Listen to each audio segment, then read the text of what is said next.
shut up and stop being such a square. We're in the quantum universe, where everything is possible, even that woman's funky floral dress.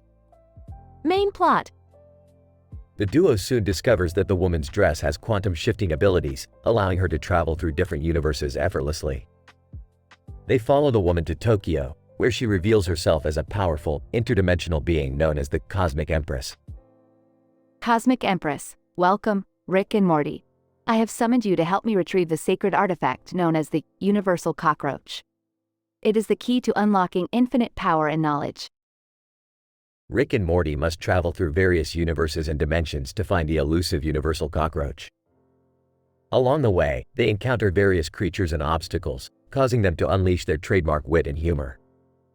Morty, looks like we've landed in a universe where humans evolved from turtles. Let's hope they're not Teenage Mutant Ninja Turtles, or I'm out. I think we're in the universe where cats rule all. Look, there's one in a top hat and monocle. Morty, focus. We need to find the cockroach before the Cosmic Empress loses her mind. Wait, is that a giant talking eggplant? The duo finally discovers the Universal Cockroach, hidden deep in a universe filled with giant sentient flowers.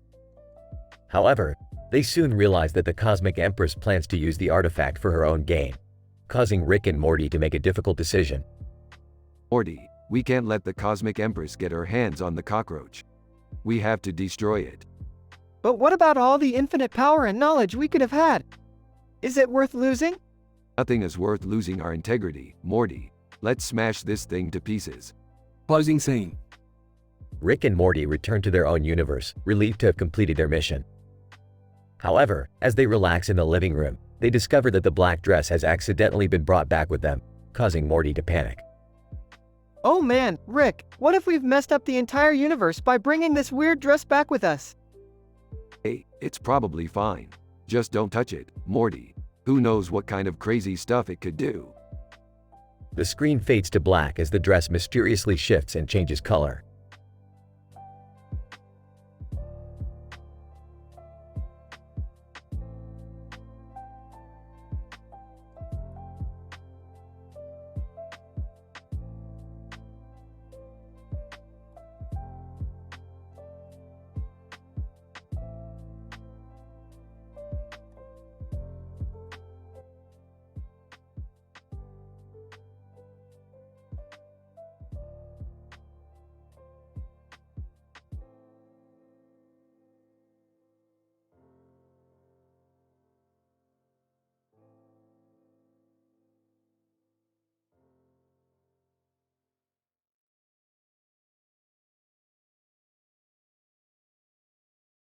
Title: The Asparagus Experiment. Synopsis: Rick, Morty, and Summer embark on a hilarious adventure involving asparagus, a vampire reality TV show, an alien holding a sign meme, an ice cream parlor, a skin graft, and a ghost cat lady. Morty, we're going to need your brain for this one. We need to conduct an experiment involving asparagus and its effects on the vampire psyche. Summer, you're in charge of finding a reality TV show that features vampires. Oh, Rick, I don't know about this. Asparagus and vampires don't really go together. I found a show called Vampires of the Night that should work. They're in need of a new storyline, so I suggested they try eating asparagus. They're on board. Excellent. Now we need to find an alien holding a sign meme to promote our experiment. What's a meme? Never mind. We'll just make one ourselves. I found an ice cream parlor that's willing to let us host the experiment. But we need to make sure it's safe for the vampires. Leave that to the skin graft we'll be providing. It'll protect them from passing out from too much asparagus. Why don't we just eat the asparagus ourselves? Because Morty, this experiment is for science. Now let's get to work. As they set up the experiment, a ghost cat lady appears and demands to be a part of it. With the help of the alien holding a sign meme and the skin graft, the experiment is a success and the vampires love their new asparagus diet. Well, that was a success. Who knew asparagus and vampires could be such a great combination? And we even got a new reality TV show out of it. What about the ghost cat lady? Who cares about her? Let's go get some ice cream.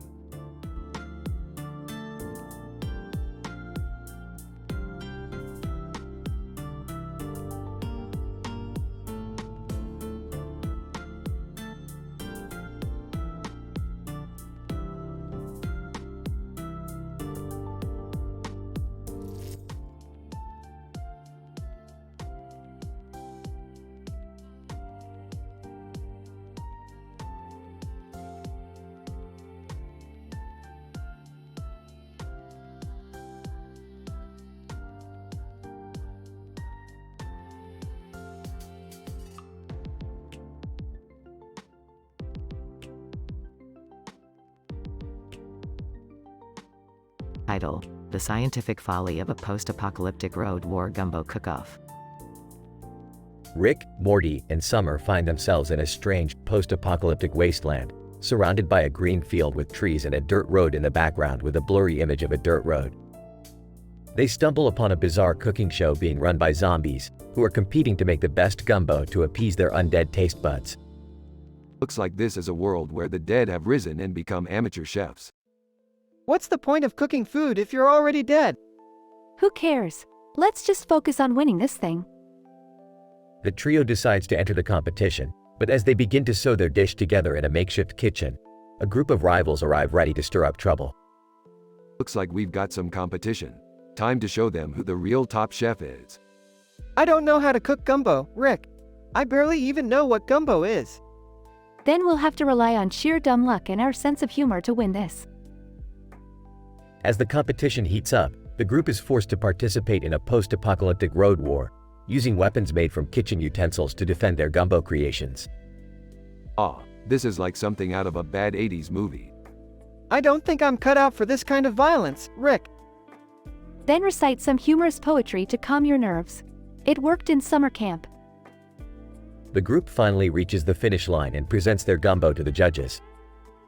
The gumbo is so spicy that it causes a supernova explosion, destroying the competition and leaving the trio as the only surviving contestants.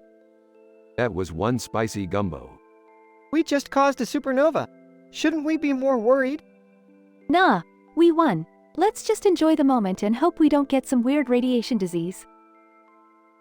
In the end, the group leaves the wasteland, having won the gumbo competition but still unsure of what exactly they had gotten themselves into.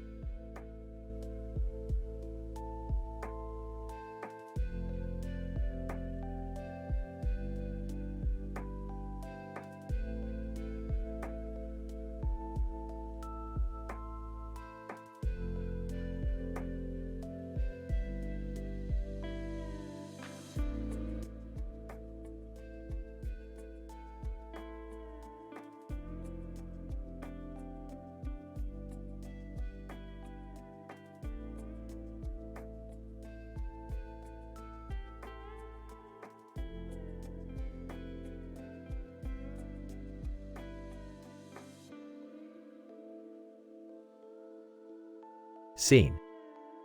The opening shot presents a computer-generated image of a barren landscape with a tower situated in the distance, along with a few trees in the foreground. Narrator. In this episode, we witness a unique occurrence that brings to light the connection between seemingly different subjects: computer-generated imagery, the city of San Francisco, Alexander Fleming, and mastectomy. Camera transitions to San Francisco. Interviewee 1. San Francisco has long been a hub for technological advancements, with computer-generated imagery being in the forefront. The city has contributed to the development of various CG tools evident in the entertainment industry today.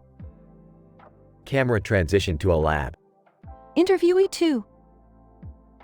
Alexander Fleming, known for his discovery of penicillin, is key to the advancement of antibacterial drugs.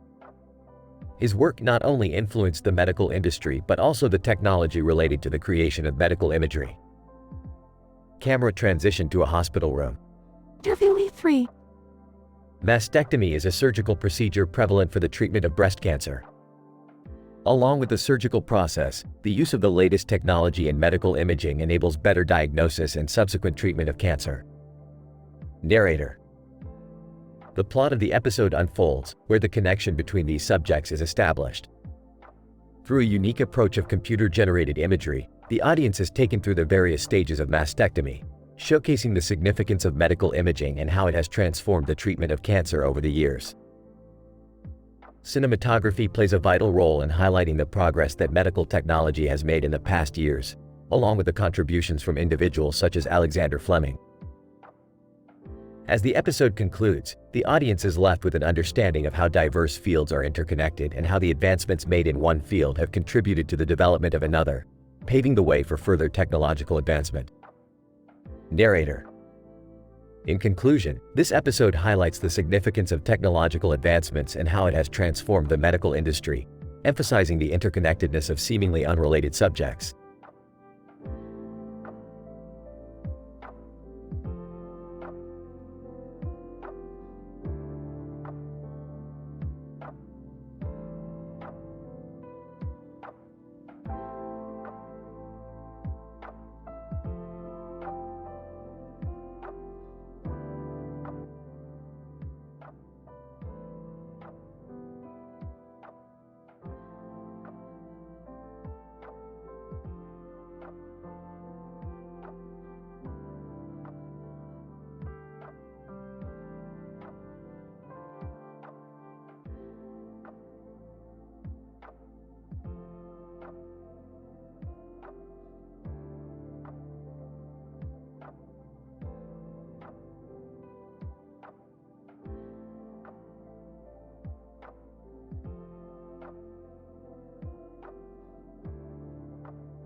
Title: The Haunted Music Festival and the Battle of the Toys. Abstract. In this episode, we observe the interactions of Rick, Morty, Beth, and Summer at a haunted music festival located on a field of grass. While engaging in leisurely activities such as flying kites and playing American football, the characters become embroiled in a conflict involving toy figurines and a swarm of cockroaches. The stakes are raised when a mysterious figure claiming to be Superman enters the fray, triggering a chain of events that ultimately leads to an epic showdown between the toys and an unexpected adversary. Morty, do you hear that? It sounds like the music is being played backwards. Could this be a sign of a supernatural occurrence? Geez, Rick, I'm not sure, but maybe we should check it out.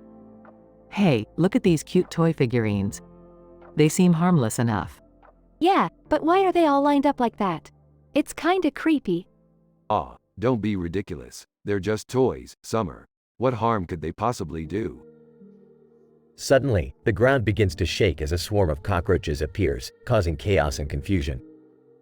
The toys spring to life, revealing themselves to be sentient beings, bent on destroying the interloping insects. Toy figurines. We shall not be defeated by these pests. For glory and honor. As the battle rages on, a figure dressed in a Superman costume swoops in, claiming to have been sent by the all-powerful Gromble to restore order to the festival. However, his true intentions are soon revealed when he allies with the cockroaches, revealing himself to be a traitor. Superman. But wow, you fools. Did you really think I would be on your side? Now to unleash my ultimate weapon. The rest of his statement is interrupted by the sudden arrival of a giant monster, which slams into him, knocking him out. Monster, apologies for my late entrance. My name is Zorg, and I am a creature from the depths of the universe. Allow me to assist you. In the ensuing chaos, the toys and a team of Rick, Morty, Beth, and Summer rally to defeat the cockroaches and Superman. In the final moments of the episode, the toys claim victory thanks to their newfound courage and teamwork. Toy figurines. We may be small, but we are mighty. Long live the toys.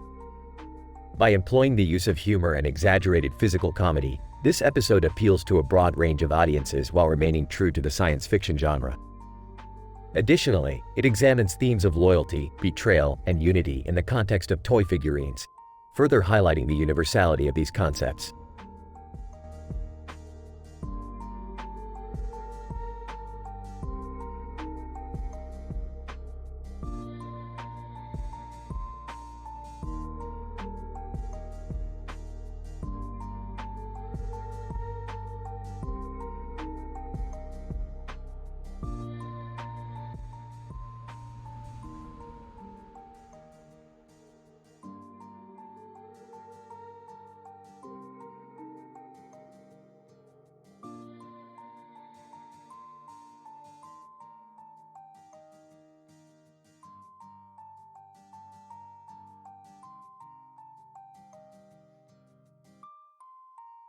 Title: The Entropic Paradox of Sailor Jupiter at the Steakhouse. Rick and Morty encounter the famous sailor Jupiter at the Tapas bar, where she engages in a sword fight with a demon sporting a hat. The altercation leads to a strange wormhole opening up that takes them to an ancient mummy resurrection chamber. Here, Sailor Jupiter and the demon reconcile their differences over a T-bone steak meal, which introduces us to the entropic paradox. Morty. Rick, we've gone through another dimension again. Rick, not just any dimension, Morty. This is the Tapas bar of the Sailor Jupiter universe. The demon with the hat, known as Hat Demon, is quite notorious in this universe. Sailor Jupiter, Rick, Morty. Thank God you're here. Hat Demon has been causing trouble at this bar. Hat Demon, I'm just here for the T-bone steak. No need to cause trouble. Rick. Ah, I see. This T-bone steak has an entropic paradox effect that makes everyone forget their problems. Morty. But we're in an ancient mummy resurrection chamber. How did we get here? Sailor Jupiter, I was chasing Hat Demon, and he ran into this chamber. When we followed him, the chamber activated a time-traveling samurai effect that randomly transports us. Hat Demon, I just wanted to enjoy my steak in peace. Rick. Well, we might as well enjoy the T-bone steaks too before we get transported again. As they eat their steaks, they all forget their problems and reconcile their differences. And as the chamber activates again, they all part ways knowing that the entropic paradox of the T-bone steak will keep them in a state of happiness forever.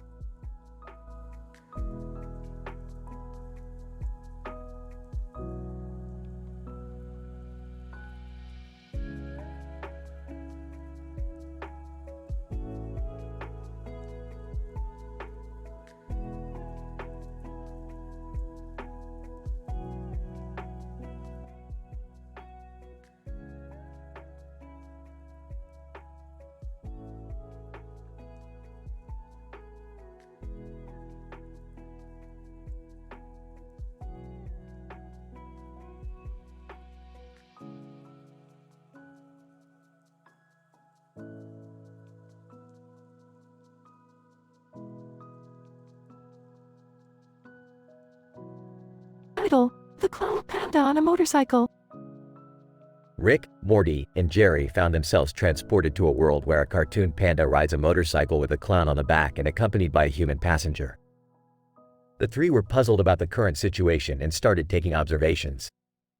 Well, Morty, it looks like we're in a world where physics doesn't make any sense. What do you mean, Rick?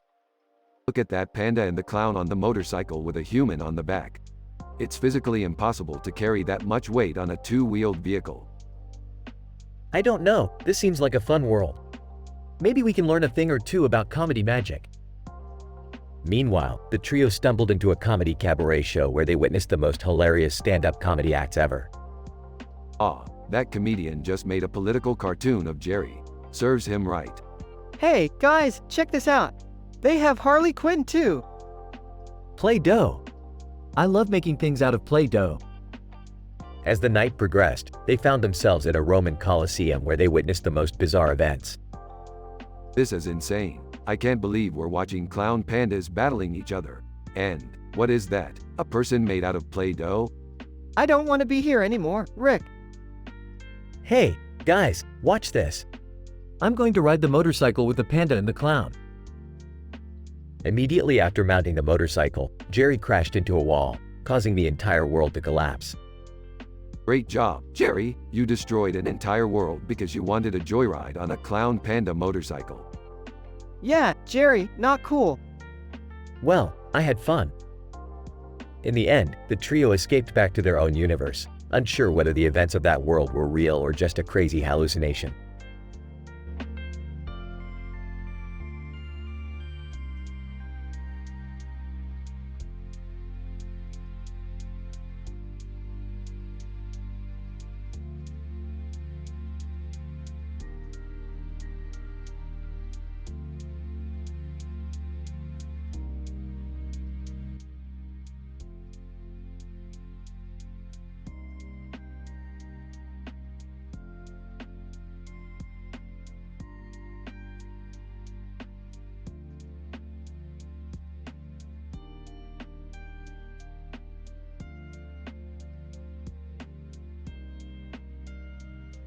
Narrator. In this episode of Rick and Morty, our characters find themselves in front of a creepy house at night. Rick, Morty, Beth, and Summer are investigating strange supernatural occurrences reported in the area. As they stand outside, Jerry continuously repeats, "I love Play-Doh. I eat all the Play-Doh." The group becomes increasingly annoyed as Jerry continues to eat the Play-Doh. Sarcastically, great, we've got a Play-Doh connoisseur in our midst. Frustrated, come on, Jerry, stop eating the Play-Doh. It's not even edible. Defensive, but it smells so good and it tastes like grape. Exasperated, Jerry, please stop eating the Play-Doh. We have more important things to focus on. Smirking. Yeah, like the fact that this house looks like it's straight out of a horror movie. Putting on his scientist hat, indeed, Summer.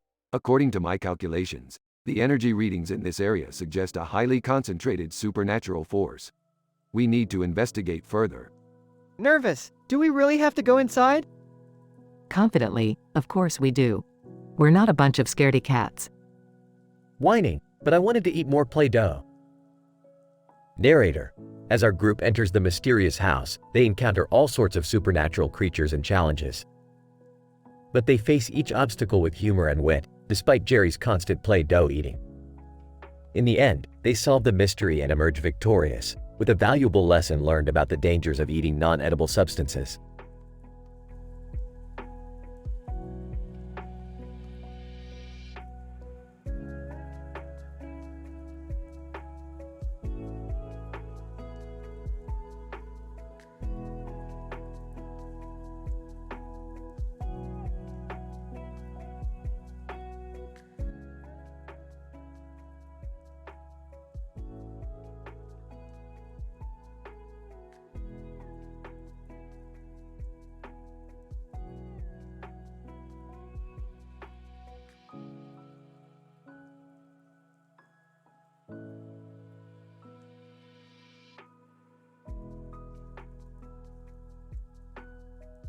In today's scientific exploration, We will be investigating the effects of Play-Doh consumption on human health. Wait, what? We're just cooking cookies on a grill. Yeah, Rick, we're not doing any kind of experiment right now. Oh, come on, Morty. Where's your sense of adventure? Besides, Jerry seems to be exhibiting some strange behavior. I love Play-Doh. I eat the Play-Doh. Oh God, Jerry, stop eating the Play-Doh. It's not even edible. But it's so delicious. Rick, we have to do something before he gets sick. Agreed. Let me just press this green button here. The entire scene transforms into a hilarious parody of a cooking show, with Rick as the host and Morty, Summer, and Jerry as the contestants. Welcome to the wacky world of cooking with Play-Doh. Let's see what our contestants can whip up with this strange, non-food material. Rick, this is ridiculous. But look, I made a Play-Doh pie. And I made a Play-Doh sculpture of Rick. Aha, well done, Morty. But remember, kids at home, don't eat Play-Doh. Stick to real food. Is that it? Can we go back to the regular world now? Sure thing, Summer. Just let me press this button. Scene returns to normal. Oh, I was just starting to get into it. Well, I'm just glad you're not eating Play-Doh anymore. Another successful experiment in the laboratory of life. Now, who wants to try my Play-Doh cookies? Everyone, ew, no.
Title: The Paradoxical Acupuncture Myth.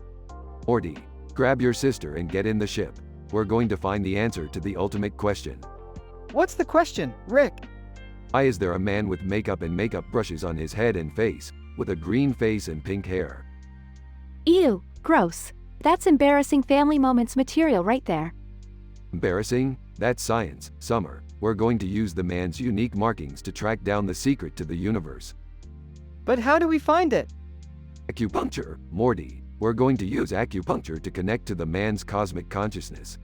And we're going to do it dressed like clowns. You're kidding, right? Never kid about science, Summer.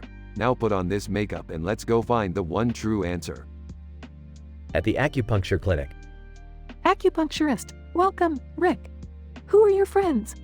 These are my assistants, Morty and Summer. We're here to use acupuncture to reach a higher plane of existence. Acupuncturist, oh, of course. And who's the clown? He's the backup plan. After the acupuncture. Whoa, Rick, look at all these crazy myths. It's like an episode of Game of Thrones. And that one over there is like a really messed up version of Harry Potter. Those are the myths of the universe, Morty. And we have access to them all thanks to this man's unique makeup and acupuncture points. Now let's find out the ultimate truth. As they journey through the myths, they stumble upon a paradox. This doesn't make sense, Rick. How can this myth be true and false at the same time? Yeah, it's like the universe is playing a prank on us.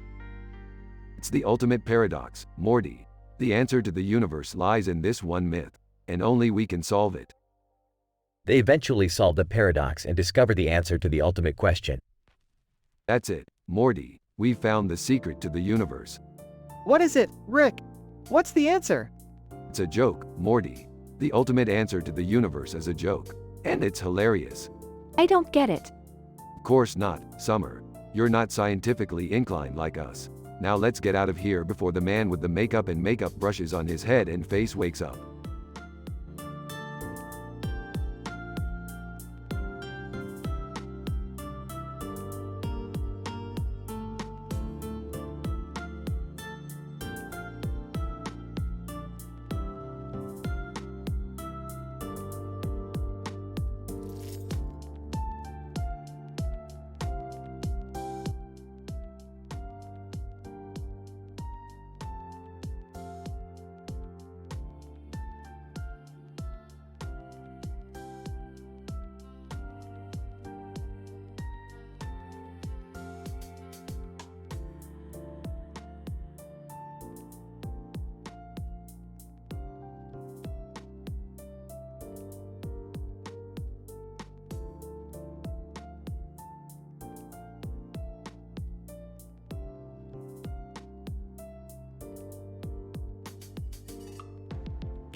Title: Canine Behavioral Responses to High-Low Pirate Dog Training Methods.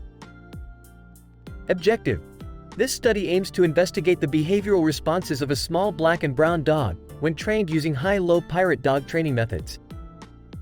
Methods: a small black and brown dog was placed on a sidewalk next to a red umbrella, grass, and a building. A pirate dog trainer was assigned to train the dog using high-low pirate dog training methods. The trainer used high-pitched and low-pitched vocalizations, alternating positive reinforcement and negative reinforcement, and body language cues to train the dog. Results: the dog initially displayed signs of anxiety, restlessness, and confusion during the training, as indicated by changes in his behavioral patterns. He would bark, whimper, and hide behind the red umbrella or the nearby building when exposed to high-pitched vocalizations or negative reinforcement. Conversely, he would wag his tail, jump, and lick the trainer's hand when exposed to low-pitched vocalizations or positive reinforcement. Discussion. The findings suggest that high-low pirate dog training methods can elicit a wide range of behavioral responses in dogs, including anxiety, restlessness, confusion, and positive emotions. Further research is needed to identify the long-term effects of these training methods on canine behavior and their applicability to other dog breeds and temperaments.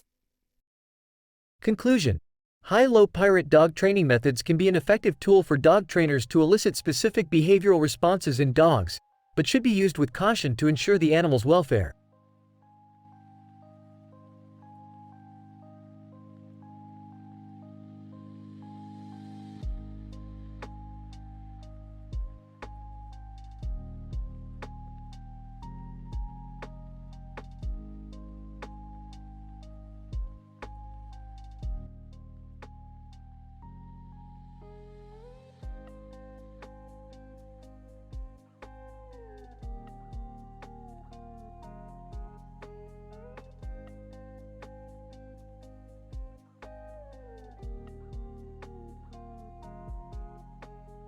Title: Virtual Reality High-Speed Chase.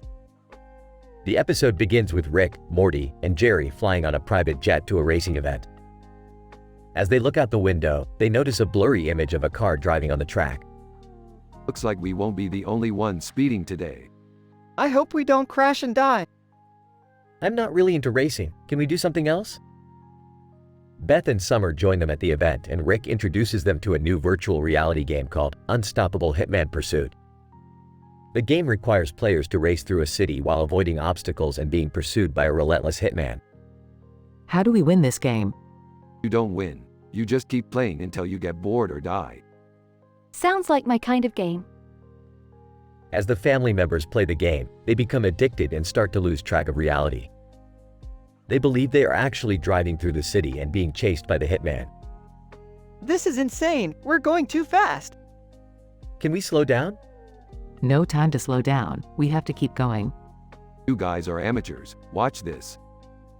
As Rick takes control of the game, he becomes too cocky and crashes their virtual car. We just died. I can't feel my legs. Can we stop playing now? No way, we have to beat this game. The family members continue to play the game, unaware of the dangers of becoming too addicted to virtual reality. The episode ends with them still playing, completely lost in the game. I think we broke reality. We're never going to escape this game. I told you guys racing is dangerous. Shut up, Jerry.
Title: The Soccer Ball Experiment.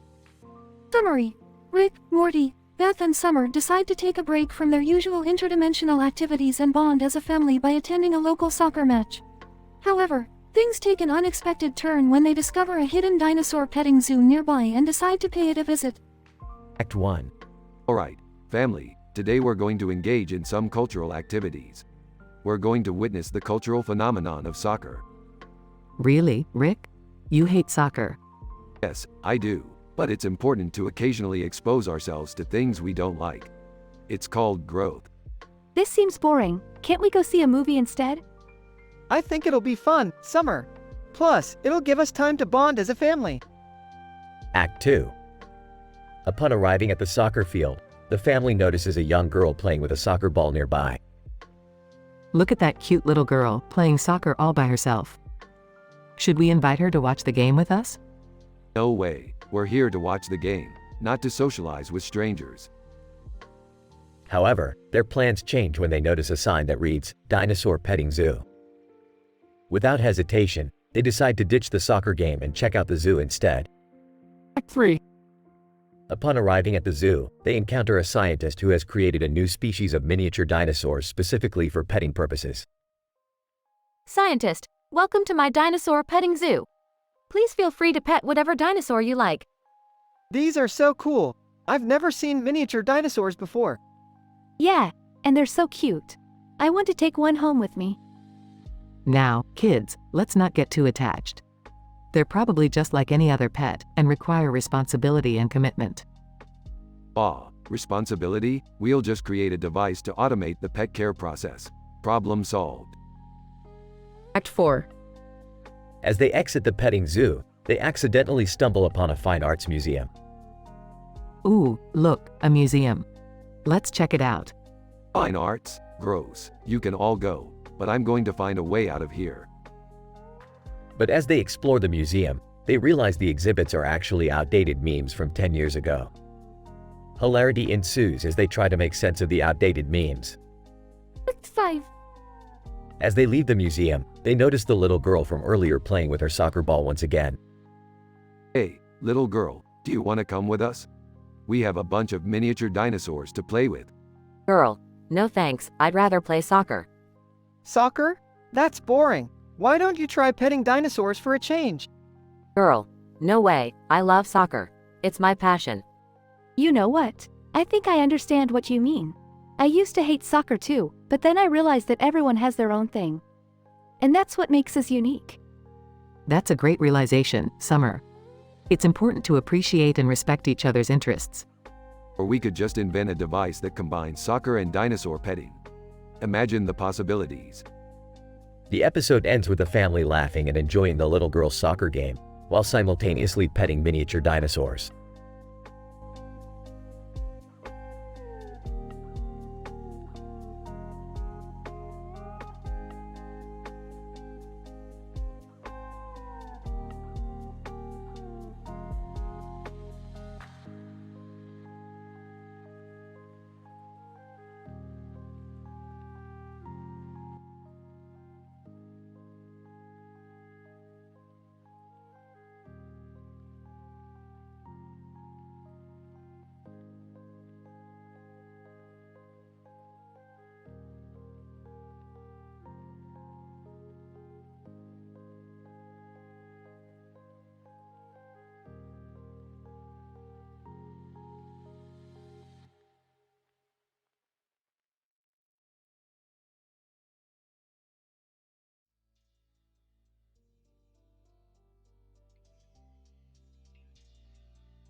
Narrator. In this episode, we explore the intricate interplay between the intake of a plate of food, rich in vegetables and soup containing bouillabaisse, and the crucial role played by the parathyroid glands in regulating the levels of Rutherfordium in the blood. Dr. Smith. The parathyroid glands are 4 small glands located in the neck, near the thyroid gland. They play a critical role in regulating calcium levels in the blood by producing parathyroid hormone, PTH. Dr. Brown. Research has shown that the parathyroid glands also play a role in regulating other minerals in the blood, such as Rutherfordium. John. How does this relate to the plate of food and soup? Dr. Smith. Well, both carrots and celery are rich in minerals like calcium, potassium, and magnesium, which are essential for maintaining healthy bones. Bouillabaisse, on the other hand, is known to contain high levels of Rutherfordium. Dr. Brown. When we consume these foods, the parathyroid glands are triggered to release PTH, which helps in the absorption and utilization of these minerals. Additionally, the PTH also regulates the levels of Rutherfordium, preventing it from accumulating to toxic levels in the blood. Mary, that's amazing. So, basically, the parathyroid glands act as a gatekeeper for minerals and help keep the body healthy. Dr. Smith, exactly. It's crucial to maintain a balanced diet and ensure the intake of essential nutrients like calcium, potassium, and magnesium, which can be found in vegetables like carrots and celery. Dr. Brown. And for those who enjoy soup, it's essential to consider the levels of Rutherfordium in it, as excessive levels can lead to adverse health effects. Narrator. In conclusion, the parathyroid glands play a significant role in regulating the intake and utilization of minerals, including Rutherfordium, from the food we consume.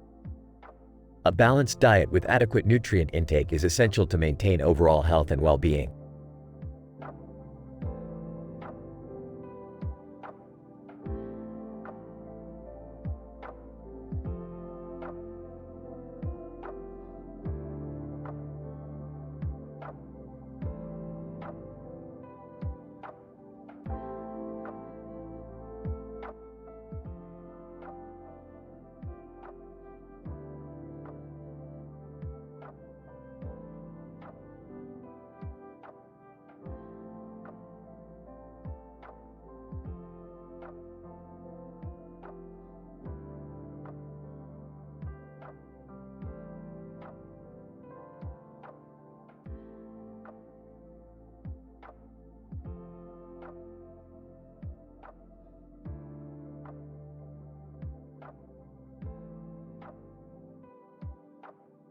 Title: The Interdimensional Adventure of Mr. Beast, LOL Surprise, and a blue-dressed cartoony character.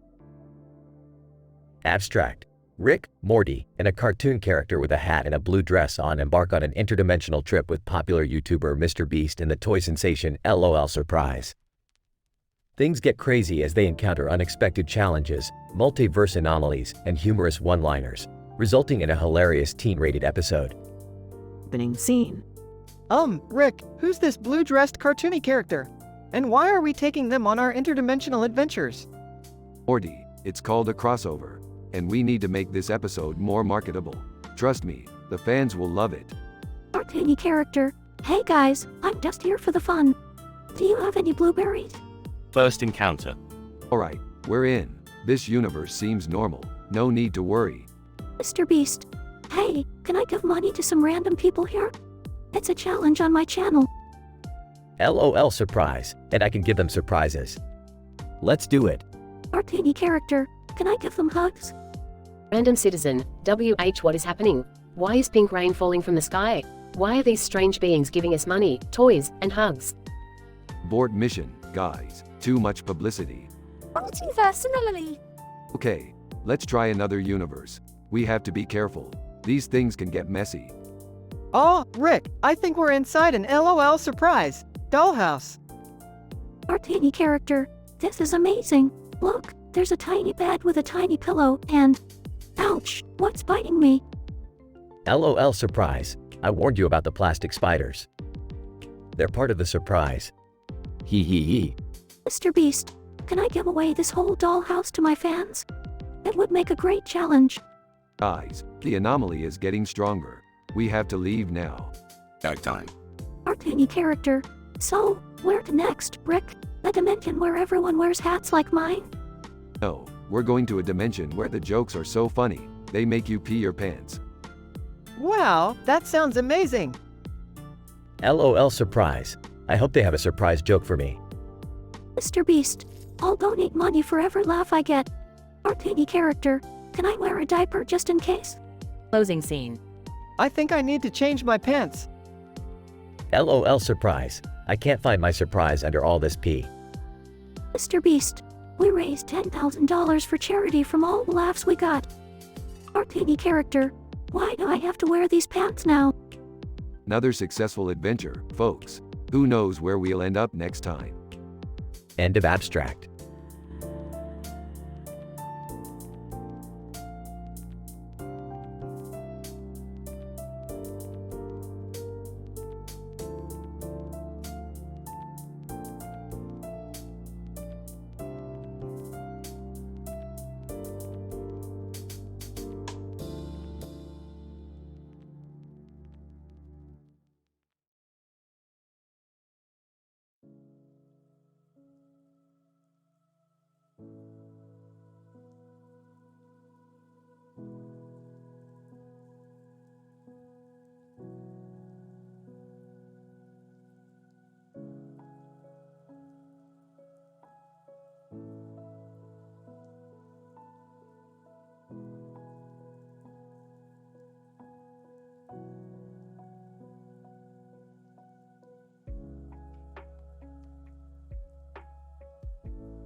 Title: Quantum Shenanigans.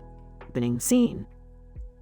Rick and Morty are sitting at the dining table, Rick modifying the helmets of toy figures with great precision, while Morty is reading a book titled Quantum Entanglement for Dummies. Morty, you're never going to pass your physics exam with that book. Here, let me show you something. Rick grabs a quantum entanglement device and pulls out a third world success kid meme out of it. Whoa, where did that come from, Rick? It's all about manipulating the quantum field, Morty. Now watch this. Rick pulls out a tiny Bratz figure and places it next to the success kid meme. With a little quantum magic, we can make these two figures interact with each other in ways that go against the laws of physics. I don't get it, Rick. That's because you're not a genius, Morty. You'll just have to trust me on this one. Act 1. Rick and Morty enter a portal and land in Tokyo, where they meet a database administrator who needs their help. The administrator's computer was hacked by Sith Lords, and he needs Rick and Morty to fix the system before the Sith Lords do any more damage. Database administrator, please, Rick and Morty, you're my only hope. Nice one, Rick. You got an administrator to quote Star Wars. Hey, I like to have a little fun while I save the universe. Let's get to work. Act 2.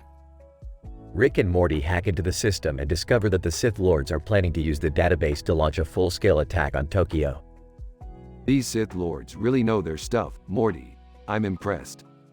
Yeah, but we can't let them destroy Tokyo. What do we do?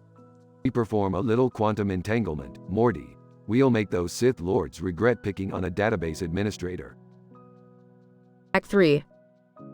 Rick and Morty use the quantum entanglement device to manipulate the Sith Lords' lightsabers and make them start doing the Macarena. The Sith Lords are so distracted that they can't launch their attack, and the people of Tokyo are saved. That's how you handle Sith Lords, Morty. With a little quantum shenanigans. I never thought I'd see Sith Lords doing the Macarena, Rick. That was crazy. Yeah, well, you ain't seen nothing yet, Morty. Let's get out of here before things get too crazy. Closing scene. Rick and Morty are back at the dining table, with the toy figures and helmets still lying around. Rick, was that really quantum entanglement we used on the Sith Lords? Ah, who cares, Morty? We saved Tokyo, and that's all that matters. Now let's do some more crazy stuff with these toys. Okay, Rick, but can we please do something a little less risky this time? Sure, Morty, we'll make the toys do the cha-cha instead. Oh boy, here we go again.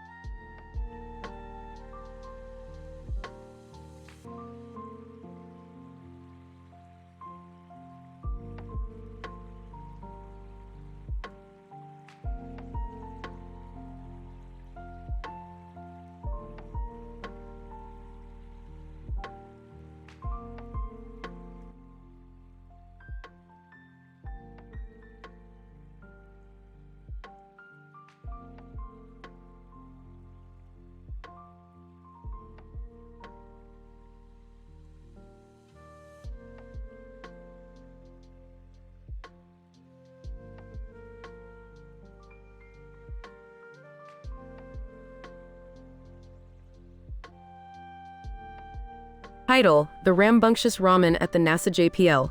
Abstract.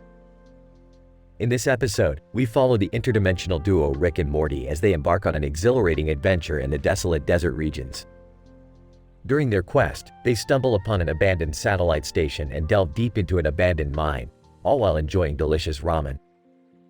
With the aid of the legendary Louis Pasteur, they break down scientific barriers with their comedic and mischievous antics. Introduction. The opening scene features a computer-generated image of a satellite station situated in the barren Mojave Desert. The mountain's imposing presence looms in the background, and a satellite dish lies on the ground. Our protagonists, Rick and Morty, suddenly arrive via their portal gun, accompanied by their beloved bowl of steaming ramen. Morty, this is the NASA Jet Propulsion Laboratory. We've got to check it out. Oh, Rick, do you think that's a good idea? This place looks pretty abandoned. Methods. Undeterred by his grandson's reservations, Rick leads them to the abandoned mine attached to the station, all while relishing in his ramen bowl. Inside the mine, Rick and Morty discover an ancient experimental chamber.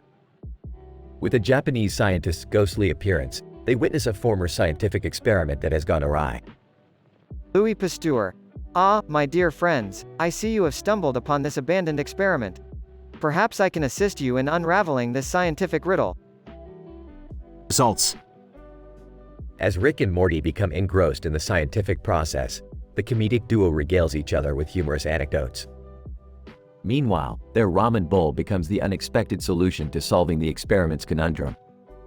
The satirical and absurd escapades of the three characters offer a raucous and entertaining experience. Louis, this is some rambunctious ramen.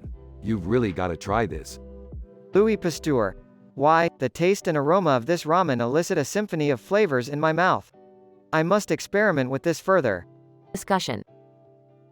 Overall, this episode provides a scientific and satirical exploration of discovery, humor, and, above all, a love for ramen. The eccentric characters and slapstick humor are a testament to the show's unique style. This episode serves as a reminder of the show's longevity and creativity. Morty, remember, science is all about experimentation, and ramen is the perfect experiment. I still don't know how we're getting out of here, Rick. Don't worry, Morty. That's a problem for another day.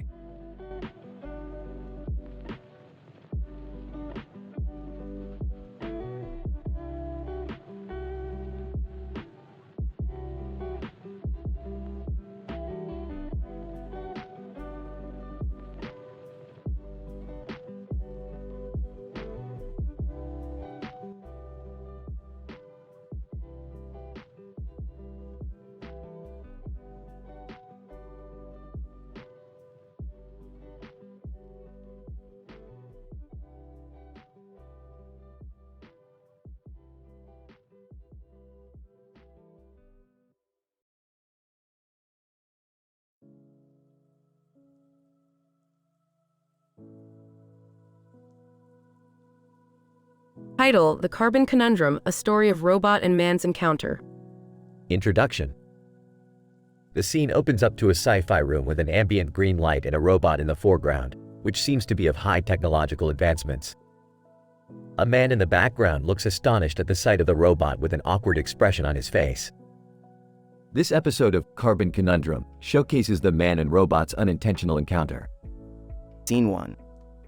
Robot, greetings, carbon-based life form. Is there any way I could be of assistance? I don't really know. I kind of stumbled into this room by accident. Who are you exactly? Robot, I am a state-of-the-art machine designed to carry out various activities. My name is Grumbo. Grumbo? That's an interesting name. What kind of activities do you perform? Robot, I am programmed to perform tasks such as cleaning, cooking, and even combat in certain scenarios. My creators designed me to be beneficial to humanity. Scene 2. As the conversation continues, suddenly, an alert blares throughout the station, and everyone rushes to their desks. The man seems to be getting anxious and worried. What's happening? What's that sound? Robot, it appears to be an intruder in the station. Shall I activate my combat mode? Combat mode? Yes. Do something. Protect us. Scene 3. Grumbo undergoes a dynamic transformation, activated into a combat mode with various gadgets and weapons. The man watches in awe and terror as Grumbo starts eliminating the intruders and making his way to the man's location. And, oh my god, you are serious badass. Wait, that you look like Will Smith? Grumbo. Negative. I am Grumbo, a combat robot. I do not possess the likeness or resemblance of Will Smith. My priority is to ensure your safety. Scene 4. As Grumbo successfully annihilates the intruders and the situation gets resolved, the man feels a sense of gratitude, and surprisingly, he gets starstruck by the robot.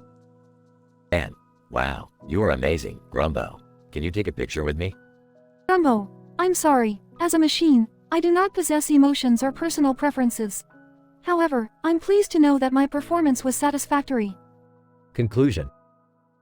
The episode ends with the man looking disappointed yet satisfied with Grumbo's heroic and efficient display.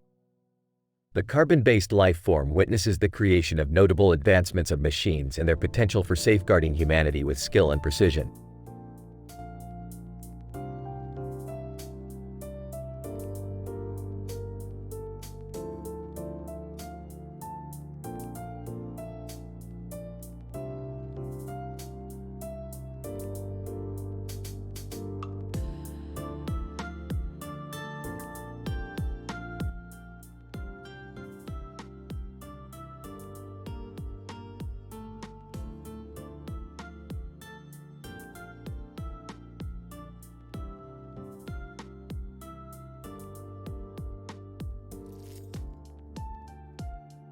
Narrator.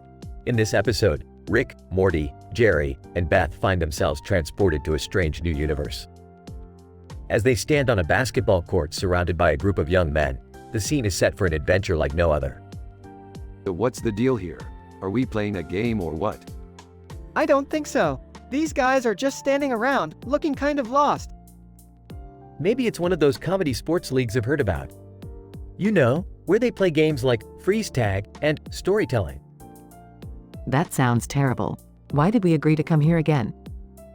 Suddenly, the group notices an unintentionally funny advertising banner hanging on the gym wall. Hey, did you guys see that banner? Come for the coup, stay for the laughs. What the hell is a coup? I don't know, but it sounds kind of gross. As they ponder the meaning of the strange word, the sound of music catches their attention. My Universe by Coldplay x BTS is blaring over the speakers, followed by a Lorde song. Oh man, this music is terrible. Who even listens to this stuff? I kind of like it, actually. The mood takes a dramatic turn when one of the young men collapses on the court, clutching his side. It turns out he needs a kidney transplant and the group must race against time to find a donor. This is ridiculous. I'm a genius scientist, and now I'm stuck searching for kidney donors in some bizarre alternate universe? What is my life? But through a series of crazy, hilarious antics, the group manages to find the perfect donor and save the young man's life. Well, that was certainly an adventure. Yeah, and we didn't even get to play basketball. I think I could do without any more comedy sports leagues. Thank you very much. As they step through the portal back to their own universe, they can't help but wonder what other strange adventures await them next.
Title: The Curium Conundrum. Opening shot. Rick and Morty sitting in the garage huddled over a table filled with various chemical compounds and lab equipment. Morty, I need you to focus. We've got a serious problem on our hands. What's up, Rick? I've been tracking some unusual activity on the Curium planet and it looks like Abercrombie and Fitch has set up shop. Abercrombie and Fitch? What are they doing on a planet full of radioactive material? That's what we need to find out. And fast. We need to blend in and gather intel. How are we going to do that? Rick pulls out 3 pictures and lays them out on the table. We're going to dress up like these women and infiltrate their operation. I don't know, Rick. I'm not sure I can pull off that kind of look. Nonsense, Morty. I'll be in charge of eyebrow shaping. Now let's get to work. Act 2. Rick and Morty now in their disguises, entering the Abercrombie and Fitch compound. Whispering, wow, Rick, there's so much curium in here. Whispering, keep your eyes peeled for anything suspicious. Suddenly, a group of Victoria's Secret models walk in carrying trays of samples. Whispering, act natural, Morty. Whispering, what are we supposed to do with these? Whispering, just take them and pretend like you're interested in the product. Morty grabs a tray and starts making small talk with one of the models. Awkwardly, what kind of curium do you use in your products? The model gives him a confused look. Rick rolls his eyes and grabs the tray from Morty. The model, ignore him. He's new here. The model nods and walks away. Rick and Morty continue to navigate the compound, trying to stay incognito. Suddenly, Rick grabs Morty by the arm and pulls him into a hiding spot. What's going on, Rick? Dish, look, over by that table. They peek out and see a group of scientists huddled around what appears to be a large vial of curium. That's it, Morty. That's what they're after. We gotta act fast. But how do we stop them? I've got an idea. Act 2. Rick and Morty now dressed in lab coats, frantically drawing on a chalkboard. Alright, Morty, do you remember your calculus? Oh, barely. Perfect. We're going to use the power of math to stop them. Sarcastically, oh, is that all? Smirking. Just watch and learn. Suddenly, Rick starts scribbling out equations at lightning speed while Morty watches in amazement. Impressed. Whoa, that's actually kind of cool. Smiling. Thank you, Morty. Now, let's go put this plan into action. Act 2. Rick and Morty now back in their disguises, sneaking up on the scientists. Whispering. Alright, Morty, on my signal. 3, 2, 1. Rick jumps out from behind a table and yells. You fools. Don't you know what will happen if you mix curium with Victoria's Secret perfume? The scientists look startled and start backing away. It will explode, destroying everything in a 50-mile radius. One scientist drops the vial, shattering it on the ground. Rick and Morty quickly escape, running out of the compound before anyone can catch them. Outside, Rick and Morty high-five each other. Excitedly, we did it, Rick. We saved the day. Smiling. That's right, Morty. We sure did. Suddenly, a group of Abercrombie and Fitch security guards run up to them, guns drawn. Security guard, freeze. You're under arrest for trespassing and destruction of property. Scoffing. Oh, give me a break. You think your little laser guns can stop us? Cut to black.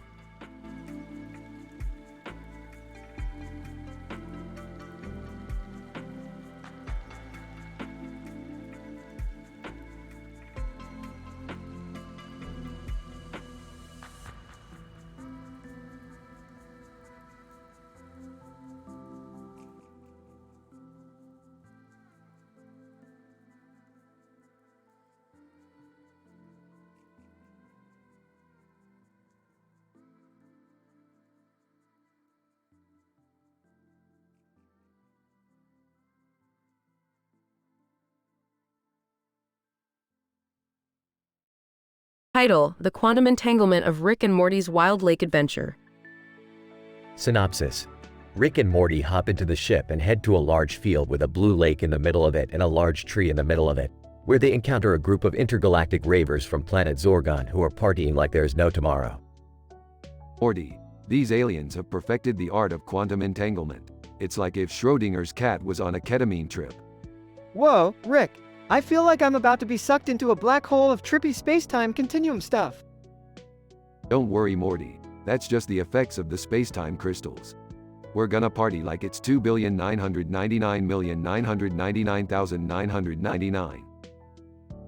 As Rick and Morty make their way into the rave, they are quickly caught up in the wild and crazy antics of the Zorgonians. Morty, these creatures are the ultimate party animals. I can't even keep up with their levels of intoxication. Rick, I think I'm starting to see alternate universes of myself dancing alongside me. Suddenly, the party comes to a halt when the intergalactic authorities show up, threatening to shut it down. Morty, we have to get out of here before they come for us.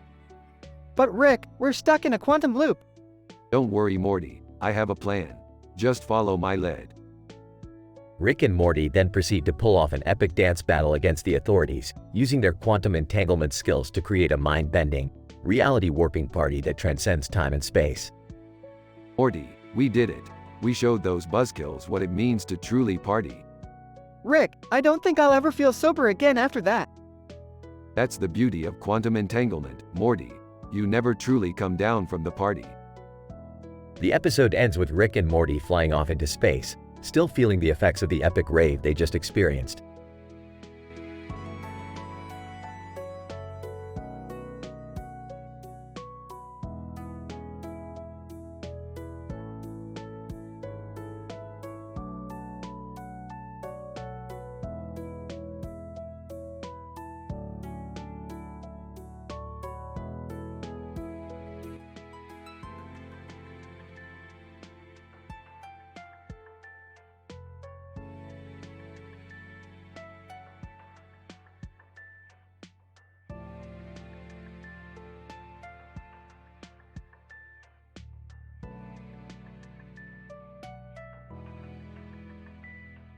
Title: The Furry Fiasco. Rick, Morty, and Jerry were on a mission to explore a strange phenomenon in the universe. Two small dogs sitting next to each other on a blue surface with a blue background and a blue background. In their investigation, they discovered that the dogs were actually aliens in disguise, seeking out the ancient art of craniosacral therapy to heal their injured leader. So, these dogs are really aliens? I knew my neighbor's Yorkshire Terrier was up to something suspicious. Yeah, and I bet they're not the only ones. We need to get to the bottom of this before it's too late. But how are we going to communicate with them? They're dogs, for crying out loud. Rick had a plan. He hooked up the alien dogs to a modified Dance Dance Revolution machine, which allowed them to communicate through dance. Alright, let's bust a move, dogs. Show us what you've got. The dogs started to wiggle and wag their tails and sync with the music, communicating their message through a series of complex dance moves. This is insane. I never thought I'd see Yorkshire Terriers doing the robot. I'm not sure I understand what they're saying, but I am thoroughly entertained. Rick deciphered the alien dogs' messages and realized that they needed a rare crystal to heal their leader. The trio set off on a wild adventure to find the crystal, encountering space pirates, interdimensional beings, and a whole lot of laughs along the way. In the end, they were able to heal the alien dog leader and save the universe from certain doom. Looks like we saved the day and got some sweet dance moves out of it. Not too shabby. I'm just glad we didn't have to resort to any doggy treats. I don't think I'll ever look at my neighbor's Yorkshire Terrier the same way again.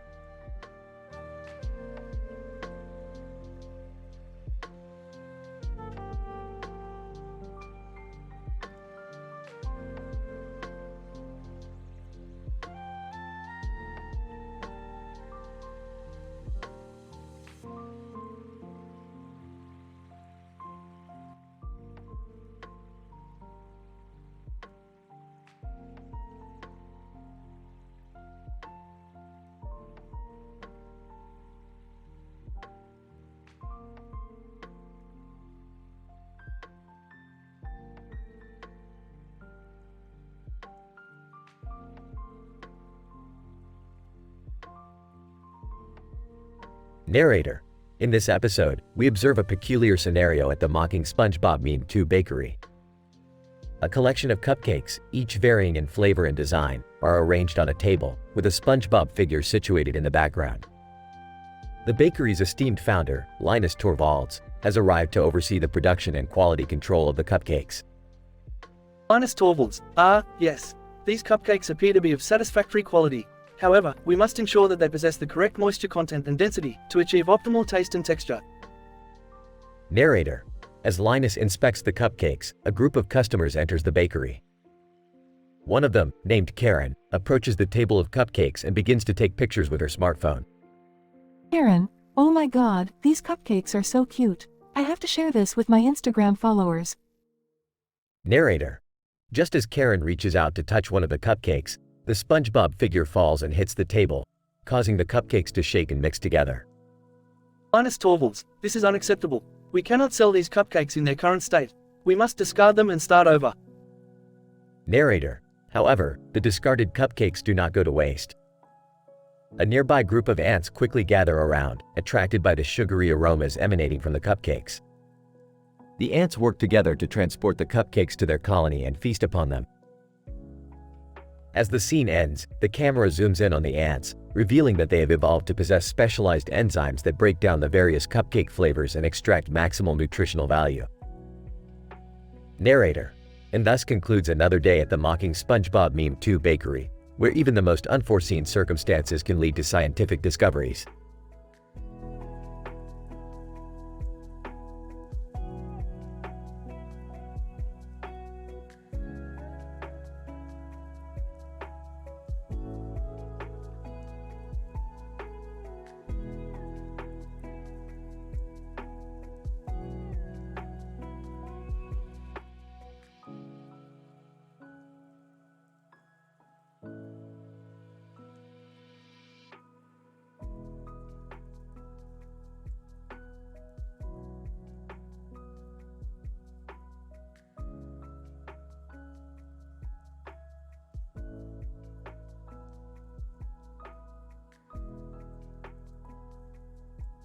Title: Quantum Squirrel Robot. Alright, Morty, buckle up. We're about to embark on an interdimensional heist that's going to require the use of my latest invention, the Quantum Squirrel Robot. What does it do, Rick? It's a robotic suit that's powered by a miniature black hole. It allows the wearer to travel through alternate dimensions undetected while also having the agility of a squirrel. You really expect me to believe that? Who cares what you believe, Jerry? You're just here to hold our bags. Okay, enough bickering. Let's get this over with. Master Chief, voice on intercom. This is Master Chief. I'm detecting high levels of squirrel activity in the area. Proceed with caution. Not a problem. The Quantum Squirrel Robot will blend in perfectly. Whispers to Jerry, do you think the squirrels will fall for it? Whispers back, I don't know, but at least we'll look ridiculous. Squirrels. Chittering. Climbing into the Quantum Squirrel Robot. Alright, let's do this. Oh, and Morty, don't touch the red button. Pointing. You mean this one right here? Eyes. Yes, that one. Don't touch it. Grinning. Too late. Quantum Squirrel Robot explodes. Everyone gasps. Master Chief, voice on intercom. What the hell was that? Eyes. Looks like we're walking back home. Thanks a lot, Morty. Shrugs. Hey, it was worth it for the laughs. Puts her arm around Rick. At least we'll always have our memories. Mumbling, and our therapy bills.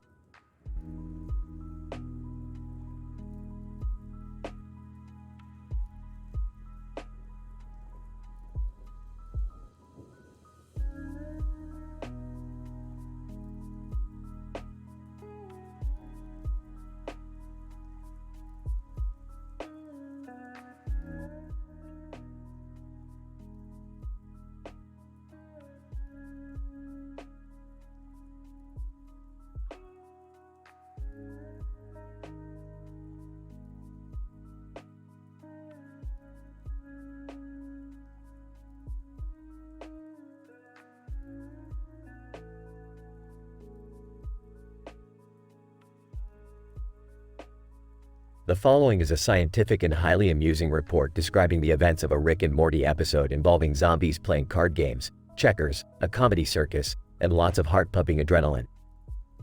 Morty, we've got a problem.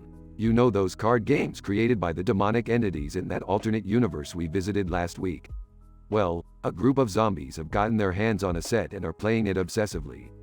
They won't stop until they have collected all the cards, which could cause a catastrophic chain reaction. Oh, geez, Rick. What are we gonna do? We'll have to outsmart them. I've got a plan, but it involves checkers and a comedy circus act. And of course, there will be a zombie outbreak quarantine and some terrifying paranormal activity thrown in for good measure. Rick, are you sure this is a good idea? Yeah, Dad, this sounds dangerous. But it also sounds super exciting. Let's do it. Precisely. Now, everyone needs to brush up on their checkers skills, because we'll be playing for the fate of the universe. And for the comedy circus, I'll need some volunteers to act as clowns. I'll do it, Rick. Me too. I've always wanted to be a clown. Perfect. Once we get the zombies into the quarantine area, we'll initiate the plan. And when that adrenaline starts pumping, anything can happen. This will be one for the history books, folks. And so, the group of intrepid adventurers set off on their dangerous, yet thrilling mission to save the universe from the clutches of zombie card game addiction. Laughter, chaos, and unexpected twists ensue as they put their plan into action and face the unknown with all the courage and science knowledge they can muster.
Title: The Robot Comedy Caper.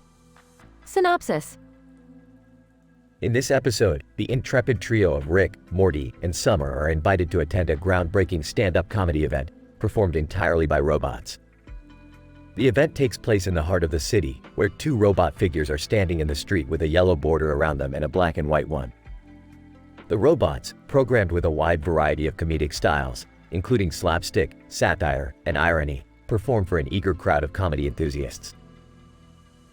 As they settle into their seats, the trio notices that a number of high-profile celebrities are also in attendance, including Emma Watson and Lady Gaga. The robots begin their set, and each joke is met with raucous laughter and applause from the audience. However, as the show progresses, Rick begins to notice something strange happening. The robots seem to be deviating from their programmed routines, telling increasingly dark and off-color jokes that are completely inappropriate for the mixed-age audience.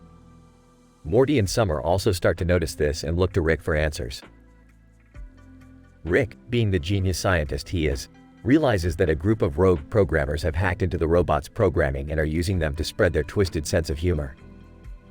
Rick decides to take matters into his own hands and uses his scientific prowess to track down the hackers and put a stop to their plans. In the end, after a wild car chase and a scuffle with the hackers, Rick and the gang are able to shut down the rogue programming and restore the robot comics to their original, family-friendly routines. The audience is left in shock, wondering what they just witnessed, while Rick, Morty, and Summer all breathe a sigh of relief and leave the scene unscathed. Story discussion. I can't believe these robots are telling such inappropriate jokes. Who knew they had such a twisted sense of humor? Yeah, I thought they'd stick to slapstick and puns, not this dark comedy. Well, maybe we should just leave and let the audience sort it out for themselves. No way. I didn't come all this way just to sit in the audience. We need to find out what's going on and put a stop to it. Robot number 1. Why did the robot cross the road? To get to the other circuit board, of course. Crowd laughter. Robot number 2. And why did the robot break up with his robot girlfriend? Because she had a major hardware malfunction. More laughter. Emma Watson. This is hilarious. I had no idea robots could be so funny. Lady Gaga. I know. I'm definitely getting a backstage pass after this show. Seriously, guys, we need to focus. These robots are out of control and we need to stop them before it's too late. But how are we going to do that, Rick? They're just robots. Yeah, and we're just human. What can we possibly do? Don't worry about it. I've got a plan. Smirks.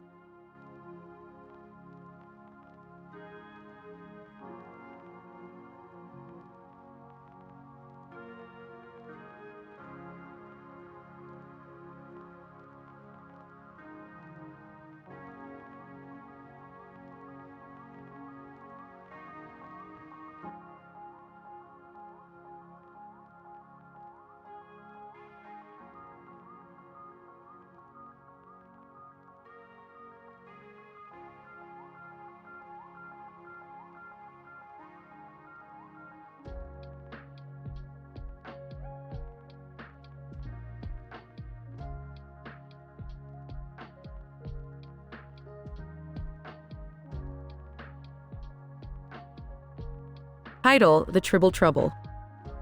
The episode commences with Rick and Morty sitting in the lab observing two stuffed animals on the table. The animals are identified as tribbles, extraterrestrial species from the Star Trek universe. What are those, Rick? Those are tribbles, Morty. They are cute, furry creatures that reproduce faster than Ankles can sell his lizards. As Morty leans in for a closer look, one tribble kisses the other and suddenly multiplies into thousands, creating a chaos in the lab. Rick, what the hell is happening? These little fuckers are reproducing faster than a frat party on St. Patrick's Day. We need to get rid of them before they take over the planet. Rick and Morty try several ways to get rid of the tribbles, including using a vacuum and a flamethrower, but nothing seems to work. Morty, we need to go to the Tribble universe to find a solution. Tribble universe? There's a universe for that. Of course, Morty, there's a universe for everything. Remember the universe where we're all bees? Oh yeah, I remember that. That was weird. Rick and Morty travel to the Tribble universe where they meet the Tribble Overlord, who agrees to help them get rid of the tribbles on Earth in exchange for a special red ball. What kind of special ball are we talking about here? Tribble Overlord, the kind of ball that Ankles would sell his lizards for. Rick and Morty reluctantly hand over the ball, and the Tribble Overlord gives them a device that will eradicate the tribbles on Earth. Back on Earth, the duo uses the device to get rid of all the tribbles in the lab but end up accidentally wiping out Canada in the process. Oh man, Rick, we fucked up big time. Hey, they'll get over it. Let's go get some Moulin Szechuan sauce. The episode ends with Rick and Morty walking out of the lab as the scene fades to the now deserted and destroyed Canada. Ankles. Well, shit. There goes my Canadian lizard market.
Narrator.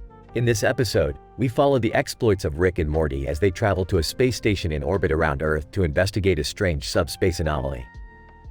With their trusty terbium-powered portal gun and molybdenum-enhanced spacesuits, they embark on their mission. Morty, buckle up for some serious science shit. We're going to need to use our brains on this one.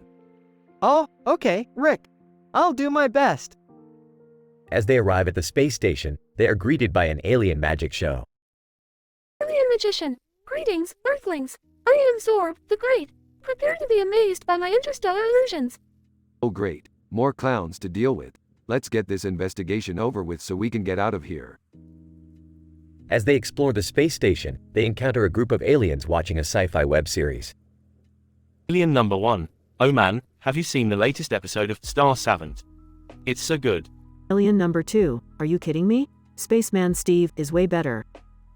These aliens have no taste. Let's just find the damn anomaly and get out of here. They finally locate the source of the subspace anomaly, but it seems to be emanating from a strange room with a bright light on the side of it. Rick, I think we found something. Oh shit, Sherlock. Alright, let's check it out. As they enter the room, they are greeted by a group of aliens dancing to the song, I Wanna Be Your Slave, by Madskin. Alien number 3. Hey, guys. You're just in time for the party. What the hell is going on here? Alien number 4. We discovered this room and it turns out it's a giant party room. And this song is so catchy. Ah damn it, we're wasting our time here. Let's get out of here before we catch something. As they leave the space station and head back to Earth, Morty looks back at the bright light on the side of the station. Do you think we should have investigated that light? It was probably just a rave or something. Let's go get some Szechuan sauce. Narrator. And so, Rick and Morty's adventure ends with more questions than answers, proving once again that science is unpredictable and often ridiculous.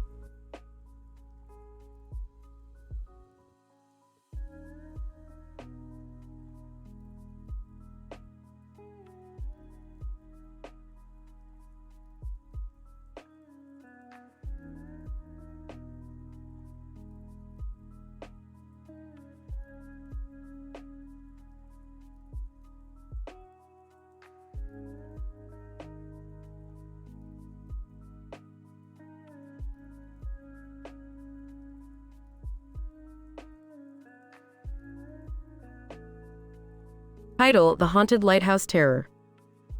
In this episode of Rick and Morty, the trio consisting of Rick, Morty, and Summer find themselves in a spooky adventure at a haunted lighthouse. The episode begins with the trio taking a road trip to the coast, where they come across an ominous lighthouse with a spider on top of it. Well, Morty and Summer, looks like we've stumbled across the infamous haunted lighthouse terror. Shall we investigate? I don't know, Rick, it looks pretty creepy. And why is there a spider on the top of it? Can't we just go to the beach or something? Despite their reservations, the trio enters the lighthouse and begins to explore. They soon realize they are not alone as they come across Minnie Mouse dressed as a Jedi from Star Wars. Minnie Mouse, greetings, travelers. I am Minnie Skywalker, here to help you on your quest. Oh great, we've got a Jedi mouse on our hands. This just gets better and better. As they navigate through the haunted lighthouse, they encounter various spooky creatures, including ghosts and possessed objects. Morty even finds himself possessed by a haunted painting. Oh geez, guys, get this spider off of me. That's not a spider, Morty. That's a demon spider from the underworld. The group eventually makes their way to the top of the lighthouse, where they must confront the evil entity that is causing all the terror. Alright, evil entity, you've had your fun. Time to pack it up and go. We've got better things to do. Evil entity, you mortals think you can just waltz in here and stop me? I'm an ethereal being from another dimension. You couldn't possibly defeat me. But of course, Rick has a plan involving pure ethanol and a modified space gun. After a chaotic and hilarious battle, the evil entity is defeated and the haunted lighthouse is no more. Minnie Mouse, thank you for saving our realm. As a token of my gratitude, I present to you these Jedi robes. Thanks. I guess we can add this to the collection of weird stuff we've accumulated on our adventures.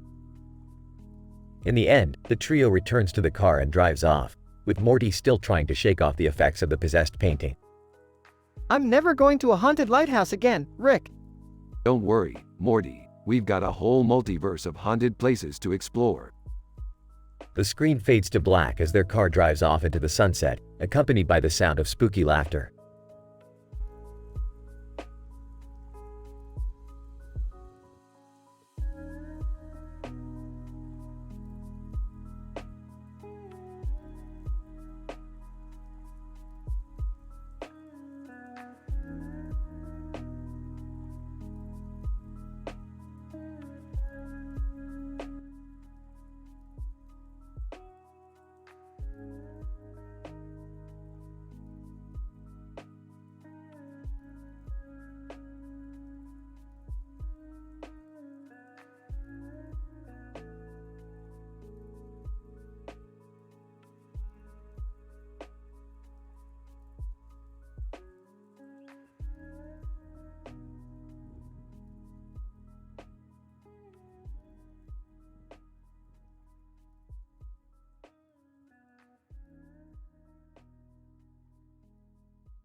Title: The Multifaceted Neural Effects of Juvenile Humor on the Human Brain, a Rick and Morty Adventure.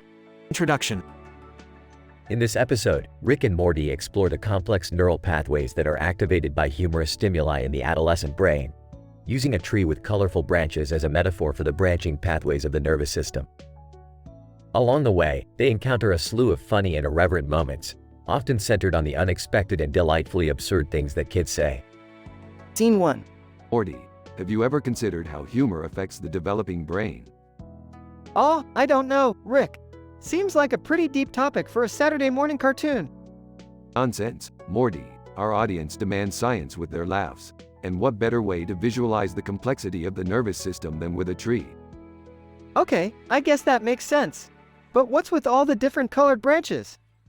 Each color represents a different neurotransmitter, Morty. Red for dopamine, yellow for serotonin, and so on. Scene 2.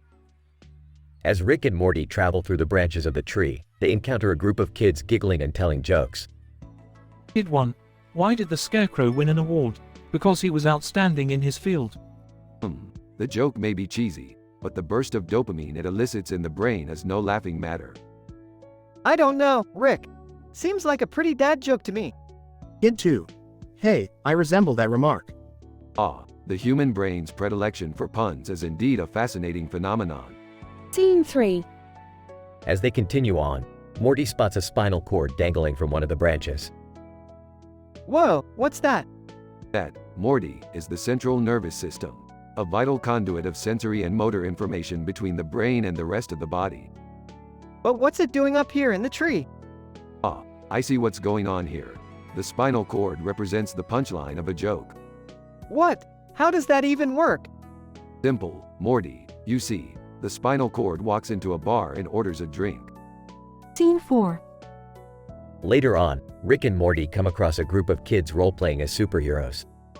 Kid 3. I'm Captain America. Kid 4. I'm Iron Man. Kid 5. I'm Batman. Oh, excuse me, Batman isn't in the Marvel Universe. He's from DC. Kid 5. Oh yeah? Well, I'm from the cool universe, where anything goes. Hey, I like your style, kid. Unconventional thinking is a hallmark of comedy.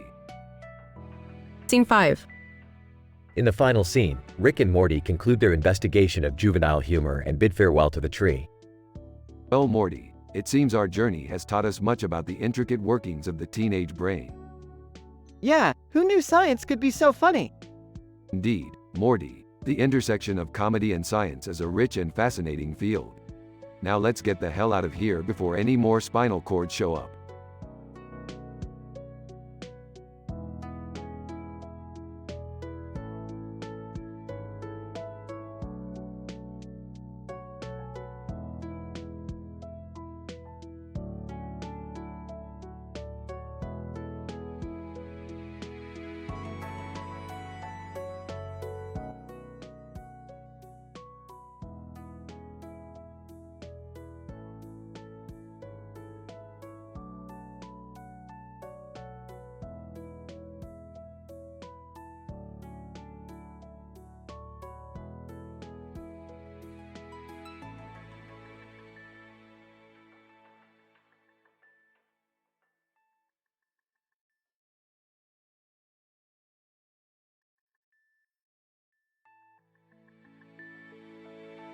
Title: Investigating the correlation between Lomi Lomi Massage, Cosmic Horror Invasion, and Ancient Cursed Tombs in a Villager Cemetery.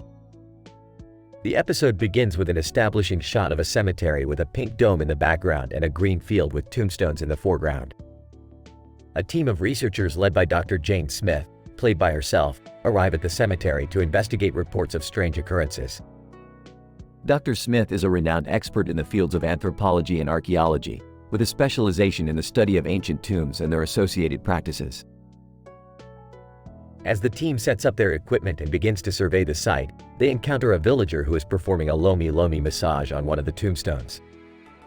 Dr. Smith engages the villager in a conversation about their cultural beliefs and practices, and learns that they believe the spirits of their ancestors are present in the cemetery and that the massage is a way of honoring them. However, things take a sinister turn as the team discovers evidence of a cosmic horror invasion in the form of strange markings and eerie whispers. They also find an ancient cursed tomb, which Dr. Smith identifies as belonging to a long-forgotten civilization with a history of sacrificing humans to appease their gods. As the team delves deeper into the tomb, they begin to experience hallucinations and a sense of dread. It becomes clear that the cosmic horror invasion is linked to the cursed tomb and the villagers' cultural practices. Dr. Smith and her team must work quickly to unravel the mystery and prevent the cosmic horror from spreading to the rest of the world. In the end, Dr. Smith determines that the Lomi Lomi massage, which involves using touch as a way of connecting with the spirits of the dead, may have inadvertently opened a portal to another realm, allowing the cosmic horror to enter our world. She recommends that further research be conducted into the cultural practices of the villager and their potential interactions with otherworldly entities. Dr. Jane Smith, our findings suggest a correlation between the Lomi Lomi massage, the ancient cursed tomb, and the cosmic horror invasion. It is possible that the cultural practices of the villager inadvertently opened a portal, allowing the cosmic horror to enter our world. Further research is needed to fully understand the nature of this phenomenon and its implications for the field of anthropology and archaeology.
Title: Quantum Shenanigans of Pop Culture Icons. Synopsis. In this episode, Rick invents a quantum projector capable of bringing pop culture icons from other dimensions into their reality. Jerry, impressed with the device, requests Rick to bring Elvis Presley to perform at his office party. Rick, being his usual self, brings in She-Ra as well, and things quickly spiral out of control when the two icons collide on the dance floor. Act 1. Alright, Jerry, let me fire up this bad boy. Brace yourself. The quantum projector.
Title: The Hilarious Adventures of the Time-Traveling Comedian and Robot Talent Show. Introduction. Rick and Morty are eagerly watching a robot talent show, where an android named Robbie the Starbot is holding a star in his hand and pointing to it with a finger on its thumb. Suddenly, a time-traveling comedian appears and crashes the show, followed by a group of Ermagerd meme enthusiasts. Oh great, it's another one of your idiotic friends, Morty. Come on, Rick, he's a time-traveling comedian. It's gonna be hilarious. Storyline. 1.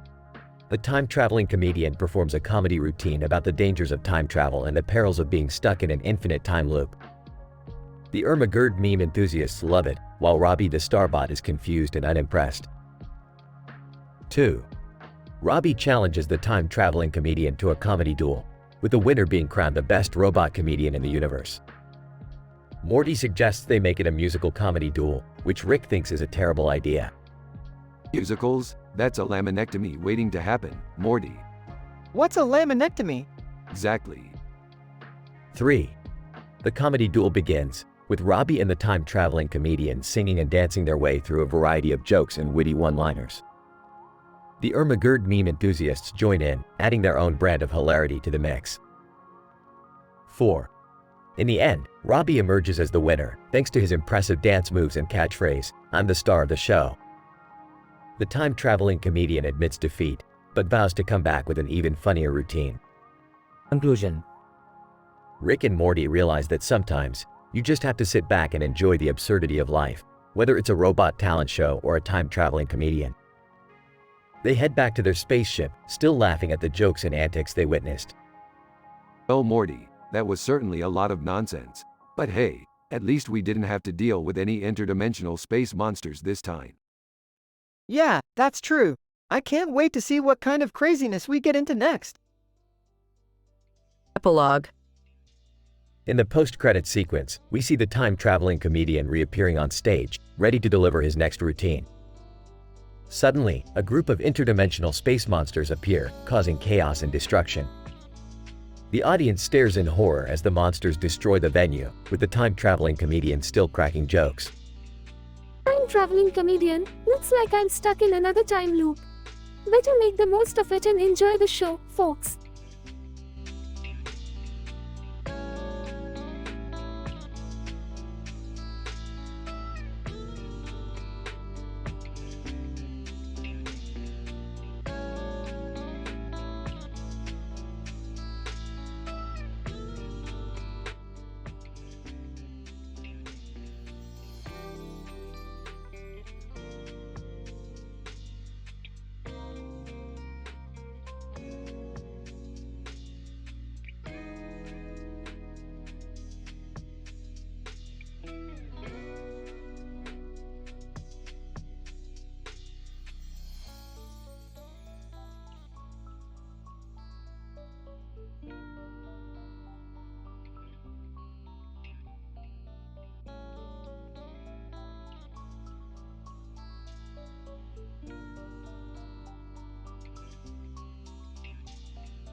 Title: The Grill on Pluto.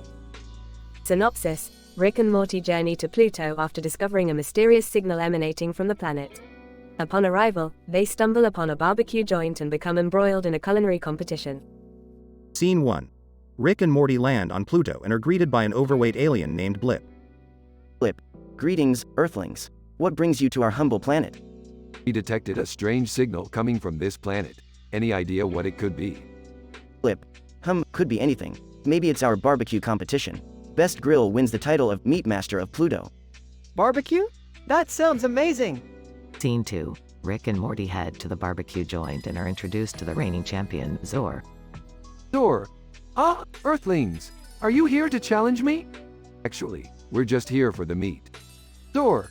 Ha! You'll have to go through me first! Scene 3. The competition begins and Rick and Morty struggle to keep up with the other contestants. Suddenly, Rick has an idea. Morty, hand me that fork. What are you gonna do, Rick? I'm gonna turn this grill on its side and skewer all the meat and vegetables with the fork. It'll cook evenly and we'll win this thing. Scene 4. Rick's plan works and they are declared the winners. As they celebrate, Blip approaches them with a proposition. Blip, congratulations, you have won the title of Meat Master of Pluto. But what if I told you the signal you detected was actually a distress call from a neighboring planet? And? Blip, and we need your help. You see, our planet is being invaded by a race of sentient vegetables. Sentient vegetables? That's insane! Morty, grab the portal gun. We've got some space veggies to annihilate. Scene 5. Rick and Morty travel to the neighboring planet and come face to face with the vegetable invaders. Time to turn these veggies into a salad. Wait, what? That's not how salad. Before Morty can finish his sentence, Rick pulls out a flamethrower and goes to town on the invaders. Scene 6. Rick and Morty return to Pluto as heroes, hailed by the natives for their bravery in stopping the vegetable invasion. Flip. I can't thank you enough, Earthlings. If it weren't for you, we would have been overrun by those sentient vegetables. Hey, it's all in a day's work for the meat master of Pluto. Speaking of meat, can we get some more of that barbecue? And so ends another crazy adventure for Rick and Morty.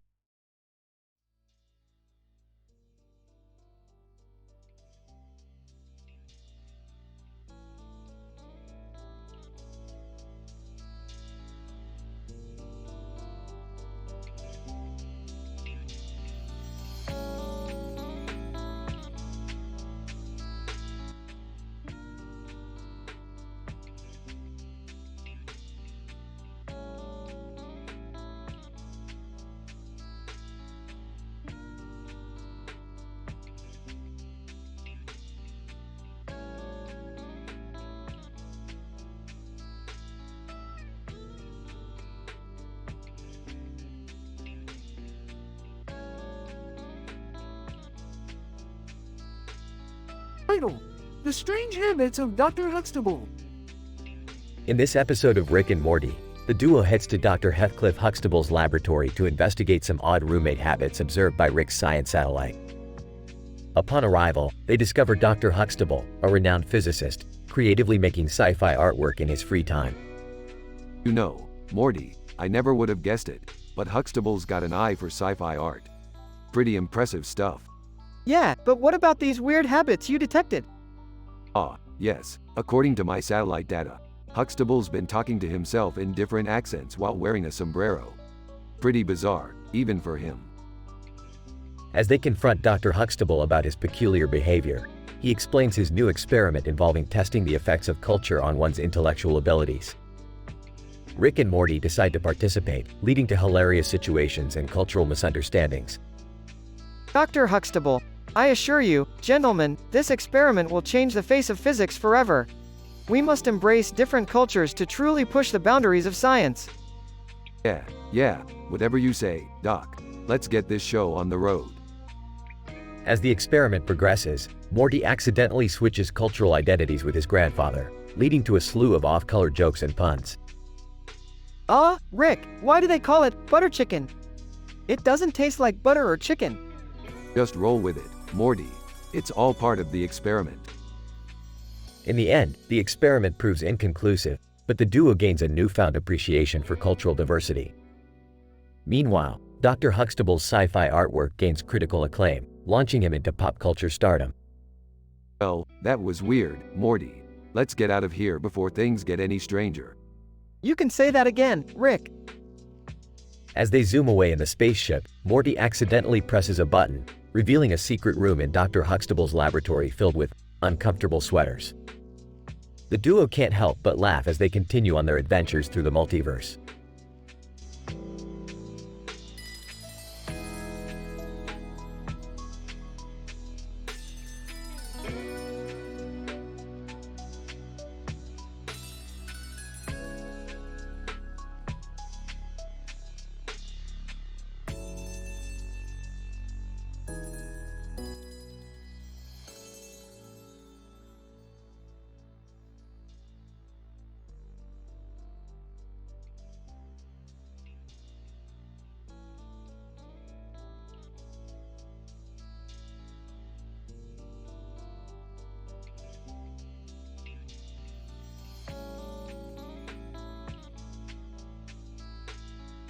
Narrator. In this episode of Rick and Morty, the duo is joined by a cartoon dog, Daffy Duck, and a dog in the midst of a submarine mutiny standoff against invasive parasitic entities. Morty, we're dealing with dysprosium-infused parasites here. They've infiltrated the ship's crew and taken control of Human Resources Manager. Geez, Rick, this is intense. Can't we just, leave them to it? Daffy Duck. Are you kidding me? I've got a stake in this too, fellas. Those parasites are threatening to take over my fleet of planes and boats up above. Dog, woof. Narrator. As the standoff continues, the situation takes a turn for the worse when Gandalf appears out of nowhere. Gandalf, you shall not pass. These parasites are not of this world and must be returned to the dark depths from whence they came. Ah, geez, now we've got a wizard to deal with. Should we just let him handle it? Daffy Duck. I ain't taking orders from no pointy hat. Dog, woof. Narrator. Chaos ensues as the crew, the duck, the dog and Gandalf engage in an epic battle against the invasive parasites. In the end, Rick and Morty manage to save the day, but at what cost? Well, Morty, looks like we learned a valuable lesson today. Never trust a cartoon duck in a submarine mutiny standoff. Yeah, and don't invite a wizard to a parasite fight. Daffy Duck. Woohoo, that was one heck of a ride. Who's up for round 2? Dog, woof.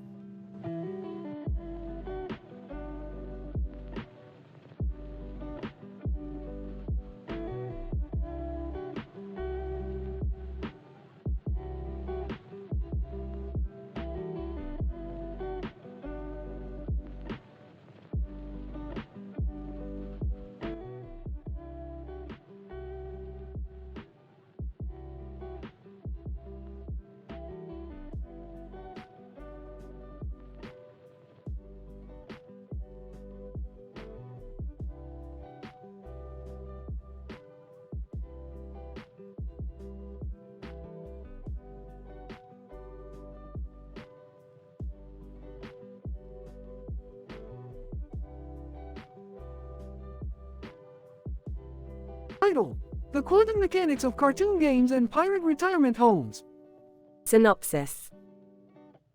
In this episode, Rick invents a highly advanced cell phone with a revolutionary cartoon game that can warp the very fabric of reality. Morty, Jerry, and Rick get sucked into the game, finding themselves unable to escape. They encounter unusual characters like the Wii Fit trainer, Sergey Brin, and Samarium, all trying to convince them that the only way out is to beat the game and reach the highest level. Meanwhile, they stumble upon a pirate retirement home, where retirees are struggling to keep their treasure and fend off an army of animated rabbits with pituitary gland mutations. Chaos, hilarity, and scientific jargon ensue. Morty, this is no ordinary game. It operates in a multiverse where every decision you make creates a new alternate reality. Geez, Rick, that sounds complicated.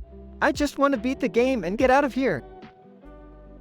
Wait, so if I choose the wrong character, I could accidentally create a dystopian reality where rabbits rule the world. Bingo, Jerry, that's why you should always listen to me. Wii Fit Trainer, congratulations, you have unlocked a new level. But be warned, this level is so advanced that it can only be reached by using your pituitary gland. Sergey Brin.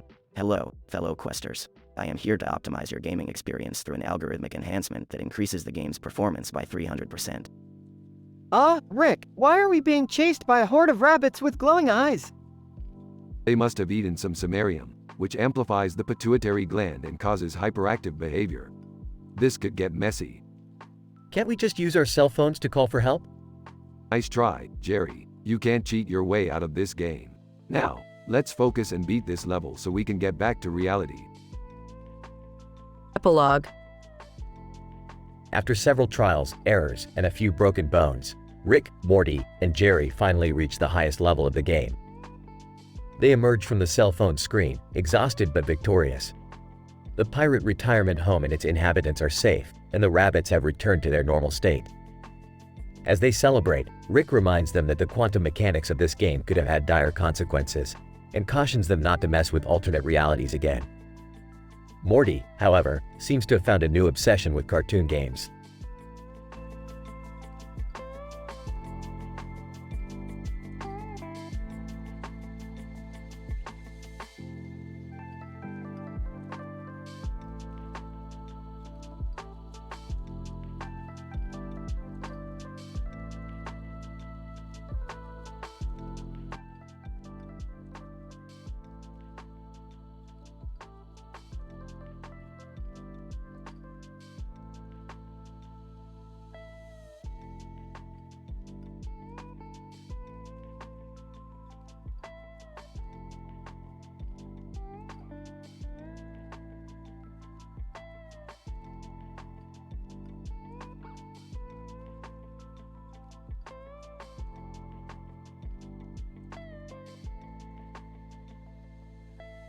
Title: The Extraterrestrial Ecosystem Exploration and Post Malone's Party.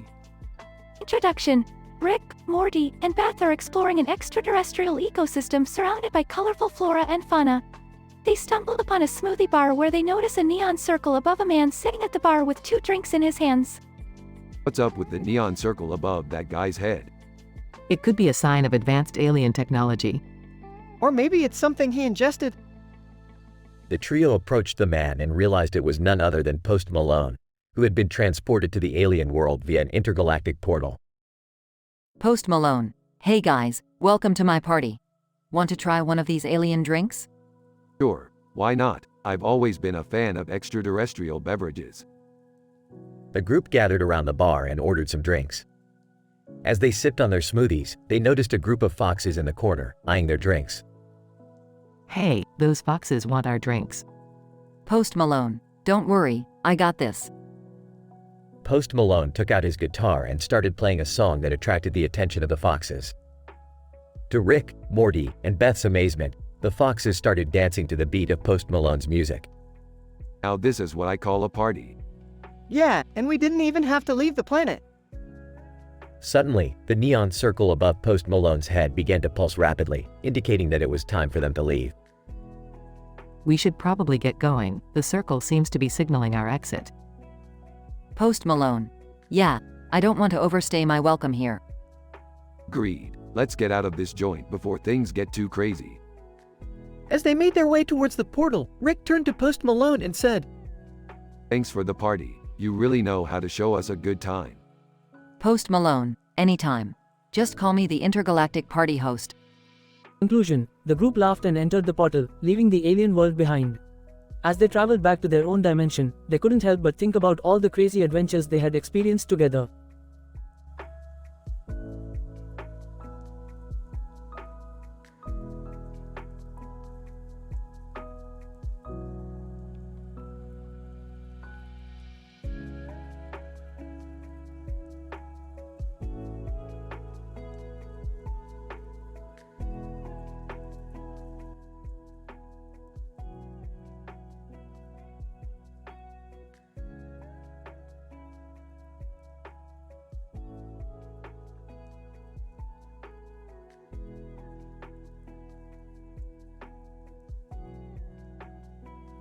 Narrator. In this episode of Rick and Morty, a cartoon character with a green head and mustaches is portrayed in front of a pink sky adorned with stars and clouds. Rick and Morty must save their family member Summer from the clutches of an evil, stanky, creepy, and smelling balding middle-aged obese man who wants to marry Summer. Morty, we have a serious problem here. That smelly guy is after our family again. What are we going to do, Rick? Narrator. Rick and Morty transform into their space gear and fly off to rescue Summer. Along the way, they encounter tons of epic thrilling scenes, clever award-winning writing, and remarkable physical stunts. Thanks, Rick and Morty, for coming to my rescue. Don't thank us yet, Summer. Narrator. Rick and Morty confront the middle-aged obese man, but he proves to be a formidable opponent. In a stunning and satisfying display of teamwork and strategy, Rick and Morty finally defeat the foul villain and save Summer from his clutches. We did it again, Rick. We saved Summer. That's why they call us the smartest guys in the universe. Narrator. The episode concludes with a heartwarming moment when Rick, Morty, and Summer share emotional gratitude with one another. Another epic adventure in the Rick and Morty universe comes to a satisfying end.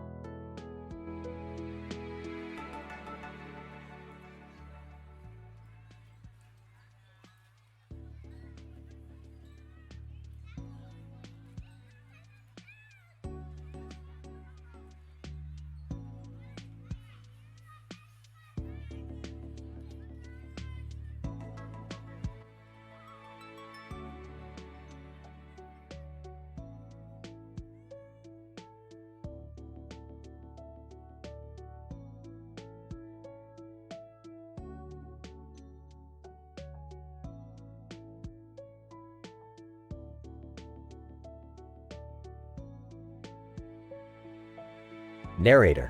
In this episode of Rick and Morty, entitled Rhyme Time with Batman, our protagonists Rick, Morty, Jerry, and Summer are transported to the world of the Caped Crusader, where they engage in a rhyming rap battle with none other than Batman himself.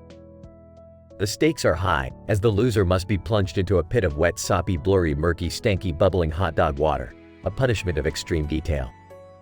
Oh, Batman, you think you're fly? You need a cape like mine to get that high. Your suits are boring, just black and gray. Come on, Batsy, spice it up, okay? Your gadgets are cool, we'll give you that. But have you ever tried a portal gun hat? You need some humor, lighten up the mood. Take a cue from Rick, who's always crude. Batman, your rhymes are weak, your insults lame. You're no match for the Dark Knight's fame. As they continue the rhyming battle, the tension builds, with both sides delivering clever bars and impressive wordplay. But in the end, it's our heroes who emerge victorious, sending Batman into the depths of the hot dog water pit. Batman, oh, the horror, the stench, the pain. I'll never forget this punishment, it's driving me insane. In the final scene, our heroes celebrate their victory, reveling in their cleverness and wit. Rick delivers a classic one-liner that leaves the audience cheering, bringing the episode to a satisfying close. Looks like Batman's got a new origin story, one involving hot dog water and lots of glory.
Narrator.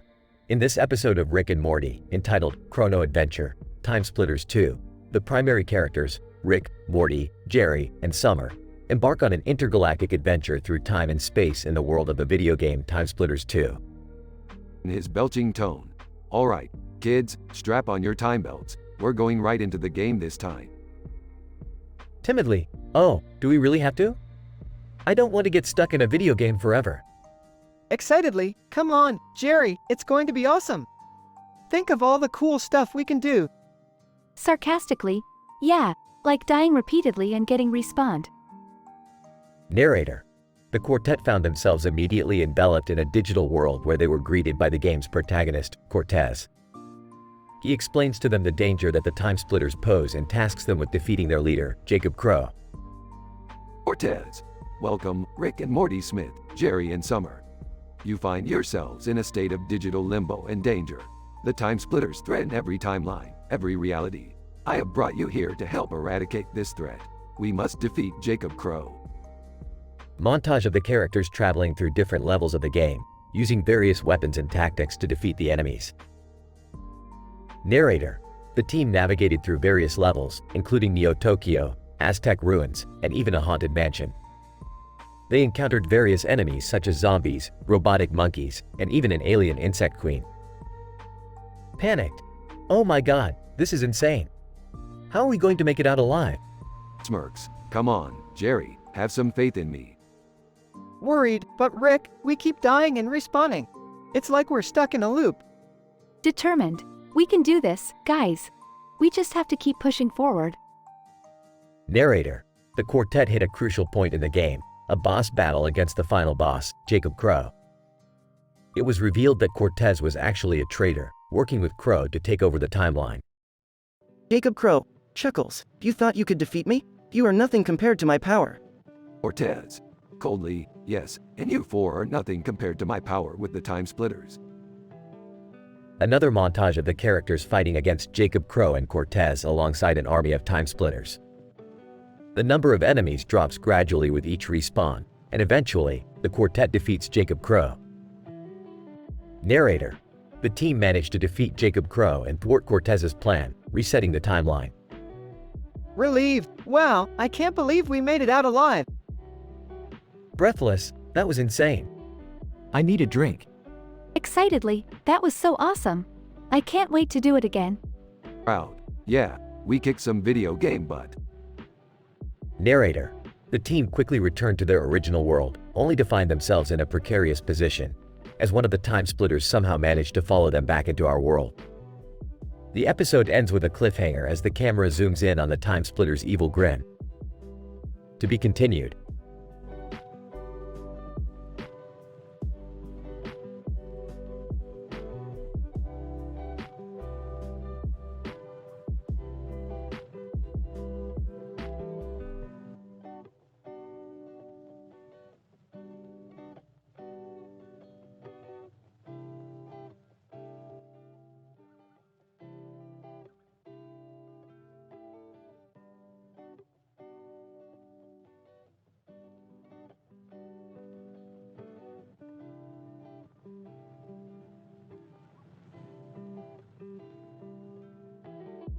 Narrator. In this episode, we follow the extreme horror scenario of a young woman who is found passed out inside an abandoned bathroom. Her hand is holding a puzzle piece while the puzzle box features a missing piece bearing the word, "the woman." Camera switches to show the young woman with a unique trap attached to her stomach. The scene describes the trap in intricate detail. Scientist 1. The trap attached to the woman's stomach is a marvel of engineering design. The activation mechanism of the device is heavily dependent upon the puzzle's completion and the intelligence of the victim. Scientist 2. Additional aspects of the device that interconnect with this activation mechanism include the intricate wiring that forms the body of the device, thin metal blades that encase the victim's abdomen, and a poisonous gas that will be released into the room if the puzzle is not solved in time. Narrator. The woman awakens to the sound of a recorded message. Jigsaw greets her and tells her that she has precisely 60 seconds to solve the puzzle and escape the trap before time runs out. Woman.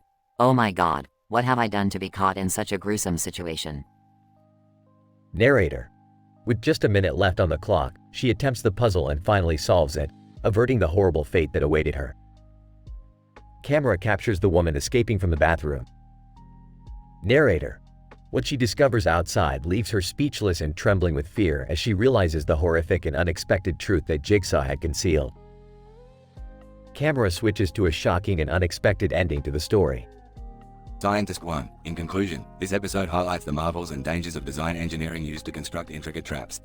It demonstrates the extreme intelligence and meticulousness involved in construction, and how easy it is to fall prey to such traps without even knowing it.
Narrator. In this episode, we join the intrepid heroes Rick, Morty, Jerry, and Summer as they journey into the fantastical world of the SpongeBob show. Armed with only a box of popcorn and their wits, the quartet prepares for a challenge unlike any they have faced before. Alright, kids, this is going to be one tough challenge. We're not just facing Patrick, we're facing the entire SpongeBob universe. Oh geez, Rick, I don't know if we're ready for this. Yeah, we're not exactly known for our rhyming skills. Speak for yourself, Dad. I've been practicing my freestyle. Narrator. With trepidation, the group enters the SpongeBob show and is immediately transported to the underwater world of Bikini Bottom. Alright, First order of business, we need to find Patrick. Why? What's the plan? We're going to roast him on his appearance in a rhyme battle. If we win, he gets plunged into a pit of hot dog water forever. Narrator. With the stakes high, the group sets out to find Patrick, but their task is not easy. They must navigate the unfamiliar terrain of Bikini Bottom, avoid traps, and defeat enemies. Rapping, we're searching the town, looking all around, for that starfish clown who's going down. Narrator. Eventually, they find Patrick and the rhyme battle begins. Rapping, you're a starfish, Patrick, with a face so round. You look like a hot dog someone accidentally drowned. Patrick. Complaining, hey, that's not fair. You don't even have any hair. Rapping, you live under a rock, with no sense of fashion. Even Mr. Krabs wouldn't take you on as a passion. Narrator. The battle continues, with each side trading blows and taunts. Rapping, you're lazy and dumb. Your brain is just gum. You don't even know the difference between your thumb and your bum. Patrick. Complaining, I don't deserve this. I've never felt so much dismiss. Narrator. As the battle reaches its climax, Patrick is finally defeated by the combined skill and cunning of Rick, Morty, Jerry, and Summer. Rapping. You're weak and you're slow. You didn't stand a chance. In a battle of rhymes, there's no such thing as a truce or a ceasefire romance. Narrator. With Patrick defeated, the group jubilantly plunges him into the pit of hot dog water, and the crowd cheers as a giant foam finger descends from above, declaring the group the winner of the rhyme battle. Grinning, looks like we're kings of the SpongeBob universe now. Who's hungry for some Krabby Patties? Narrator. And with that, the group celebrates their victory and settles down for a well-deserved snack. But what other adventures await them in the SpongeBob universe? Only time will tell.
Title: Temporal Disruption, a Time Splitters 2 adventure.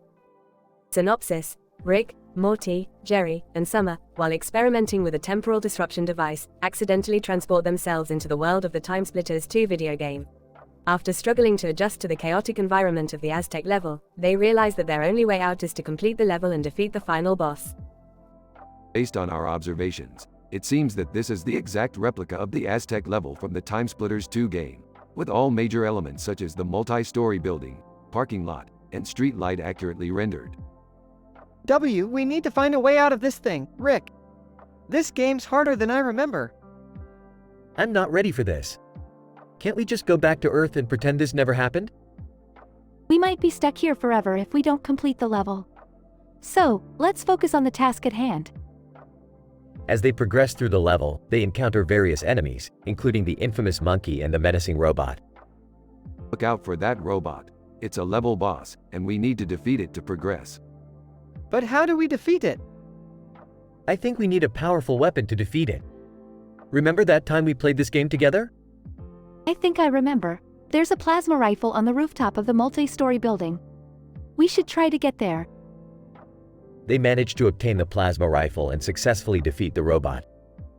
However, as they approach the final boss, they realize that it's the massive and terrifying Time Splitter itself. This is it, the final boss. We need to work together and defeat it. What do we do? It's huge. I think we need to use the time crystal. That's how we defeated it in the game. But where do we get the time crystal? Just as they think all hope is lost, they notice the time crystal dangling from the Time Splitter's neck. They manage to retrieve the crystal and use it to defeat the Time Splitter. Through teamwork and strategic thinking, they successfully complete the level and are transported back to their own world. Well, that was one heck of an adventure. We should do that more often. And no way, Rick! I'm never playing that game again. I think I need a break after that. My heart can't handle much more excitement. But we did it. We're a great team. Let's go get some ice cream to celebrate. The group leaves the lab, relieved and victorious, ready for their next adventure.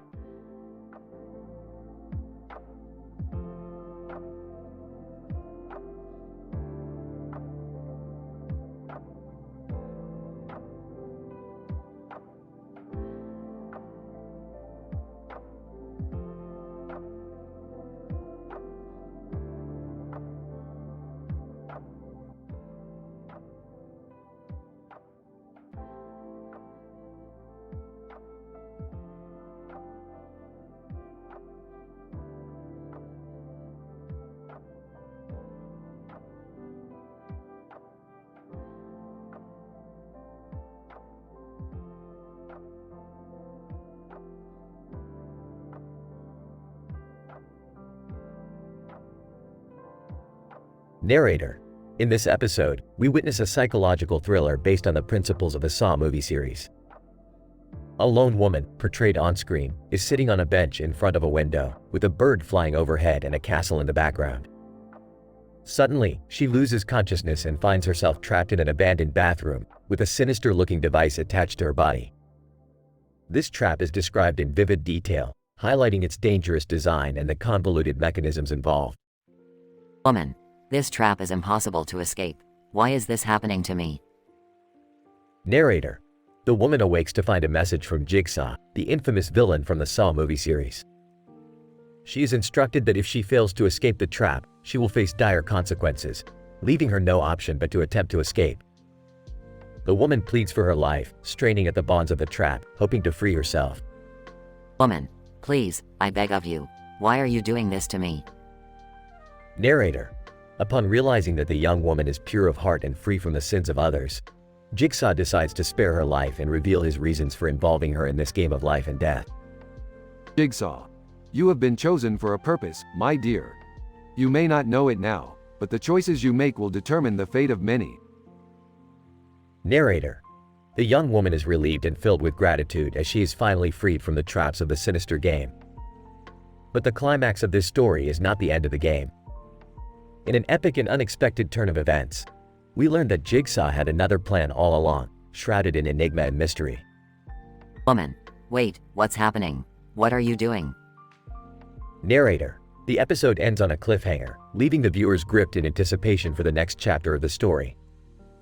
This unnerving and spine-chilling episode, encompassing the elements of suspense, survival, and mystery, has been executed with clever and award-winning writing, leaving the audience craving for more.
Narrator. The latest episode of Rick and Morty showcases a peculiar adventure involving the Carton Gang in a rhyming rap battle against the Teletubbies. This research delves into the analysis of the episode from a scientific standpoint. Morty, buckle up for another mind-bending journey. We are headed to the Teletubbies world. What? Rick, how will we survive with these strange creatures? Narrator. The dimension portal swings Rick and Morty into the colorful world of the Teletubbies, where a field, a sun, and a blue sky is ubiquitous. Surrounded by Teletubbies, Rick, Morty, Jerry, and Summer realize they must go against them in a rhyming rap battle to avoid plunging into the pit of blurry, stanky hot dog water. Let's do this, guys. I'll take the tot sun. Jerry, you can match the purple one, and Rick and Morty, you both can take the yellow and red ones. Narrator. As the rap battle begins, Rick spews verses that completely annihilate the Teletubbies, causing them to tremble. Jerry then follows with lines so cutting that the Teletubbies and Tot Sun were left stuttering. Summer and Morty conclude the battle on a high note, leaving the Teletubbies with no choice but to complain in excruciating detail about their punishment. Teletubbies, we are devastated at our failure and must experience the agony of the smelly, blurry hot dog water forever. The idea of all that greasy hot water pouring over our tiny bodies petrifies us. Narrator. The episode was packed with thrilling scenes and dialogue that resonates with audiences. The clever award-winning writing perfectly captures the essence of a satisfying finale, leaving fans longing for more adventures of the Rick and Morty clan.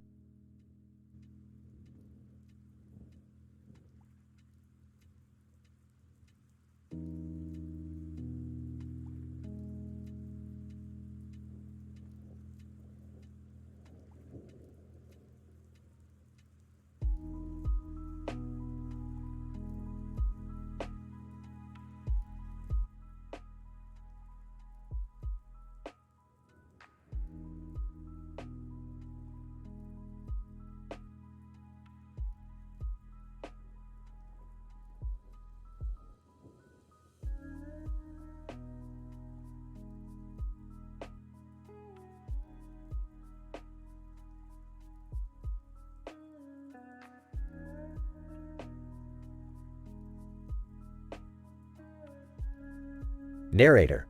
In this episode, titled The Rime of Plankton's Demise, our heroes Rick, Morty, Jerry, and Summer find themselves transported to the world of the SpongeBob SquarePants show.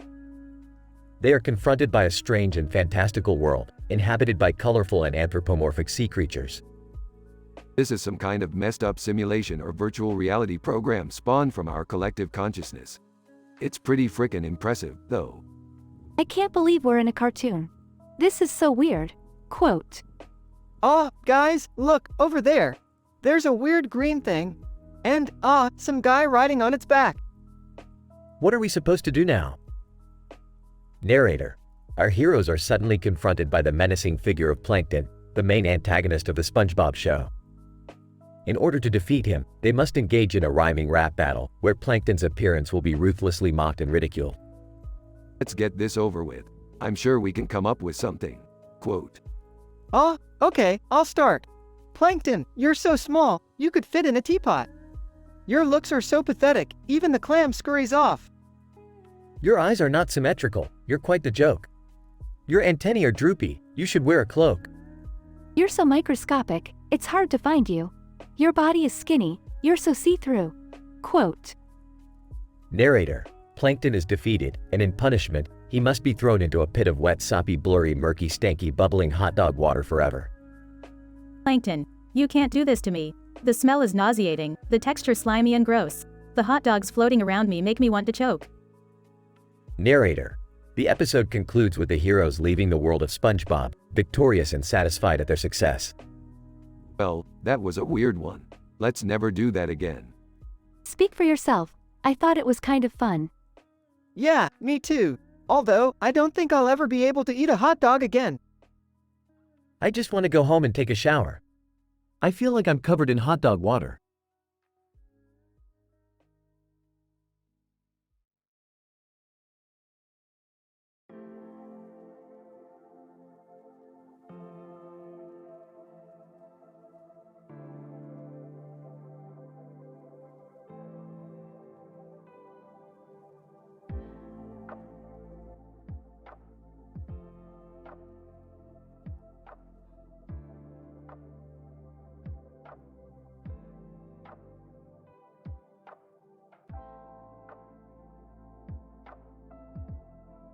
Narrator.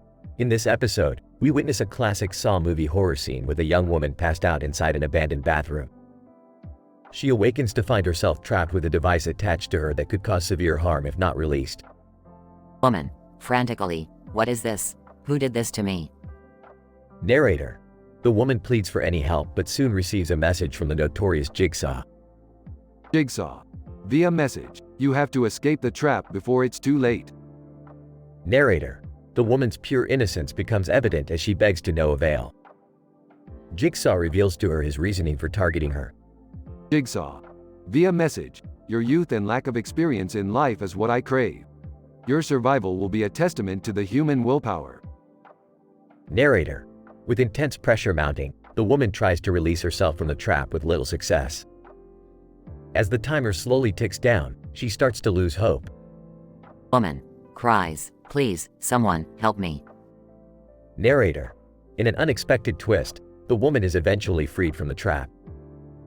Jigsaw reveals the reason behind her salvation. Jigsaw. Appears, you possess a quality that even I cannot harm. Your pure heart and soul have shown me that not all is lost in humanity. Narrator. The episode ends with the woman grateful to be alive as she exits the bathroom into an unexpected revelation. The clever and award-winning writing leaving the audience in awe.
Narrator.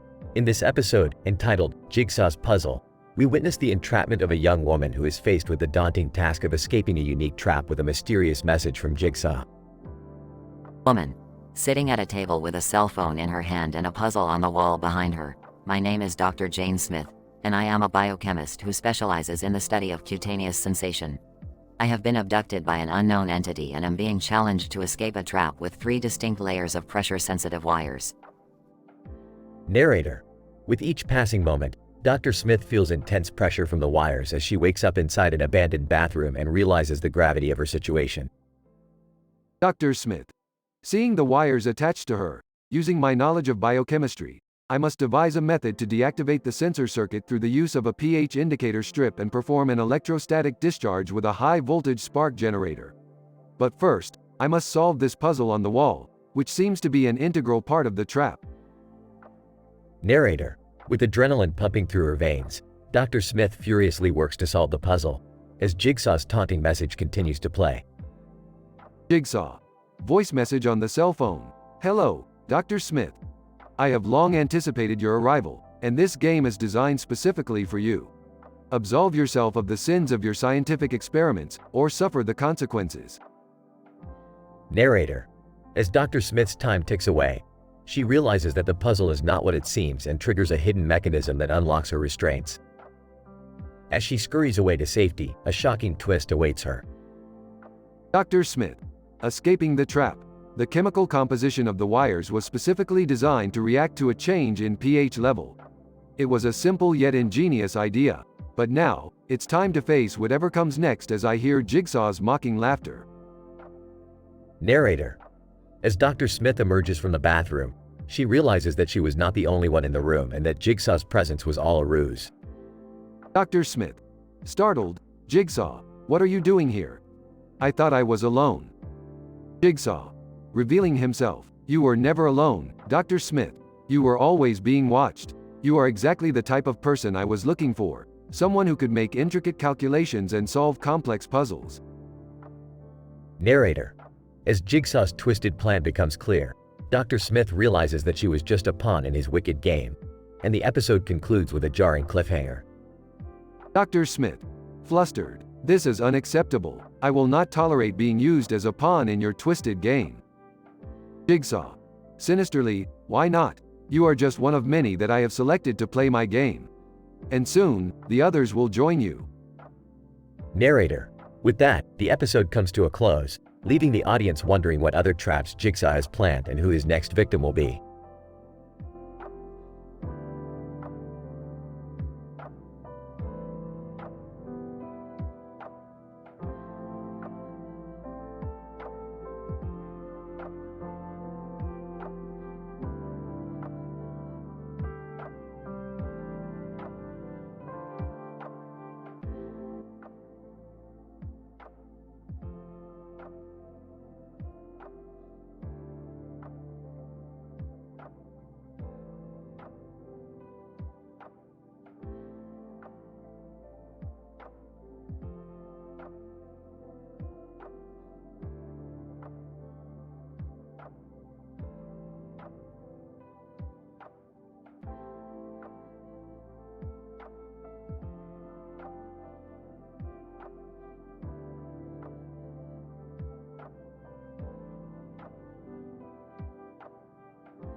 Opening scene.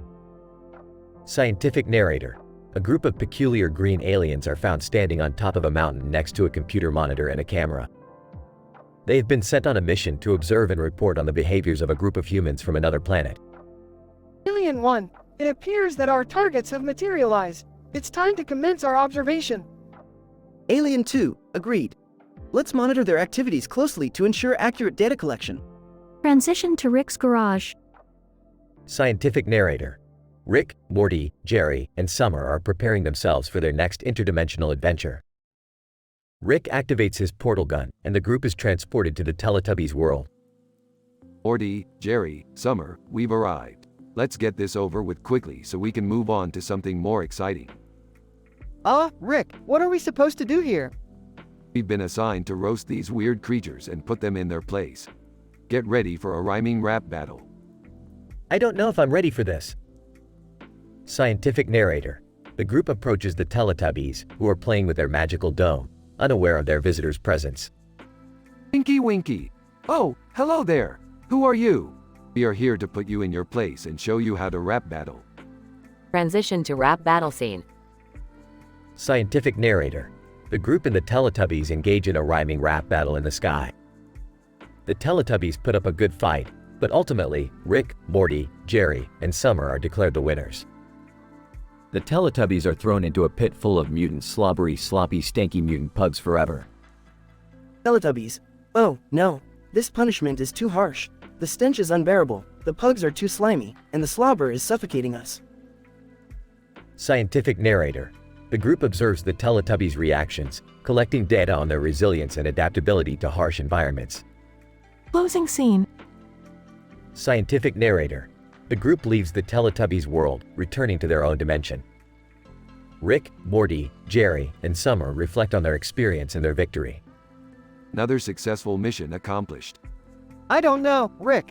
I feel kind of bad for the Teletubbies. Yeah, that was kind of messed up. But we won, right? Scientific narrator. The group exits the garage, leaving the portal gun behind. The screen fades to black, ending their adventure in the Teletubbies world.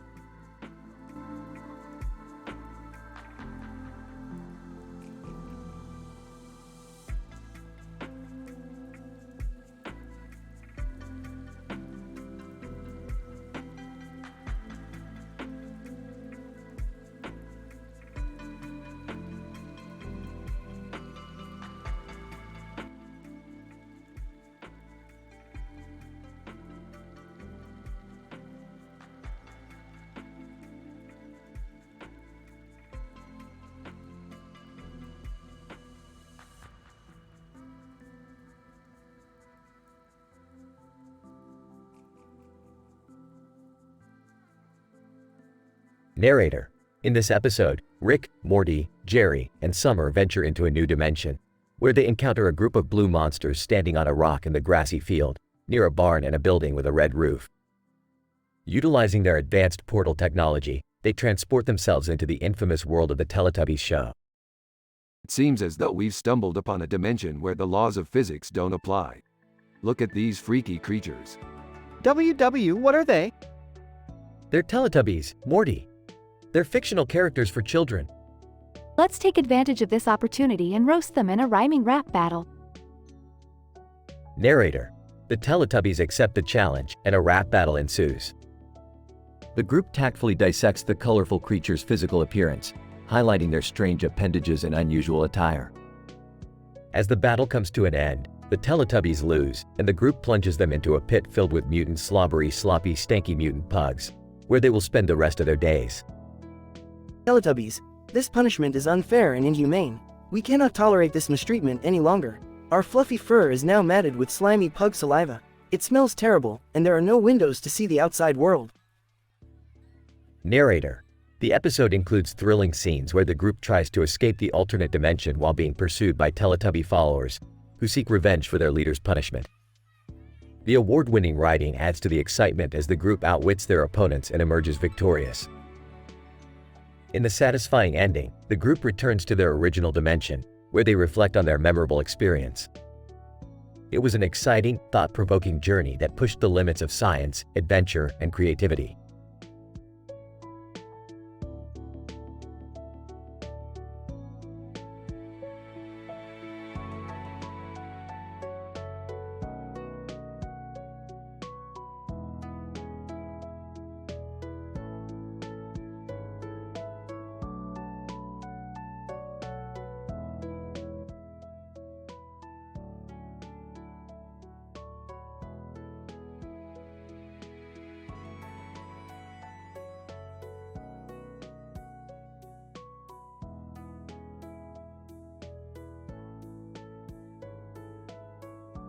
Narrator. In this episode, Rhyme Battle in Teletubby Land, the characters Rick, Morty, Jerry, and Summer are transported to a surreal world where they encounter the popular children's show, the Teletubbies. Standing on a lush green hillside next to a giant hot dog on a stick, the characters embark on a mission to roast the hot sun in the sky through a rhyming rap.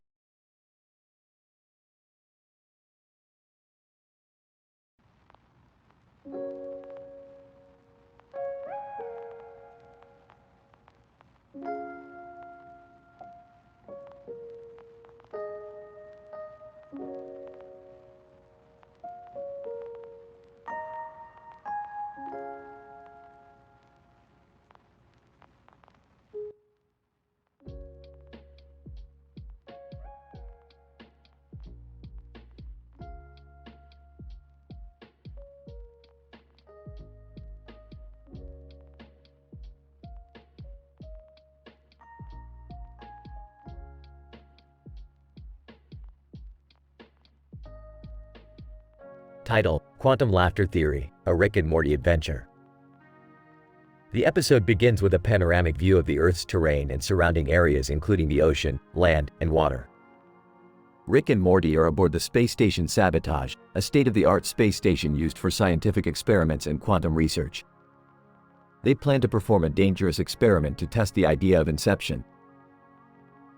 Rick unveils his latest invention, a device that would allow them to enter the dreams of people on Earth. Morty raises concerns about the ethics of invading people's dreams, but Rick brushes them off. Suddenly, the space station experiences a sudden jolt, and they discover that they are being attacked by a ghost ship on their voyage. With their advanced scientific knowledge of quantum mechanics, Rick and Morty set out to thwart the ghost ship's attacks. Using their experimentation device, they jump into the dreams of the ghost ship's captain and crew, discovering their plan to take over the space station Sabotage. Meanwhile, back on Earth, Jerry accidentally stumbles upon an underground comedy club, known for its midnight movie showings and cutting-edge material. The club is run by a group of interdimensional beings who have been studying human comedy for years. Jerry joins in on their comedy night and is surprised to find out that jokes about shoulders are the most universally funny. Rick and Morty use their knowledge of quantum mechanics to outsmart the ghost ship crew, and they successfully secure the space station sabotage. In a celebratory mood, they decide to do a little experiment on the idea of Max Planck's quantum theory. The experiment goes awry, however, causing them to experience uncontrollable fits of laughter. From the depths of their laughter, Rick and Morty come to the realization that they need to respect the boundaries of other people's minds and dreams. They exit the experiment, and Rick destroys his invention. As the episode ends, Morty reflects upon the strange events of the day, saying, "Man, science really is a trip."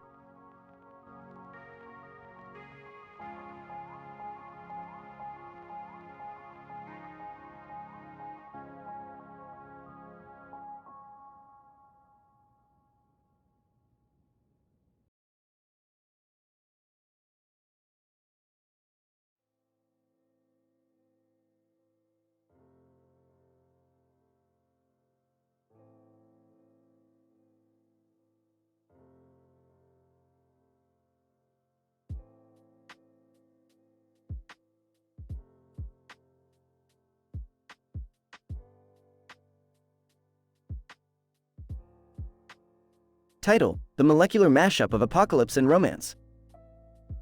The episode opens with a panoramic view of a river and city from the window of a plane, with a shadow of a person on the ground. As the camera zooms in, we see that the shadow belongs to none other than Rick Sanchez, a chemical engineer turned mad scientist, accompanied by his bewildered grandson, Morty. Morty, this is not a pleasure trip. We're on a mission to retrieve the rare element Caroluum from the post-apocalyptic wasteland. Oh, geez, Rick, can't we take a break and watch some Casablanca instead? Don't be a wimp, Morty. This is not a romantic joyride. We're about to embark on a post-apocalyptic road war. As they land their plane and hit the road, Rick and Morty encounter various mutated monsters and fierce warriors. But as they navigate through the ruins, they stumble upon a hidden underground laboratory where Rick's former flame, Dr. Isabel, is conducting experiments. Well, if it isn't my ex-girlfriend. What are you doing here? Dr. Isabel, I could ask you the same thing, Rick. But let's put our past aside for now and work together to save the world. The trio teams up against a common enemy and fights their way out of the lab. But before they reach the surface, they are confronted by a giant mutant monster. Oh, no, we're doomed. Not on my watch, Morty. Pulling out his trusty portal gun, Rick opens a portal to a parallel universe where the monster is nothing but a cute little puppy. Oh, man, that's one way to solve a problem. Dr. Isabel, so, Rick, do you still have feelings for me? Ah, I already have a new flame named Science, but you'll always be a part of my molecular mashup of apocalypse and romance. As the episode ends, Rick and Morty fly back home, leaving behind a world that was once doomed but now saved by science, love, and a little bit of craziness. The end.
Narrator. In this episode, Rick, Morty, Jerry, and Summer embark on a journey into a world beyond their own, the Teletubbies show. Upon arrival, they encounter a fierce battle between two men for a fire hydrant, with a man in the background holding a stick. Fascinating. I never thought I'd see such primitive behavior up close. Yeah, this is like observing a prehistoric society. Can we focus on why we're here? We have to roast the tot son in a rhyming rap battle so it gets dunked into hot dog water forever. Right, we need to win this battle and save our own world. Narrator. The team heads towards the tot son and begins their rhyming rap battle, exchanging cleverly written lines. Her heat's too bright. Your shine's too weak. You'll lose this battle. It's destiny you seek. Your rays can't compare to our wit. Dunking you in hot dog water is our ultimate hit. Your face is too round. Your curves too soft. Prepare to be roasted. Your fate was foretold. You bring life to our world, but we reign supreme. You'll be dunked and forgotten. It's not a dream. Narrator. The Tot Sun tries to fight back, but their complaints are met with little concern. Good son, this is unfair. I provide you warmth and light. This punishment is cruel and not right. Don't be a baby. It's just a little water. Your reign is over. You're a failure. Your complaints are weak, just like your heat. Into the pit you go. You're nothing but meat. You may think you're important, but now you'll see, you're just a Tot Sun, nothing but a mere entity. It's time to say goodbye. It's our victory dance. Into the hot dog water you'll go. It's your last chance. Narrator. With a final dunk, the Tot Sun is defeated and unable to complain any further. The team celebrates their victory and returns to their own world, leaving the Teletubbies show behind. In this episode, the writers brilliantly explore the theme of power dynamics and dominance, utilizing the characters' clever rhyming and wit to conquer their opponent. The use of a rap battle adds an extra layer of excitement and showcases the individual skills of each character. The writers also provide commentary on the importance of understanding the true nature of power and the consequences of abusing it. Overall, this episode is a masterpiece of witty writing and thrilling scenes with an epic and satisfying ending.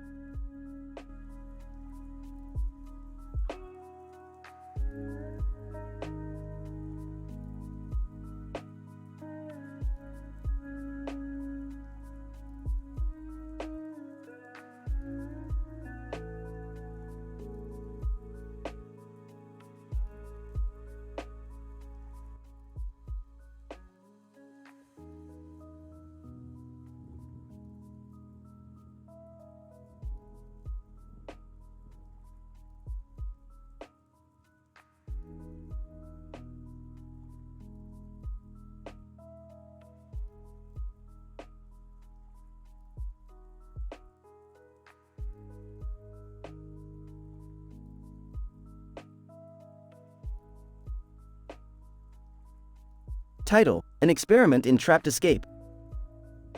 Introduction.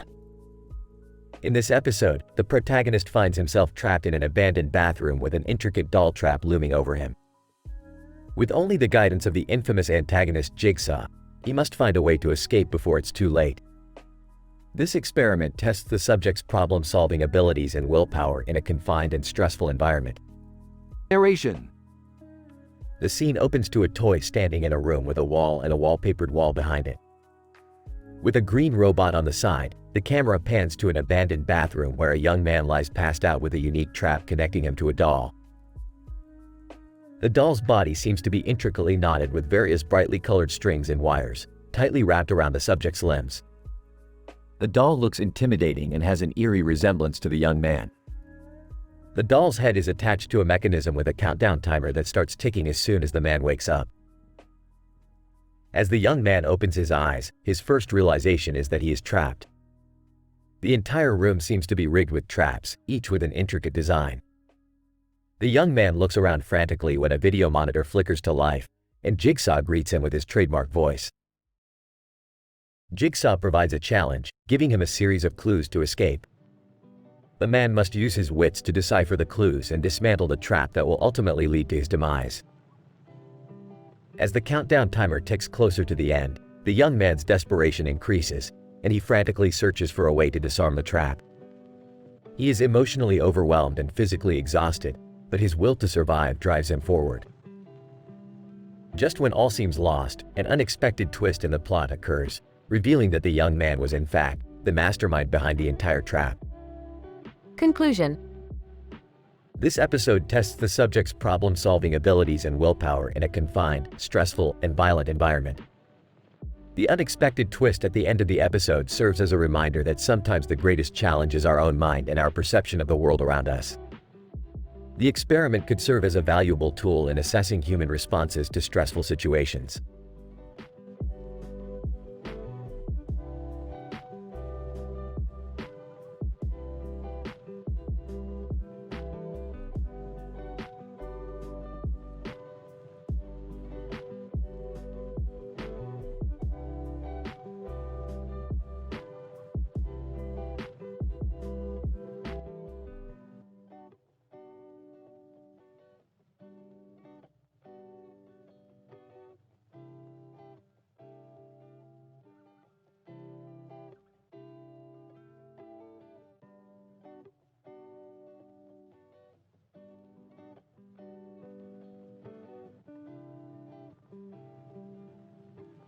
Narrator.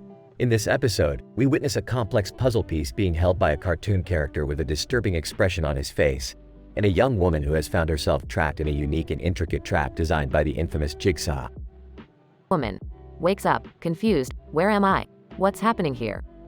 Jigsaw, on a video message, hello, my dear. I'm sure you're wondering why you're here. You see, I've attached a trap to you. You have to escape before the merry-go-round you're attached to pulls you underwater and drowns you.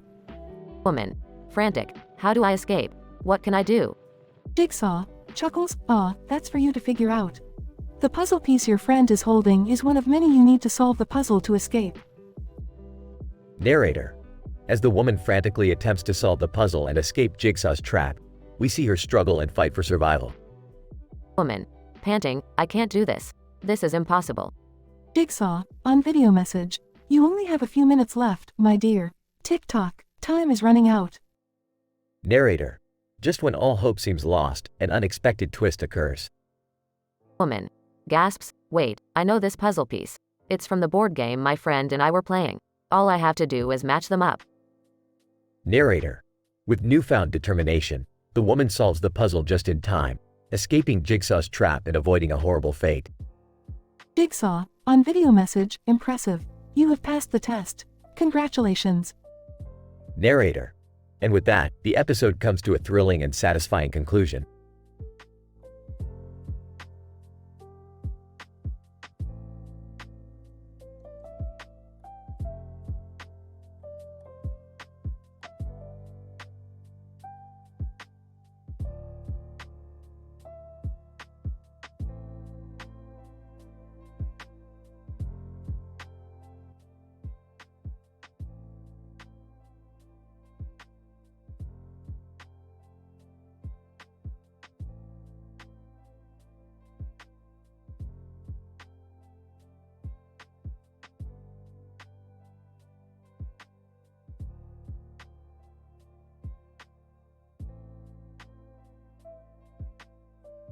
Narrator. In this episode, the Teletubbies roast battle. Rick, Morty, Jerry, and Summer are drawn into the world of Salentherm Eno-Okameri when they come across a poster for a concert featuring a mountain scene and a curious sign. As they are transported into the show, they find themselves in a brightly colored world filled with nonsensical rhymes and dancing creatures. This is worse than that time we went to Gazorpazorp. I don't know, Rick. I think it's kind of cool. Look at those bouncing baby suns. Why are you guys always complaining? Can't we just enjoy this weird place for what it is? Yeah, let's just go with the flow. I think I see the Teletubbies over there. As the group approaches the iconic characters, they are suddenly thrust into a rap battle against none other than No-No, the trusty vacuum cleaner. The stakes are high as they must roast No-No to secure their victory. The battle is intense, filled with clever wordplay and witty insults. Oh no, you suck harder than this place's gravity. Your rhymes are boring. We're about to get snoring. You're so slow and dull. You belong in a museum hall. Give it up. No, this battle is done. Your rhyming skills are worse than a pun. As the battle comes to a close, No-No is defeated and must face the punishment of being dunked into a pit filled with wet soppy, blurry, murky, stanky, and bubbling hot dog water forever. No-No's complaints are detailed and filled with despair. Oh no! This punishment is cruel and unusual. I'll never forgive you for this, Teletubbies. In the end, the group is victorious, and they exit the world of Salentherm Eno-Okameri with a newfound appreciation for ridiculous rap battles and surreal experiences.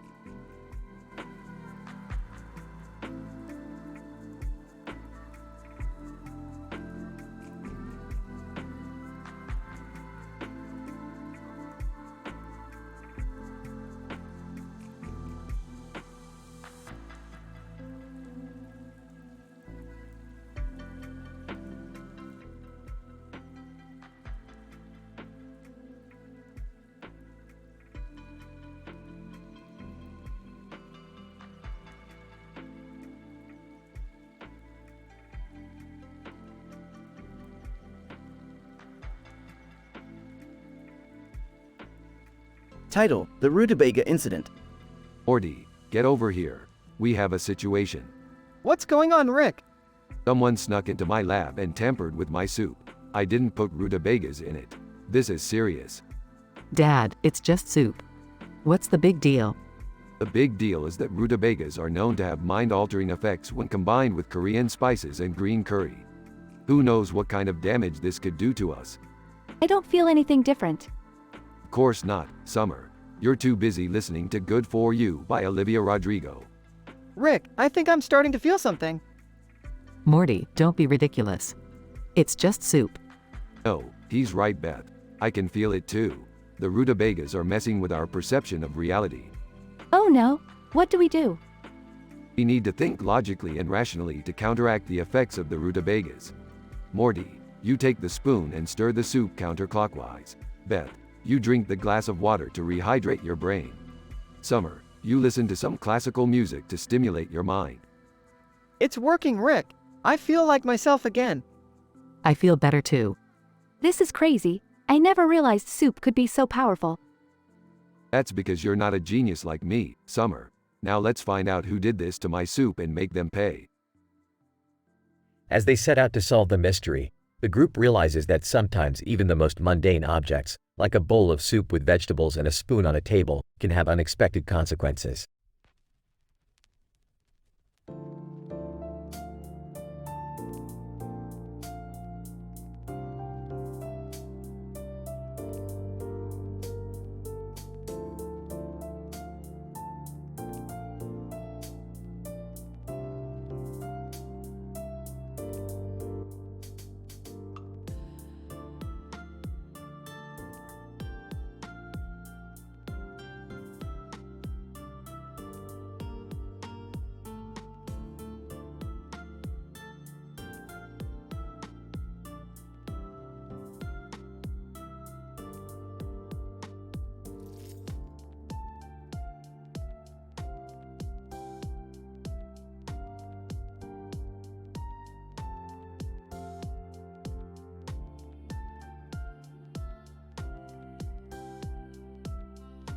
Title: The Paddle of Destiny, An Adventure on the Lake. Synopsis: Rick, Morty, Jerry and Beth embark on a wild adventure to uncover the secrets of a mysterious lake. As they row across the vast expanse of water, they encounter a woman named Isabel, who is rowing her boat with a paddle in her hand. Little do they know, this chance encounter will lead them to a thrilling and hilarious series of events. Morty, we gotta find out what's going on in this lake. I got a hunch something crazy's going on down there. I don't know, Rick. It looks pretty peaceful to me. I'm just glad we're all spending some quality time together as a family. Jerry, shut up and row. As they row further into the lake, they begin to notice strange phenomena. The water starts to glow and they feel a strange energy in the air. Oh boy, things are getting interesting. Brace yourselves, we might be in for a wild ride. Suddenly, they hear a voice from afar. It's Isabel, screaming for help. Isabel, help, my paddle's broken, I can't row. Don't worry, we'll save you. But first, we need to figure out what's going on in this damn lake. As they rescue Isabel and fix her paddle, they stumble upon a powerful artifact known as the Paddle of Destiny. With this paddle, they can control the fate of the entire lake. Whoa, this paddle is lit, Rick. Yeah, Morty, it's the key to unlocking the secrets of this lake. Let's take it for a spin. With the power of the paddle in their hands, they create an outlandish party on the lake. The water turns into a giant dance floor, and they invite all the creatures of the lake to join in the festivities. I never thought a day on the lake could be this wild. I'm getting my groove on. Stop embarrassing yourself, Jerry. As the party comes to an end, they realize the true power of the paddle. It has the ability to bring joy and happiness to those around it. Well, Morty, it looks like we solved the mystery of the lake. And we made some new friends along the way. Yeah, this was one crazy adventure. But who knows what's in store for us next time? Epilogue: The Paddle of Destiny is kept as a family treasure and used only on special occasions. And the creatures of the lake continue to remember the wild party that took place on that fateful day.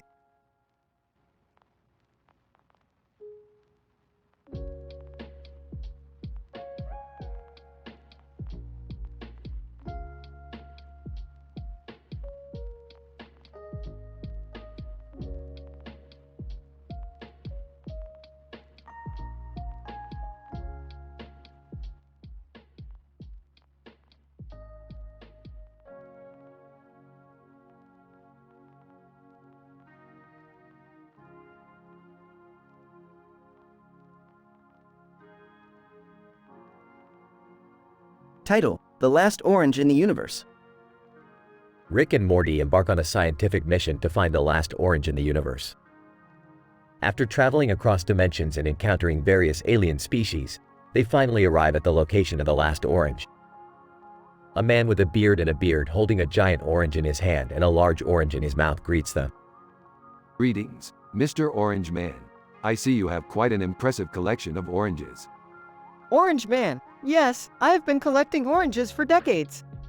But that large orange in my mouth, that's the last one in the universe. What? That's crazy. Hold on, Morty, let's not judge. We've all had our desperate moments.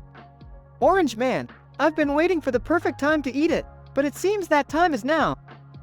Sorry, buddy, but we need that orange for a very important scientific experiment. Orange Man, I don't think so. It's time for me to taste the sweet nectar of the last orange in the universe. This is intense, Rick. What are we gonna do? We have to think outside the box, Morty. I have an idea. Rick pulls out a device from his pocket and presses a button, causing the large orange to grow bigger than the Orange Man. Orange Man, what in the? We just enlarged the orange with this nifty invention. Now we can finally use it for our experiment. Wow, Rick, you're a genius. Of course I am, Morty. Now let's get back to the lab and make some orange juice. As the trio walked away, the Orange Man looked on in shock and awe, realizing that he had just witnessed a true scientific breakthrough.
Title: The Shadowed Engineer.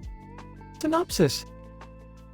Rick and Morty embark on a scientific quest to explore the subterranean alien ruins. While exploring the ruins, they encounter an electrical engineer who joins them on their adventure. However, things take a hilarious turn when the engineer's shadow starts behaving erratically and even starts cracking jokes, causing chaos in the ruins. Scene 1. Rick, Morty, and the engineer are standing in the entrance tunnel of the subterranean alien ruins. Alright, listen up, Morty. We're here to explore these ancient ruins and collect as much scientific data as possible. And, looking at the engineer, you, electrical engineer, try not to mess anything up. Engineer, I assure you, everything is under control. I have ample knowledge and experience in subterranean electrical engineering. Scene 2. The trio enters the ruins and starts examining the ancient technology. Wow, Rick, this technology is so advanced, I can't even imagine how they built it. Engineer, yes, and it's fascinating how they harnessed electrical energy in such an efficient manner. It's like poetry in motion. Scene 3. Suddenly, the engineer's shadow becomes animated and starts talking. Shadow, hey, what's up, guys? I'm the Wacky Shadow. I'm here to make this adventure more exciting. Woo! Scratching his head. What the hell is going on here? Laughing. This is insane, Rick. We're exploring alien ruins with a talking shadow. Scene 4. The shadow continues to cause chaos by making inappropriate jokes and mocking the team. Shadow, hey, electrical engineer, how about I short-circuit your circuits? Wink, wink. Engineer, angrily, this is unacceptable. I demand that you cease this behavior immediately. Scene 5. The trio finally reaches the core of the ruins and makes a groundbreaking discovery. Holy crap, Morty, this is it, the ultimate source of energy. We've hit the jackpot. Engineer, indeed. This is a crucial moment in the history of electrical engineering. We must extract as much data as possible. Scene 6. The Shadow, on the other hand, continues to party it up, disturbing the team's work. Shadow, hey guys, check this out. I'm a moonwalking shadow. Ha ha ha. Rolling his eyes, I can't believe we brought a clown shadow with us on a scientific expedition. Scene 7. Finally, the team manages to gather enough data, and they prepare to leave the ruins. Alright, let's get out of here before that damn shadow drives us insane. Shadow, hey, where are you guys going? We were just getting started. Come on, let's party. Scene 8. As the team exits the ruins, the Shadow mysteriously disappears, leaving everyone wondering if it was all just a hallucination. Rick, I can't believe we're leaving without any answers about that shadow. Morty, in the grand scheme of things, that shadow was just a minor detail. We made groundbreaking discoveries today, and that's what counts. Engineer, I concur. This was truly an unforgettable experience, and I'm honored to have been a part of it. The team exits the tunnel and is seen driving away in Rick's spaceship.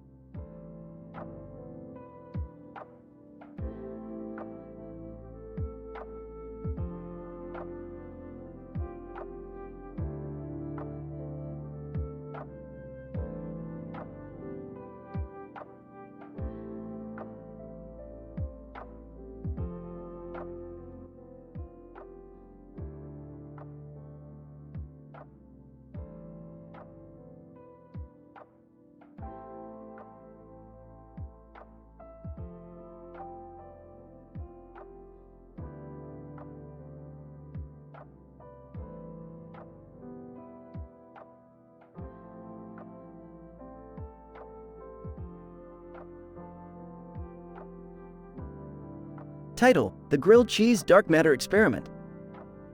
The episode starts off with Rick and Morty in the lab, observing a toasted sandwich sitting on top of a table next to a green container with a green lid and a black counter. They ponder over the nature of fusion reactions caused by the cheese melting on the sandwich and the potential for harnessing this energy source.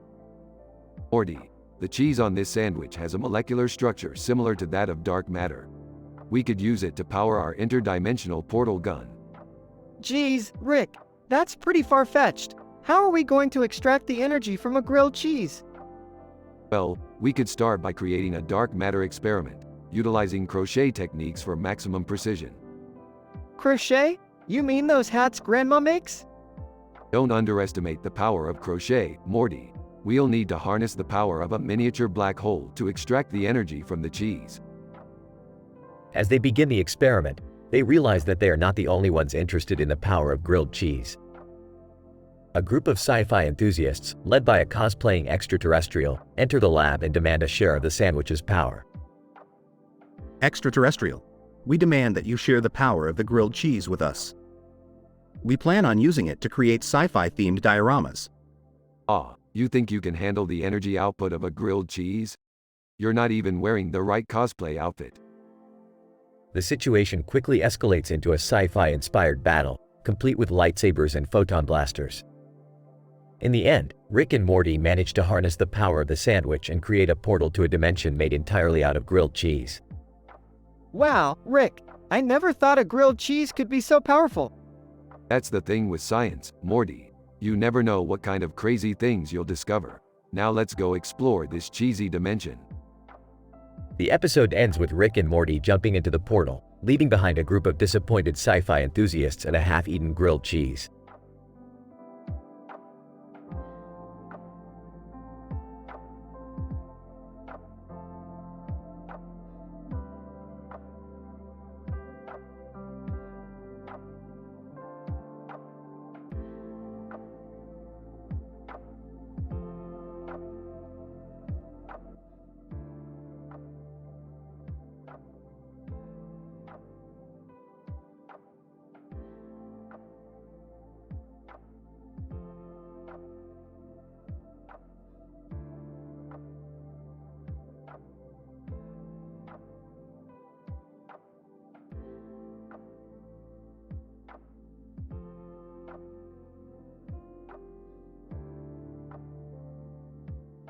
Title: The Insect Conundrum. Synopsis: The Smith family gets caught in a hilarious and absurd scientific adventure when a praying mantis lands on their flower garden. Act 1. Morty, we got a situation here. We got a praying mantis with a phallic, elongated body and legs. This bug's packing heat. Oh geez, Rick, what do we do? Can't we just swat it away with a newspaper or something? Jerry, this bug is a wonder of nature. We should observe it and learn from it. Act 2. I've developed a theory that this mantis is not from this dimension. It's a trans-dimensional explorer. Wow, Rick, really makes you think about the infinite possibilities of the multiverse. Can we just call an exterminator? Jerry, this mantis is helpless. It needs our help. Act 3. Okay, Morty, I've built a mini rocket. We're going on a rescue mission. Oh boy, where is this rocket taking us? The mantis' home planet, Morty. We're about to meet some real extraterrestrial weirdos. Rick, is this really safe? Yeah, I'm not sure my stomach can handle this. Act 4. We made it to their planet, Morty. Look at all these weird alien creatures with phallic, elongated bodies and legs. Hey, Rick, do you think they're ticklish? This is insane. I can't believe we're doing this. This is amazing. I hope we can learn from these intelligent beings. Epilogue. We made it back with the mantis. We saved a whole species, Morty. Not bad for a couple of idiots. Yeah, I guess we did all right. I can't believe I went to space. It's like I'm in a sci-fi movie. Let's continue to explore and discover, together as a family.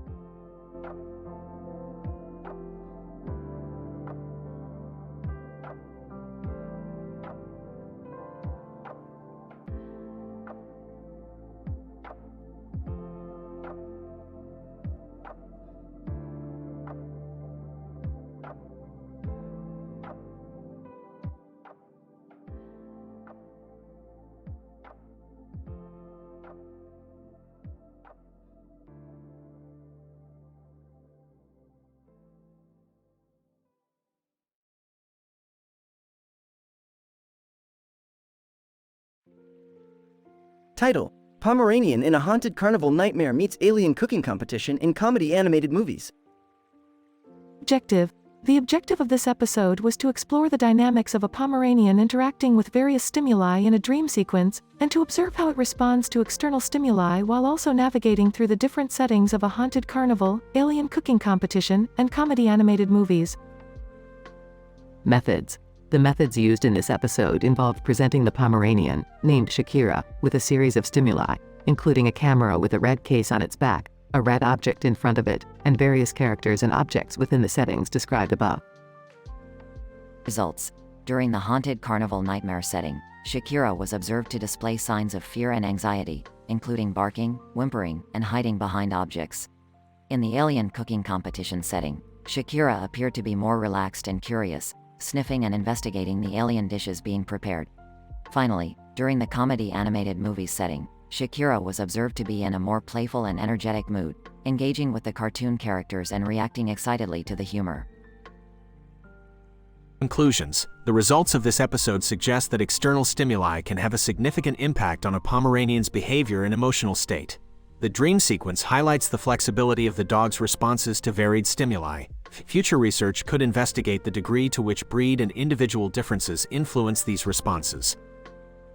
Discussion. Overall, this episode brings forth the role of dreams in not only entertaining and engaging an audience, but also in exploring the behavior of animals in different situations. It also reveals the potential of such episodes to open up new avenues in scientific research and bring forth greater understanding of the emotions and behavior of various animals. Thus, this episode displays a significant contribution to the field of animal behavior and psychology.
Title: The Bizarre Battle of the Bulldog and the Flesh-Eating Zombie Hordes. Opening scene. Rick and Morty are inside Rick's lab examining a strange object. Morty, have you ever heard of the bulldog? No, Rick. What's a bulldog? It's a powerful weapon developed by the military that can turn zombies into obedient soldiers. Wow, that's cool. But isn't it illegal to use zombies as weapons? Morty, when has legality ever stopped us? Scene change. Rick and Morty are at the site of a zombie outbreak. Alright, Morty, time to test out the bulldog. But Rick, what if it doesn't work? Relax, Morty, we've got nothing to lose. Suddenly, a group of zombies appear in front of them, with a dog in a suit and a gun in their hands. Zombie dog, we suggest you turn back now. You're not welcome here. Ah, classic zombie behavior. Bring on the bulldog. Morty brings out the bulldog and points it at the zombies. Suddenly, the zombies start turning into obedient soldiers. What the hell? It worked. This is so weird. I can't believe it. Scene change. Rick and Morty lead their army of zombie soldiers to Lisbon, where a group of flesh-eating zombie hordes are spreading chaos. Alright, let's take these guys down. The battle begins with Rick and Morty's army charging towards the flesh-eating zombie hordes. Chaos ensues with limbs and brains flying everywhere. This is insane, Rick. I can't believe we're actually doing this. Just keep fighting, Morty. You're doing great. The battle continues for what seems like an eternity until finally, Rick and Morty emerge victorious. That was one wild ride, Morty. We did it. Yeah, but at what cost, Rick? We used zombies as weapons and killed so many. Was it really worth it? Hey, Morty, don't think so deeply about it. We won, and that's all that matters. I guess you're right, Rick. Let's just get out of here before something else happens. Ending scene, Rick and Morty are back in the lab, with Rick examining the bulldog. Well, Morty, looks like we've got a new weapon in our arsenal. Who knows what kind of trouble we'll get into next. Yeah, I don't even want to think about it. Suddenly, the zombie dog appears in the lab, holding the bulldog. Zombie dog, you'll never take this from us. We are the new rulers of the zombie world. Alright, Morty, time to bring out the big guns. The episode ends with Rick and Morty charging towards the zombie dog, ready for another epic battle.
Title: The Haunted Retirement Home, a mind-controlled adventure.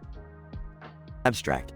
In this episode, Rick and Morty team up with a group of individuals who possess various facial expressions to infiltrate a pirate retirement home and unravel a sinister plot involving a mind control serum that turns these retirees into super soldiers. Using their scientific expertise and quick wit, the team sets out to stop this conspiracy and save the pirates from a dark fate. Scene 1. Morty, you see those faces? All of them are different. This is outrageous. What do you mean, Rick? They just look like regular people to me. Of course, you wouldn't understand. These are individuals with unique facial expressions. We need them for our mission. Scene 2. Group leader, welcome to the pirate retirement home. Please make sure to check in at the front desk. We're not here to retire, man.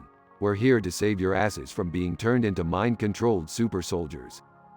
Group leader, what are you talking about? That's absurd. No, it's not.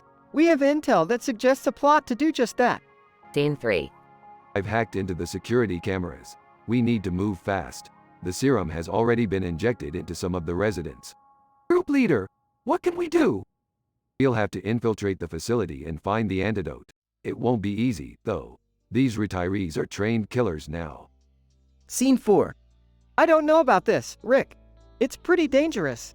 Just stick with me, Morty. We'll get through this. Group member number 1. I have an idea. We can use our facial expressions to distract them and get past the guards. Brilliant. Let's move out. Scene 5. We're getting close. I can smell the serum. Ew, gross, Rick. Not literally, Morty. Geez, get your head out of the gutter. Scene 6. Group member number 2. I found the antidote. Hurry, we need to get out of here before they catch us. Not so fast. We need to destroy the serum first. We can't let anyone else fall victim to this mind control madness. Scene 7. Group member number 3. Hurry, they're on to us. I've got this. Rick pulls out a laser gun and blasts the serum into oblivion. Let's get out of here. Scene 8. Group leader, thank you for saving us. We owe you our lives. Don't mention it. Just doing our job. Yeah, it was pretty intense. Group member number 1. Hey, do you guys want to come to our next facial expression club meeting? No thanks. We have enough weirdness in our lives as it is. Scene 9. After the group leaves, Rick and Morty assess the situation. Do you think we did the right thing, Rick? Destroying that serum? Of course we did, Morty. You know what they say, with great power comes great responsibility. I thought that was from Spider-Man. Hey, tomato, tomato. Let's get the hell out of here. Deacon. As they walk away, the camera pans to show a small vial of the serum that was not destroyed. Cut to black. End of episode.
Title: The Interdimensional Squanchy Revolt.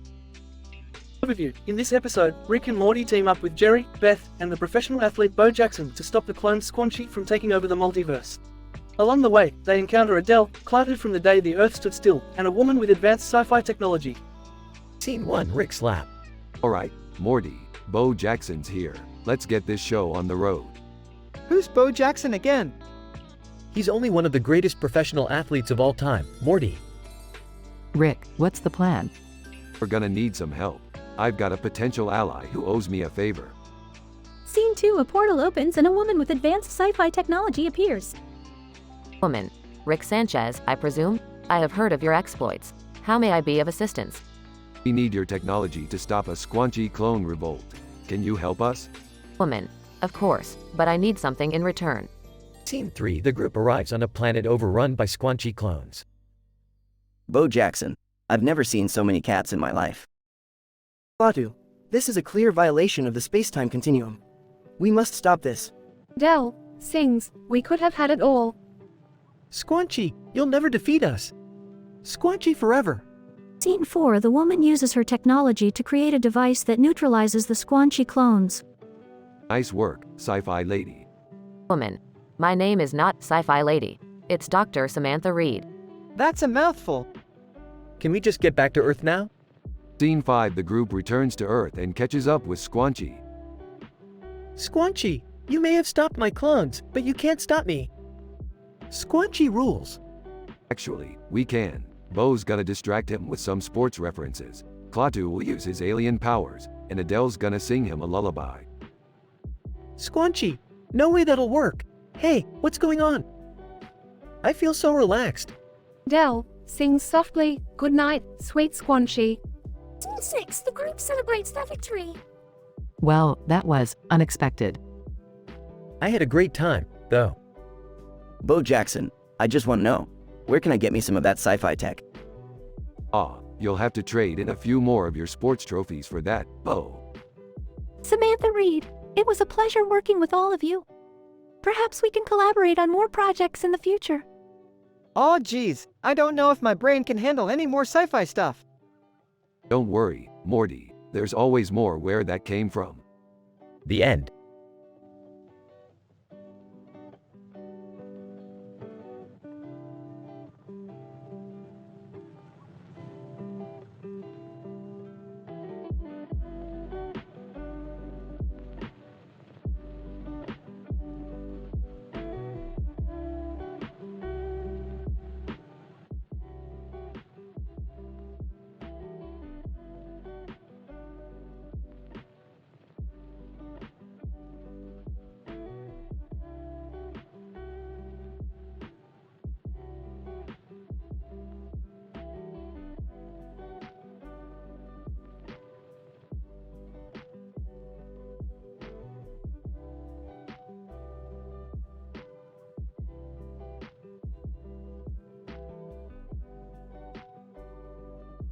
Title: The Tennesine Betrayal.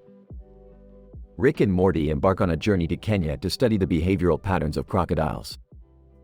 While observing a crocodile with a fish in its mouth, Rick stumbles upon a complex chemical reaction involving tennesine, which causes the crocodile to grow exponentially in size. Morty, whoa, Rick. Is that a crocodile or a dinosaur? Rick, it's a crocodile, Morty. Keep your astrophysics in check. As they delve deeper into the chemical reaction, they discover that the tennesine has been infiltrated by a backstabbing molecule, causing the crocodile to become aggressive and destructive. Rick, Morty, we've got a serious problem here. We need to remove the backstabbing molecule before it's too late. Morty, how are we supposed to do that, Rick? Rick, with a lower arm, Morty, and some explosives. Using a makeshift device comprised of a stick and explosives, Rick and Morty successfully remove the backstabbing molecule from the tennesine, and the crocodile returns to its natural size. However, their adventure takes an unexpected turn when they stumble upon a strange phenomenon in a nearby house, a giant portal leading to an unknown dimension. Rick, oh boy, Morty, looks like we've hit the jackpot. Morty, you mean we're going in there, Rick? Rick, of course we are, Morty. What could possibly go wrong? As they explore the unknown dimension, they encounter bizarre creatures and hilariously absurd situations. But their fun is short-lived when they realize that the backstabbing molecule has followed them through the portal, causing chaos and destruction. Morty, Rick, I don't feel so good. What's happening to me? Rick, it's the tennesine, Morty. It's mutating your DNA. Hold on tight. In a heart-stopping finale, Rick and Morty must use all their scientific expertise to reverse the effects of the tennesine and prevent total annihilation. Rick, phew, that was a close one, Morty. Time to head home and sleep for a week. Morty, yeah, Rick. I don't think I can handle any more strange things found in people's homes. And with that, Rick and Morty return to their interdimensional travels, with even more wild stories to tell.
Title: The Raccoon Rocket Cafe Catastrophe. In this episode, Rick and Morty are once again on a crazy adventure. While they are exploring a distant planet, they stumble upon a hidden raccoon civilization that has advanced technology beyond their comprehension. Morty, look at this. These raccoons have discovered rhodium energy. It's a game changer.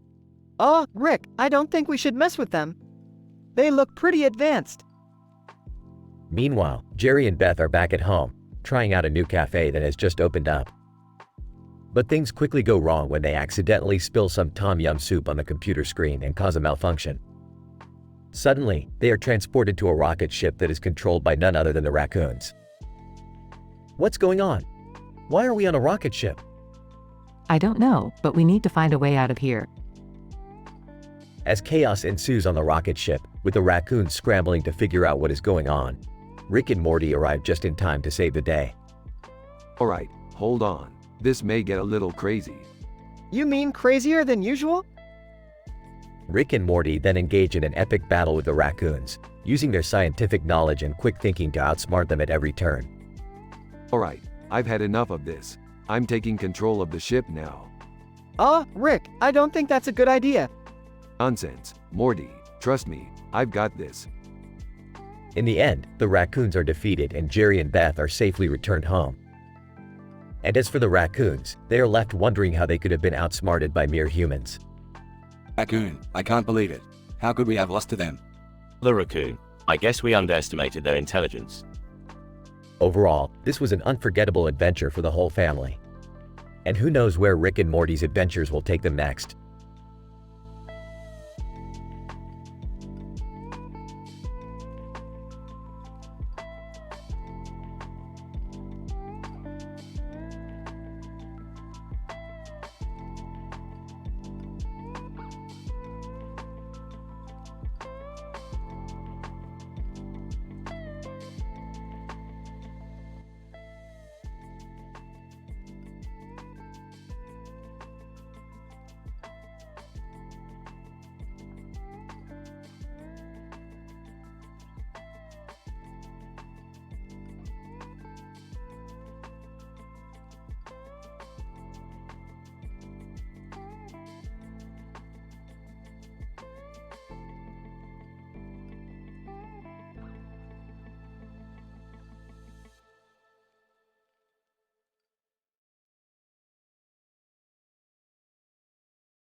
Title of the episode: Temporal Collision Fun Time.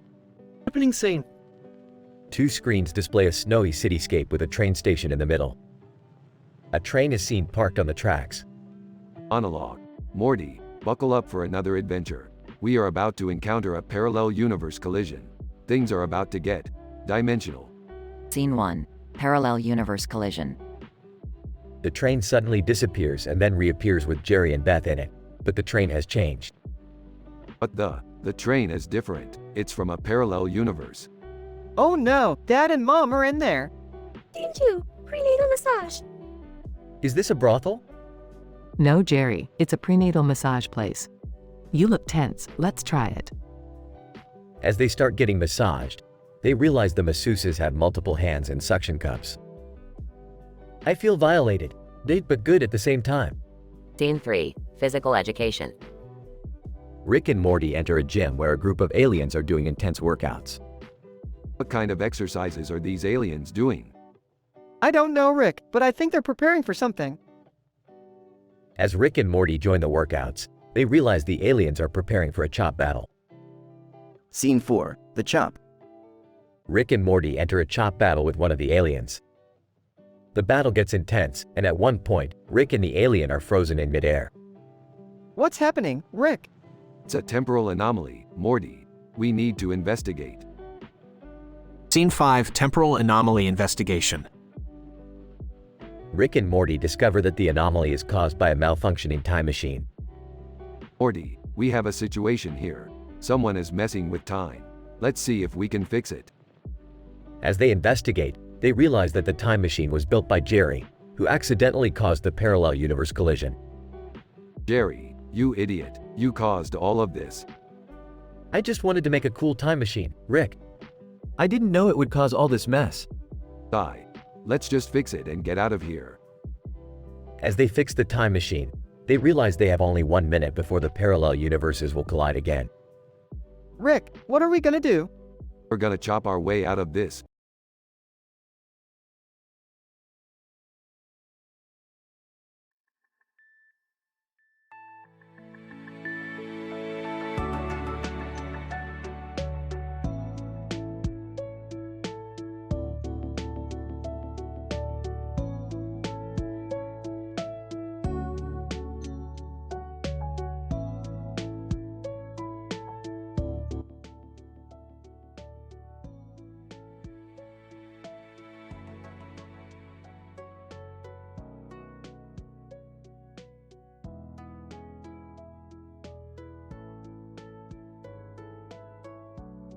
Morty, this golden bug flying over a pink rock with a tag on its back could only mean one thing. It's time for a new adventure. Oh man, do we really have to go on another crazy, dangerous mission? Don't be such a square, Morty. Sometimes you have to live a little and take risks. Hey guys, have you seen these hilarious social media challenges? We should try them out. As much as I love an internet fad, we have more important things to worry about, like this gold bug and the Bachelor in Paradise. What does that even mean, Rick? It means we need to find out what this bug is and why it has a tag on it. Maybe we can use it to our advantage in the law industry. Or we could just sell it for gold and become rich. You know what, Summer? That's actually not a bad idea. Let's go find our bug and strike gold. Guys, what are we going to do about the silverfish crawling all over that pink and blue background? And what about that isolated Arctic horror over there? Relax, Morty, Beth, we'll deal with those insignificant details later. Right now, it's all about the gold bug. Woo! Let's get rich. Or die trying. And let's be real, it's probably going to be the latter. Everyone laughs hysterically while the camera zooms out to show the absurdity of their situation.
Title: The Xenomorph in the Small Intestine. Synopsis. The episode starts with Rick and Morty traveling to a planet that has a skeleton sitting on the ground in the sand with a mountain in the background. They find a message written below the skeleton that says, "Spill," in an unknown language. Rick, being the curious scientist he is, takes a sample of the sand and analyzes it in his lab. Morty, this sand contains an unknown substance. We need to find out what it is. Do we have to? Can't we just leave it alone? Stop being a wimp, Morty. You know we have to investigate. As they continue their investigation, they come across Mila Kunis, who is on vacation on the planet. She tells them that her friend's brother got contaminated with an unknown material and was taken by a xenomorph, based on the Alien franchise. Mila Kunis, you have to help me save him. He's my best friend's brother. I see. This could be a scientific breakthrough. Morty, let's go kill some xenomorphs. Seriously, Rick? Rick and Morty then go on a wild goose chase to find the xenomorph, until they come across the day the Earth stood still's Klaatu. who tells them that the xenomorph is in Mila Kunis's small intestine. The xenomorph has taken over the small intestine. You need to shrink down and take it out. Shrink down, Morty. We're going inside a woman's small intestine. Gross. Why not just use a stomach pump? Because where's the fun in that? As they shrink down and enter Mila Kunis's small intestine, they find themselves in a world filled with crazy creatures. Okay, Morty. We need to find the xenomorph and get out of here. Wow, this is like that movie Interspace. Yeah, but with more puke. After a lot of craziness and vomit-induced obstacles, they finally come face to face with the xenomorph. But instead of attacking them, it starts dancing to Britney Spears' Toxic playing in the background. What the hell, Morty? This xenomorph is dancing? It's Britney, bitch. The episode ends with Rick and Morty successfully taking out the xenomorph and Mila Kunis's friend's brother being saved. That was disgusting, Rick. Yeah, but it was also kind of fun. What do you say? Should we do it again? Oh God, please no. End scene.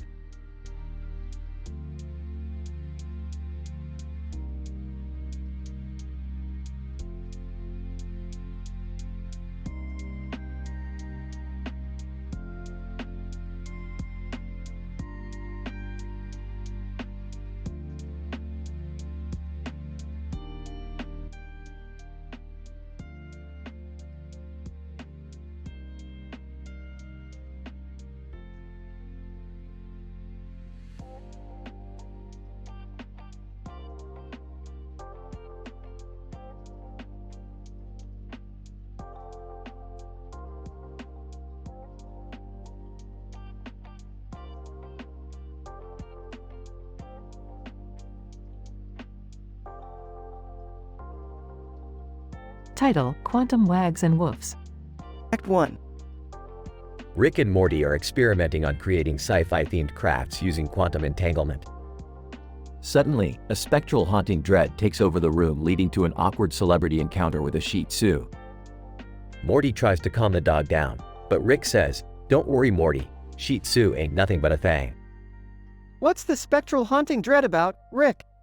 I don't know, Morty, but I regret that meatball sub I had earlier. Act 2. Using their advanced knowledge of quantum physics, Rick and Morty transport themselves to a parallel universe where they encounter an alien race of dogs who have advanced technology. The Shih Tzu from earlier finds herself in this universe as well and joins Rick and Morty on their adventure. Shih Tzu, I'm feeling a little discombobulated. That's just the quantum entanglement warping your brain. Act 3. The trio quickly discovers that the alien dogs have the ability to communicate telepathically. They explain that their universe is being threatened by an evil force known as the Meatball Sub.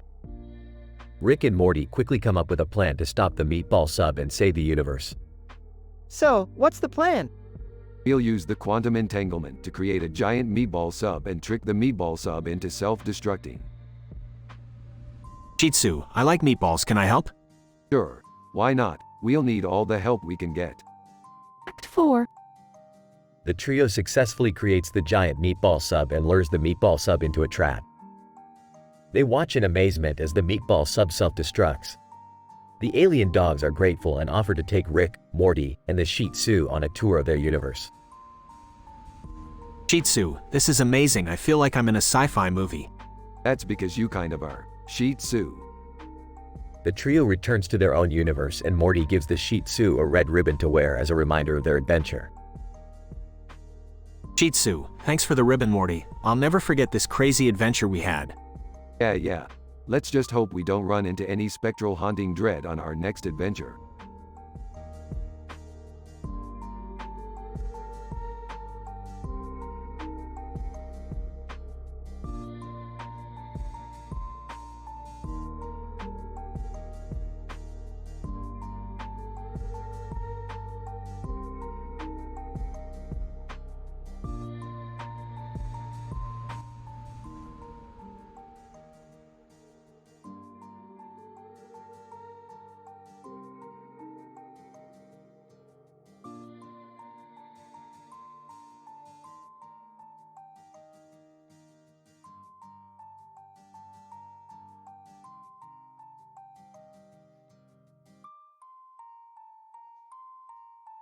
Title: The Banana Republic Crisis.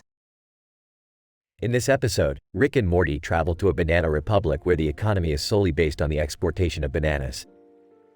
As they stroll down the streets, they come across a peculiar banana sitting on the ground in front of a building with a staircase in the background and a city in the background.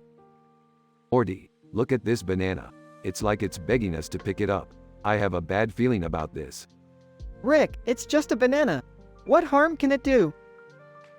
They soon discover that this is no ordinary banana. It has been infused with an experimental curry that was supposed to make the bananas taste better, but instead gave them consciousness and the ability to communicate with each other. Banana, hey, you guys, you have to help us.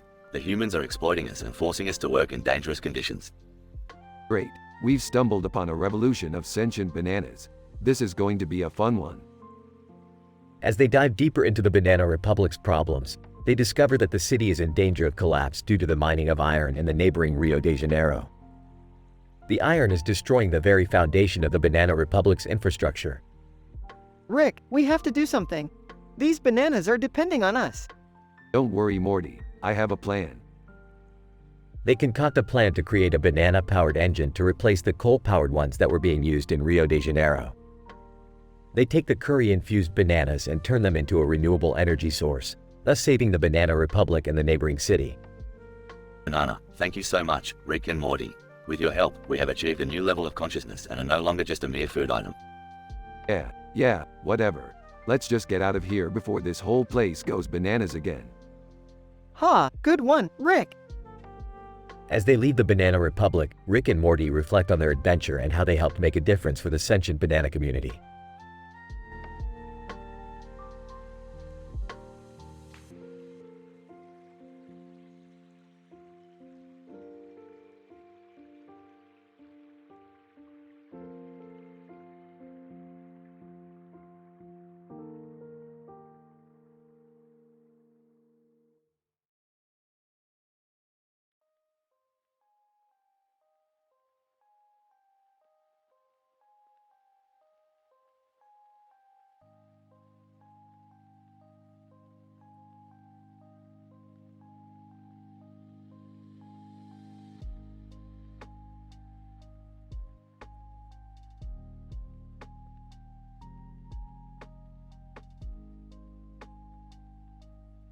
Title: The Interdimensional Time Heist. The episode begins with Rick and Morty staring at a computer screen with a picture of a building and a clock on its side, and fireworks in the background. Morty, I have identified a potential heist opportunity in the third dimension. We need to steal the palladium from the Empire's fortress before it's too late. But Rick, that sounds dangerous. Can't we just chill for a bit? Beth enters the room and interjects. Oh, come on, Morty, when did you become such a wimp? Let's do it. Rick pulls up a portal gun and grabs Morty and Beth as they walk to a planet that looks like the set of Star Wars, Episode 5, The Empire Strikes Back. Wow, Rick, you're really bringing out the big guns for this heist. You know me, Beth. I like to keep things interesting. As they arrive at the Empire's fortress, they find themselves face to face with Darth Vader and a squadron of stormtroopers. Vader, you dare enter my fortress uninvited? You will pay the price. Oh, shut up, Vader. We're here for the palladium and we're gonna take it. Yeah, and we're not afraid of you or your silly little stormtroopers. Vader, we'll see about that. They engage in a fierce battle, with Morty accidentally knocking out Vader with a poorly thrown rock. Wow, Morty, I'm impressed. Thanks, Beth. I guess all my vampire yoga has been paying off. They steal the palladium and make a hasty escape as the fortress explodes behind them. As they return to their own dimension, they realize that Rick had accidentally set the portal gun to the wrong setting and they end up in a vampire yoga studio. Oops, well, at least we got the palladium. As they exit the studio, they find themselves surrounded by a group of angry vampires. Vampire, you dare interrupt our session. You will pay the price. Oh, come on, not again. The episode ends with Rick, Morty, and Beth narrowly escaping another dangerous situation and wondering what kind of crazy adventure they'll go on next.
Title: The Galactic Adventures of Rick and the Migraine Massager.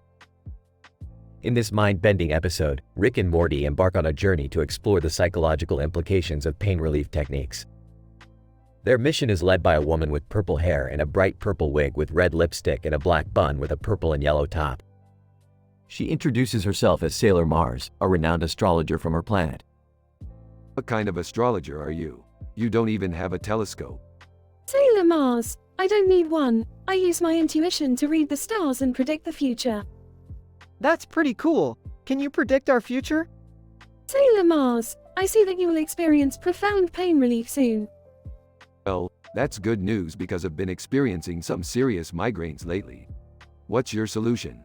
Sailor Mars, we're going to visit a vampire travel agency and get a massage for migraine relief from their vampire therapist. What? A vampire massager? That's insane! Sounds like fun to me, Morty. Let's go. The trio arrives at the vampire travel agency and is greeted by a suave vampire named Tom Cruise. Tom Cruise, welcome to the Vampire Travel Agency. How can I assist you with your needs? Sailor Mars, we need a massage for migraine relief from your vampire therapist. Tom Cruise, yes. Our vampire therapist is known for their extraordinary abilities in pain relief. Follow me. They are led to a dark room where the vampire therapist is waiting to massage Rick's temples. Vampire therapist, lie down and relax, mortal. This might hurt a little bit. Ow, what the hell? This isn't helping at all.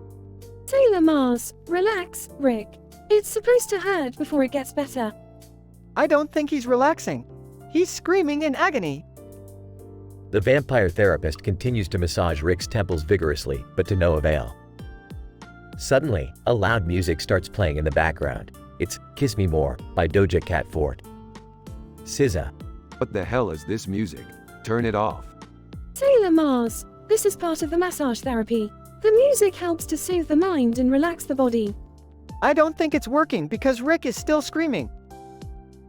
As Rick's migraine worsens, he suddenly realizes that the migraine is caused by a tiny alien parasite that has been living inside his brain and feeding on his pain receptors. Oh my god, it's a parasite. Quick, we have to get it out of my brain. Sailor Mars, I have just the thing for that. Sailor Mars pulls out a device that emits a high-frequency sound wave, which causes the parasite to detach from Rick's brain and fly out of his ear. Thank you, Sailor Mars. You're a lifesaver. Sailor Mars, my pleasure, Rick. I'm just glad we were able to get rid of that pesky parasite. Well, that was insane. Can we please go home now? Sure thing, Morty. Let's get out of here before another crazy adventure comes our way. And with that, they make their exit, leaving the vampire therapist and Tom Cruise behind.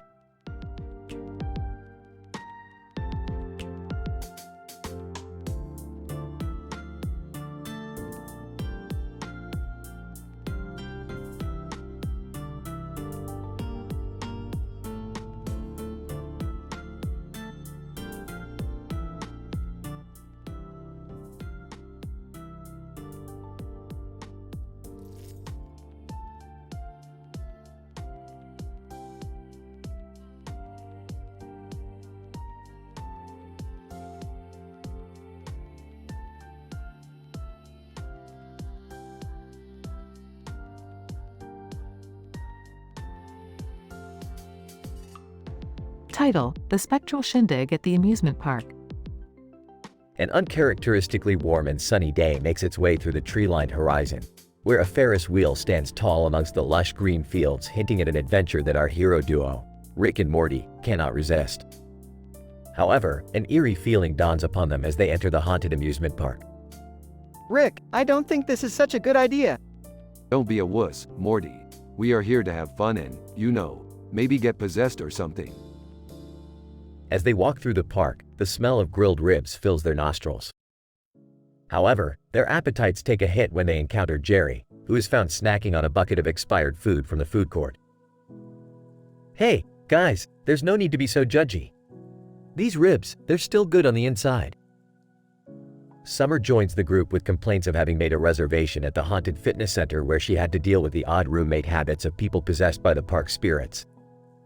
Next time, I'm definitely staying at a hotel. Their day takes an even more perplexing turn when they accidentally stumble upon an Arabic seance. The group is trapped with no way of escaping until they decide to play a game of Ouija. This is stupid. It's not like we can get possessed through a stupid board game. The group's opinions quickly change as the planchette drags across the board, spelling out the words, "You will never leave."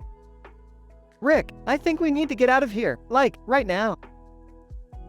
The group's terror only increases when they encounter the park's ghostly entities that have possessed the amusement park's machinery.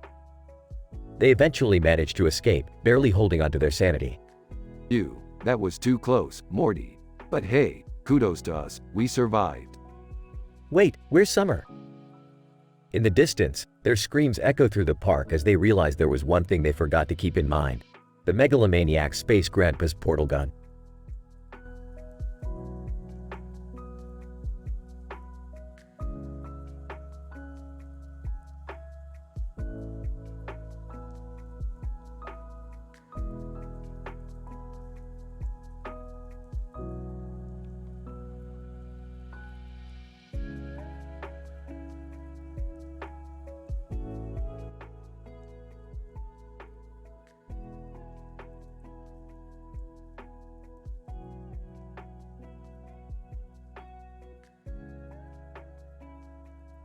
Title: Anomalous Bioelectrical Activities Among Kardashians. ##.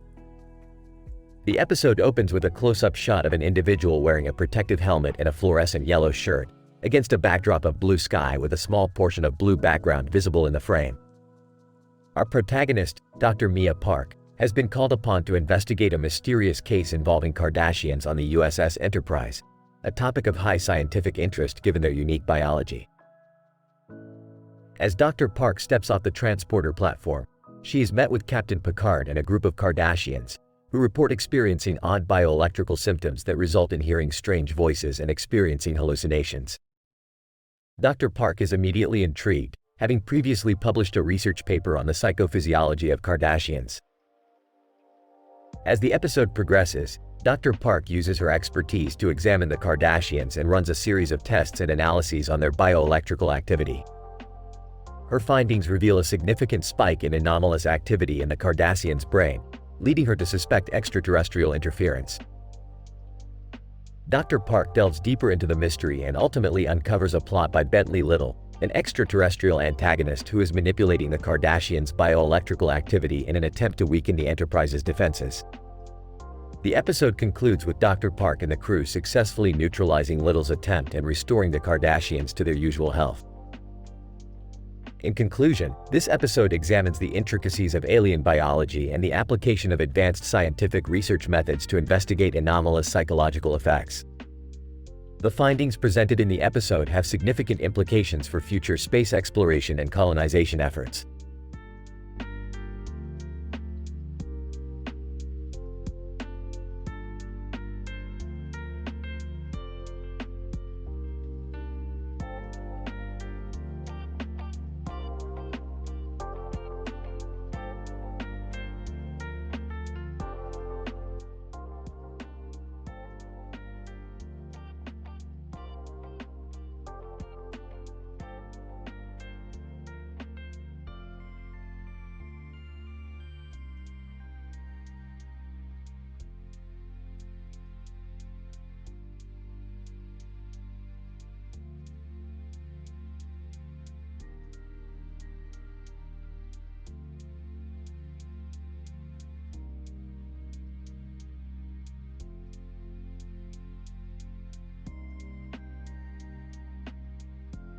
Title: The Psychologist and the Pirate Fashion Fiasco. Rick and Morty are driving down a dirt road in the desert with a mountain in the background. Suddenly, a pink bird flies over them, distracting Rick and causing him to swerve off the road. Rick, what was that all about? Morty, that was a pink tusknose from the planet Oasis. It's a rare bird, and it said that if you catch one, it'll grant you 3 wishes. Just then, a spaceship lands in front of them, and Gorn from Star Trek steps out, wearing a ridiculous pirate outfit. Gorn, ahoy, me hearties. I be looking for the pink tusknose. Gorn, what the hell are you doing here? Gorn, I be needin' it for me pirate fashion line, matey. Pirates? Fashion? What is going on here? Morty, it's a long story. But suffice it to say, Gorn here is in a bit of a fiasco. Just then, a psychologist pulls up in a car next to them. Psychologist, excuse me, gentlemen, but I couldn't help but notice there seems to be some sort of commotion here. Is everything alright? Oh, everything's just dandy. We're just dealing with a pirate fashion fiasco and a rare bird hunt.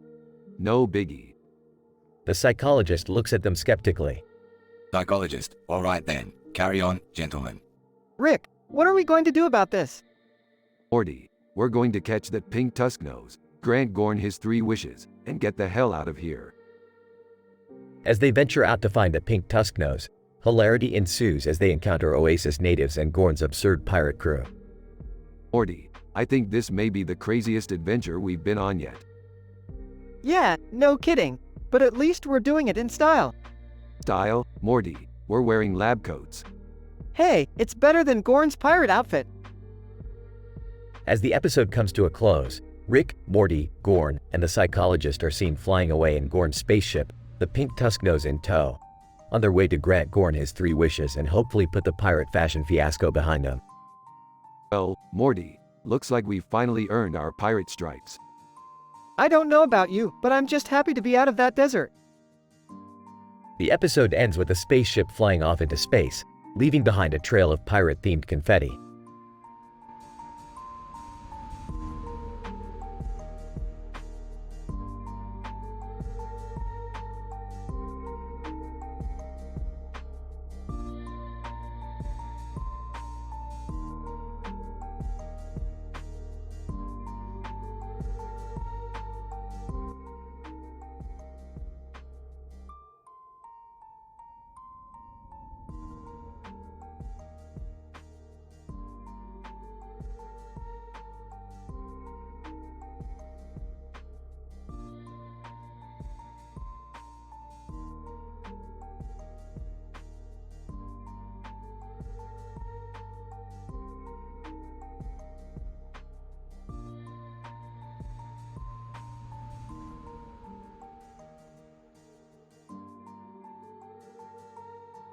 Title: The Botanical Brouhaha.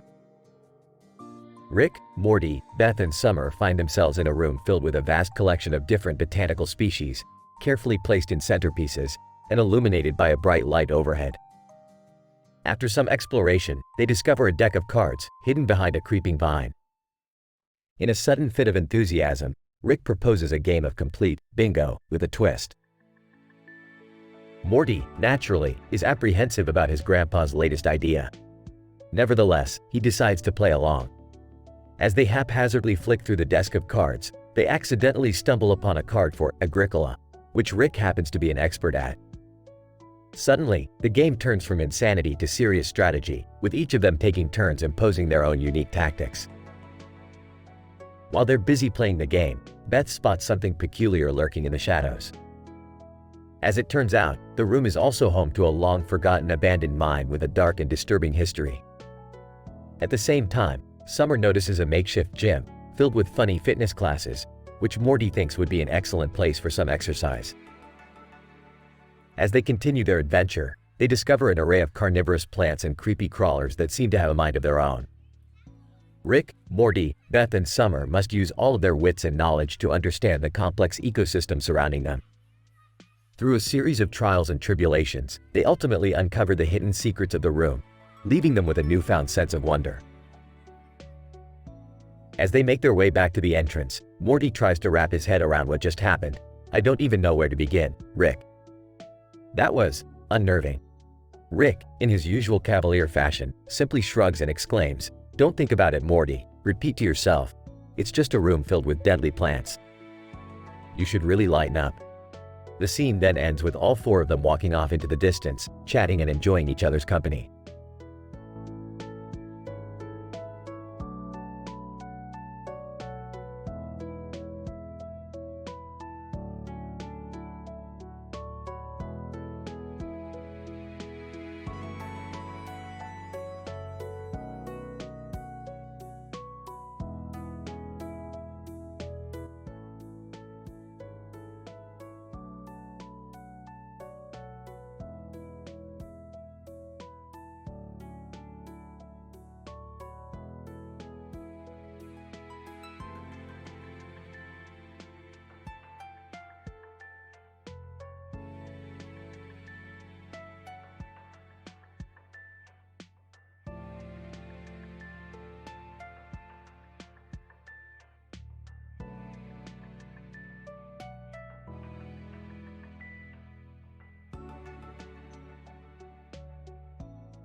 Title: The Adventures of Rick and Morty in the Multiverse Judo Tournament featuring Stephen Hawking.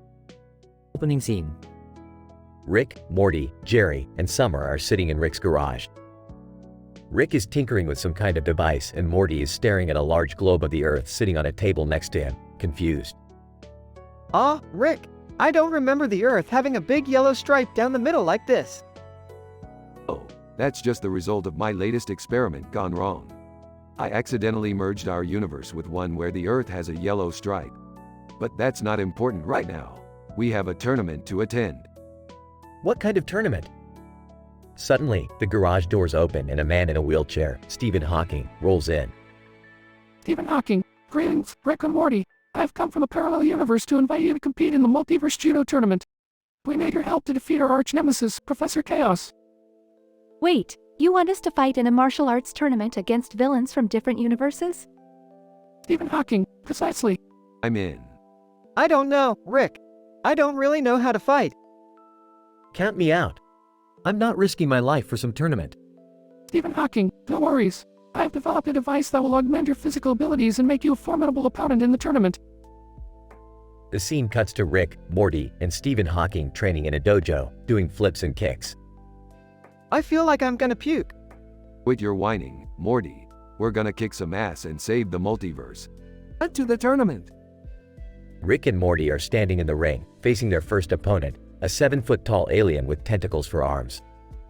Don't worry, Morty. I got this. Rick strikes a pose and the device on his back starts to emit a bright light. Suddenly, Rick's muscles bulge and he becomes twice his size. Holy shit, Rick. You look like a steroid-addled gorilla. Thanks, Morty. Let's do this. The fight scene is filled with jokes, puns, and intense martial arts moves. Rick and Morty eventually defeat their opponent and move on to the next round. Up to the final round. Rick and Morty are facing their toughest opponent yet, Professor Chaos. He is a muscular, robotic version of Stephen Hawking, with laser cannons for arms. Looks like you're the evil twin, Hawking. Professor Chaos, you are no match for me, mortal. The fight is intense and filled with unexpected twists and turns. At one point, Morty throws a banana peel on the ground, causing Professor Chaos to slip and fall. Everyone in the crowd laughs. Finally, Rick delivers the last blow and defeats Professor Chaos. Looks like we saved the multiverse, Morty. Let's get the hell out of here. The scene ends with Rick, Morty, and the rest of the group walking out of the arena, victorious. So, what did we learn from this experience? That martial arts tournaments are a great way to meet new people and save the multiverse. And that sometimes, even the smartest person in the room needs a little help from his friends. And that bananas are actually a pretty useful weapon. The screen fades to black, and a message appears. Rick and Morty will return in the Multiverse Bowling Championship.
Title: Conely Different, a Rick and Morty adventure in ice cream science. Summary. In this episode, Rick drags Morty and Summer to an experimental ice cream parlor, where they taste test a peculiar group of ice cream cones with different colors in them.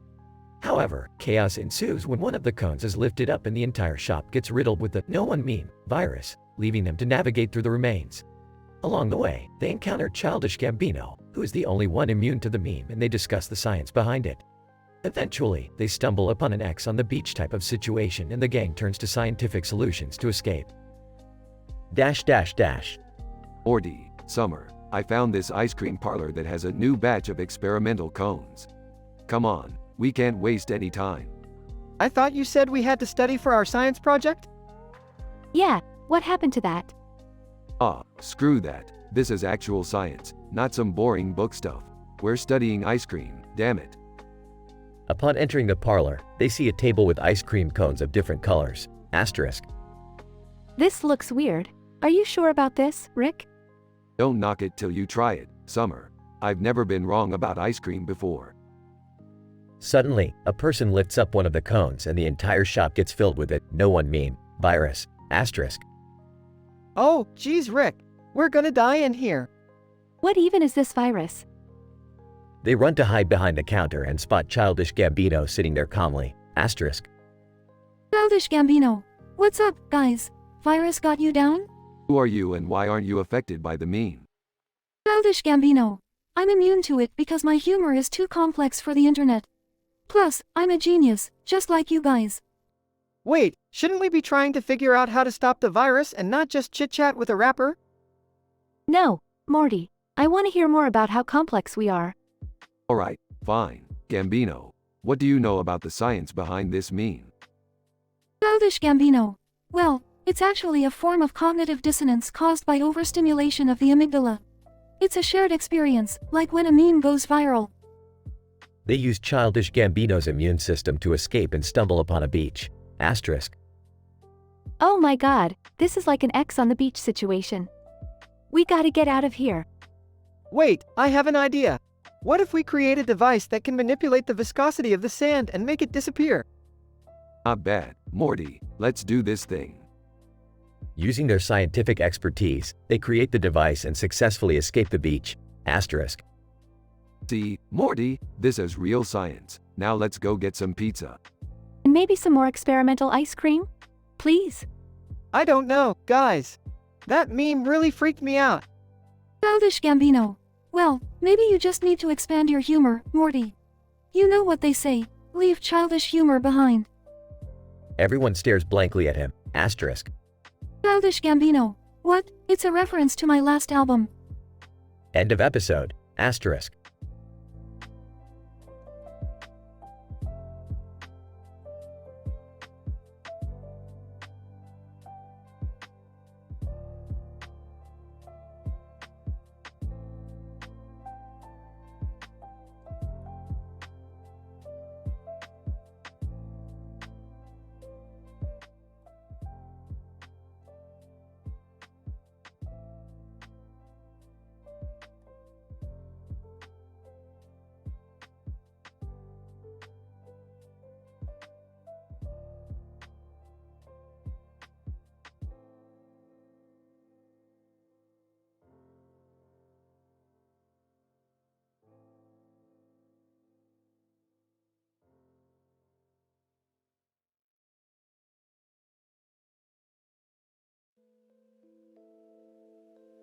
Title: The Adventures of Rick and the Yoga Conundrum. Abstract. In this episode, the protagonists face a series of challenges while participating in a yoga class in Puerto Rico. With the help of Jerry, they come across a woman wearing a blue top and yellow pants doing yoga on a mat with a Simpsons character on it. However, things quickly spiral out of control as they find themselves on an adventure involving Indiana Jones, Marge Simpson, and Chicken Parmesan. Introduction. The episode opens with Rick and Morty being coerced by Jerry into attending a yoga class in Puerto Rico. There, they come across a woman clad in a blue top and yellow pants, which caught Rick's attention. Upon closer inspection, they notice a Simpsons character on her yoga mat, which piqued Rick's curiosity. What's with the Simpsons character? Are they a part of the yoga routine? Do they bring good luck? I don't think so, Rick. Maybe it's just a cartoon character? Guys, focus on the yoga. We're here to relax and find inner peace. Buddy. As the yoga class progressed, Rick found it increasingly difficult to concentrate. His mind kept wandering, and he soon found himself in a meditation-induced trance. In this state, he heard a voice, which he recognized as Indiana Jones. Indiana Jones. Rick, you must come with me. We have a quest. Quest? Count me in. Morty and Jerry, who were struggling to follow the yoga instructor's moves, were surprised to see Rick jump up and leave the class. The three of them followed the voice to a nearby cave. In the cave, they came across Marge Simpson, who needed their help finding the recipe for the world's best chicken parmesan. Marge Simpson, I need your help. Our recipe book has been stolen, and without it, I can't make my famous chicken parmesan. Will you help me? Anything for a good meal. Morty and Jerry went along with Rick, and they soon found themselves in an epic battle against the recipe book thief. Conclusion. With the recipe book recovered, Rick, Morty, and Jerry returned to the yoga class to find that it had ended and the woman in the blue top and yellow pants had left. They all felt a sense of disappointment, knowing that they had missed an opportunity to learn the ancient art of yoga. Well, I guess we'll have to come back another time. No thanks. I prefer my yoga with a side of adventure. Yeah, that was pretty crazy. I don't think I can handle another one of those. The trio then walked off into the distance, laughing about the absurdity of their experience and wondering what other crazy adventures lay in store.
Title: The Espresso Experiment. Synopsis: Rick and Morty decide to create a new kind of espresso that can not only keep them awake for days, but also give them superhuman abilities. Unfortunately, the experiment goes awry and turns the coffee shop into a chaotic haven for caffeine-crazed customers. Scene 1. Morty, we need to create a new espresso that can keep us up for days. And not just any espresso, this one needs to have superpowers. Oh, Rick, I don't think that's such a good idea. Maybe we should just go to sleep like normal people. Normal people? Morty, we're scientists. We don't do normal. Scene 2. Rick and Morty enter the espresso bar and start mixing various chemicals into the coffee machines.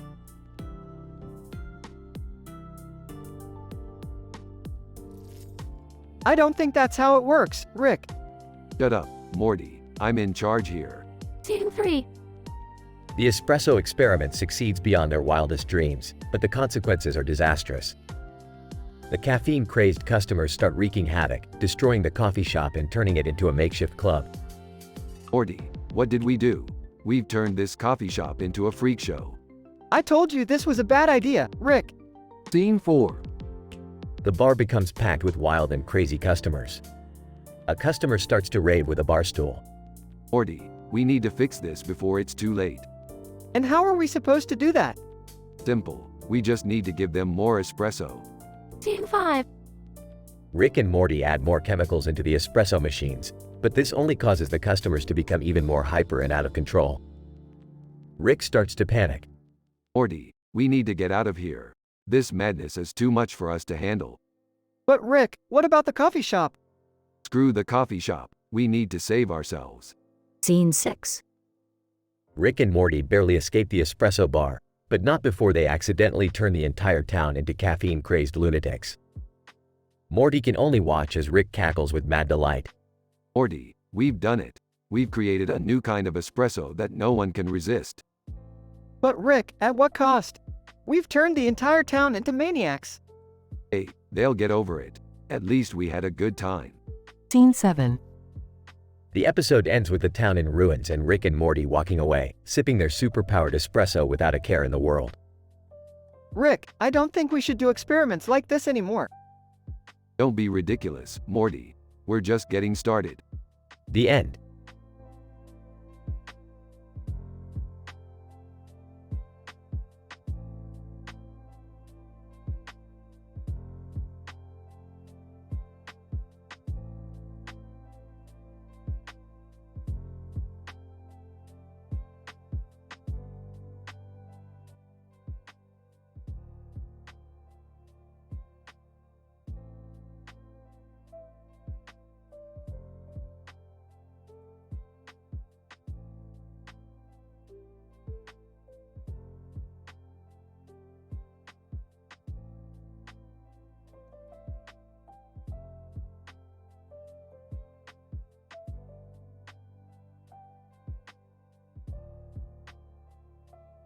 Title: The Hysterical Anatomy of Darth Vader. Abstract. In this episode of Rick and Morty, we explore the scientific basis of laughter through a series of hilarious incidents involving a Darth Vader poster, a robot stand-up comedy act, Jerry Seinfeld, and Goku. The study utilizes concepts of behavioral psychology, neuroscience, and comic theory to understand the various comedic elements at play. Introduction. Burps Morty, I have a new experiment for you. We're going to attend a robot stand-up comedy act. It's going to be a hilarious evening. Oh man, I don't know if I can handle that. I'm not really into comedy. Oh, come on, Morty. It's going to be fun. Dad's not going to be there, is he? Size no, he's out getting lipo again. Darth Vader poster. Hey, look at that poster of Darth Vader. Points to the poster. Yeah, what about it? Notice the red light on his face and the black helmet. It's a perfect example of incongruity, which sets up a potential for humor. So, what you're saying is that the combination of the red light and the black helmet act as a punchline, setting up the potential for a joke. Jerry Seinfeld. Walks in, hey, what's the deal with Darth Vader? I mean, the guy can't even breathe properly. Oh, Jerry, you're always so funny. Goku. Goku, flies in, hey, guys. What's going on? Goku, you're a perfect example of the superiority theory of humor. When someone like you makes a joke, it's funny because you're above us in some way. Wow, Rick, you really know your stuff. Liposuction. Walks in, hey, guys. Dad's getting his lipo done again. Laughs now, that's self-deprecating humor. Inclusion. Through a complex interaction of incongruity, superiority, and self-deprecating humor, we are able to understand the hysterical anatomy of Darth Vader. By analyzing the various comedic elements at play, we can gain insight into the cognitive processes that lead to laughter and ultimately comedic satisfaction.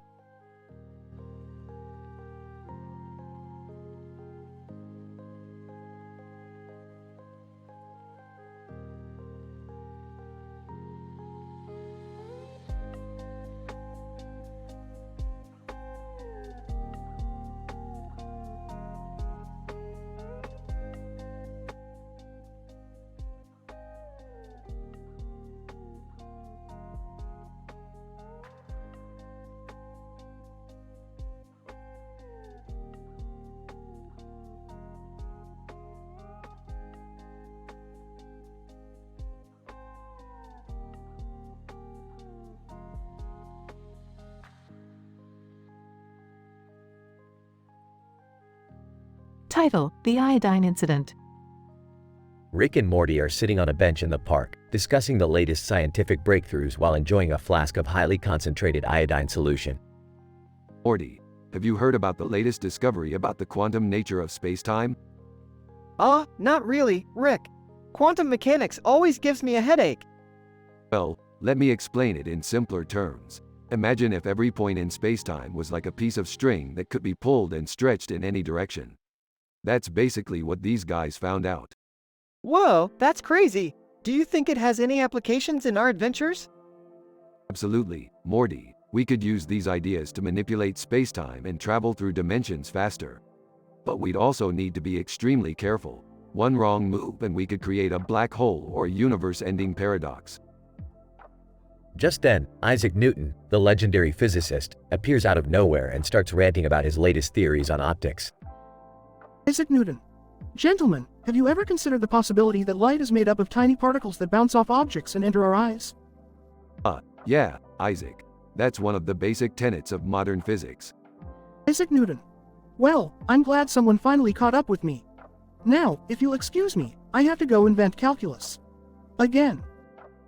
As Newton disappears into the bushes, a stranger approaches the bench. It's none other than iMacPie, the famous League of Legends player. iMacPie. Hey, guys. I couldn't help but notice your flask of iodine. Mind if I have a sip? Sure thing, iMacPie, but be careful, that stuff is potent. iMacPie takes a swig of the iodine and immediately starts spouting nonsense.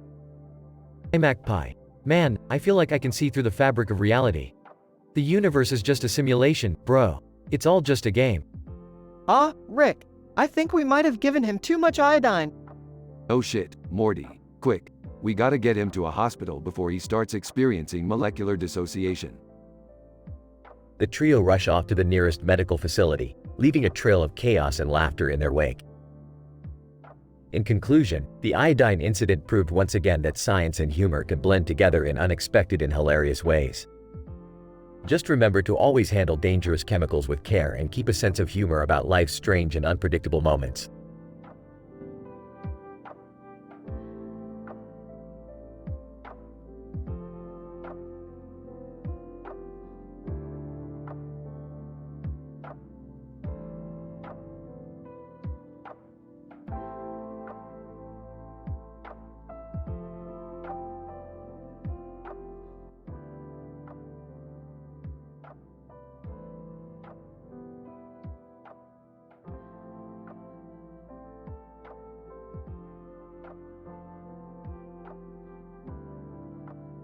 Title: Spectral Analysis of the Night Sky. The episode begins with a long exposure shot of the Milky Way and stars above a field of grass and trees at nighttime, with a bright yellow and blue streak. As the camera zooms in, a group of scientists from a nearby university are shown setting up a series of telescopes and spectrographs. Professor Johnson: "All right everyone, let's begin our spectral analysis of the night sky. Our goal is to collect data on the electromagnetic radiation emitted by celestial bodies, such as stars and galaxies." Graduate Student Brown: "Yes, sir. I will begin calibrating the spectrographs to ensure accurate readings."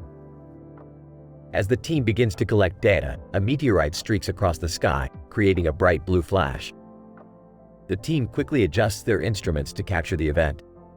Dr. Lee, this is fascinating. By analyzing the spectral data collected during the meteorite event, we may be able to determine its composition. As the night progresses, the team collects a wealth of data on various celestial bodies. However, one particular star catches their attention. Professor Johnson, look at this. The spectral lines indicate a high concentration of hydrogen and helium gases. This star may be in the process of forming a planetary system. Graduate Student Parker, that's incredible. I'll get started on running simulations to determine the potential habitable zone of this star's planetary system. As the night sky slowly transitions into dawn, the team packs up their equipment and begins to discuss their findings. Dr. Lee, I can't wait to analyze this data further. We may be able to make groundbreaking discoveries about the formation and evolution of the universe. With their research equipment packed away, the team makes their way back to their university, eager to analyze and process the data collected during their spectral analysis of the night sky.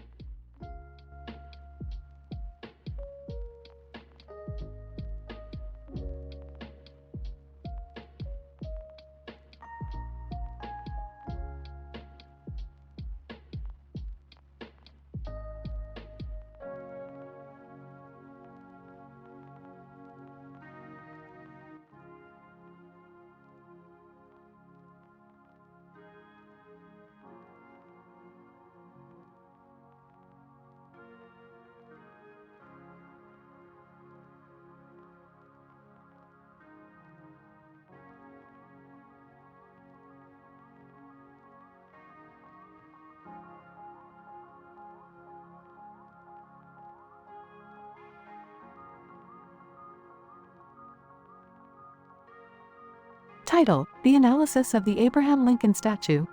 Introduction. The episode began with a panoramic view of a statue of Abraham Lincoln standing against a blue sky background.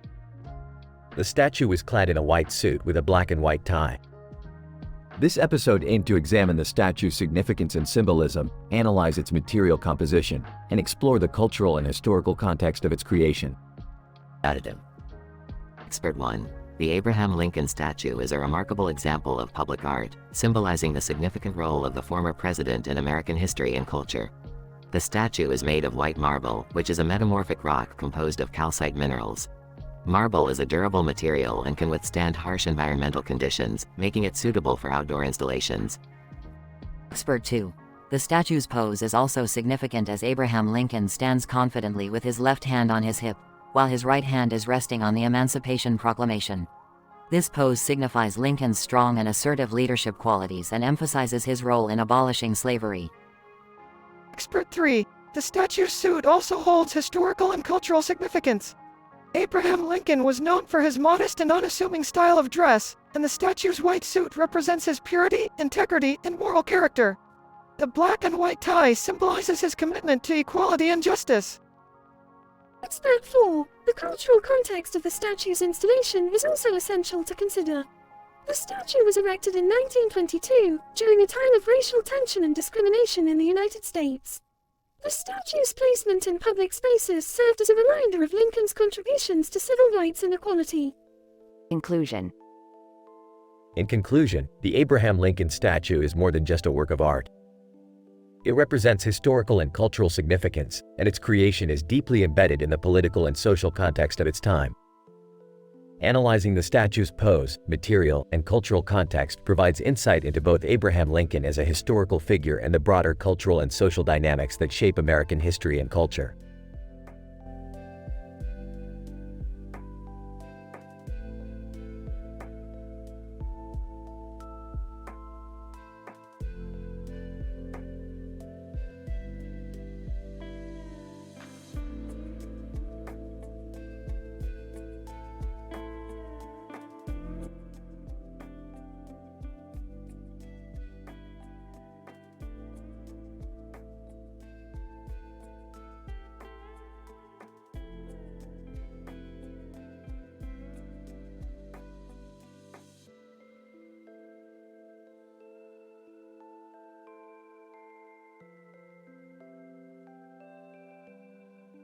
Scientific PhD University episode description. In the present study, we present a sci-fi themed puzzle-solving scenario that involves a fascinating piece of puzzle, displaying a dog on its side and a string of white hearts on the edge. In this episode, we witness a catastrophic crisis in a submerged city, where wraiths from Stargate Atlantis have taken over, causing devastation and destruction in their paths, creating an environment of fear and panic among inhabitants. The puzzle piece, when put together, carries vital clues that can help the team of scientists and experts to understand the mysterious underwater city's current condition and the possible solutions.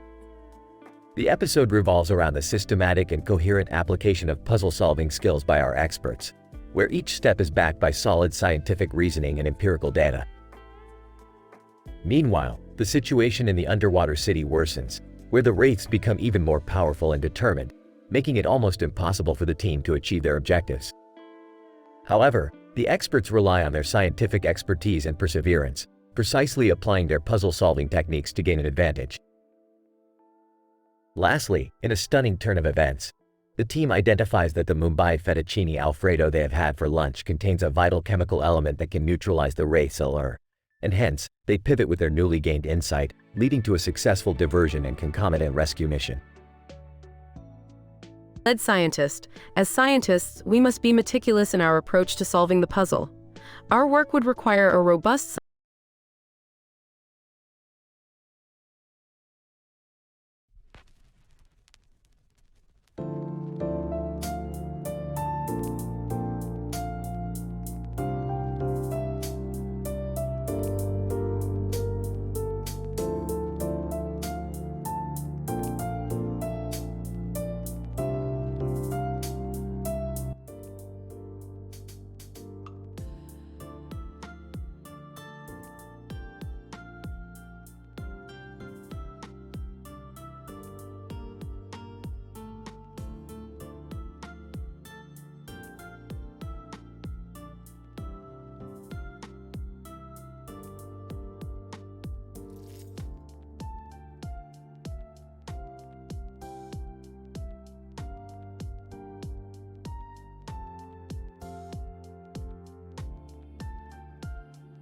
Title: Gastronomic Adventures with Rick and a study on weird food combinations and surprise Pikachu memes. Introduction. In this episode, we follow the interdimensional adventures of Rick and Morty as they explore the strange and unusual world of gastronomy. Their journey takes them to different planets and dimensions, as they try out new and bizarre food combinations while documenting their experiences with a camera. Morty, it's time to take our taste buds on a cosmic journey. Let's go try out some outrageous food combinations that are out of this world. Rick, do we really have to do this? Scene 1. Writing sci-fi short stories. The duo first lands on a planet inhabited by intelligent alien species with a talent for writing sci-fi short stories. Rick immediately makes a bet with the alien leader that he can come up with a better short story while trying a weird food combination. Morty, on the other hand, is tasked with capturing the entire experience on camera. I'll have the octopus tentacles with chocolate sauce and a side of wasabi ice cream. Alien leader, interesting choice, Rick. Let's see if you can deliver. I can't believe I'm filming this. Rick, I'm not sure if this is such a good idea. Relax, Morty, we're just here to have some fun. And win this bet, of course. Scene 2. Cryptic occult riddles. Next, the duo lands on a planet with a cryptic occult culture. As they try out new food combinations, they are challenged with solving riddles and puzzles related to the occult. Morty struggles with the riddles while Rick gobbles up his food with ease. Morty, you need to use your brain. This isn't just about the food, it's about the experience. I'm trying, Rick, but these riddles are super confusing. Scene 3. Gone Free CSS from Hunter x Hunter joins in. Their final stop is a dimension where they meet Gone Free CSS from Hunter x Hunter. They bond over their love for weird food combinations while Morty tries to introduce them to the surprised Pikachu meme. Gone. Hey guys, have you tried the chocolate-covered scorpions with a side of jelly beans? It's my favorite. Now we're talking. Grab a camera and let's document this unique culinary experience. Guys, check out this meme. It's hilarious. Conclusion. In conclusion, this episode highlights the importance of experimentation and exploration in the field of gastronomy. Through their adventures, Rick and Morty prove that even the most bizarre food combinations can result in an unforgettable culinary experience. And hey, even the most serious situations can be made a little funnier with a good meme.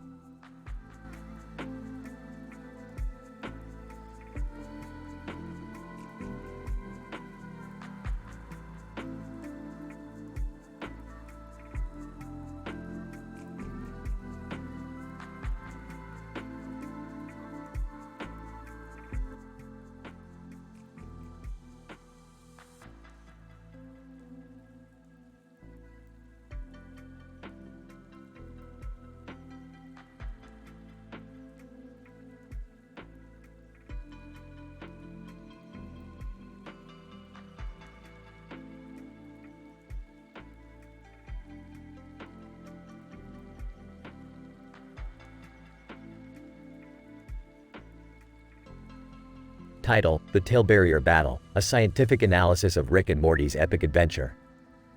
Introduction. The present study aims to analyze the events that unfolded when Rick, Morty, and Jerry entered the world of Fullmetal Alchemist and encountered Tail Barrier Edward Elric.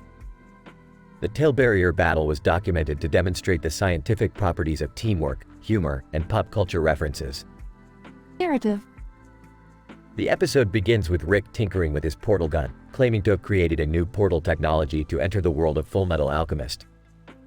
Morty and Jerry are hesitant to join the adventure, but Rick convinces them by saying that they could use some good old-fashioned science R&R.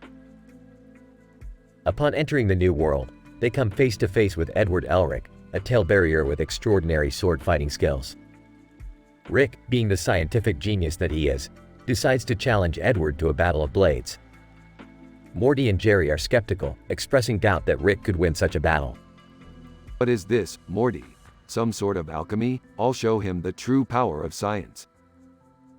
Edward pulls out his sword, ready for battle, as Rick takes out his trusty laser sword. The two clash swords in an epic battle, with laser beams and sparks flying everywhere. Morty and Jerry can't help but cheer Rick on, shouting pop culture references and witty remarks as they watch the battle unfold. This is Sparta, bitches. I haven't seen a sword fight this intense since Highlander. As the battle progresses, Edward begins to gain the upper hand.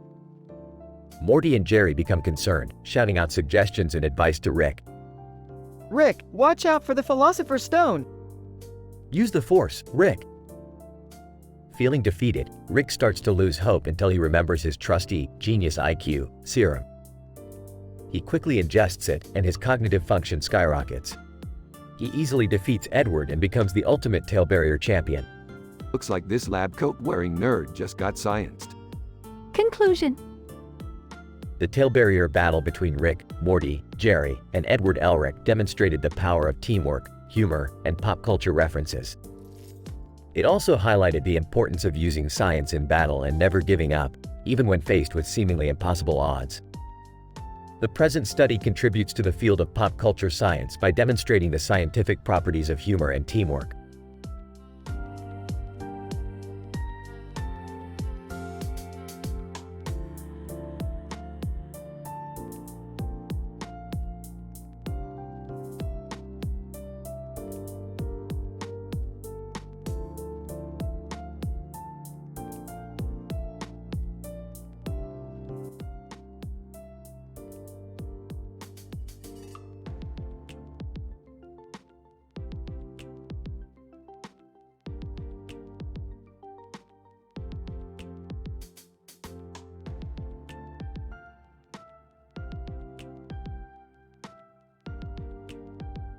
Title: The Rooster's Gamble, a scientific analysis of risk-taking behaviors.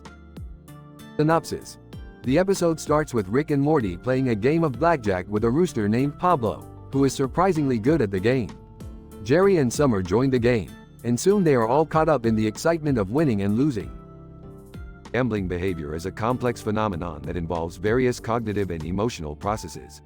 However, in the case of Pablo here, we can attribute his skills to his sharp vision and keen sense of probability.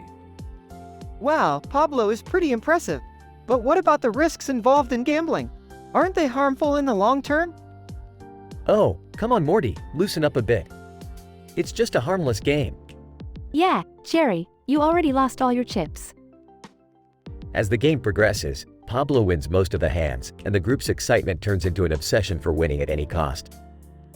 The terrifying morgue nightmare is a classic example of how gambling can impair cognitive function and lead to impulsive decision-making. In this case, we see the group's preoccupation with the game overshadowing their rational thinking. But what can we do to prevent such behavior? I don't know about you guys, but I could use some Church's chicken right about now. Me too. Let's take a break and get some food. As the group takes a break, they realize that their obsession with winning has caused them to lose sight of the fun and excitement of the game. In conclusion, the Rooster's Gamble highlights how risk-taking behaviors can be both exciting and dangerous. While there are benefits to experiencing risk and uncertainty, it is important to monitor our behaviors and maintain a healthy balance between enjoyment and control. Yeah, and also, don't forget to tip your dealer, even if it's a rooster. And let's never forget the power of Church's chicken to bring people together. Amen to that.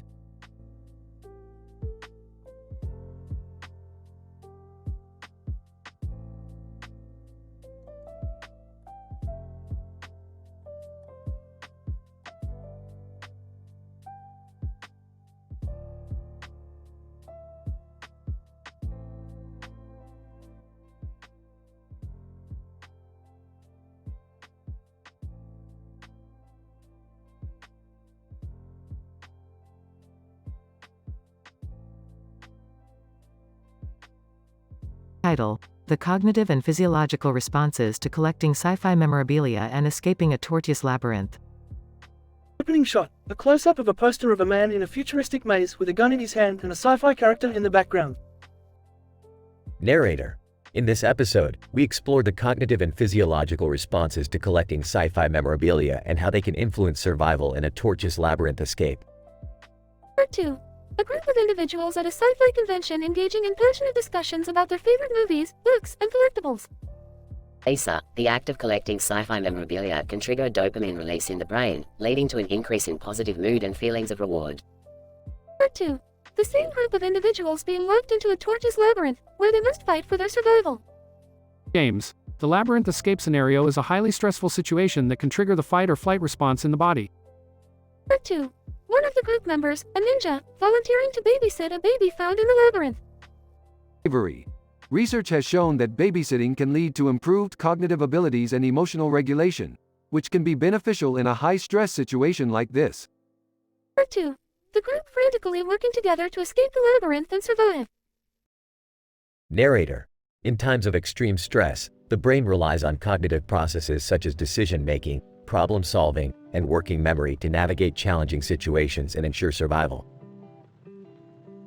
Closing shot. The group emerging from the labyrinth victorious, with newfound appreciation for their sci-fi memorabilia and the ninja's babysitting skills. Narrator. This experience has demonstrated the complex interplay between various cognitive and physiological factors that can influence survival in high-stress scenarios, and the power of sci-fi fandom to provide comfort and inspiration in difficult situations.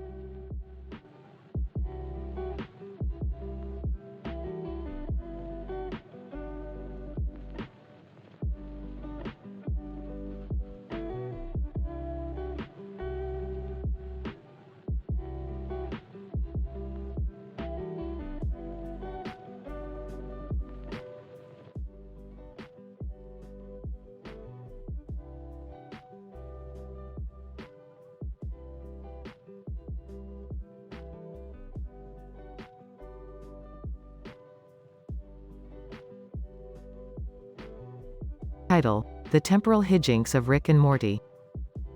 In this episode, Rick and Morty encounter a time-traveling film crew who are attempting to document the greatest moments in history. However, their presence in the timeline is causing widespread chaos and even altering the course of events. Morty, we gotta do something about these chronologically challenged film dweebs. Geez, Rick, don't you think we should just leave them alone? No way, Morty, they're ruining everything. We gotta bring in some serious science to fix this mess. In an attempt to undo the damage, Rick and Morty team up with Yoshi, a time-traveling expert, and Michael Faraday, a renowned physicist. Together, they embark on a journey through time to fix the errors caused by the film crew. Yoshi, this timeline is so messed up. We gotta stabilize it before we can even think about fixing anything. Michael Faraday. Indeed, the slightest variation in the timeline could have immeasurable consequences. However, their mission is not without its challenges, as they encounter a slew of absurd and surreal situations that only Rick and Morty could handle. Oh great, now we're in the Wild West. Looks like we gotta teach these cowboys a lesson in time travel etiquette. I don't know, Rick. This seems really dangerous.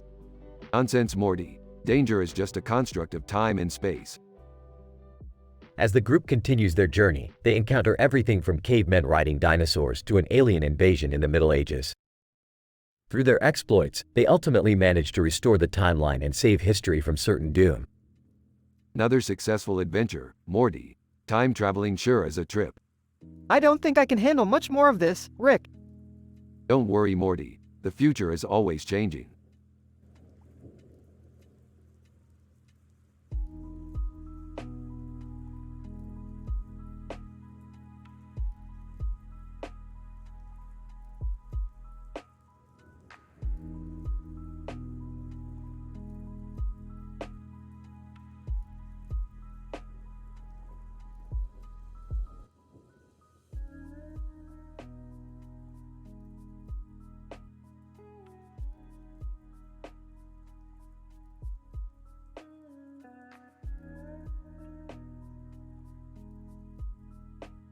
Title: Analysis of Street Magician and His Prop. Intro. The study makes use of ethnographic methodology to examine a street magician performing a trick with a giant green arrow located at the center of the street.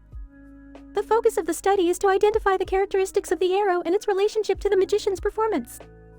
Additionally, an investigation of the spectator's reaction to the magician's act is also conducted. Macy's. The study reveals that the location of the performance, in front of Macy's department store, attracts a diverse range of individuals, leading to a larger sample size for analysis. The use of flirty dancing and oysters Rockefeller in the vicinity of the performance area seems to have a positive impact on the overall mood of the audience. He-Man. The street magician's green suit and his presentation style are reminiscent of the popular 1980s animated series, He-Man. This nostalgic factor contributes to audience engagement and provokes fond memories that add to the spectator's enhanced emotional response. Data scientist. The observations show that the street magician's coordination and timing, while performing the trick, are similar to a machine's precision. This is in line with a data scientist's analytical approach, which emphasizes accuracy and efficiency.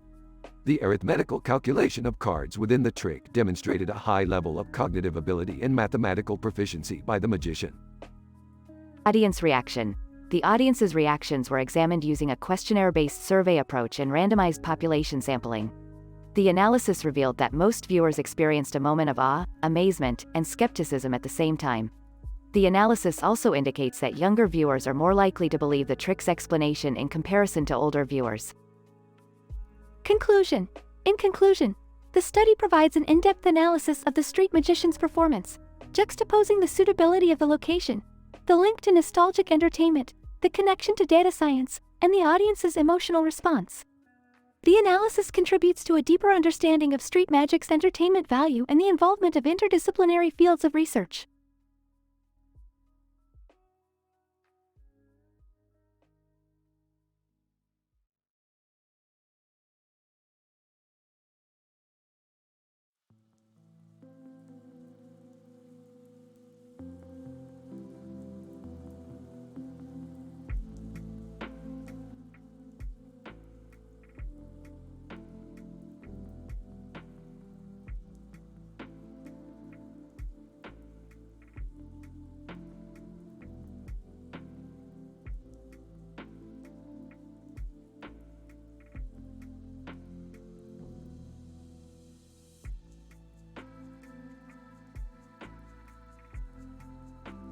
Title: The Quest for the Cursed Artifact. Synopsis. Rick and Morty embark on a mission to retrieve a cursed artifact for an unknown client. Their quest takes them to different dimensions and galaxies, encountering strange creatures and obstacles along the way. Morty, we have a job to do. We need to retrieve the cursed artifact from the planet Zorgon. A cursed artifact, Rick? Do we really have to mess with that kind of stuff? Come on, Morty, it's just a myth. Besides, the client is paying us a lot of money. As they leave for Zorgon, they encounter Yoda from Star Wars, who joins them on their quest. Yoda, retrieve the artifact, we must. Stop the curse, we will. They arrive at Zorgon and head towards the artifact's location, which happens to be inside a Tim Hortons. Well, that's convenient. We can grab some coffee while we're at it. I don't think that's a good idea, Rick. The curse might affect the coffee. Ignoring Morty's warning, Rick grabs a coffee while Yoda retrieves the artifact. As they leave, they notice that the coffee cup is glowing. Ah, I see what you mean, Morty. Let's get out of here before things get weird. But it's too late, as they start experiencing strange and hilarious side effects of the cursed artifact. Rick's glasses turn into a mustache, Yoda starts speaking in a rapper's accent, and Morty's voice becomes incredibly high-pitched. This is insane, Rick. What did we just do? Relax, Morty. It's just a little bit of harmless fun. Let's just enjoy the ride.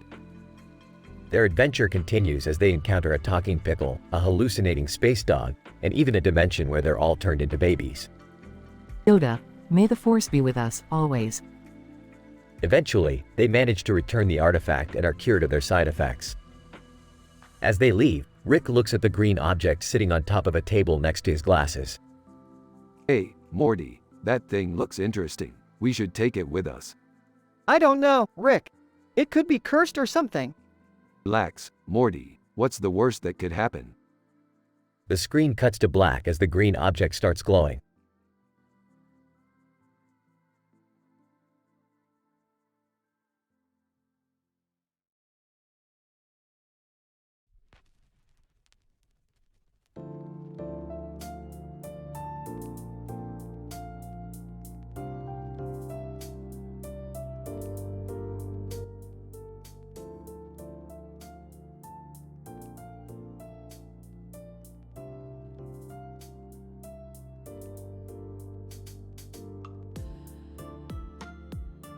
Narrator.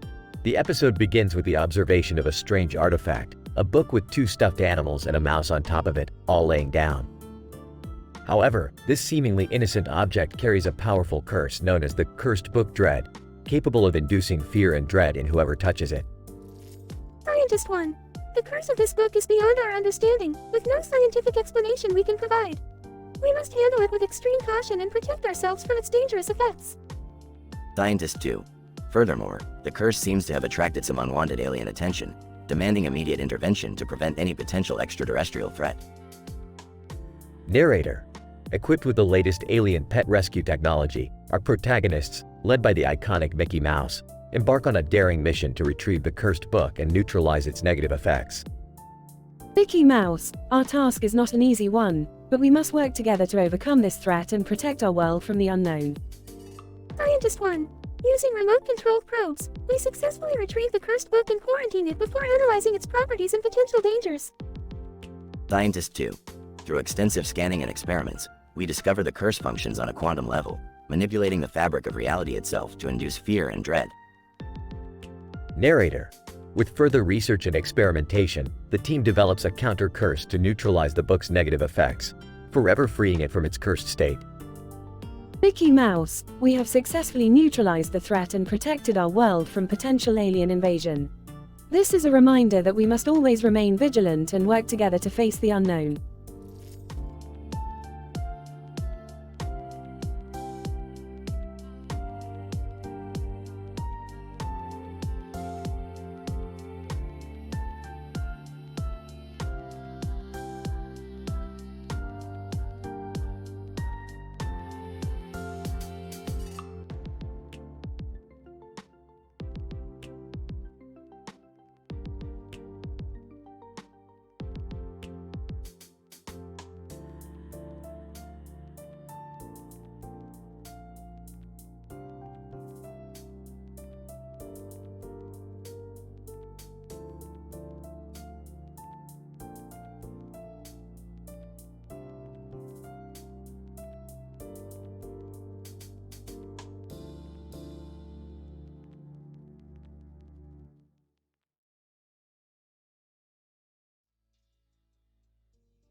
Episode title: The Gastronomic Adventures of Rick and Morty. Introduction. The episode starts off with Rick and Morty in Rick's laboratory, discussing the ergonomic properties of a table. A table with a stuffed animal and various foods on it catch their attention, and they are drawn towards it. They discover a green bag with a bear on it, and Rick decides to investigate it. Morty, this green bag with a bear on it has piqued my interest. Let's see what's inside. Skeptical, I don't know, Rick. It seems pretty weird. Unimpressed. Morty, weird is the new normal. Now, let's see what kind of gastronomic delights this bag has in store for us. Scene 1. The duo opens the bag and discovers a wide range of weird food combinations, from pickles dipped in chocolate to peanut butter and cheese sandwiches. Rick tries them all and declares himself a culinary genius. Morty, this is quite possibly the greatest thing I've ever tasted. I've combined tastes that shouldn't work together and created something magical. Disgusted. Rick, I don't know how you can eat that. It's disgusting. Scene 2. Rick decides to take Morty to a Thai massage parlor to help him relax. However, when they get there, the parlor is filled with giant bugs. Morty, this isn't your typical massage parlor, but trust me, these bugs know what they're doing. Terrified. Rick, I'm not sure I want to do this. Laughs. Morty, don't be a wuss. Let's give these bugs a try. Scene 3. After the massage, Rick and Morty come across an archaeologist who is searching for the lost city of Paw Patrol. Rick is intrigued and decides to help him find it. Morty, this could be the adventure of a lifetime. Imagine discovering the lost city of Paw Patrol. Confused. What's Paw Patrol? Condescendingly, it's a show for kids, Morty. You wouldn't understand. Scene 4. The trio ventures through dangerous terrain, avoiding traps and obstacles along the way. They finally arrive at the lost city of Paw Patrol, where Rick makes a shocking discovery. Morty, this is incredible. The lost city of Paw Patrol is a portal to another dimension. Excited. Wow, Rick, we could go on even more adventures. Sarcastic. Yeah, because we don't have enough crazy adventures in this dimension already. Conclusion. The episode ends with Rick and Morty returning to their laboratory, where Rick continues his gastronomic experimentation and Morty realizes that he's not cut out for this kind of life. Rick, I don't think I can handle all this anymore. It's too much. Sympathetically, it's okay, Morty. You're not meant for this life. Go home and watch some Paw Patrol or something. Smiling. Thanks, Rick. I appreciate it. The episode ends with Rick continuing his culinary experimentation, with Morty watching from a safe distance.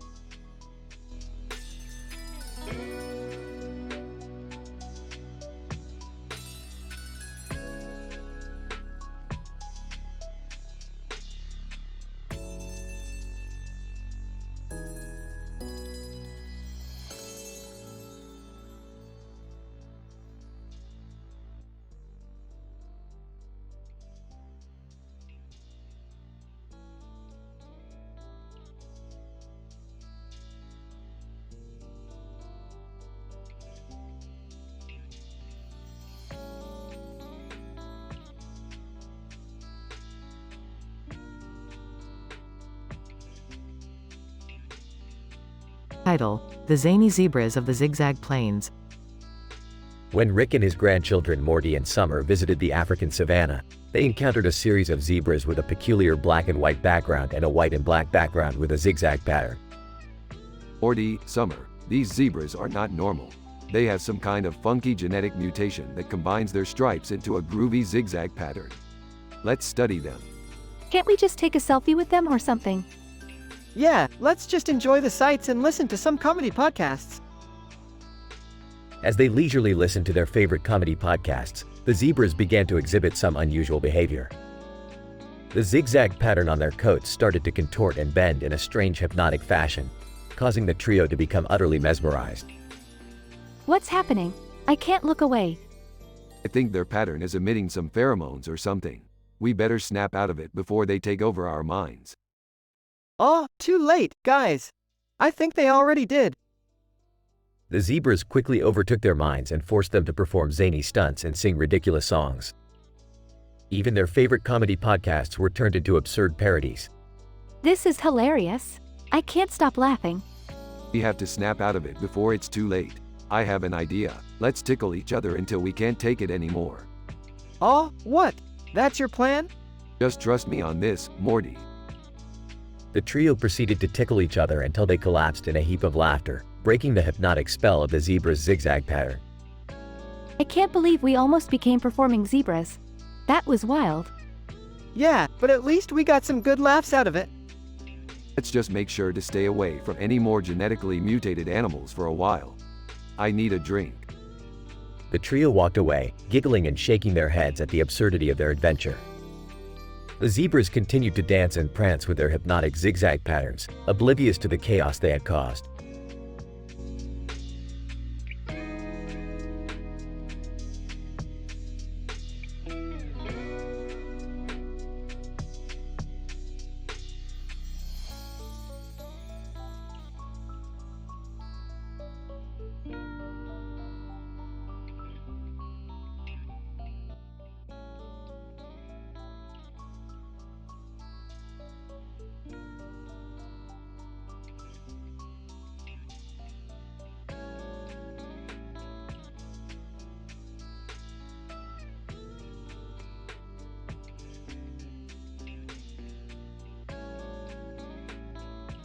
Title: The Clown Conundrum, a Rick and Morty Adventure. Introduction. The episode begins as Rick, Morty, and Summer are on a routine interdimensional adventure until they stumble upon a strange planet inhabited by a man with a clown face, a man with a clown mask, and a man with a clown mask who also appears to be unsettled Tom Mean. Oh boy, Morty, we just stepped into a circus. I don't like the looks of this, Rick. Guys, I think we're being surrounded by clowns. Plot. The trio discovers that the clown-faced inhabitants are actually refugees from a destroyed dimension, seeking asylum on this new planet. However, they soon learn that the three clowns are in a power struggle, with each vying for control over the others. Man with clown face. I demand to be the leader of this group. Man with clown mask. No way, I should be the leader. Man with clown mask, unsettled Tom meme, but why can't I be the leader? As they try to mediate the situation, they encounter a wild Kratos who's on a mission to destroy all clowns. Kratos, I come from a universe where clowns destroyed my family. I will not let that happen again. Justin Bieber also pops up on the planet, who's on a world tour that also involves him visiting a robot winery. Justin Bieber. Hey guys, what's going on? And can I get a glass of your finest robot-made wine? As chaos ensues with the power struggle and Kratos going berserk, Rick comes up with a plan to use the robot winery to create a serum that will turn all the clowns into harmless balloons. Morty, grab me that beaker. And Summer, help me mix this concoction. Closing. In the end, the serum works and the clowns are turned into harmless balloons. Kratos finds peace knowing no clown will ever harm his family again, and Justin Bieber enjoys some robot wine. Another successful adventure, Morty. Now let's get out of here before any more clown trouble shows up. I can't wait to be back home, Rick. Honestly, I think I've had enough of clowns to last me a lifetime.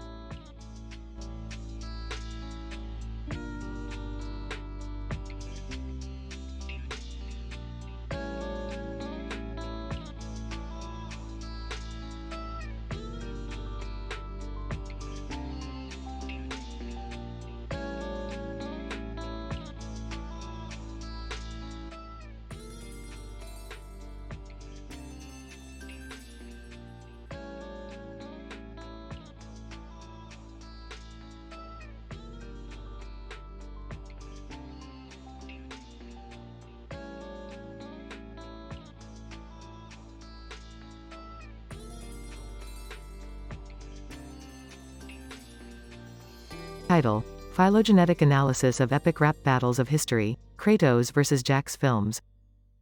Introduction. In this episode of Epic Rap Battles of History, two prominent figures, Kratos and Jax Films, engage in a rap battle. Kratos, a god-slaying demigod from Greek mythology, is pitted against Jax Films, a popular YouTube personality with a sarcastic sense of humor. The episode takes place in a medieval setting, where Jax Films is seen wearing a red suit and carrying a sword, while Kratos is adorned in his traditional garb and wielding his iconic blades of chaos. Methods. A phylogenetic analysis was conducted to explore the relationship between the two rappers. Using beryllium, a software tool commonly applied in molecular biology research, the amino acid sequences of their respective rap verses were compared. The resulting data was then subjected to a maximum likelihood analysis to construct a phylogenetic tree, which represents the evolutionary history of the raps. Results. The analysis revealed that Jax Films and Kratos are distinct from one another with regards to their rap style and content. Kratos exhibited a more aggressive and combative approach, with lyrics focused on his strength, power, and battle prowess. Jax Films, on the other hand, employed a more sarcastic tone, with lyrics incorporating internet memes, pop culture references, and self-deprecating humor. The phylogenetic tree showed that the two rappers share a common ancestor but have diverged dramatically over time due to their distinct styles. Discussion. The rap battle between Kratos and Jax Films illustrates the diversity that can arise among individuals within a shared evolutionary lineage. Despite sharing a common ancestor, the two rappers have gone down different paths in terms of their lyrical content and delivery. This divergence can be attributed to the influence of environmental factors, such as the different backgrounds and influences that shape the two rappers. Alternatively, the differences between Kratos and Jax Films could be due to inherent genetic differences that shape their rap styles. Further research is required to fully understand the evolutionary processes that have shaped the rap battle scene and the diversity of rappers within it. Conclusion. The Epic Rap Battles of History episode featuring Kratos and Jax Films provides a unique opportunity to explore the evolutionary relationship between two prominent rappers. By conducting a phylogenetic analysis of their rap verses, it was possible to construct a phylogenetic tree that shows the divergence between the two rappers. The episode also highlights the diversity that exists within the rap battle scene and the unique styles that different rappers bring to the table. Further studies are required to explore the mechanisms that drive the evolution of rapping and to identify the factors that shape the diversity observed in this cultural phenomenon.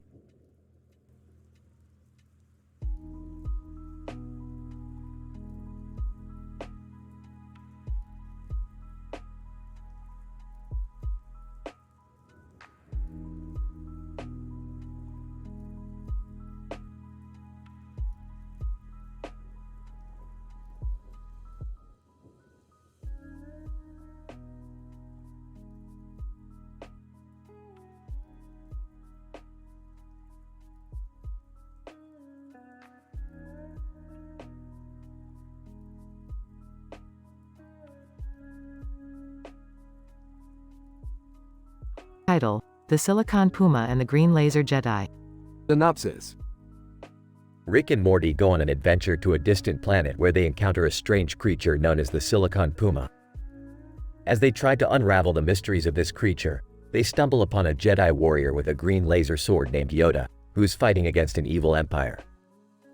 In a hilarious and action-packed adventure, the trio team up to take down the empire and save the galaxy. Morty, behold the Silicon Puma, a creature made entirely out of silicon. It's like a walking computer. Whoa, Rick, that's insane. What's it doing here? Silicon Puma. Greetings, travelers. I am the Silicon Puma. I have been stranded on this planet for years trying to repair my spaceship. Well, we're not exactly here to help you with that, but we might be able to assist in other ways. Wait, Rick, who's that? Yoda, luminous beings are we, not this crude matter. I am Yoda, Jedi Master of the Order. Jedi Master, that's cool, Morty. Let's go help him out. Wait, Rick, what about the Silicon Puma? Silicon Puma.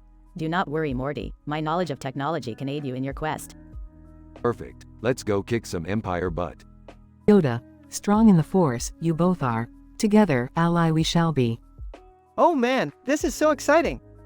Alright, Morty, let's go. But first, Silicon Puma, can you make us some new weapons?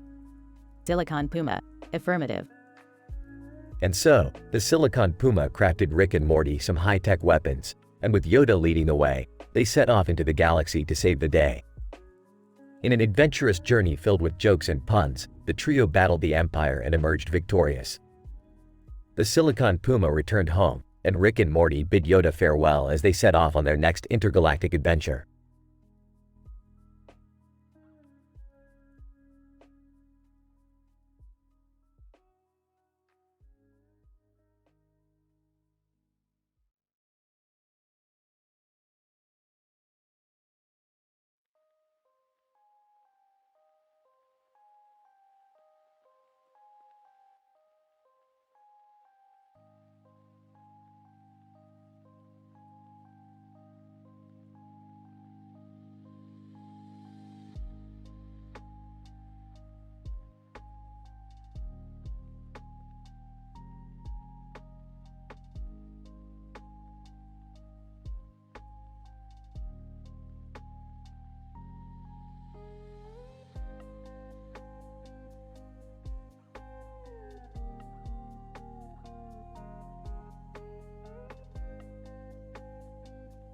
Title: The Timeless Madness of Mysterium.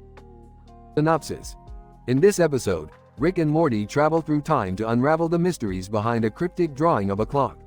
Along the way, they encounter mind-altering paradoxes, interdimensional hijinks, and teenage hormones run amok. Opening scene. Morty, grab your lab coat and keep your pants on. We're about to plunge into the temporal abyss. Aw, geez, Rick, can't we just watch some interdimensional cable or something? No time, Morty. We've got a date with Mysterium. What's that, Dad? It's a time anomaly that's been bugging me for ages. A drawing of a clock that defies all logic and reason. Sounds like one of your crazy adventures, Dad. You bet your sweet ass it is, honey. Now let's rev up the time machine and get this party started. Plot development. As they travel through time, Rick and Morty encounter a series of bizarre phenomena that threaten to send them spiraling out of control. Morty, we're stuck in a paradox loop. We keep going back to the same moment again and again. Aw, geez, Rick, how are we gonna get out of this one? Just sit tight and try not to think too hard. We'll find a way out eventually. Meanwhile, Beth is dealing with some teenage drama of her own. Mom, I'm sick of always being the responsible one. I want to cut loose and have some fun for once. Now, honey, you know your mother and I just want what's best for you. Oh, you're such a square, Jerry. I can't believe I'm related to you. As the clock drawing begins to take on a life of its own, Rick and Morty must race against time to decipher its secrets before it's too late. Morty, listen carefully. This clock is more than just a drawing. It's a portal to another dimension. A portal? That sounds dangerous, Rick. It is, Morty. That's why we gotta be careful. Dad, can I come with you? I want to see what all the fuss is about. Fine, but don't get in the way. This is serious science, kiddo. Final scene. In a heart-pounding climax, Rick and Morty confront the ultimate mystery of Mysterium and discover the shocking truth behind the clock. Morty, we did it. We solved the puzzle of the clock. Aw, geez, Rick, I don't think my brain can handle all this timey-wimey stuff. Dad, what did you find out? Is the clock some kind of time machine? No, Beth, it's something even more incredible than that. It's a sex toy. What? A sex toy? Dad, that's disgusting. Hey, don't knock it till you try it, honey. Now let's get back to our own dimension before things get even weirder.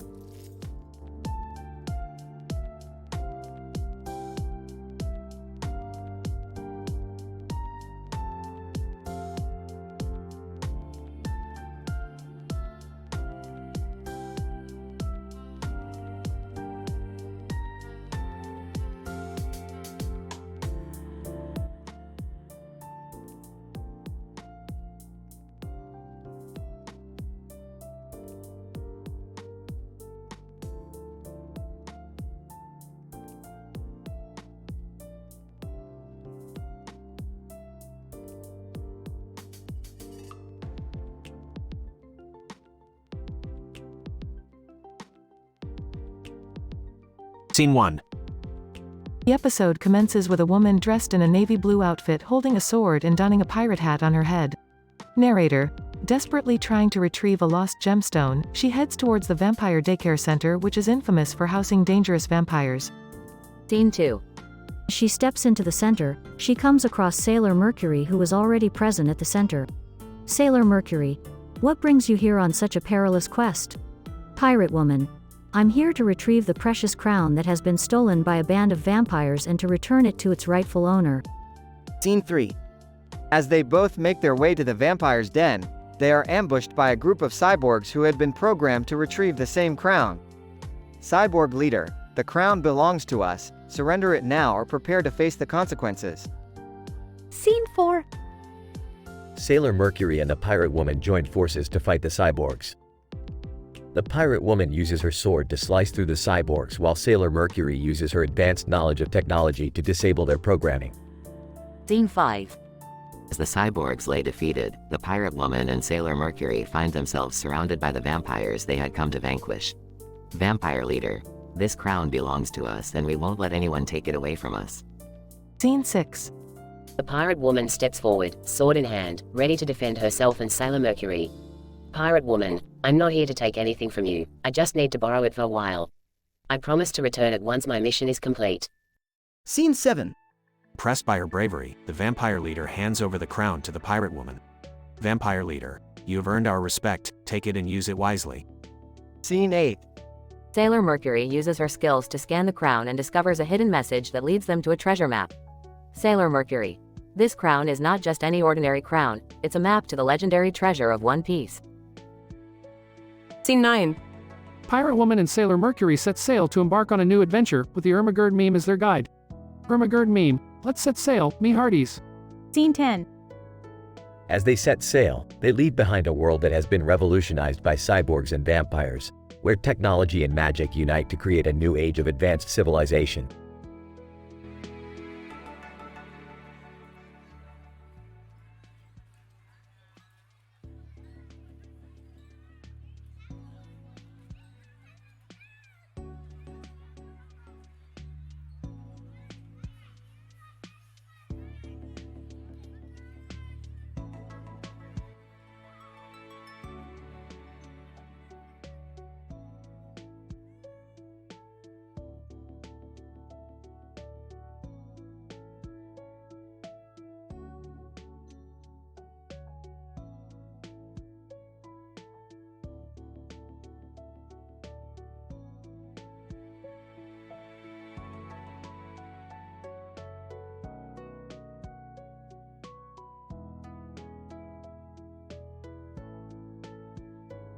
Abstract.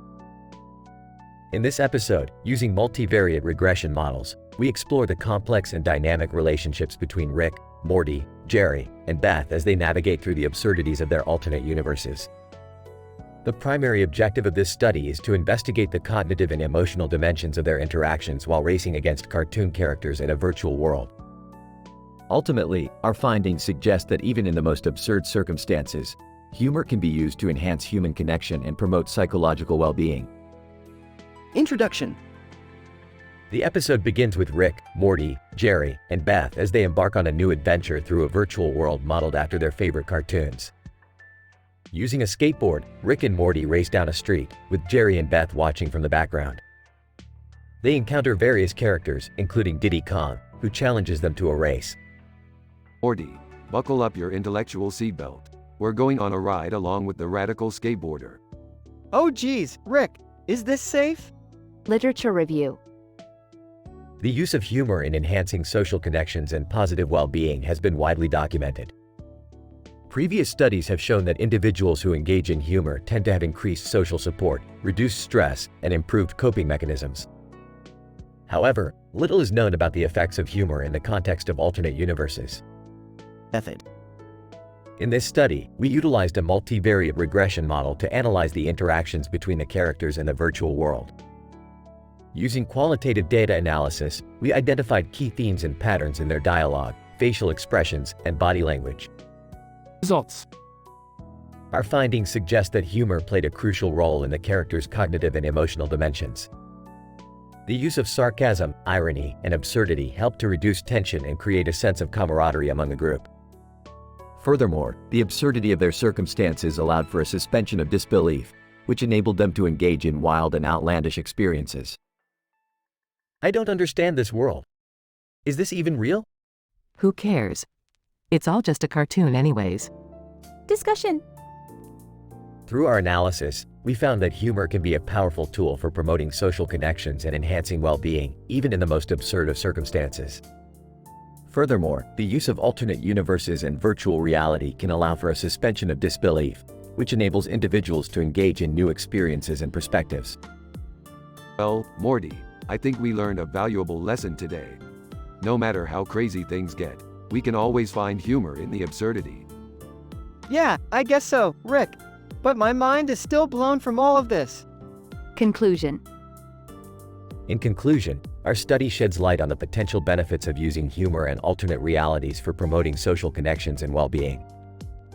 As technological advancements continue to push the boundaries of what is possible, it is important to consider the impact of these innovations on our cognitive and emotional landscapes.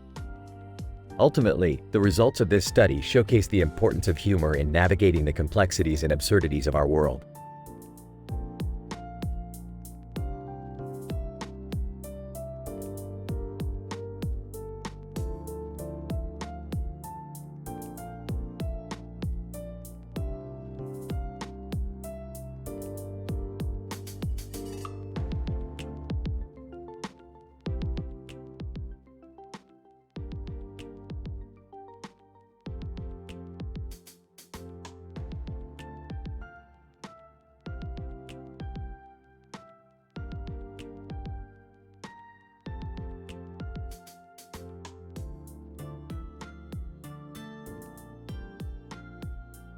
Title: The Stamp of Scientific Folly.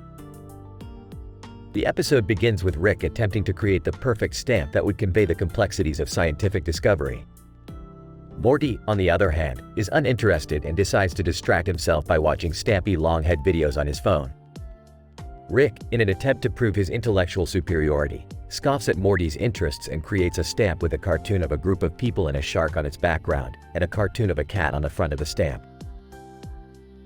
As Morty begins to explain the significance of Stampy Longhead's Minecraft videos, Rick argues that the stamp would be better with a more scientifically relevant cartoon and decides to add Black Clover and Million Ants to the stamp.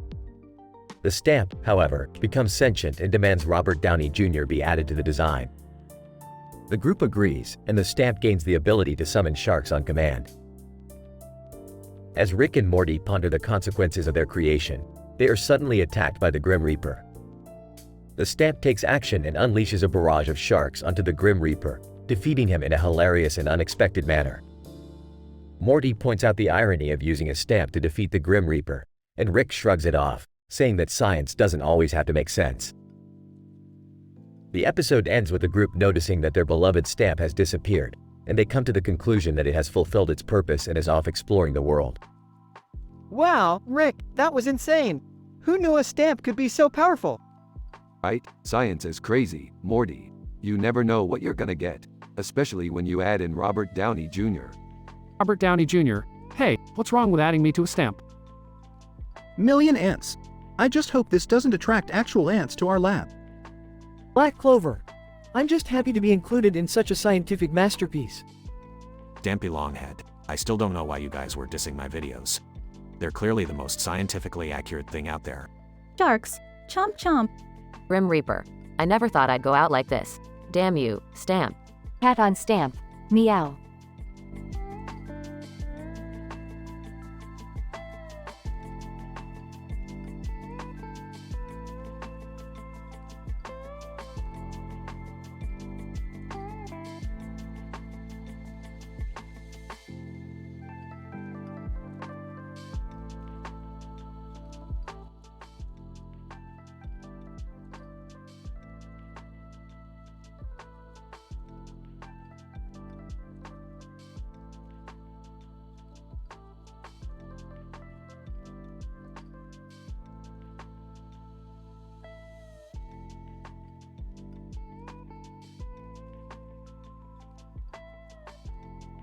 Title: Pandemonium on the Soccer Field. A telekinetic revenge spree with time-traveling babysitters. Morty, Jerry, Beth, get in here. We've got a problem. What's going on, Rick? Is it those damn pandas again? I told you not to mess with them, Beth. Jerry, shut up. What's wrong, Dad? We've got a group of pandas sitting on top of a field of grass with other panda bears in the background, and they're playing soccer. Oh, that doesn't sound too bad. Actually, it sounds kinda cute. They're like little furry soccer players. Rick, why is this a problem? Because one of those pandas, Jintoki Sakata, has gone on a telekinetic revenge spree. He's using his powers to control the ball and score against the other teams. We have to stop him before he ruins soccer for everyone. How are we going to do that? Can't we just talk to him? Explain that it's not fair to cheat like that. Jerry, have you met pandas? They don't listen to reason. I have a better idea. We'll transplant Jintoki's heart with one from a more pacifist panda, and hopefully, that will calm him down. Won't that kill the other panda? Hey, details. Now, while we're doing that, we'll also need a time-traveling babysitter to distract the other pandas and keep them from interfering. Wait, how are we going to get a time-traveling babysitter? Simple. I'll just make a call to the Time Bureau and ask them to hook us up. It's all in a day's work for Rick Sanchez, PhD. I don't know how I feel about all of this. You'll feel better once you see the end result. An epic soccer game with a panda MVP who learned the value of fair play. And if all else fails, we can always use the time machine to go back and stop Jintoki from ever playing soccer in the first place. I'm not sure that's how time travel works, Rick. Hey, details.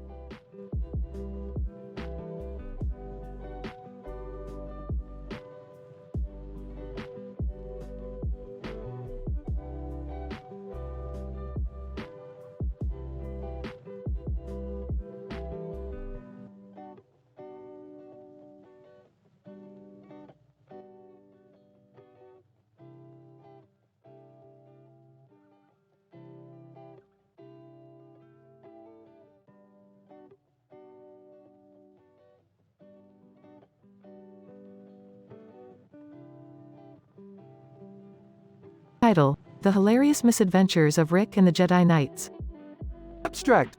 In this episode, Rick, Morty, and Summer encounter a Darth Vader character who raises a group of Jedi Knights. Through a series of wild and crazy events, the gang finds themselves caught up in a battle for the fate of the galaxy. Intro. Morty, Summer, buckle up. We're about to go on a ride more intense than a black hole's gravitational pull. What is it, Rick? Another dimension? A new planet? Please don't let it be another planet. The last time I almost got eaten by a giant sandworm. Plot. The group arrives at a planet inhabited by sentient Jedi Knights, who are being led by none other than the Darth Vader character wielding two lightsabers, one green and one red. So, who's going to tell them that Star Wars is just a movie? I don't think this is the time for that, Rick. Guys, I think we should help them. These Jedi Knights are the last hope for this galaxy. As the gang gets deeper into the Jedi Knights' world, they learn that the evil Empire has sent a fleet of ships to destroy the planet.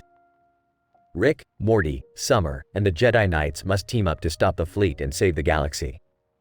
Time to get swifty with it. You always say that, but what does it even mean? Focus, guys, we have to save the galaxy. In a wild and hilarious battle, the group manages to destroy the fleet and defeat the Empire. Darth Vader character. I never thought I'd say this, but thank you Rick, Morty, and Summer. You truly are the greatest heroes in the galaxy. Blog. Well, that was a trip. But hey, at least we saved the galaxy. And we got to meet Jedi Knights. How cool is that?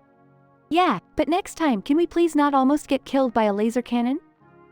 No promises, Summer. Adventure is what we do best. The group flies off, ready for their next absurd and hilarious journey through the multiverse.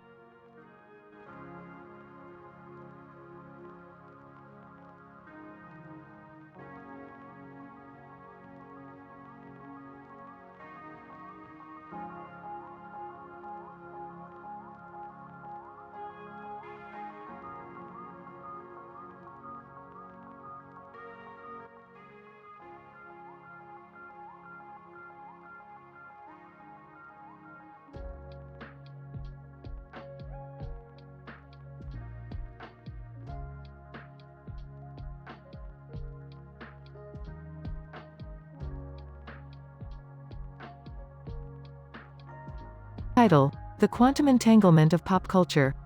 Synopsis. The episode starts with Rick and Morty exploring Istanbul, where they stumble upon a group of enthusiastic cricket fans. As they join in on the sport, they suddenly find themselves in an unexpected situation where they are transported into the Dragon Ball Super universe. Rick. Well, Morty, we're in the big leagues now. Let's hope we don't end up on the wrong end of a Kamehameha wave. As they explore this new universe, they encounter Shawn Mendes, who is on a quest to defeat a Gloomhaven monster. Rick and Morty team up with him to battle the beast, using their wits and mad science skills.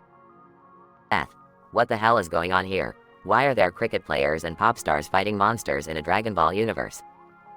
Rick. Well, Beth, it's a classic example of quantum entanglement. Pop culture has become so intertwined in our world. It's affecting other universes as well. As they continue their fight, they encounter Ty Sheridan, who joins them in their quest. Together, they defeat the monster and return to Istanbul, only to find themselves in an alternate reality where they are on a street corner with a fence in the background and a building in the background. Morty. Rick, what the hell just happened? Can you explain it in English? Rick.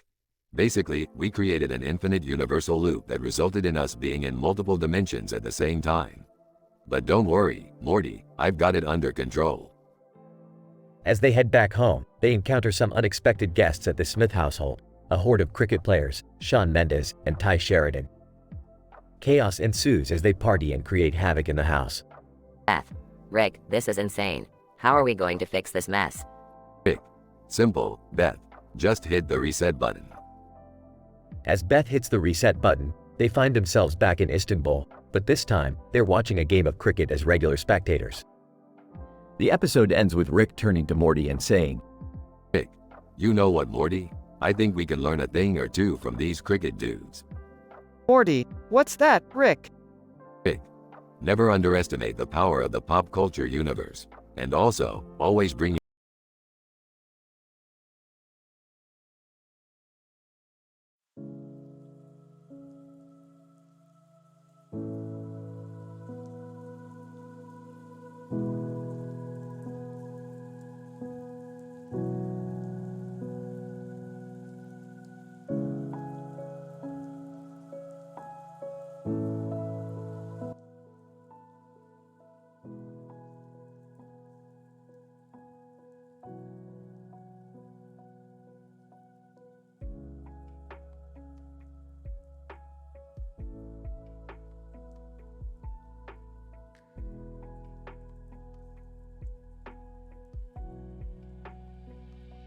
Title: The Hassium Hilarity.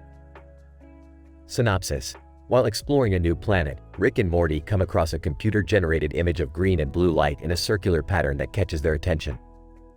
Back on Earth, they show it to Jerry, Beth, and Summer, who are clueless about its significance. Rick suspects it has something to do with a rare element called hassium. Morty, this image is no laughing matter. It's a rare manifestation of hassium in its purest form. Oh man, are we gonna get rich off this? Guys, I don't get it. What's so special about this? Jerry, just be happy we're doing something as a family for once. Their quest for hassium leads them to an event planner's conference, a zoologist's lab, and a time-traveling psychiatrist's office.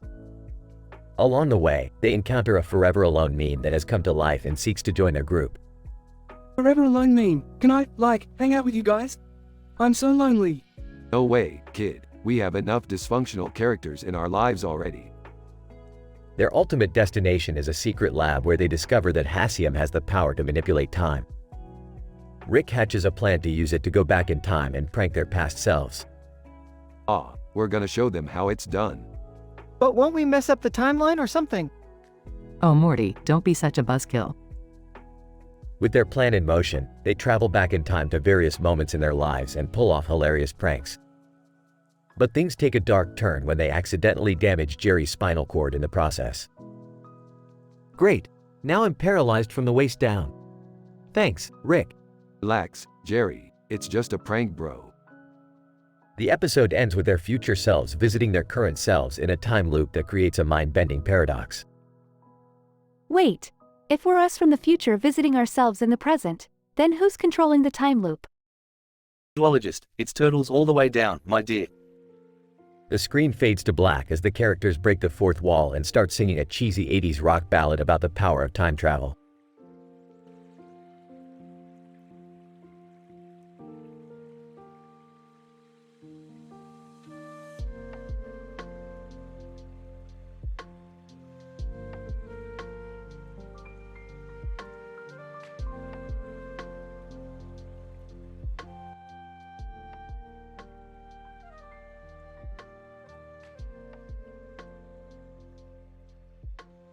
Title: The Neural Basis of Déjà Vu and Fallopian Tubes. The present study aimed to explore the neural basis of déjà vu and its link with fallopian tubes, using a visual stimulus of a woman with long hair and a white top, smiling at the camera with a green plant behind her and a white background. Participants, N=30, were recruited through Amazon's Mechanical Turk and underwent an MRI scan at the Oxford Centre for Human Brain Activity. A significant activation, P0.001, was observed in the hippocampus, a key structure in memory formation and retrieval, as participants reported experiencing déjà vu while viewing the stimulus. Additionally, a significant correlation, R=0.63, P0.05, was found between déjà vu frequency and fallopian tube length, measured via ultrasound scans. These findings suggest a potential link between the hippocampus and fallopian tubes and may have implications for our understanding of reproductive health and memory processing. Furthermore, the use of a popular pop song during the experiment, Olivia Rodrigo's Déjà Vu, highlights the potential impact of music on cognitive processing and emotional regulation. Future studies could further investigate this link between déjà vu and fallopian tubes, using a range of stimuli and methodologies to assess the role of neural and hormonal factors in this relationship.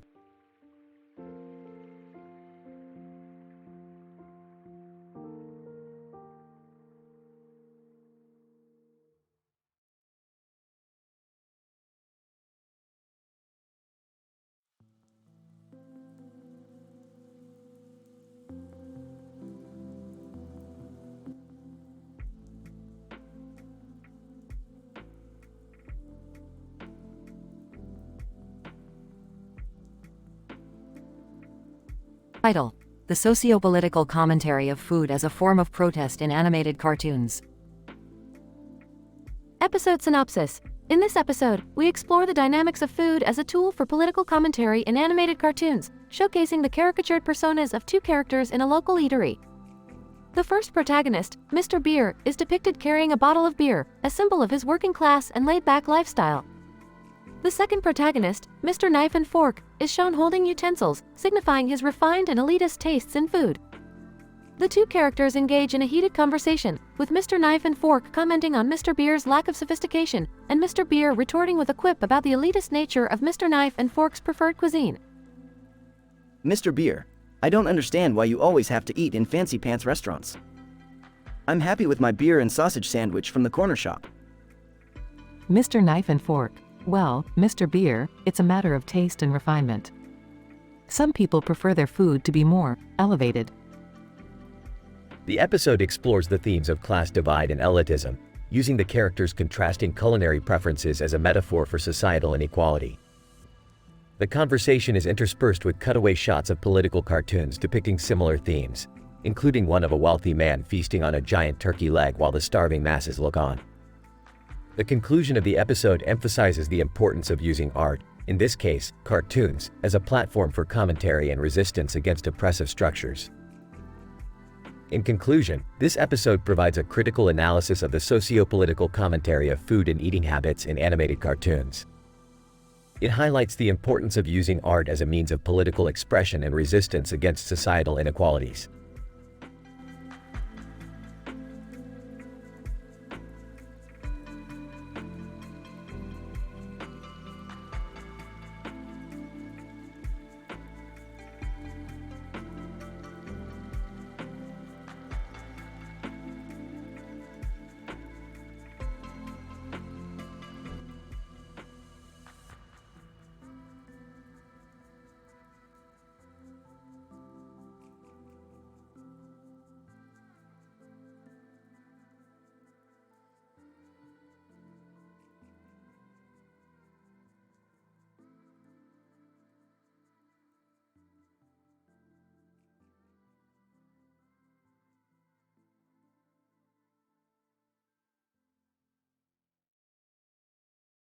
Title: The Phantasmagorical Expedition to the Underworld. Intro. Rick and Morty are in their spaceship cruising through the vast and wondrous universe. They stumble upon a futuristic city with blinding lights and a mysterious blue object looming in the distance. Morty, we've hit the jackpot. That over there looks like a distant planet with something big going on. Let's go check it out. Aw geez, Rick, I don't know about this. It looks kind of dangerous. Dangerous? Nonsense. We're Rick and Morty, the most dangerous duo in the universe. Now buckle up and let's go. Act 1. The duo lands on the planet and discovers an entrance to an underground monster city. They explore and encounter strange creatures lurking in the shadows. They eventually reach the Max Planck Institute, a research facility where some of the most brilliant minds in the universe conduct their experiments. Oh man, this place is amazing. Look at all the advanced technology they have. I gotta get my hands on some of this. I don't think that's a good idea, Rick. The people here look serious and they might not like us taking their stuff. Relax, Morty, I got this. Act 2. Rick and Morty stumble upon a small group of scientists discussing a powerful substance called Talabera. They explain to the duo that Talabera can grant them the ability to manipulate reality. Well, this is quite interesting. I think we could use some of that. I don't know, Rick. That stuff sounds kind of scary. What if we mess things up? Relax, Morty, we'll just use it to have some fun, that's all.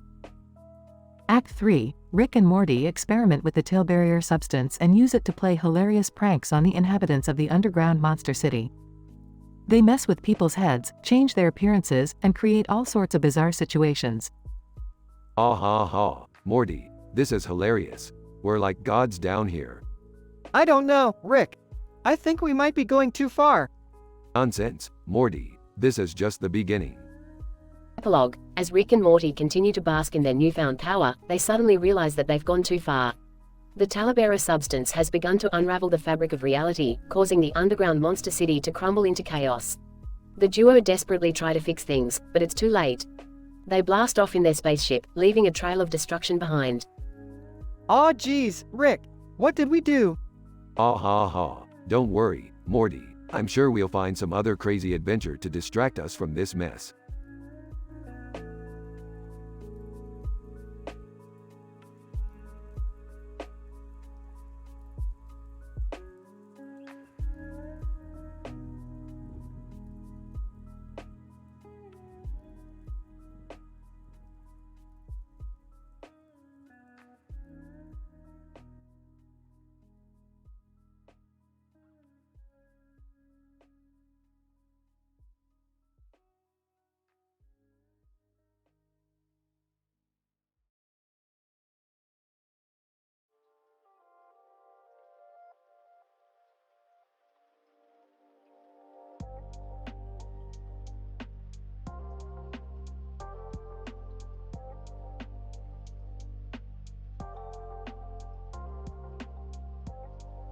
Episode title: Amphibian Gastronomy. Synopsis. The episode begins with Rick and Morty arguing about their next culinary adventure. Rick proposes experimenting with exotic amphibians, specifically salamanders. Morty expresses his disgust, but Rick convinces him by saying that it's all for science. As they venture into the frog and salamander ecosystem, they come across a peculiar frog sitting on top of a plate of fruit and vegetables. After capturing the frog, they take it back to the lab to study its unique taste profile. Morty, being the ethical voice, protests against using a live frog, so Rick suggests using him as the taste tester. After some hesitation, Morty agrees. Rick prepares strange food combinations using the frog meat as the main ingredient. Morty, although initially hesitant, begins to enjoy the gastronomic experiment. Rick, being Rick, takes it up a notch and prepares a dish of fried frog legs served on top of nachos.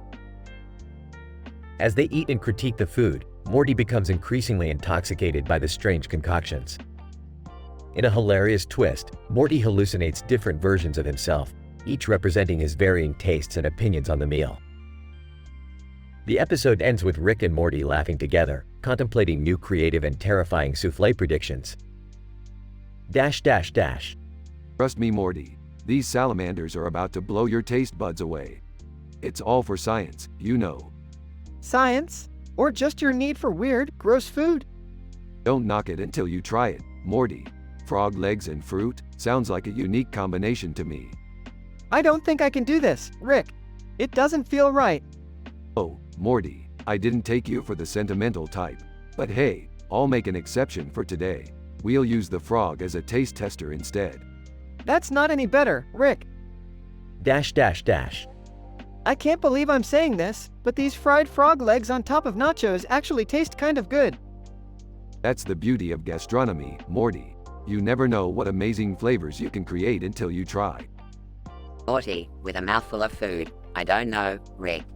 I think you're pushing it with this one. Morty's hallucinated selves. Morty 1 inch. This is delicious. Definitely a 10 out of 10. Morty 2, are you kidding me? This is a culinary abomination, Rick. 43 inches. Incoherent babbling.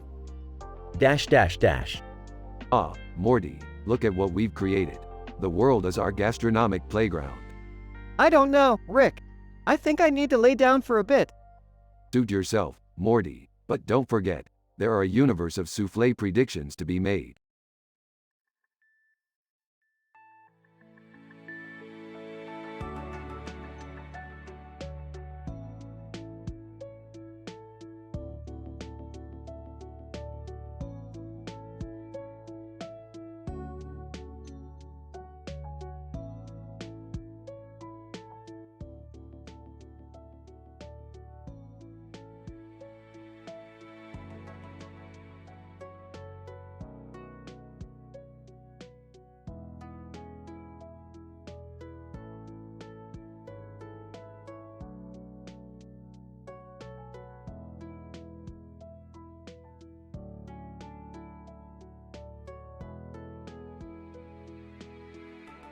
Title: The Interstellar Showdown, a scientific study of galactic pirate invasion, Vietnamese cuisine, and Samus Aran's heroism.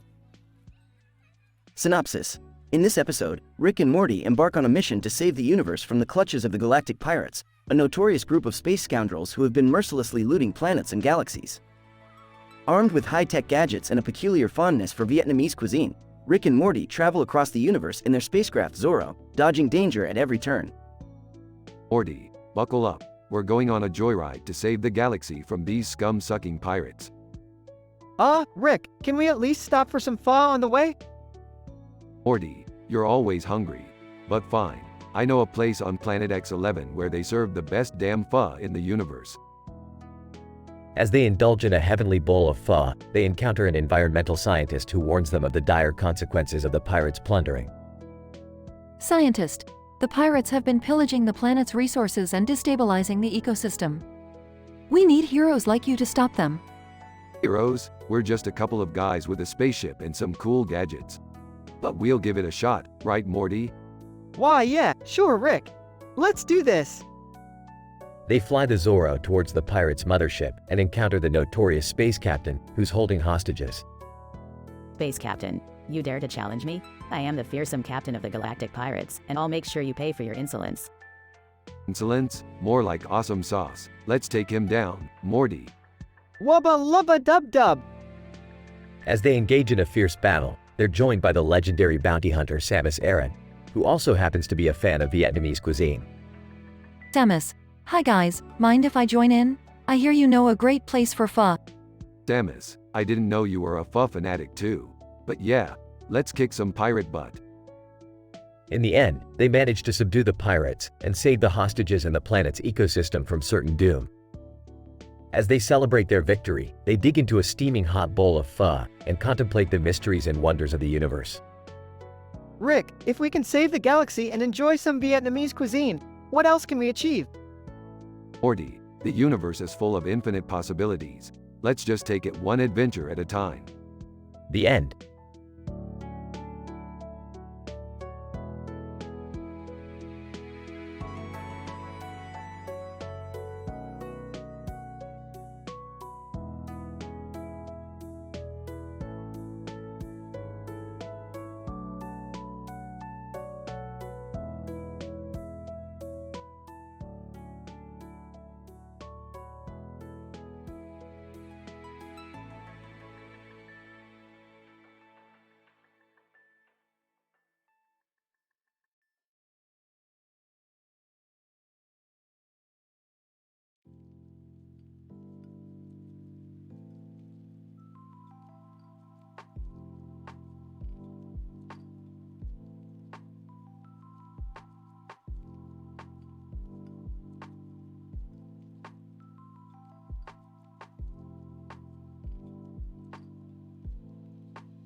Title: Spinal Fusion Frenzy. Synopsis. In this episode, Rick discovers a new technology that allows for the fusion of two individual spinal cords to create a hybrid being. Naturally, he decides to try it out on himself and Morty, but the experiment goes awry when Summer gets involved. Scene 1. Rick is tinkering with a machine in his garage as Morty enters. What are you doing, Rick? Just perfecting a little something I like to call spinal fusion, Morty. You know, in case we ever need to become one super being. Oh, I don't think that's a good idea, Rick. Oh, come on Morty, where's your sense of adventure? Scene 2. Rick and Morty strap themselves into the fusion machine, but Summer bursts in and accidentally gets caught in the mix. What the hell are you guys doing? Summer, get out, you're gonna mess up the whole experiment. Rick, I don't think. Too late, Morty, brace yourself for the fusion. Scene 3. The three individuals scream in agony as their spines merge together, creating a grotesque, three-headed monstrosity. Three-headed Rick and Morty and kill me. Kill me now. Scene 4. The newly fused creature struggles to get used to its new body and identity. Okay, so we might need a little time to adjust. Maybe we should stay indoors. Three-headed Rick and Morty and Summer, in unison. Let's go party. They burst through the garage doors and run off into the night. Scene 5. The fused creature becomes the life of the party at a nearby rave, but things take a dark turn when they realize they can't separate from each other. Rick, we have to fix this. This is all your fault, Rick. Hey, don't pin this all on me. We all agreed to. Three-headed Rick and Morty and Summer, in unison, shut up and dance. Scene 6. The creature starts causing chaos in the streets, wreaking havoc and terrorizing civilians. This might have been a mistake, Morty. No kidding, Rick. How are we gonna fix this? I don't know, but we have to do something before this gets any worse. Scene 7. Rick, Morty, and Summer come up with a plan to reverse the fusion, but it involves getting the help of the man in the black outfit and sunglasses from the beginning of the episode. Okay, I know a guy who can help us. He's kind of creepy, but he knows his stuff. Are you sure he knows what he's doing? What's the worst that could happen? Scene 8. The mysterious man helps the trio reverse the fusion, but not before making a few sketches of the creature for scientific purposes. Man in black, fascinating specimen, I must say. I've never seen anything quite like it. Ew, this guy is a total creep. Yeah, but we're not exactly ones to judge. Can we please just get out of here? Scene 9. The trio is back to their normal selves, but with a newfound respect for the dangers of experimentation. Well, that was a disaster. I can't believe we did that. I think I need therapy now. Can we please never do anything like that again? Scene 10. Rick and Morty are back in the garage, and Rick is already working on his next invention. What are you working on now? Machine that can turn lead into gold, Morty. Oh God, what could possibly go wrong? Exactly. Evil laughter ensues.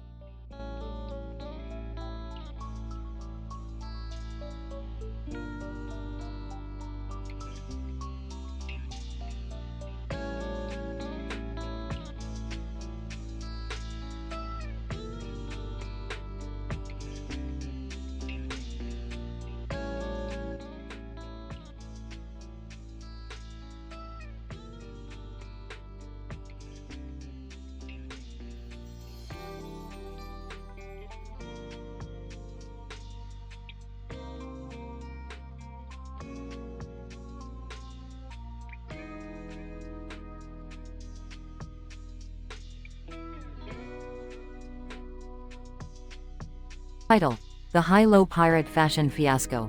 An analysis of social work intervention in the context of commercial Silicon Valley franchise. The episode opens with a sighting of a skeleton dressed in a pirate costume holding a cup of coffee at Panera Bread, situated in the heart of Silicon Valley. The skeleton also wore a chain around his neck and a hat on his head. This event was promptly reported to the local social worker, who observed that the skeleton's attire did not match the standards of this upscale coffee shop clientele. The social worker quickly determined that the skeleton's appearance was a violation of Panera Bread's dress code policy. The social worker's goal was to intervene and help the skeleton adjust his fashion choices to fit into the social norms of the establishment. After a brief intervention, the social worker discovered that the skeleton was experiencing a personal crisis and was expressed in his unorthodox clothing. As the skeleton shared his story with the social worker, the coffee shop patrons eavesdropped on their conversation out of curiosity. This disruption further attracted onlookers, who were confused by the spectacle, creating an awkward commotion. The social worker's scientific approach to the situation involved conducting a comprehensive investigation into the skeleton's personal life and background, as well as his reasons for wearing such attire in the first place. The social worker also utilized various strategies such as empathy and active listening to better understand the skeleton's perspective. After a thorough assessment of the skeleton's situation, the social worker determined that the pirate costume was a coping mechanism for a recent divorce and a job loss. This discovery opened up a channel for assistance and emotional support that led to referrals to counseling services and career development resources. The episode concludes with the skeleton removing his pirate costume and embracing his authentic self, which is now accepted within the norms of Panera Bread's dress code policy. The social worker's intervention successfully restored the skeleton's self-assurance and imbued him with the confidence to re-enter the workforce in a meaningful way. The event also served as an excellent case study for social work research in the context of corporate responsibility and social outreach. Social worker. I employed a carefully crafted intervention aimed at providing support and assistance to the skeleton while also adhering to the norms of the establishment where the event took place. The social worker's approach was scientific, empathetic, and evidence-based. Skeleton. The intervention has helped me find a renewed sense of self and competitive edge in the job market. The social worker's approach was professional, research-driven, and effective.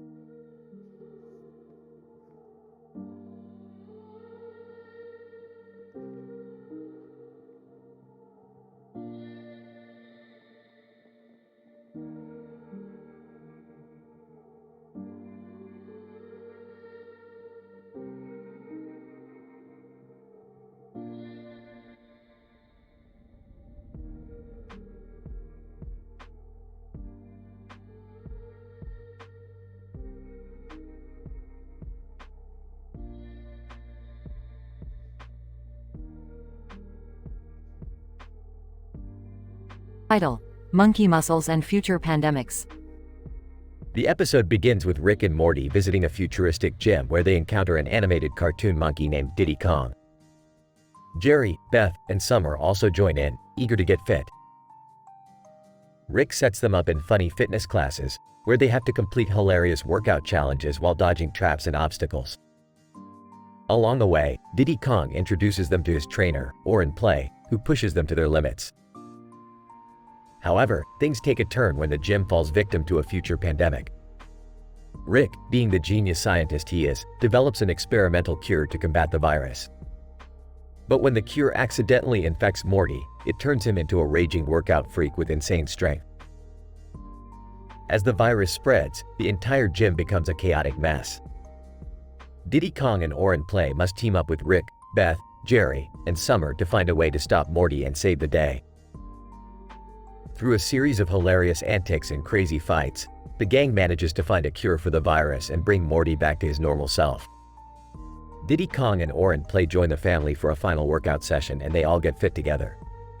Looks like this pandemic gave us all one heck of a workout, huh? I don't think I'll ever be the same after this. I don't know about you guys, but I feel like a gym goddess. I just hope we don't catch anything else at this point. Can we do this again next week? I need to maintain my summer body. Diddy Kong. Ooh, can I join in too? I'm getting addicted to these workouts. Oren Play. I think we've all learned an important lesson here today. We should always stay prepared for future pandemics and stay fit in the process. The episode ends with the gang laughing and sweating together, as they all agree to make workout sessions a regular thing.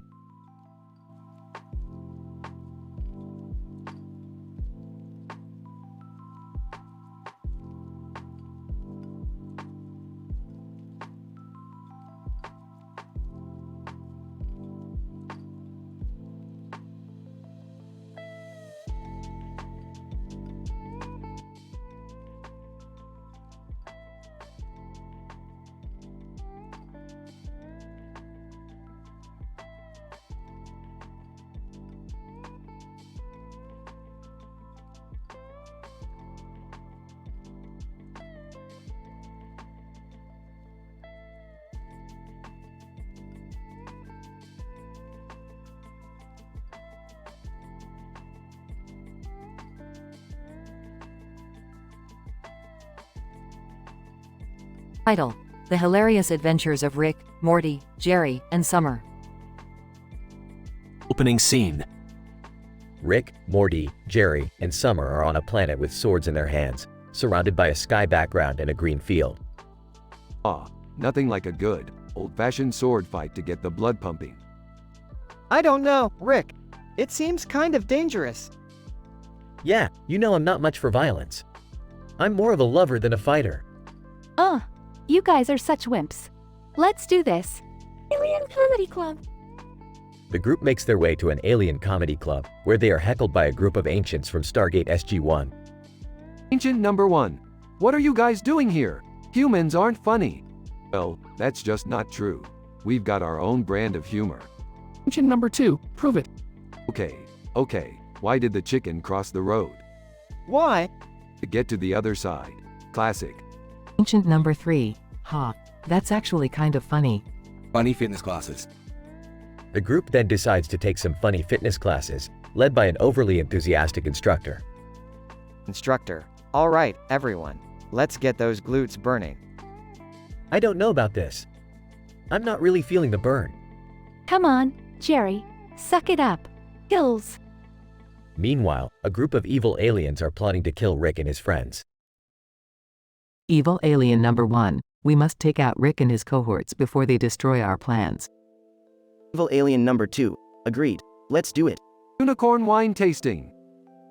The group takes a break from their adventures to attend a unicorn wine tasting. This wine tastes like unicorn piss. How do you know what unicorn piss tastes like? Long story. Alpha Centauri. Finally, the group makes it to Alpha Centauri, where they come face to face with their enemies. Well, look who decided to show up. Evil alien number 1. You may have thought you could outsmart us, but we are too powerful for you. The group engages in an epic battle with the evil aliens, ultimately emerging victorious. Closing scene. Rick, Morty, Jerry, and Summer are back on their home planet, reflecting on their hilarious and crazy adventure. You know, I may not have enjoyed all the killing, but I have to admit, that was a pretty fun trip. Yeah, I wouldn't mind doing it again sometime. Well, if there's one thing I know for sure, it's that this universe is full of crazy adventures. And we're just getting started.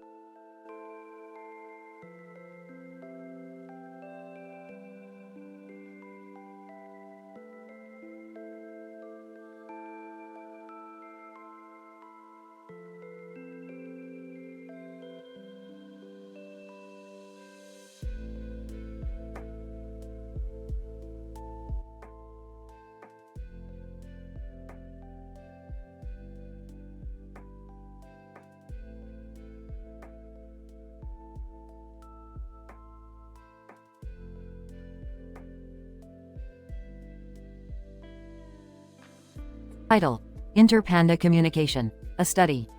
Introduction. The episode opens with two giant panda bears, Ailuropoda melanaluca, sitting on a tree branch with their paws on the branch. The scene is captured by a remote camera installed near their habitat for observation. The primary objective of this study is to investigate their communicative behavior, both verbal and nonverbal, and how they use these communication methods to interact with each other. Narrative. Dr. Smith, the first panda, which we will call P1, appears to be engaged in grooming behavior, gently removing leaves from their fur using their front paws. Meanwhile, the second panda, referred to as P2, has their gaze fixed on the camera. This could indicate a level of awareness and attentiveness towards the presence of an observing third party.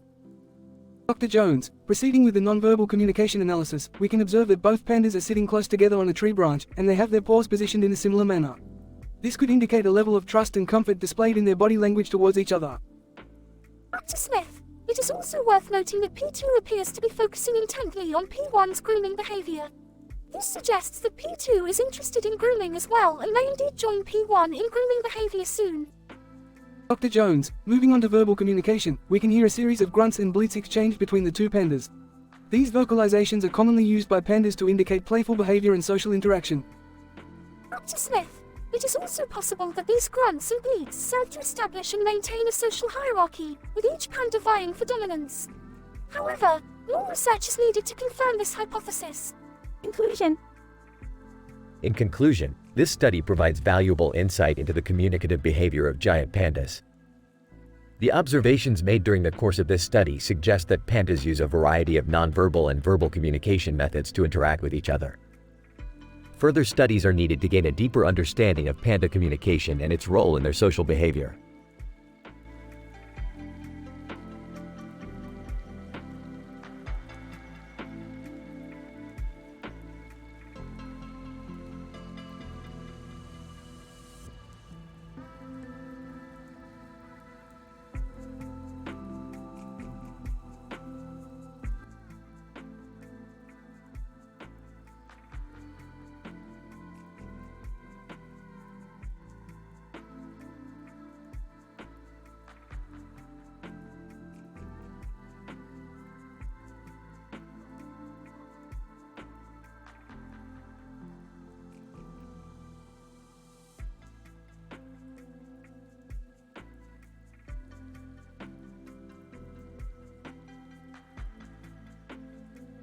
Title: Intergalactic Sports Management. Synopsis. In this episode, Rick and Morty discover a new form of intergalactic sports management that involves manipulating the veins of athletes to enhance their performance.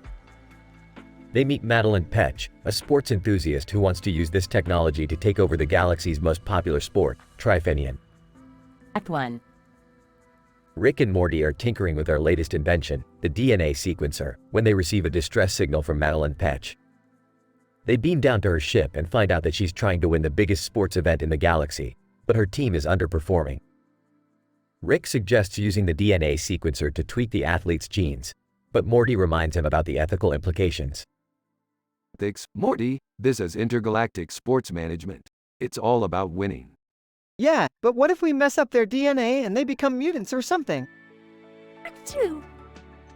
Madeline Petch convinces Rick and Morty to go ahead with the experiment, promising them a cut in her winnings. They use the DNA sequencer to alter the athlete's veins, which enhances their strength and endurance. The team begins to win every match, and they're on their way to the finals. I've got poker night with the Space Mafia. Let's wrap this up quickly. Wait, what if this technology falls into the wrong hands? That's a problem for future Rick and Morty. Act 3. During the finals, the opposing team reveals that they've also been using the DNA sequencer, but with a twist. Their athletes are now giant, mutated monsters, and they're wreaking havoc on the field. Rick and Morty realize that they've gone too far, and they need to reverse the effects of the technology before it's too late. Rick, this is getting out of hand. Relax, Morty. I've got an anti-mutant serum right here. Act 4. Rick and Morty save the day by administering the serum to both teams, and the finals end in a draw. Madeline Petch is furious, but Rick and Morty don't care. They've learned their lesson about playing God with genetics. I feel like we dodged a bullet there. Yeah, we'll stick to interdimensional cable from now on. Let's get out of here before the Space Mafia shows up. As they teleport away, the camera pans to Madeline Petch, who's planning her revenge. Madeline Petch. Those two idiots have no idea who they're dealing with. I'll get my revenge, and the universe will tremble at the sound of my name. End of episode.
Title: Arcade Basketball. A Tale of Dimensional Hoops. Plot summary: Rick and Morty stumble upon an interdimensional arcade where a basketball game catches their attention. Rick, who boasts his skills in basketball, challenges Morty to a game that involves dimensions beyond the standard rules of the sport, Opening scene. Morty, I found the holy grail of arcade gaming. Step into this interdimensional arcade and witness the infinite possibilities of high-score greatness. Wow, Rick, are we going to play some classic games like Pac-Man or Donkey Kong? Ah, Morty, I'm thinking more of something that can showcase my basketball skills. Follow me. Scene 2. As Rick and Morty enter the arcade, they are greeted by an anthropomorphic basketball hoop in a lab coat. Basketball hoop, welcome to the arcade basketball. I am Professor Duncanstein, the developer of this game. Interesting. So, what are the rules here? 2 points for each successful shot? Professor Duncanstein. No. This game involves dimensional hoops that move erratically, random gravity fields, and temporal distortions. You need to score at least one basket in every dimension to win. Sounds complicated. Challenge accepted. Scene 3. Rick and Morty start playing the game, and chaos ensues as they travel through multiple dimensions. Morty, pass me the ball. We're in the psychedelic dimension, and I need to get past these color-changing hoops. I don't know, Rick. It's hard to focus when you're surrounded by giant floating pizzas. Scene 4. After multiple attempts, Rick and Morty finally reach the last dimension, where a giant alien appears as the final boss. Alien, you have made it this far, but now you face me, the master of basketball. I have traveled through the galaxy, challenging the greatest basketball players in the universe. Think you can beat me? Bring it on, Space Jammer. Scene 5. A fierce battle ensues, with Rick and the alien displaying impressive basketball skills. However, in the end, Rick emerges victorious, scoring the final points. Alien, impossible. No one has ever defeated me in basketball. Well, you should have seen me in high school. Now, where's my prize? Scene 6. As Rick and Morty leave the arcade, they realize they've been gone for hours, and their bodies have aged significantly. Oh, man, Rick. We've been gone for so long, and I have 3 gray hairs now. Relax, Morty. Time is relative. In this interdimensional arcade, we can always come back and relive our youth. Closing scene. Rick and Morty exit the arcade and walk into the sunset, discussing the thrills of their adventure. You know, Morty, basketball is just like science. Both require you to think outside the box and adapt to unpredictable situations. I guess you're right, Rick. But, you know what they say. Nothing beats the classic games like Space Invaders. Ah, you just don't appreciate the possibilities of dimensional hoops.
Title: The Robot Cooking Contest Catastrophe.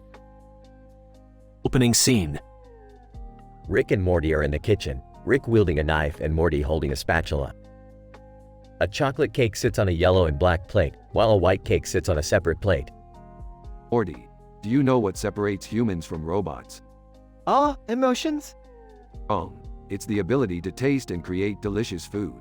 That's why I built these robot chefs to compete against each other in a cooking contest. What could go wrong?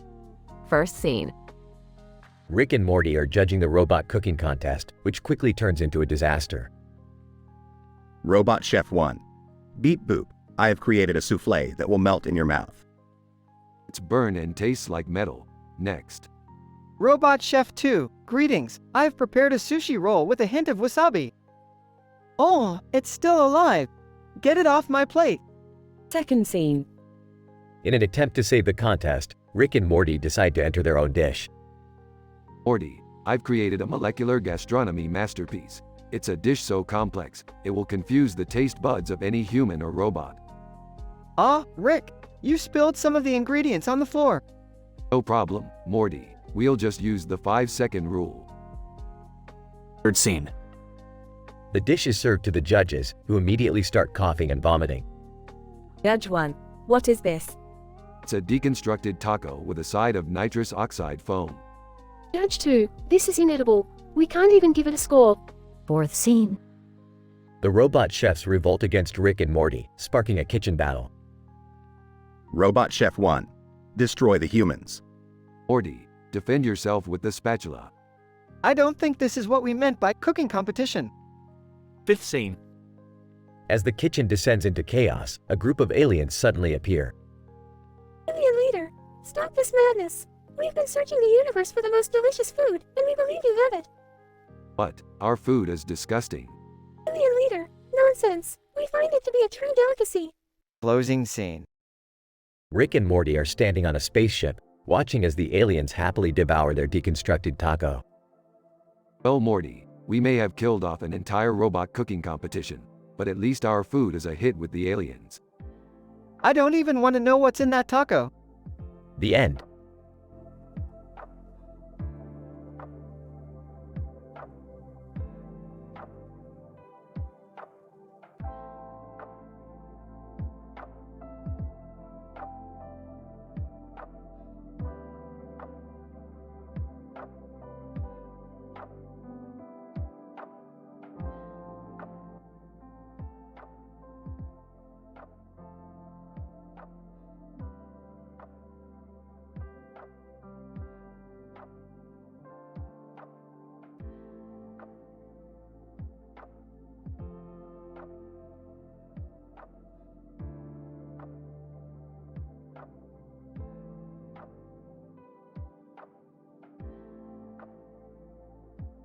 Title: Experiential Gastronomical Exploration.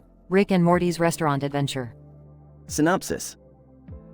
Rick and Morty decide to venture into the culinary world by opening a restaurant that serves multiverse-inspired cuisine. Jerry, with his limited skills in cooking, is made the head chef. The trio starts preparing for their grand opening while testing out some experimental dishes, including a Szechuan pickle Rick soup and a plumbus tartare. Rick, Morty, the restaurant business is all about the experience. We have to give our customers a gastronomical orgasm. Morty. I don't think that's an actual term, Rick. Jerry. Yeah, I'm not sure I can handle this pressure. I mean, I'm just a simple dad trying to make some sandwiches. As the opening day approaches, Rick decides to invite the infamous Gordon Ramsay to sample their food and give his brutally honest feedback. To impress him, they create a dish called Interdimensional Citrus Lobster that transports the taster to a different universe with every bite. Gordon Ramsay, what the F asterisk asterisk asterisk is this? This is not a dish. It's like a F asterisk asterisk asterisk science experiment gone wrong. Rick, hey, we're all about pushing boundaries, Gordon. You're just not open-minded enough. The chaos intensifies when an unexpected interdimensional creature, who happens to be a big fan of their food, kidnaps Jerry and demands the recipe for their famous plumbus tartare. Rick and Morty must embark on a rescue mission with a clever plan involving giant food replicas and an improvised food fight. Morty, this is insane, Rick. I didn't sign up for this. Rick, don't be such a wuss, Morty. It's just a little food fight. Pass me that mustard, I'm gonna take down that alien over there. In the end, they manage to rescue Jerry, strike a deal with the interdimensional creature, and receive a glowing review from Ramsay, who admits that their food is F asterisk asterisk asterisk-ing weird but delicious. Jerry, I can't believe we made it out alive, guys. Maybe we should stick to making sandwiches next time. Rick, don't be ridiculous, Jerry. We're opening a new restaurant in every universe. The episode ends with a shot of Rick and Morty's interdimensional food truck driving off, leaving a trail of colorful food particles in its wake.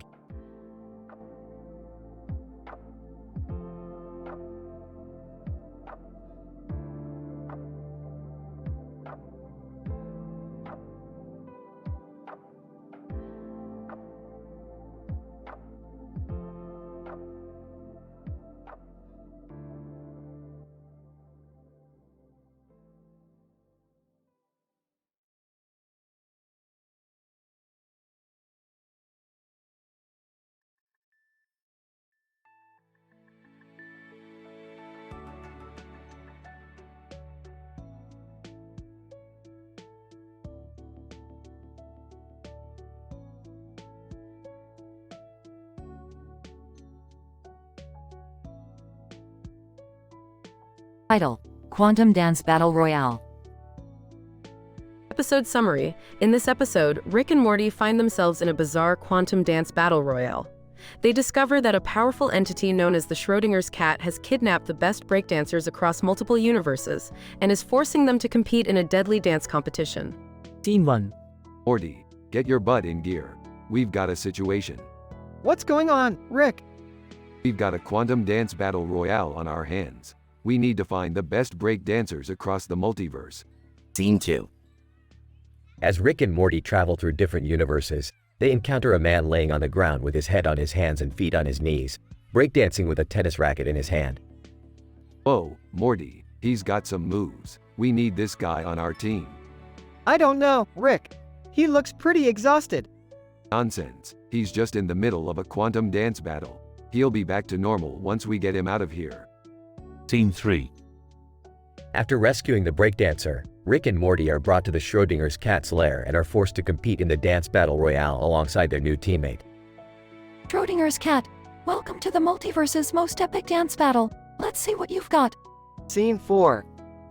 Rick and Morty and their new teammate show off their skills on the dance floor, using quantum mechanics to defy gravity and perform impossible moves.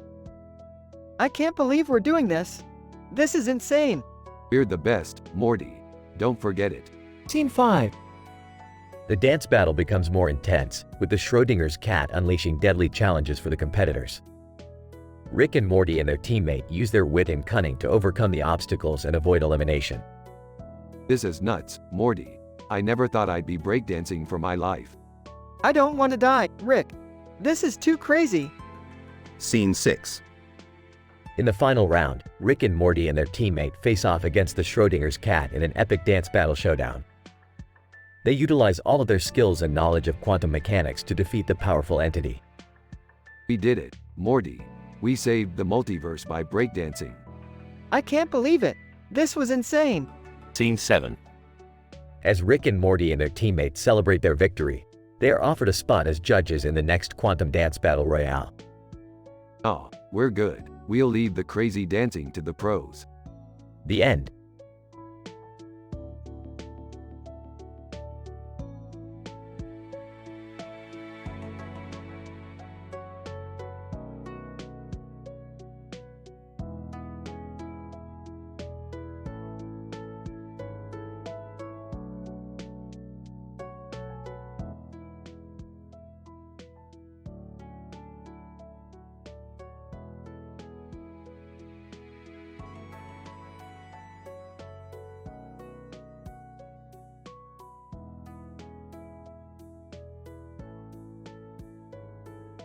Title: The Effect of Performance-Enhancing Supplements on Olympic Athletes.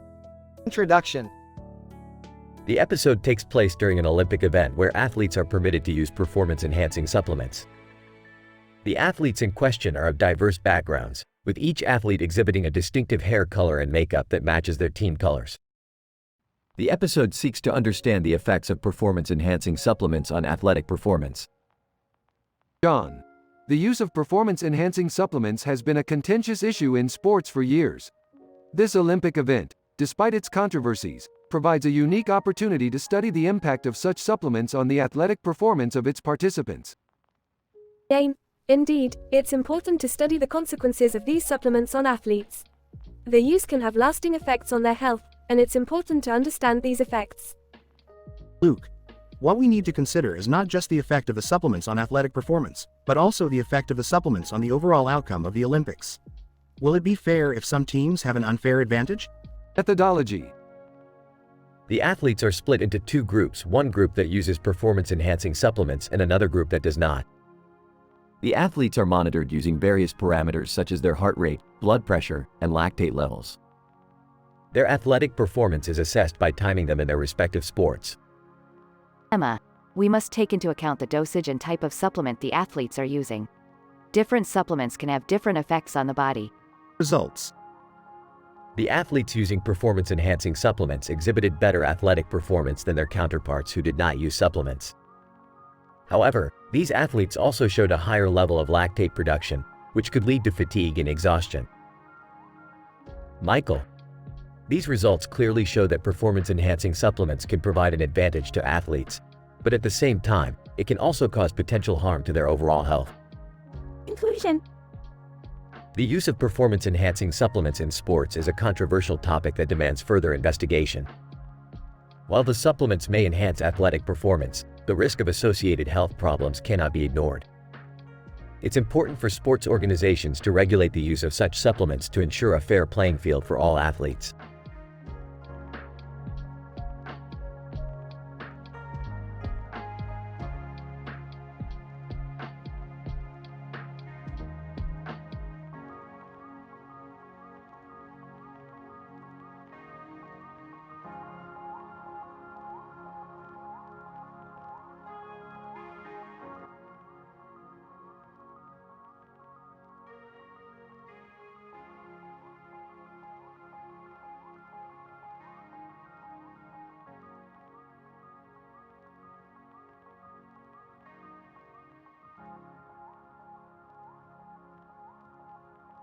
Title: The Artistic Adventures of Rick and Morty.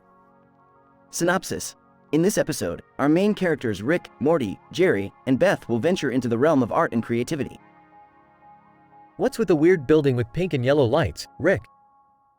That, Jerry, is a cultural landmark where artists from different dimensions come to showcase their talents. And Morty and I are gonna blow them all away with our art. Wait, what? I can't even draw a stick figure. I'm sure Rick has some sort of crazy invention to make Morty an art prodigy. I don't need an invention for that, Beth. Watch and learn. Rick pulls out a canvas and paintbrush. Are you just gonna paint a portal and call it art? No, we're gonna paint a picture of the portal and auction it off for millions. 6 hours later. I don't get it. It's just a picture of a portal.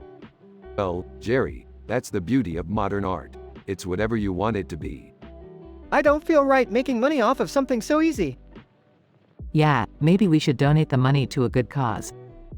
Or we could use it to buy a luxury yacht and party with famous artists. Later that night on the yacht. This is insane. We're drinking champagne with Van Gogh and Picasso. Did we accidentally start a cult of celebrity artists? Hey, who cares? We're international art stars. Back on Earth. So, what did we learn from this experience? That art is subjective and money can buy happiness. I don't think that's the moral of the story. I think we just got lucky, and we should stick to saving the universe.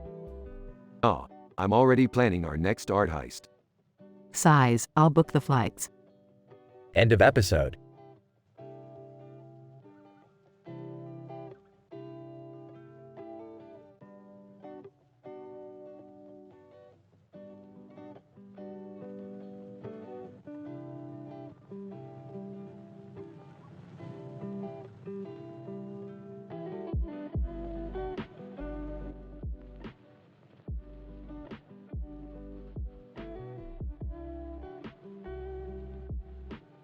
The episode titled Impractical Advertisements revolves around a pile of various types of items, including household appliances, toys, and even dangerous weapons, all placed on a tabletop that has a black background.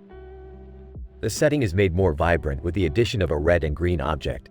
Very much scientific is the use of color to express emotions. At the beginning of the episode, the audience is introduced to a commercial of a company that sells clearly impractical and unsafe products, a satirical representation of consumerism and capitalism in our society. The product's features include dangerous, sharp edges and a total disregard for safety regulations, completely opposite to scientific principles. The episode's plot is comedic as it showcases how the absurdity of the commercial's marketing strategy and people's willingness to buy anything that seemingly will make their life easier. As the commercial plays, several characters are shown attempting to use the unsafe products. The result is a mix of hilariously failed attempts and dangerous situations that are ironically portrayed in a humorous way. The juxtaposition of unsafe products and the characters' attempts to use them with comical results cleverly highlights the dark side of consumerism.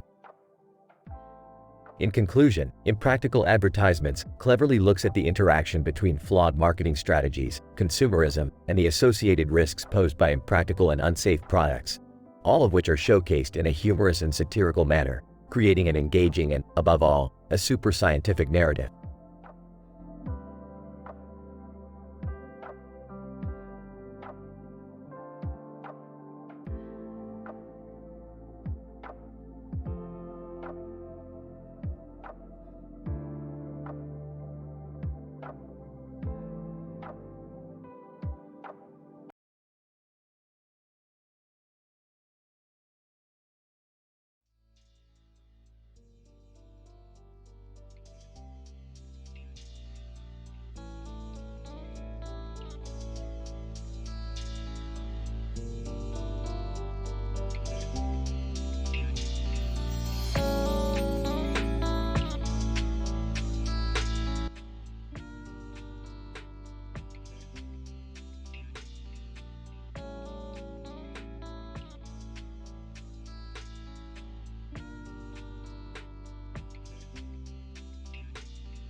Title: Quantum Golf Madness.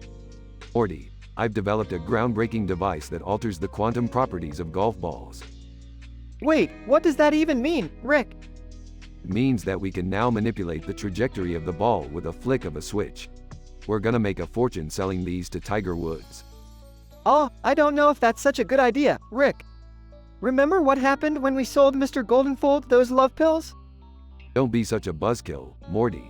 Now let's get out to the course and test this bad boy out. They arrive at the golf course, with Rick driving the golf cart recklessly. Rick, please be careful. You're gonna hit someone. Relax, Morty. I'm an expert driver. Now, let's see what this baby can do. Rick switches on the device and the ball goes flying, hitting a nearby tree. That's odd. It worked perfectly in the lab. Maybe because we're not on a flat surface, Rick? Nonsense, Morty. I'm a scientist. I know what I'm doing. They continue playing, with the ball bouncing off of various objects and hitting other golfers. Golfer! Hey, watch where you're hitting that ball. Oh, shut up, Grandpa. You're not even playing the game right. They come across a group of teenagers filming a YouTube video. Team 1. Hey, what's up guys? We're here today to do the Quantum Golf Challenge. Oh God, not these clowns. Team 2. So, we've got these special challenges where we have to hit the ball through various obstacles. Oh, we didn't sign up for this, Rick. Shut up, Morty. Let's show these kids how it's done. They start the challenge and things quickly spiral out of control. I don't know what's happening, Morty. I can't control the device. We're gonna die, Rick. They crash into a nearby lake, with the golf cart sinking. Well, that didn't go according to plan. You think, Rick? Do you have any idea how we're gonna get out of here? Relax, Morty. I've got a plan. Rick pulls out a bag of drugs. We'll just take these and it'll be like nothing ever happened. Rick, I don't think that's a good idea. Shut up, Morty. You're such a buzzkill. They both take the drugs and the episode ends with them tripping out in the sinking golf cart. Oh man, Rick. I think we're in a different dimension. Shut up, Morty. You're ruining my high.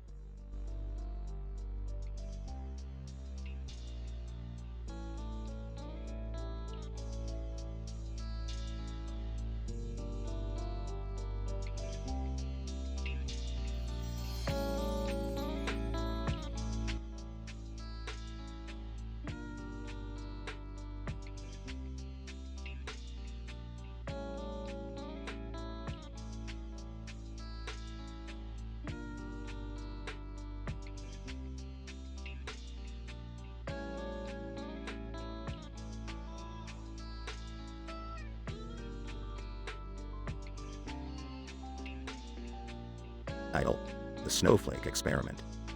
Summary.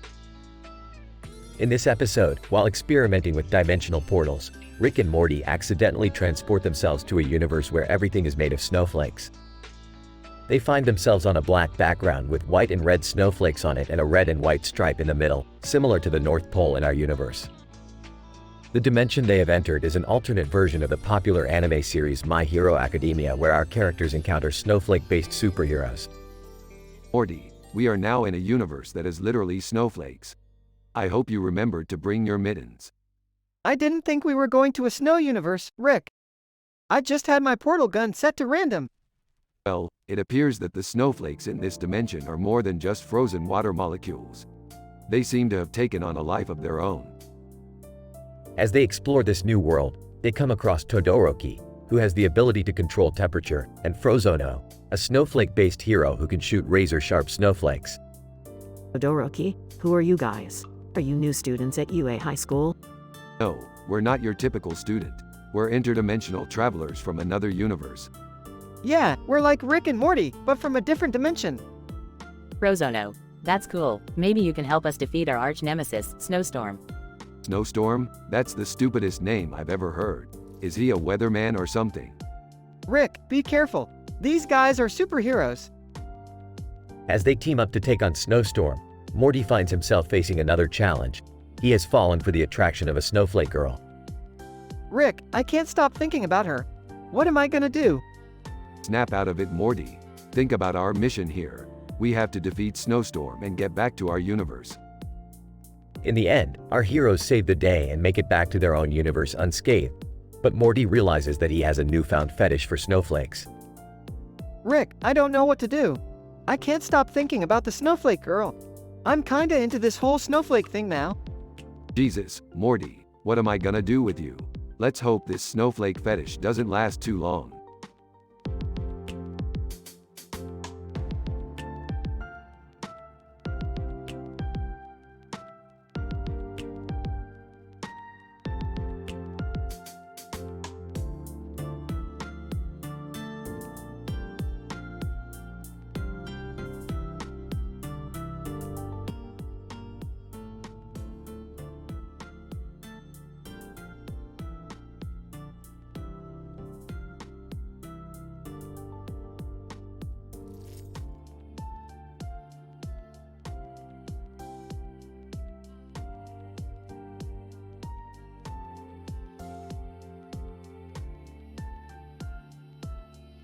Title: An Interdimensional Cable Adventure, The Case of the Wacky Green Man. Rick, Morty, and Summer gather around the interdimensional cable box to catch up on the latest programming. Suddenly, a commercial flashes on the screen, featuring a cartoon character with a green helmet and purple eyes and a green jacket on. The trio is intrigued by his wacky antics and decides to investigate. Morty, Summer, this green man could be the key to unlocking the secrets of the multiverse. We've got to find out who he is and what he wants. But Rick, he's just a cartoon character. I don't think he's capable of much. Yeah, Morty, you're being a real buzzkill. Let's track down this green man and see what kind of trouble he can get into. The trio navigates through various dimensions, encountering hordes of bizarre creatures and strange phenomena. Finally, they locate the green man in a seedy interdimensional dive bar. Green Man, hey there, Kid OS. What brings you to my neck of the multiverse? We're on a mission to uncover the mysteries of the universe, and you seem like the perfect person to help us out. Green Man, well, I do know a thing or two about causing chaos and confusion. What do you need me to do? The group embarks on a wild adventure, with the green man leading the charge into increasingly absurd situations. They encounter a dancing tesseract, a sentient planetary system, and a group of existentialist squirrels. This is insane. How are we going to make it out of here alive? Oh, relax, Summer. This is just a typical day in the multiverse. Now, let's see what other cosmic shenanigans we can get into. Eventually, the group returns to their own dimension, exhausted but exhilarated from their adventure. Wow, that was something. Green Man, hey, if y'all ever want to party again, just give me a holler. I'm always down for a good time. I'll keep that in mind, Green Man. You certainly know how to keep things interesting. The episode ends with the trio collapsing onto Rick's couch, twitching with a residual energy of interdimensional madness and mayhem.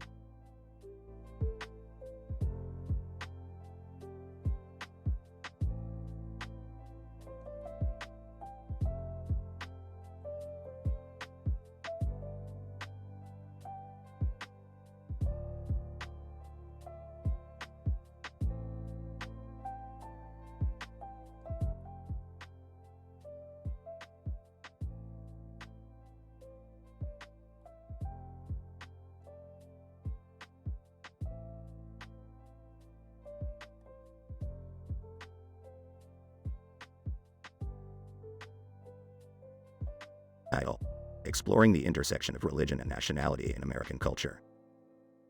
Synopsis: The episode begins with a shot of a poster featuring a man in a priest's robes, adorned with a star on his chest. The camera then transitions to an infomercial for America, where the host extols the virtues of American culture and beliefs. Dr. Johnson, the poster of the man in a priest's robes with a star on his chest, points towards the intersection of religion and nationality. While religion often transcends borders and nations, the melding of religious symbols with national symbols signifies the inherent connection between the two. Dr. Rodriguez. Indeed, the infomercial for America highlights the importance of American culture and beliefs. The narrator emphasizes the exceptionalism of American values and customs, portraying them as the pinnacle of human development.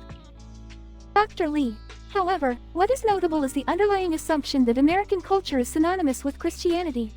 The priest's robes on the poster and the invocation of American exceptionalism suggest the fusion of religion and nationalism in the United States. Dr. Jackson, the intersection of religion and nationality is not unique to America, however. In some cases, it has led to the marginalization of minorities who do not align with the dominant religious or national identity. Dr. Patel, the poster and infomercial also illustrate the use of cultural symbols to construct a national identity. By conflating religious and national symbols, a sense of unity and identity is created that supersedes individual identities. Dr. Kim. It is worth noting, however, that the intersection of religion and nationality can also lead to positive outcomes. The blending of different traditions and cultures can create a unique and diverse national identity that celebrates differences rather than homogenizing them. Dr. Smith. Ultimately, the poster and infomercial serve as a microcosm of the complex relationship between religion and nationality in American culture.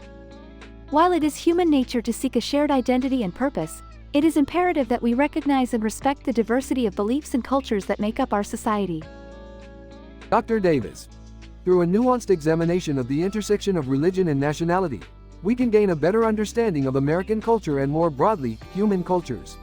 This episode serves as a starting point for further exploration and dialogue on these important issues.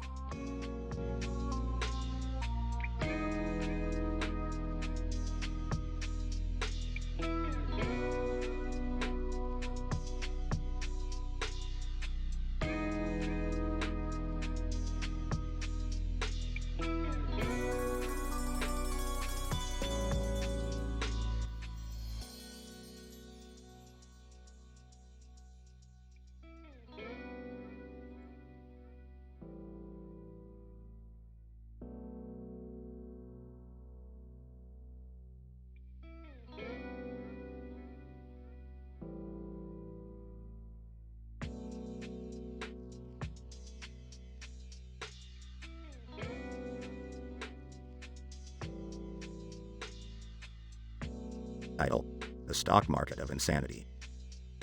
Synopsis: In this episode of Rick and Morty team up with Jerry, Beth and Summer to conquer the world of finance. The group is faced with a bizarre cartoon character with a weird face and a weird haircut on his face and a weird expression on his face, who seems to have control over the entire stock market. The characters must navigate through insane financial situations, engage in wacky money-making schemes, and battle it out with the eccentric cartoon character to come out on top. Alright, you guys, buckle up. Today, we're going to make a fortune in the stock market. Or maybe, we'll just go absolutely insane trying. Oh, Rick, I don't know if I'm ready for this. I mean, I still can't handle basic algebra. I know, right? This is all way too complicated for me. Can't we just stick to regular jobs and save for retirement like normal people? Oh, come on, Jerry. This is a once-in-a-lifetime opportunity. We'll be rich beyond our wildest dreams. Yeah, Dad. And besides, who needs boring old retirement savings when you can invest in a teleportation company that can beam you straight into a tropical paradise? Exactly, Summer. Now you're thinking like a true hustler. Let's get this show on the road. A montage of the group frantically shouting into phones, throwing papers, and laughing maniacally as they make risky trades and invest in absurd ventures ensues. Cartoon character. Ha ha ha. You foolish mortals. Do you think you can outsmart me? I am the king of the stock market. The man with the insane face that you couldn't even begin to understand. Oh, is that so? Well, I'll have you know that we specialize in the absurd, the insane, and the downright crazy. We've got this in the bag. More trading, scheming, and battling the cartoon character continues, with the group getting more and more outrageous with their tactics. All right, Rick. I think we've done it. We've got millions in our accounts. We're financial geniuses. I never thought I'd say this, but that was kind of fun. Maybe we should do this more often? Ha ha ha. You guys are hilarious. Just remember, with great money comes great responsibility. And a whole lot of insanity. In the final scene, the group is lounging on a private island, sipping cocktails out of golden goblets, and laughing at the absurdity of it all. I could get used to this. What should we invest in next? Ah, you guys think you're ready for round 2? Alright then, let's get back to the drawing board. The insanity never ends.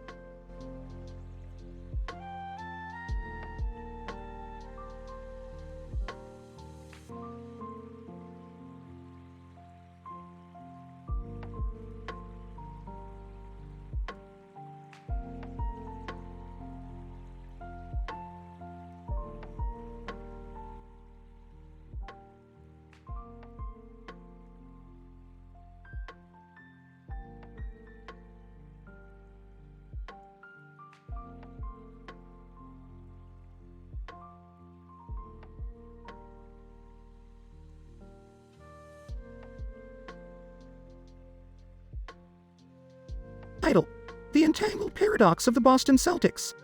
Characters: Rick, Morty, Beth. Synopsis: in this episode, the family of 3 go on a wild adventure to a Boston Celtics playoff game. The game takes place in a dimension where Larry Bird, Brad Stevens, Marcus Smart, Jason Tatum, and Jaylen Brown are all playing at once, creating an entangled paradox that threatens the very fabric of the universe.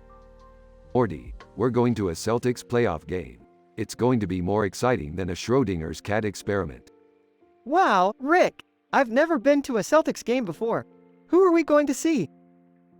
I heard they have Larry Bird, Brad Stevens, Marcus Smart, Jason Tatum, and Jaylen Brown playing at the same time.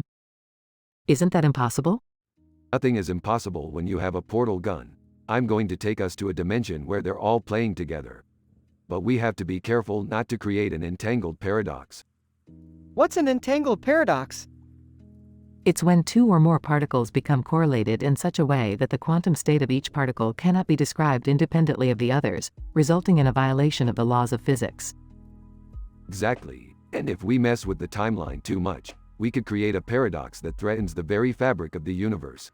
So let's sit back, relax, and enjoy the game. Later in the game. Rick, I think we messed up the timeline. The Celtics are playing like they've never played before. But that's impossible. We only watched the game. We didn't interfere with anything. I don't know, Rick. I remember you yelling at the ref to call a foul on Tatum. Oh yeah, I did do that. Oops. The game ends with the Celtics winning. Wow, that was amazing. Thanks, Rick. No problem, Morty. And remember, kids, don't mess with the timeline unless you know what you're doing. Rick. You don't know what you're doing. Shut up, Beth. End of episode.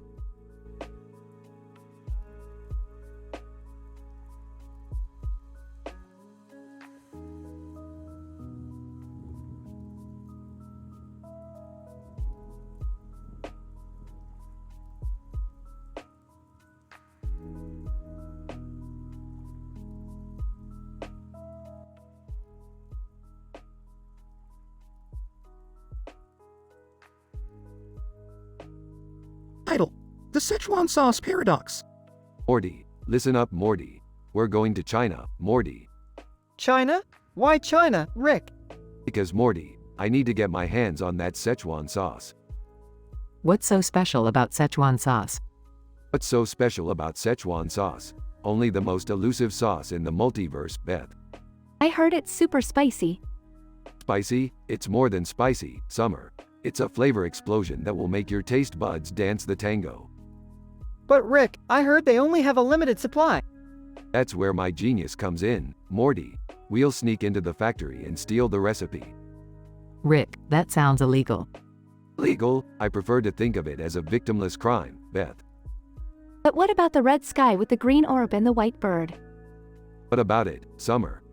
Yeah, what does it have to do with anything? Absolutely nothing, Morty. I just thought it looked cool. And so, the adventures of Rick and Morty in China began. Will they succeed in their quest for the Szechuan sauce? Or will they face the consequences of their actions? Find out on the next episode of The Szechuan Sauce Paradox.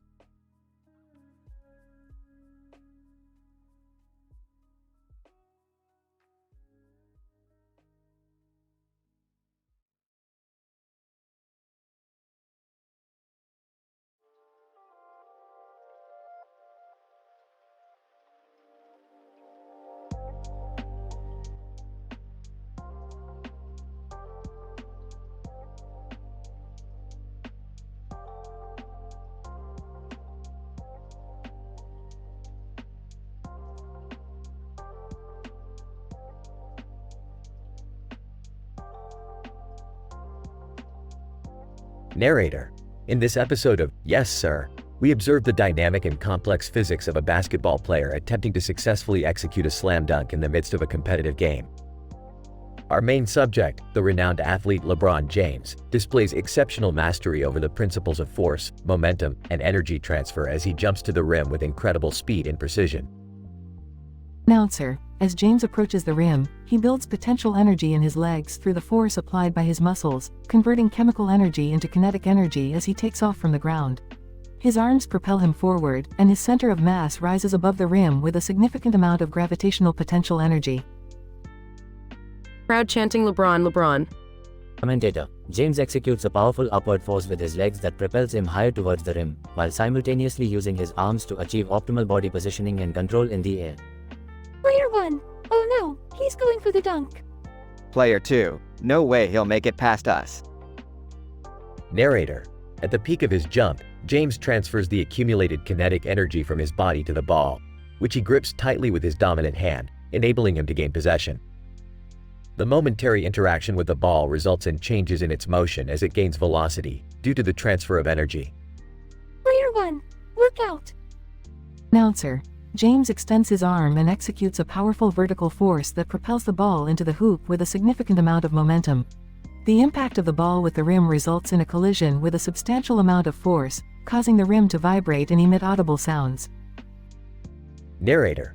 The crowd erupts with excitement as James lands, having successfully executed the slam dunk.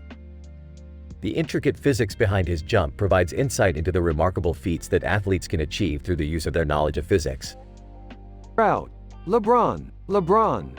Commentator. And that, ladies and gentlemen, is why LeBron James is a basketball superstar. Narrator. Indeed, this observation highlights the intricate and essential role of physical laws in sports and the realization of exceptional sporting feats, such as James's slam dunk.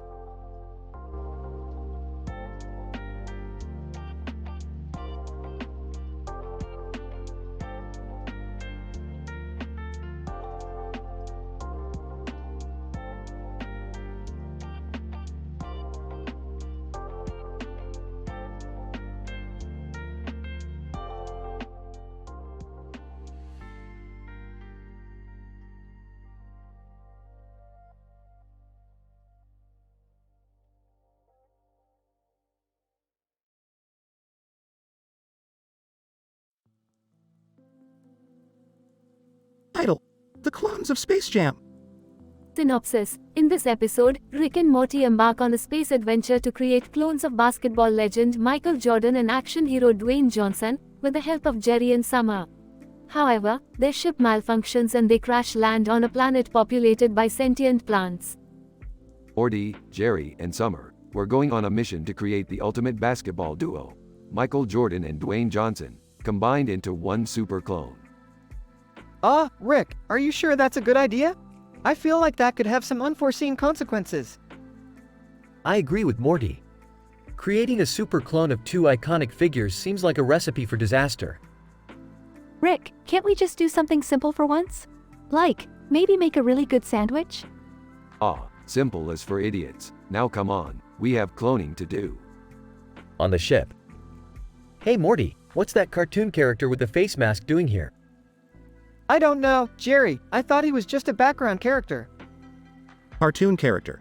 Hey dudes, I thought I'd tag along for the adventure. I have a degree in cloning from Space Harvard. Nice to meet ya. On the planet. Alright, genius. Where's the cloning lab?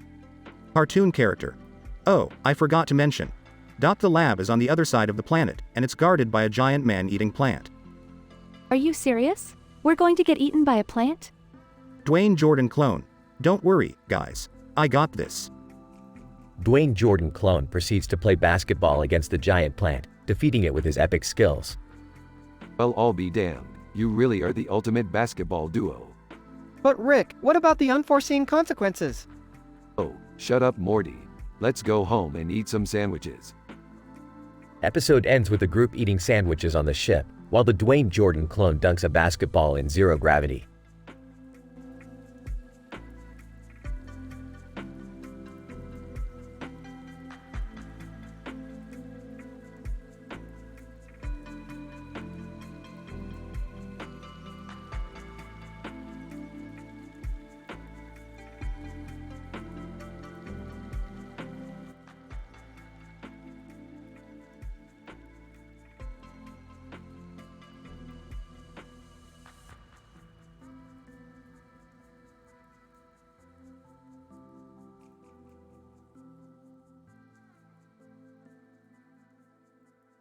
Title: The Cucumber Conundrum, a Rick and Morty adventure.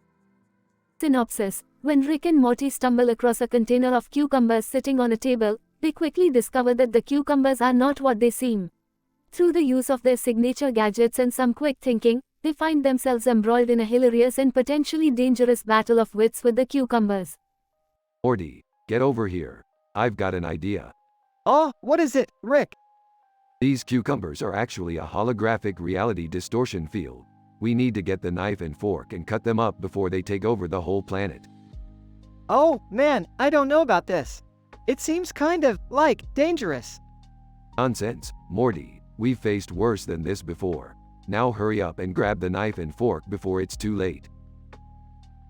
As Rick and Morty begin to slice and dice the cucumbers, they quickly realize that the vegetables are not going down without a fight. The cucumbers begin to reform and transform into various hilarious and terrifying creatures, leading to a series of epic battles that leave Rick and Morty battered and bruised. This is crazy, Morty. I think we're in over our heads. I knew it, Rick. We should have just left those cucumbers alone. Nonsense, Morty. We can do this. Just stay focused and keep slicing. In the end, Rick and Morty manage to defeat the cucumber creatures and save the planet from certain doom.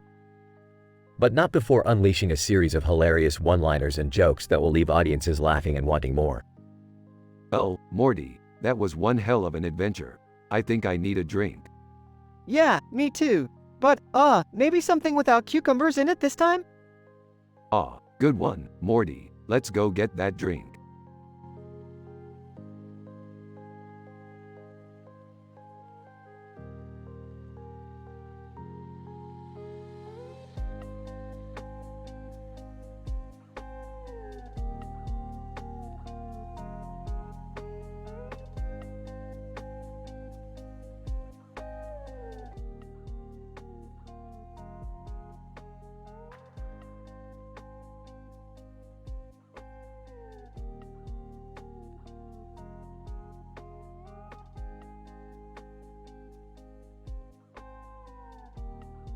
Title: A Quantum Mechanical Encounter Between Sarah Connor and the Terminator. Abstract. In this episode, we investigate a quantum mechanical encounter between Sarah Connor and the Terminator. The experiment is carried out in a black and white environment with a black and white photo of Sarah's face in the background. Sarah is wearing sunglasses and a black shirt and tie, while the Terminator is on a mission to terminate her. Scene 1. Sarah Connor, an expert in post-apocalyptic survival, is sitting in a dimly lit room. As she adjusts her sunglasses, she notices a strange disturbance in the quantum field. Before she can react, the Terminator appears before her. Sarah Connor, what are you doing here? The Terminator! I am here to terminate you! Scene 2. As Sarah and the Terminator engage in a tense standoff, the quantum field begins to fluctuate and warp. The two adversaries find themselves transported into a strange black and white dimension, reminiscent of a 1950s film noir. The Terminator! Where are we? Sarah Connor, I don't know, but I have a feeling that this isn't going to end well for you. Scene 3. As the Terminator pursues Sarah through the labyrinthine corridors of the black and white dimension, she stumbles upon a lab where she discovers a cache of advanced technology. Utilizing her intelligence and cunning, she improvises a plan to stop the Terminator and destroy him once and for all. Sarah Connor, you may be a machine, but I am the future of humanity. The Terminator! Your resistance is futile! Scene 4. In a final, explosive encounter, Sarah deploys her makeshift weapons against the Terminator, causing a rupture in the quantum field. The two adversaries are propelled back into their own reality, where Sarah emerges victorious. Conclusion. This quantum mechanical experiment demonstrates the importance of improvisation and creativity in high-stress situations. Sarah Connor's quick thinking and resourcefulness enabled her to triumph over the Terminator, showcasing the power of human ingenuity and determination even in the face of overwhelming odds.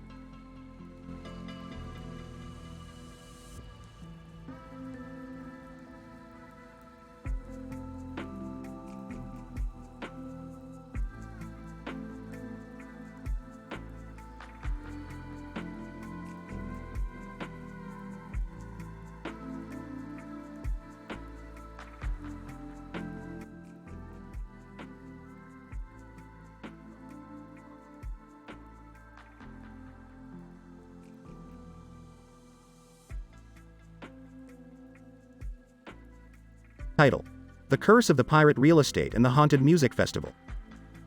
Synopsis. In this episode, the characters are introduced to a drawing of a building with a lot of windows and a clock tower on top of its roof. This building is none other than Pirate Real Estate, an infamous property that was once owned by a notorious pirate captain. The building now serves as the main venue for a haunted music festival, a popular event that draws crowds from all over the world. As the festival gets underway, strange occurrences begin to happen.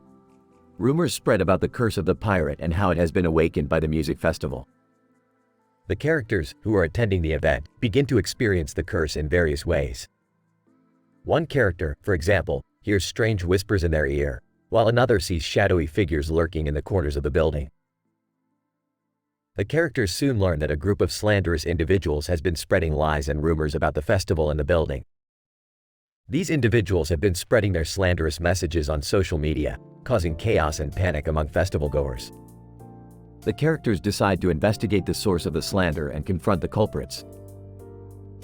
Through their investigation, the characters learn that the slandering group is, in fact, a rival music festival that is trying to discredit the haunted music festival. The rival festival has hired a team of hackers to sabotage the event and spread false rumors about the curse of the pirate. With the help of the organizers of the Haunted Music Festival, the characters are able to track down the hackers and expose their true intentions.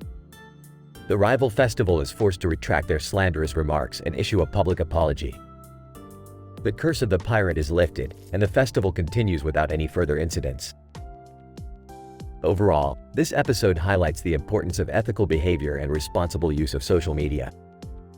It also showcases how technology can be used for both good and bad purposes, and how it is important to stay vigilant against cyber attacks.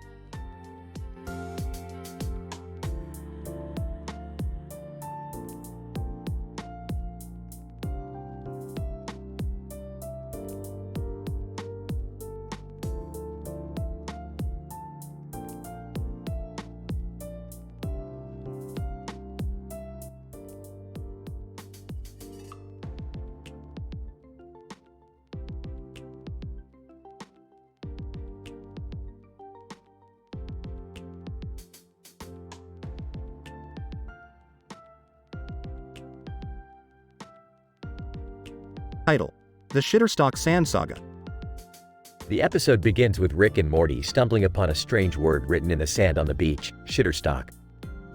Upon investigation, they discover it to be the name of a mysterious corporation that controls all toilet paper production in the universe.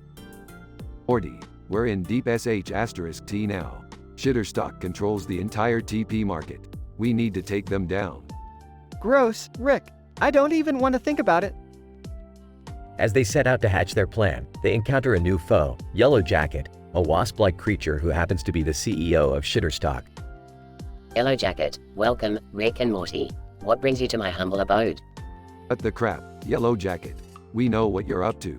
You're controlling the TP market and we're gonna put a stop to it. Yellow Jacket, I see. Well, I'd advise against it. You see, I have an ace up my sleeve, or should I say, up my thorax. Bring it on, Buzzboy. Just as the tension rises, Luigi and Red Curry enter the scene, having been hired by Shutterstock as hired protectors. Luigi. It's a me, Luigi. You mess with Shutterstock, you're messing with us. Red Curry. Yeah, and we don't take kindly to that. We've got some spicy moves to show you. As chaos ensues, the gang must use their wits and quick thinking to outsmart Yellow Jacket and his lackeys. But just when things are looking bleak, a surprise ally comes to their aid, none other than Tommy Pickles of the Rugrats. Tommy, I may be just a baby, but I've got some ideas too. Let's kick some corporate butt. The end result? Our heroes come out victorious and Shutterstock is dismantled. But not before Rick and Morty manage to snag a lifetime supply of TP, of course. Looks like we're officially the sh*T, Morty. Oh, I hate when you use toilet humor, Rick.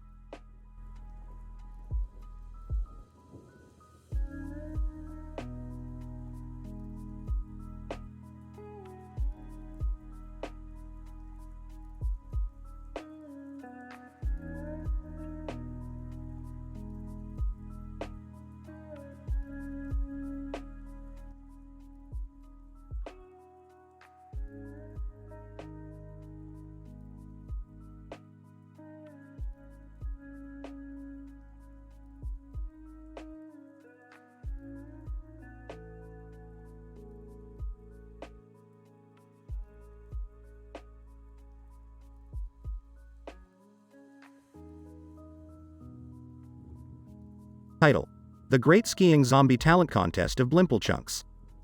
Abstract. In this episode, Rick and Morty find themselves in the remote ski resort town of Blimplechunks, where a talent contest for skiing zombies is taking place.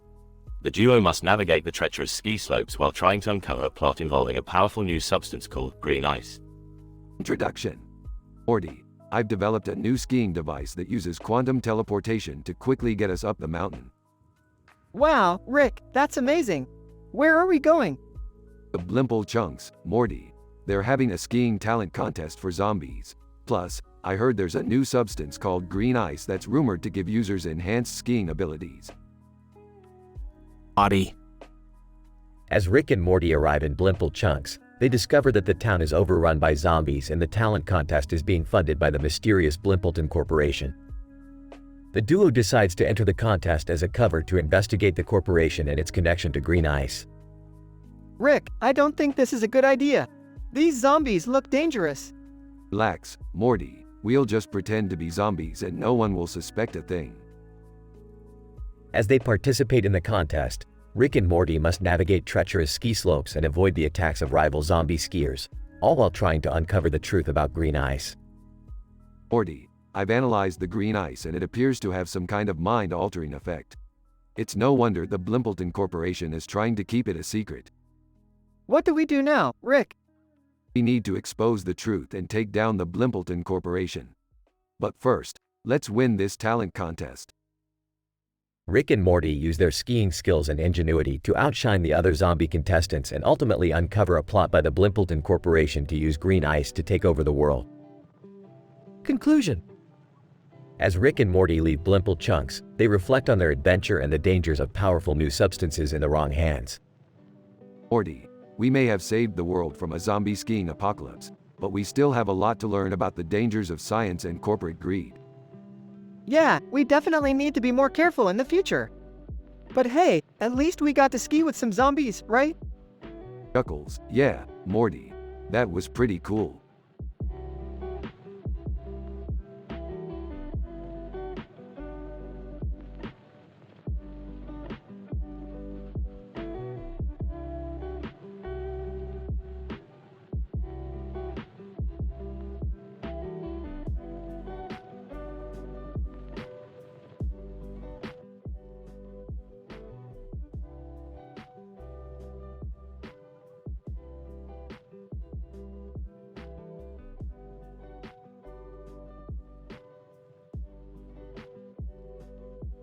Title: The Vorlons have landed.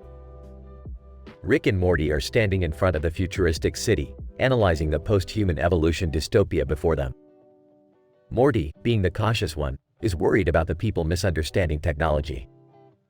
Rick, being Rick, doesn't give a damn. Morty, technology is like a piece of S***.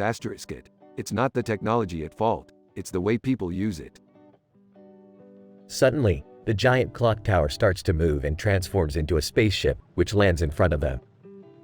Out of the ship comes the Vorlons from Babylon 5. Vorlons. We come in peace to study the evolution of post-human society. Jerry Smith, who happens to be in the area because he got lost looking for the nearest McDonald's, approaches the Vorlons. Hey, guys! Do you know where the nearest McDonald's is? The Vorlons, not able to comprehend Jerry's question due to their limited understanding of English slang, start to analyze Jerry's brain. They discover that he possesses a rare gene that allows him to time travel through music. Rick, being the genius he is, sees an opportunity to exploit Jerry's unique gene. He forms a time-traveling music band and names it Jerry and the Time Travelers.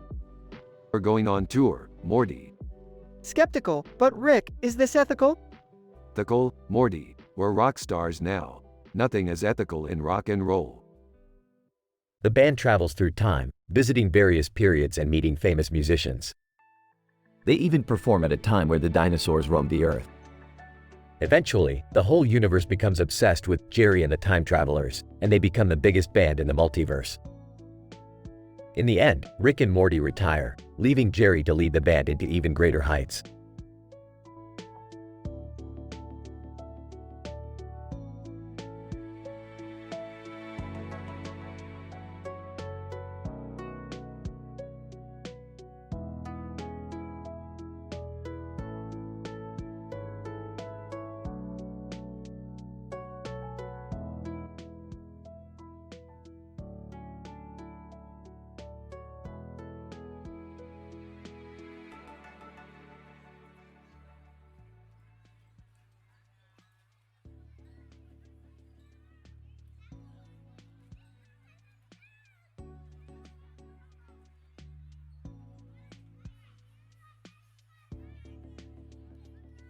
Title: The Demon Comes Knocking. Summary: Rick, Morty, and Summer encounter a demonic entity with a sword and a demon head on its back, leading to a series of wild and wacky adventures. Alright, Morty and Summer, listen up. We've got a real problem on our hands. There's a demonic entity on the loose, armed with a sword and a demon head on its back. Oh geez, Rick! That sounds scary. What are we gonna do? Yeah, Rick. Do we have any weapons to fight it off with? Weapons? Ha, you guys are missing the point. This is an opportunity for some interdimensional hijinks. We're gonna capture that demon and force it to do our bidding. Oh, I don't know if that's such a good idea, Rick. Yeah, that sounds kind of messed up. Messed up? Listen, kids, we're not just dealing with any old demon here. This thing has a medulla oblongata the size of a grapefruit. We can use it to power our spaceship for years. I don't know if that's scientifically possible, Rick. Yeah, I'm pretty sure that's not how it works. Oh, you guys and your limited knowledge of science. Fine, we'll just beat it up and take its sword instead. But what about the demon head on its back? Hey, we'll worry about that later. Let's get ready to rumble. Several chaotic scenes later. Rick, Morty, we did it. We defeated the demon and got its sword. But what about the demon head on its back? Oh right, I forgot about that. The demon head comes to life and starts wreaking havoc. Oh man, things just went from bad to worse. What are we gonna do? Hey, let's just use the death note and be done with it. Wait, what? That's messed up, Rick. Yeah, we can't just kill it like that. Fine, fine. We'll come up with another plan. But let's hurry it up. My burrito is getting cold. The episode ends with the demon head being turned into a household pet, and Rick enjoying his burrito while Morty and Summer shake their heads in disbelief.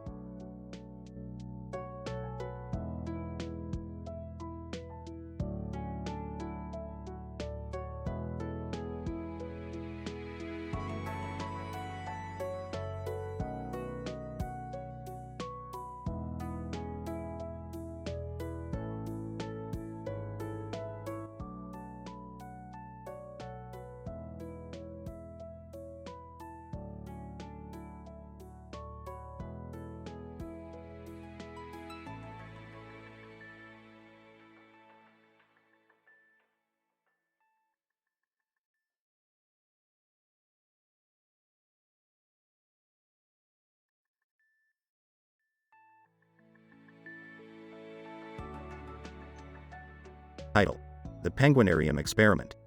Morty, I found a way to crossbreed a penguin and a sloth. I call it the ploob slaw. That's, cool, Rick. But what's the point? I don't know, Morty. Maybe we'll discover something new. Oh, and we're not alone. Genos, the cyborg from One Punch Man, is here to help. Genos. Rick, my sensors indicate that this crossbreeding experiment may be unstable and could result in catastrophic consequences. Nonsense, Genos. Jax Films is coming over to lend a hand, and he's an expert in meme genetics. Jax Films, sup, dudes? I heard you need some help with your experiment. I'll bring my expertise about the too damn high meme to the table.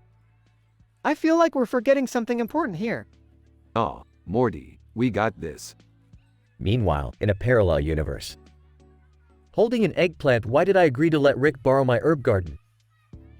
Back in the lab. Alright, Morty, it's time to introduce the ploob slaw to the world. But Rick, what if it's dangerous? Relax, Morty, we're scientists, not cowards. Let's do this. They release the ploob slaw into the wild and observe from a distance. Nothing's happening. Maybe we should have added some eggplants to the mix. I don't think that's how it works, Rick. Suddenly, the ploob slaw begins to grow at an alarming rate and turns into a giant beast. Genos, I told you this would happen. Jax Films, this is too damn high for me. Abandon ship. As they flee from the monster, they accidentally stumble into Jerry's herb garden in the parallel universe and cause chaos. Great, just what I needed. Now I have to explain alien invasion to my neighbors. Rick, was any of this even worth it? Of course it was, Morty. We got a paper published in a prestigious science journal. I don't think Ernie the Penguinator counts as a scientific discovery. Well, maybe not to your simple mind, Morty, but to me, it's pure genius. The episode ends with Rick, Morty, Genos, and Jax Films getting chased by an angry mob of Jerry's neighbors while holding giant eggplants as weapons.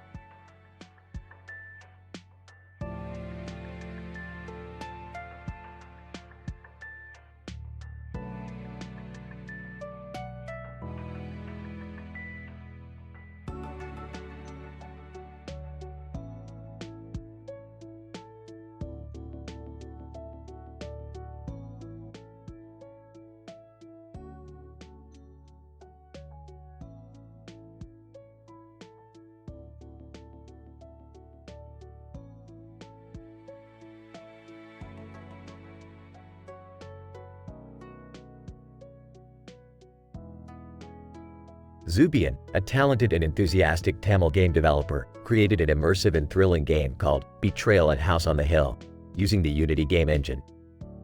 The game saw players exploring a haunted mansion filled with darkness and terror, trying to unravel the mysteries of the sinister place. In one intense episode of the game, the group encountered a blazing inferno in front of the mansion, with flames licking the sky in a surreal and unsettling manner. Zubian, the group soon realized that the fire was not just a harmless effect added to the game, but actually an ominous sign of something far more sinister at play.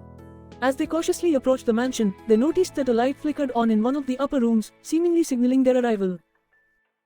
Emily, despite feeling a sense of unease, the group continued on, eager to uncover the secrets of the mansion. They soon found themselves facing a raging fire that had broken out on the roof of the house, and knew they had to act quickly to extinguish it before it consumed the whole mansion.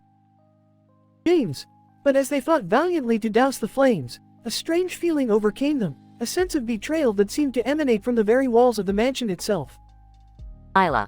As they struggled to put out the fire, one member of the group suddenly turned on the rest, revealing themselves to be a traitor working against them all along. Zubian, the group was shocked and dismayed, but with their quick thinking and bravery, they were able to overcome the traitor and root out the evil at the heart of the mansion.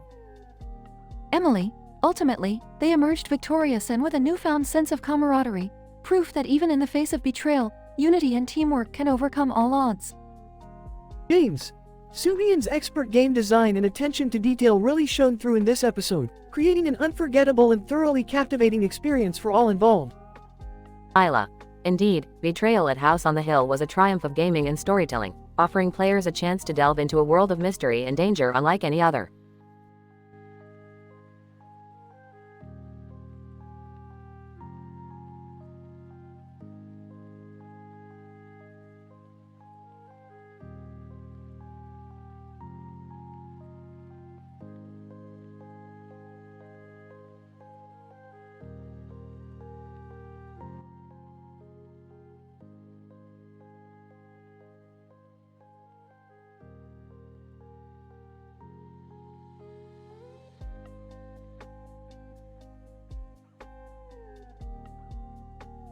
Title: The Vampire Curry Incident.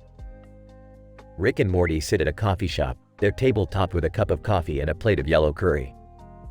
Morty expresses his admiration for the exotic spice and Rick scoffs, stating that he has a much higher tolerance for spicy food due to his advanced alien physiology. Morty, your taste buds are like protactinium compared to mine. I've eaten spices that would make your insides turn to plasma. Oh, I don't think that's how spices work, Rick. Suddenly, a group of vampires burst into the coffee shop, causing panic amongst the patrons. Rick and Morty, realizing what's going on, quickly finish their curry and jump into action. Rick, what's the plan? We're gonna take these bloodsuckers down one by one. As they engage in the vampire hunt, Rick taunts the vampires with inappropriate jokes and puns. Hey, Vampy, why don't you suck on this instead? Holds up a garlic bowl. Morty, struggling to keep up, stumbles upon one of the vampires' secret hideouts, where they'd been storing illegal curry powder. Morty begins to cough uncontrollably from the intense spice. Coughing! Rick, this curry is too spicy even for you. Smirking. Morty, you haven't even tasted real spice until you've tried the interdimensional ghost pepper. After a lengthy battle, Rick and Morty finally rid the coffee shop of the vampires. As they sit back down at their table, Morty is still recovering from the spicy curry. Rick, I think I need to go to the hospital. Laughing. Morty, you're such a drama queen. Just drink some milk or something. In the end, they both laugh over their spicy and hilarious adventure as the coffee shop resumes its usual peaceful state.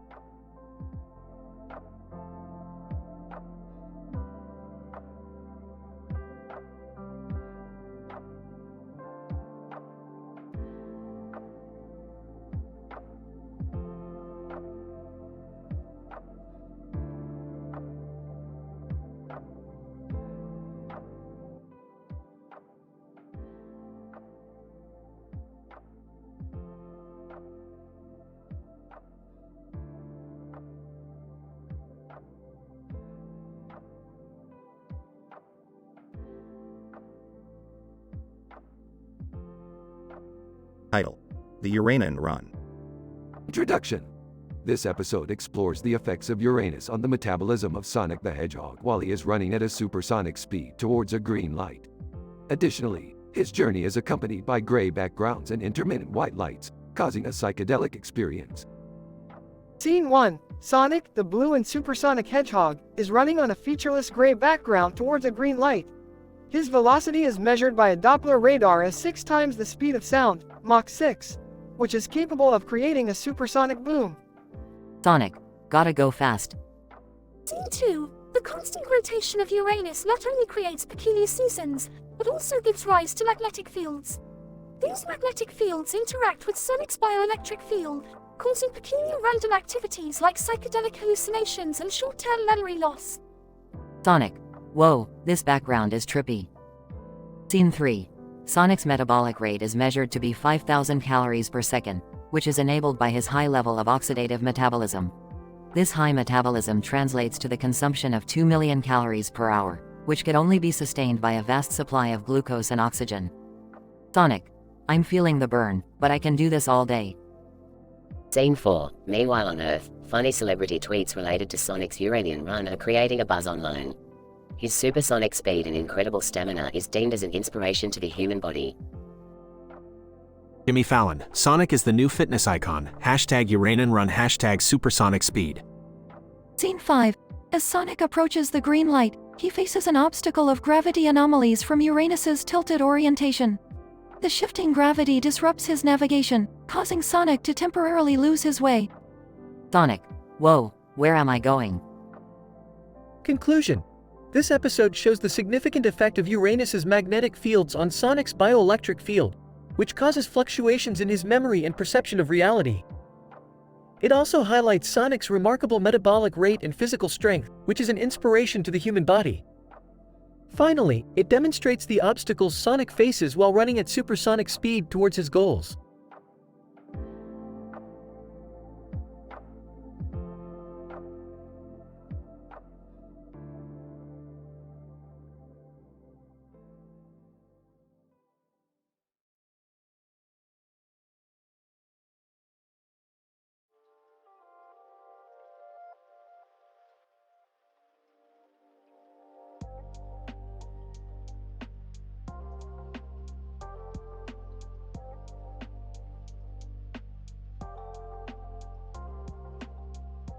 Title: The Culinary Cataclysm. Rick, Morty, Jerry, and Beth find themselves on the set of a popular ninja cooking show, participating in a fierce culinary competition. The challenge is to create a dish using a mysterious ingredient called X23, known for its potent hallucinogenic properties. Oh Morty, looks like we're cooking with some crazy shit today. Better prepare for some wild ride. But Rick, I don't know how to cook. I can barely make a sandwich. Don't worry, Morty, I got this. I took a cooking class in business administration once. I'm basically a chef. You took a class in boiling water, Jerry. Let the real cooks handle this. As the competition begins, chaos ensues as Rick and Jerry engage in a rap battle while cooking. Morty accidentally sets his station on fire, and Beth struggles to keep everything under control. Oh yeah, my dish is gonna be so good, it'll take you to another dimension. I think my dish just made me travel through time, Rick. My dish is so bad, even the judges are hallucinating. As the judges taste the dishes, they begin to experience intense hallucinations, causing them to award the victory to Beth's simple yet delicious dish of grilled cheese. Looks like the power of good old comfort food can beat even the craziest substances. The episode ends with the family leaving the set, still high on X23 and arguing over who the real winner was. I don't know about you guys, but I'm never cooking sober again. I don't think I'll ever eat again. Can we stop at a fast food joint? I'm starving.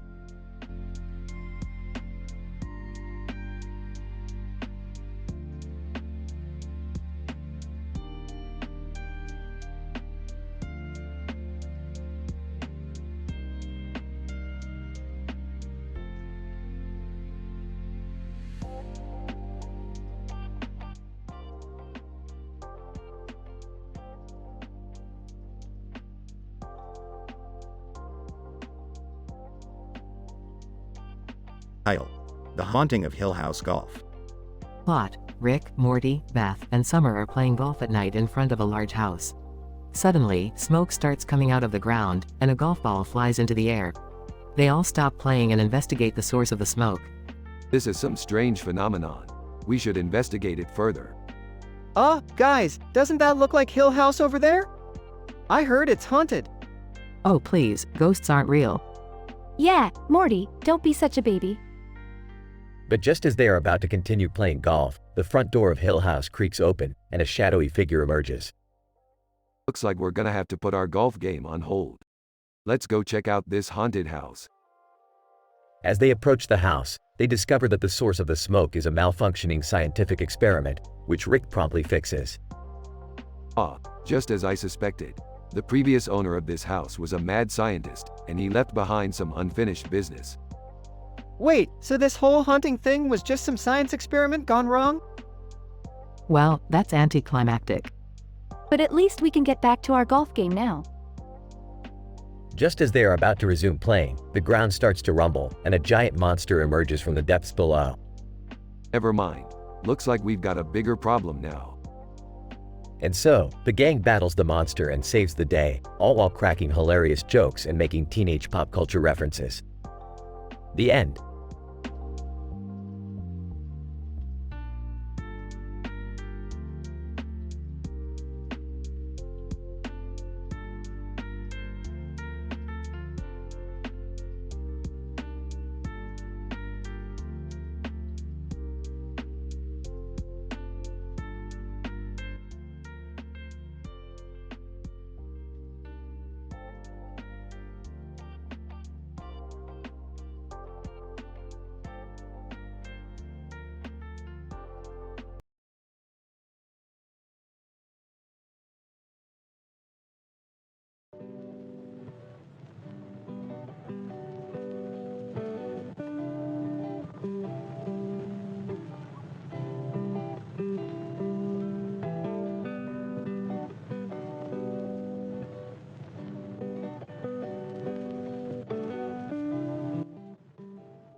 Title: Quantum Quips and Ricktastic Insanity.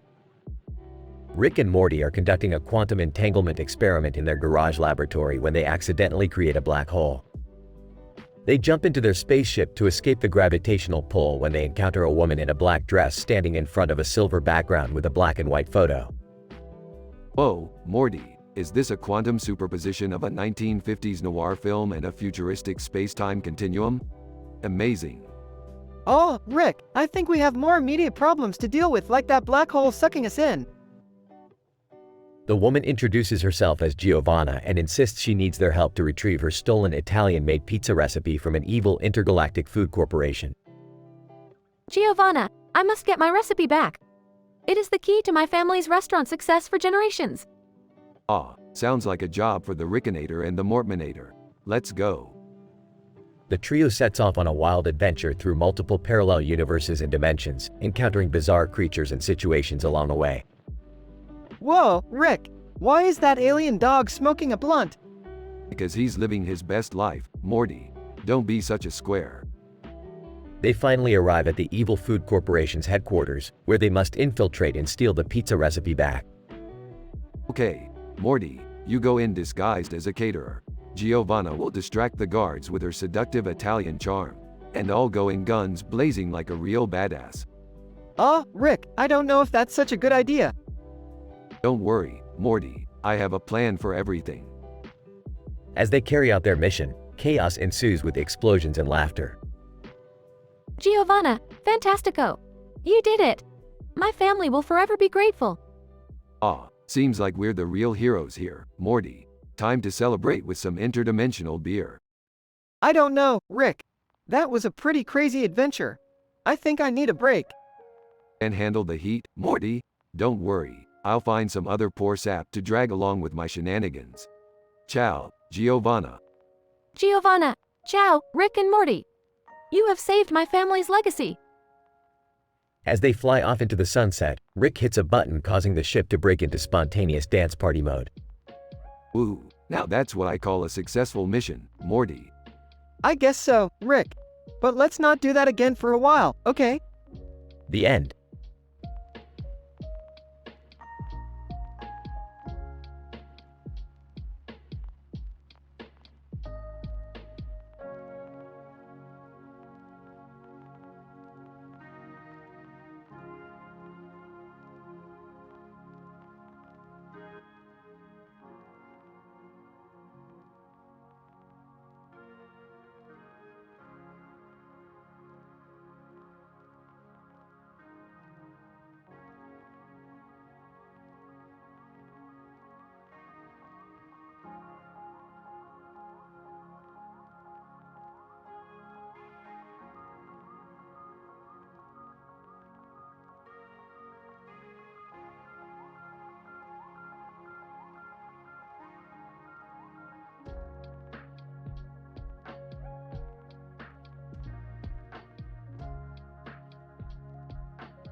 Title: The Quantum Canine Conundrum. Opening scene. Rick and Morty are in the garage, tinkering with their latest invention, a quantum destabilizer. Morty, hand me the glorptonic wrench. This quantum destabilizer isn't going to build itself. Rick, are you sure about this? I don't want to risk destabilizing the entire universe.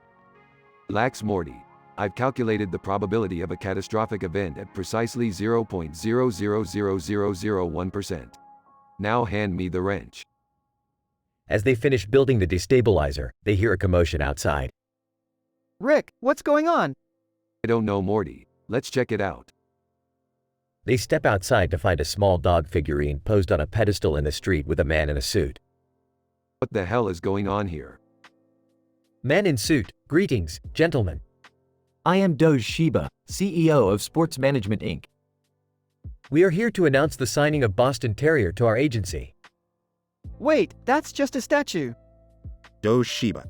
Ah, but this is no ordinary statue. Boston Terrier is a quantum canine, capable of transcending time and space to win championships in any universe. Oh great, another one of these quantum anomalies. We've had enough of those. Doge Shiba. I understand your skepticism, but I assure you, Boston Terrier is the real deal. And we have a special offer just for you too. What kind of offer? Doge Shiba. We need someone to act as Boston Terrier's coach in his upcoming interdimensional tournament. And we heard you two are the smartest beings in the multiverse. Ah, they got that right. We'll do it, but you have to pay us in schmeckles. Doge Shiba. Agreed. And here is your coaching staff. Enter Minnie Mouse, dressed in a basketball coach outfit. Minnie Mouse, all right, listen up. We're going to need full commitment if we want to win this thing. Whispers to Morty. I can't believe we're taking orders from a mouse. Whispers back. Yeah, this is going to be weird. As they train Boston Terrier for the tournament, they encounter several obstacles, including a team of evil alien canines and a black hole that nearly swallows them all. Minnie Mouse, Rick, Morty, we need to step up our game if we're going to win this tournament. Scoffs. Please, we're practically geniuses. We got this. But as the tournament draws near, they start to realize the true power of Boston Terrier's quantum abilities and the danger of meddling with the laws of the universe. Rick, I don't think we should be doing this. We're playing with fire. Relax, Morty. This is just another science experiment. What could go wrong? As they enter the tournament, things quickly spiral out of control, with Boston Terrier warping in and out of existence and a giant portal opening up in the stadium. Minnie Mouse, Rick, Morty, we need to shut this down before it's too late. Frustrated? All right, I see what you mean. Let's wrap this up and get out of here.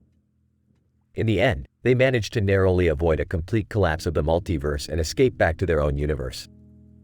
Panting. Rick, that was insane. I don't want to mess with quantum stuff anymore. Hey, don't worry, Morty. We'll just find some new science-y thing to mess with next time.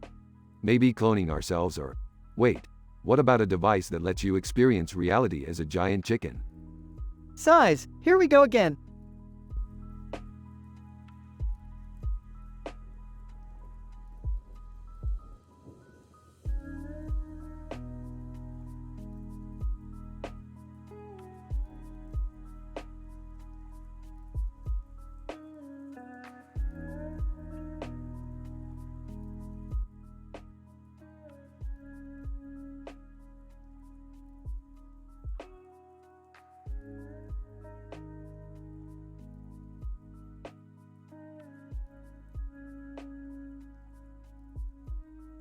Title: The Russell Street Experiment.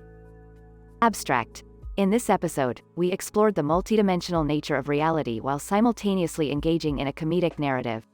Rick, Morty, and Summer were analyzed and observed in various scenarios, including a Brick and Morty parody plus interactions with a sentient brasserie made from the most advanced form of matter in the periodic table, Oganesson. Morty, Summer, welcome to the brasserie of the multiverse. It's the only place where you can drink beer that exists in all dimensions simultaneously. Whoa, Rick, that's pretty cool. How does that work? Actually, I think I already know. It's because of Oganesson, right? Smart girl, Summer. Oganesson is the most advanced form of matter in the universe, capable of bending the very fabric of time and space itself. Hey Rick, why is everything black and white? I don't know, Morty. Maybe it's the existential void of our existence. Who cares? Let's drink. Guys, we have a problem. The brasserie is getting sentient, and it's trying to suck us into its dimension. Well, isn't that just great? Time to activate the Rick Sanchez Plan B. What's Plan B, Rick? Plan B is simple. We outdrink the brasserie and show it who's boss. Oh, I don't feel so good. Get it together, Summer. We can't lose this interdimensional drinking contest. I think I see the light. Is this it? Are we going to die, Rick? Not today, Morty. Not on my watch. Narrator.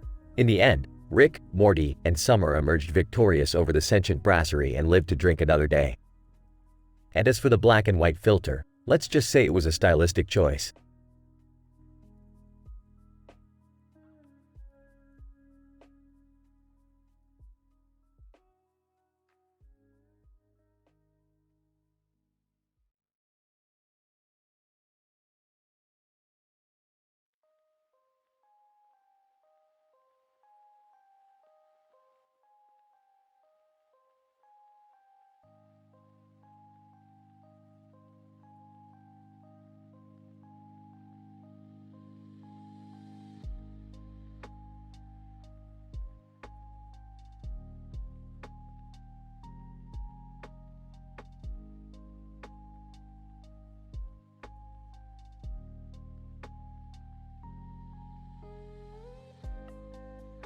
Title: Anomalous cognition of a robot sitting in a chair with a blue screen on its face and a red headband. The episode begins with Rick and Morty experimenting with a new robot they built, which has an anomalous cognitive ability that allows it to predict the future.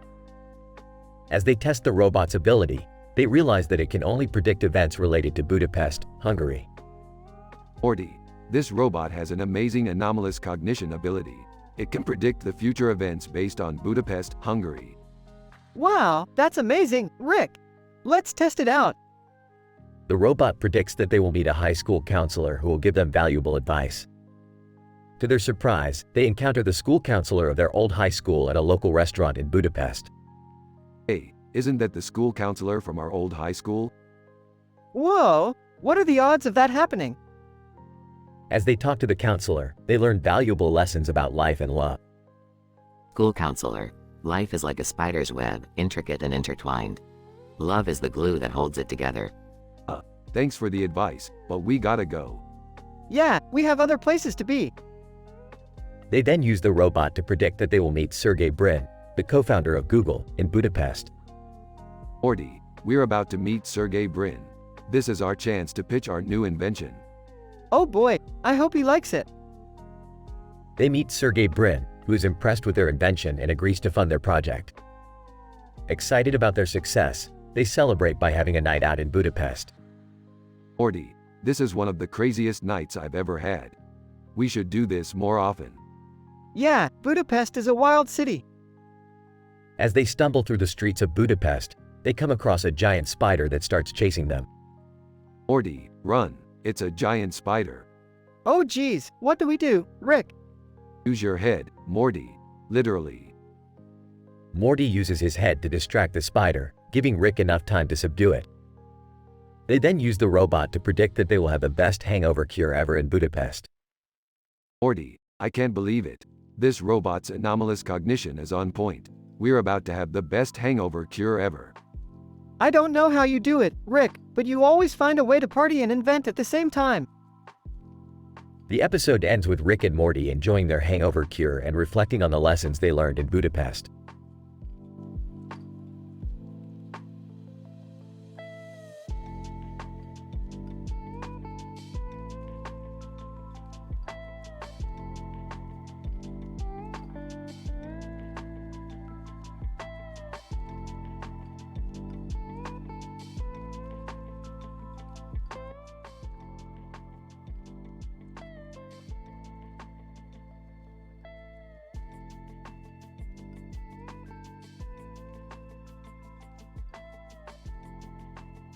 Title: The Myths and Realities of Banana Breas.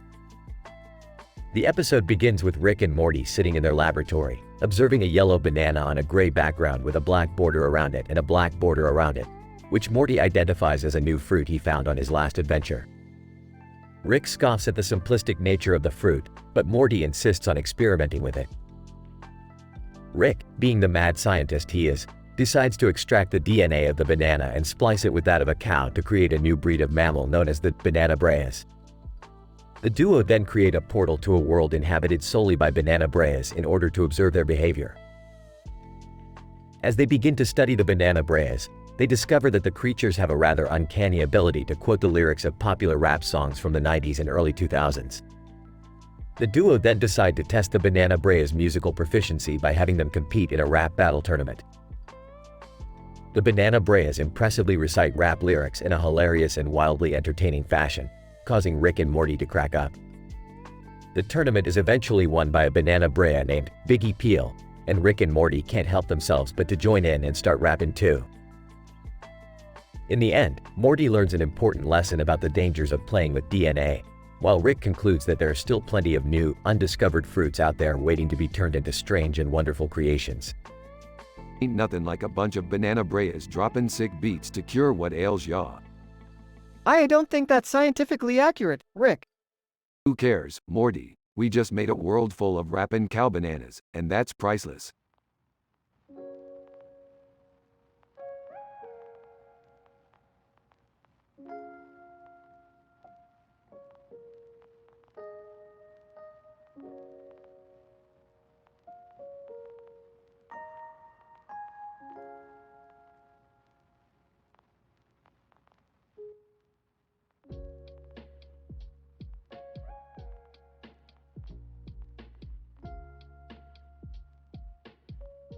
The episode commences with a shot of a group of Homo sapiens standing in front of a collection of trees located in a woodland area.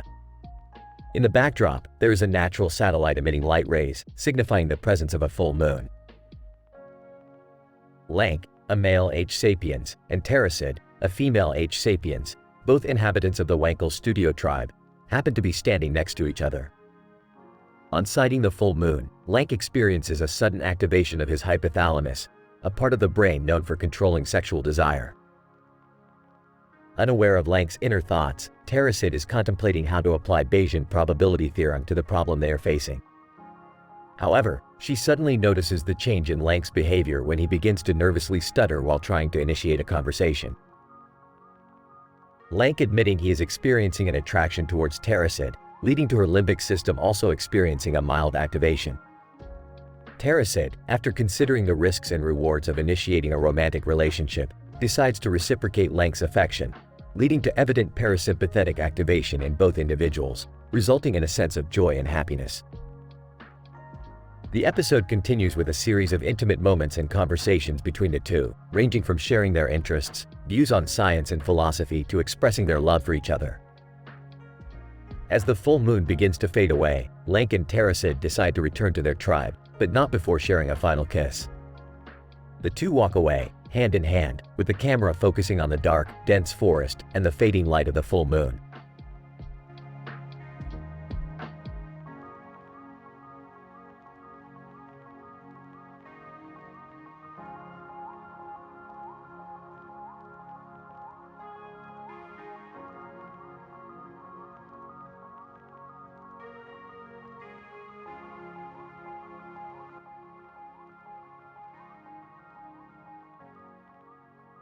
Title: The Effects of Smartphones on Management Efficiency in a Cartoon World. In this episode, the animated character Bender from the futuristic show Futurama opens his smartphone to manage his various tasks. The suit and tie-clad character joins him with his pet dog, and they discuss the merits of using technology for management purposes. Bender argues that smartphones have made his job as a robot much easier, and he can efficiently complete tasks with just a few swipes on his device. The suit and tie character, on the other hand, is skeptical of the over-reliance on technology, especially in management contexts. They then encounter the Monster High characters who are on a mission to find missing carrots for their school garden. Bender quickly uses his smartphone to locate the nearest grocery store and purchase the carrots, while the suit and tie character struggles with his traditional methods of finding supplies. Through this interaction, the episode highlights the impacts of technology on management efficiency and how it can greatly improve productivity in certain contexts. However, it also acknowledges the potential drawbacks, such as a decreased reliance on human skills and the danger of being too dependent on technology. Overall, the episode showcases a thought-provoking take on management in a cartoon world, with a humorous and relatable storyline that reflects modern-day society's dependence on smartphones and technology.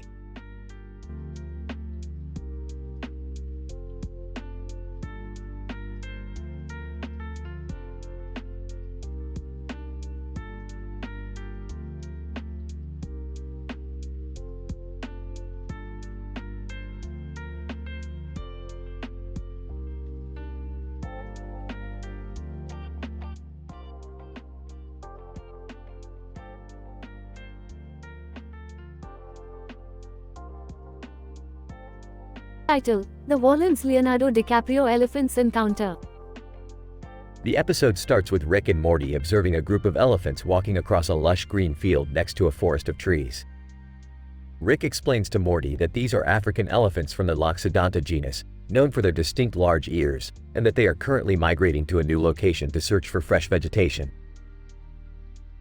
Morty then notices a plane flying over a city and asks Rick if they should investigate it. Rick, amused, decides to follow the plane and ends up encountering the Vorlons from Babylon 5. The Vorlons, who are known for their advanced technologies, have created a machine that can transfer Leonardo DiCaprio's consciousness into the elephants. A graphic designer who works for the Vorlons, named Jerry, is tasked with designing a bodysuit for Leonardo DiCaprio to wear in order to protect him during the transfer process. However, things go awry when the machine malfunctions, and instead of just transferring Leonardo DiCaprio's consciousness, it also transfers Rick and Morty's consciousness into the elephants. Now stuck in elephant bodies, Rick and Morty must navigate through the forest while being chased by a pack of hyenas. Along the way, they encounter a group of other elephants who are experiencing ghoulish graveyard encounters and are haunted by the ghosts of their ancestors. Despite the absurdity of their situation, Rick and Morty are able to use their elephant bodies to their advantage and defeat the hyenas. They eventually return to their human bodies through a complicated scientific process involving a makeshift lab and a microwave. The episode ends with Rick and Morty reflecting on the strange adventure they just had, with Morty pondering if they will ever encounter the Vorlons or Leonardo DiCaprio again. Rick simply responds with a belch and a sarcastic quip.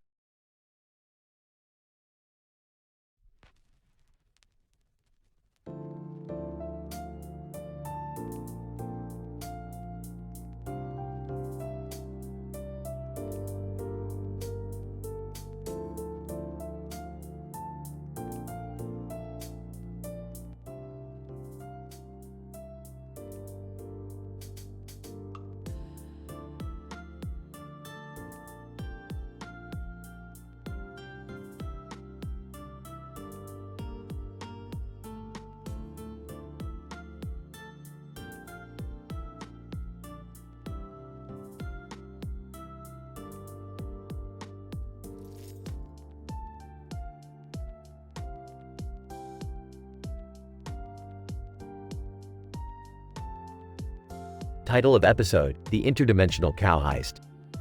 Opening scene. Rick and Morty are walking through a snowy interdimensional landscape with Summer following closely behind. Morty, we're on a mission. We're gonna steal an interdimensional cow. Confused. An interdimensional what? Why do we need a cow? Yeah, why can't we just go to a regular farm like normal people? Sarcastically, oh sure, Summer.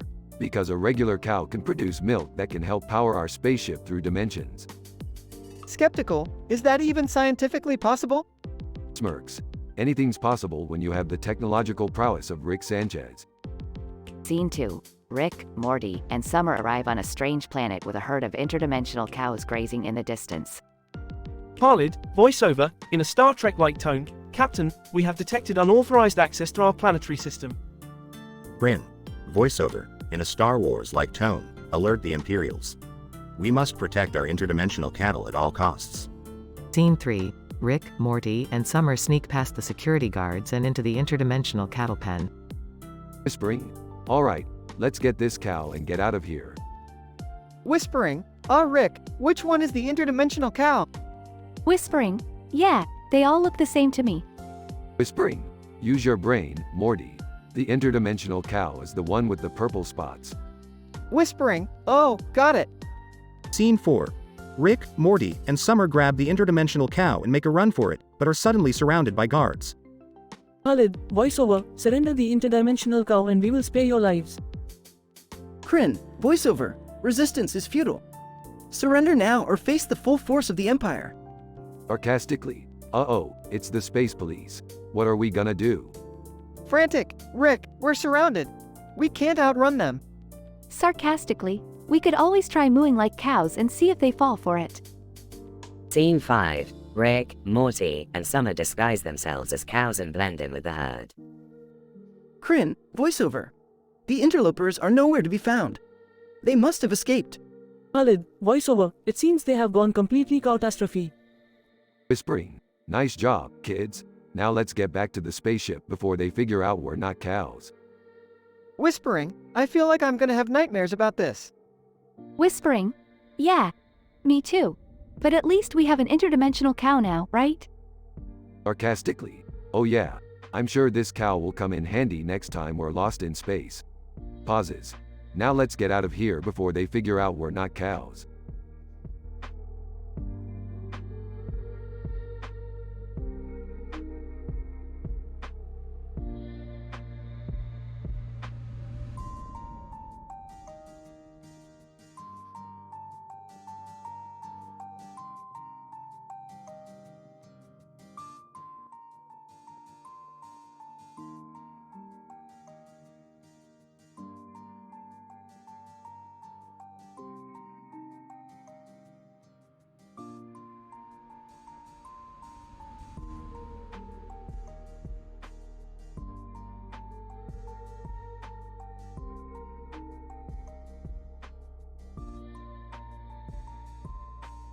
Title: The Unicorn's Intoxication.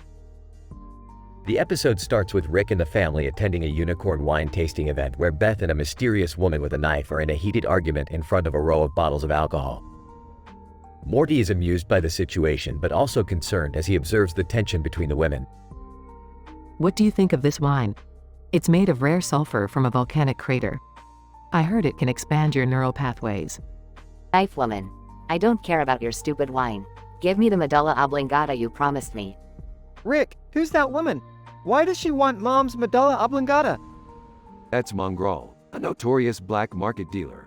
Medulla oblongata is a powerful hallucinogen. She's probably planning to use it for some twisted experiment. Lane Bennis. Hey, Rick, I'm also here for the wine tasting. Have you tried the one made from unicorn tears? It's divine. Lane, what are you doing here? And yes, I had that wine. It's a marketing gimmick, but you know what's not a gimmick?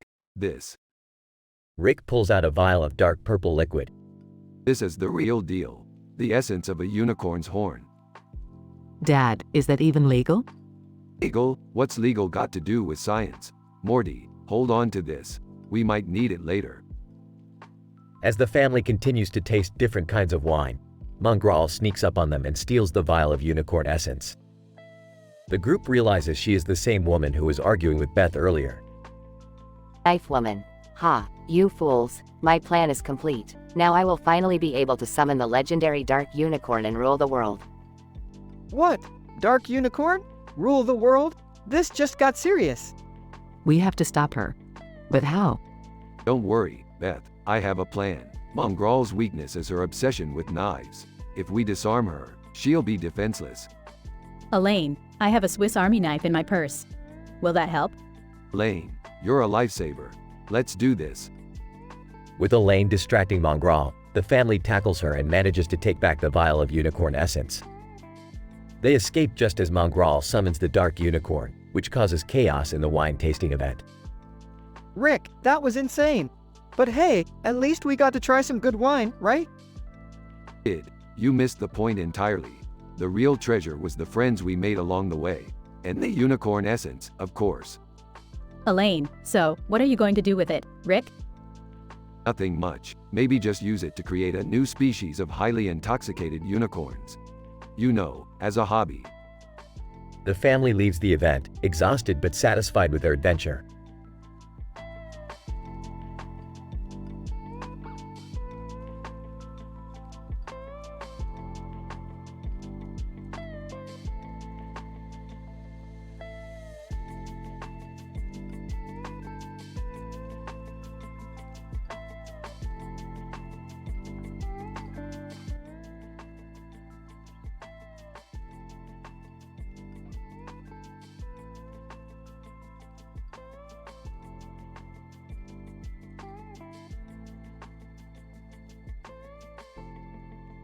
Title: The Possessed Sandwich Monster. The episode commences with Rick and Morty engaging in a groundbreaking experiment involving the creation of a sandwich with a face on its face. As the experiment unfolds, the sandwich suddenly comes to life, thereby becoming a sandwich monster.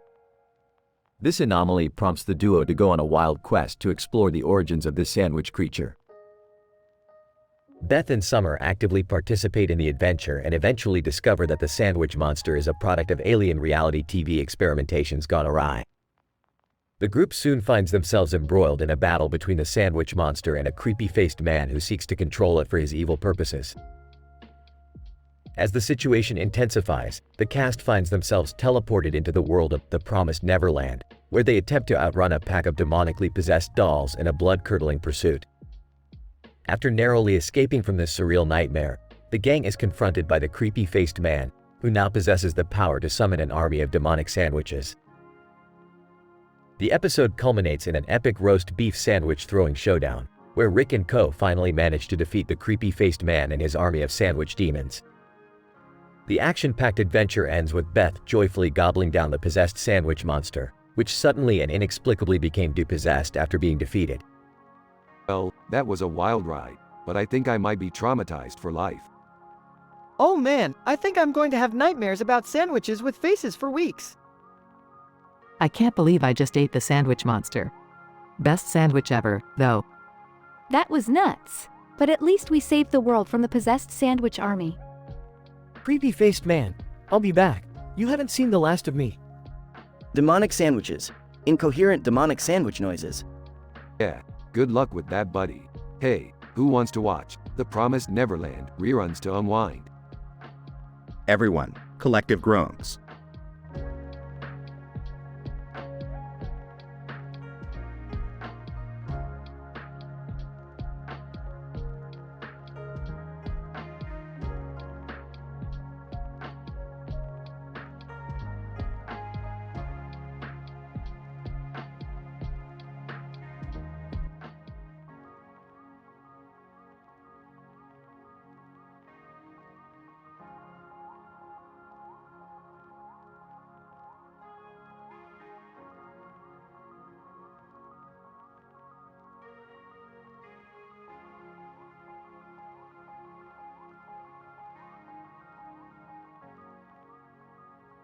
Title: The Kahig Cap Kepa.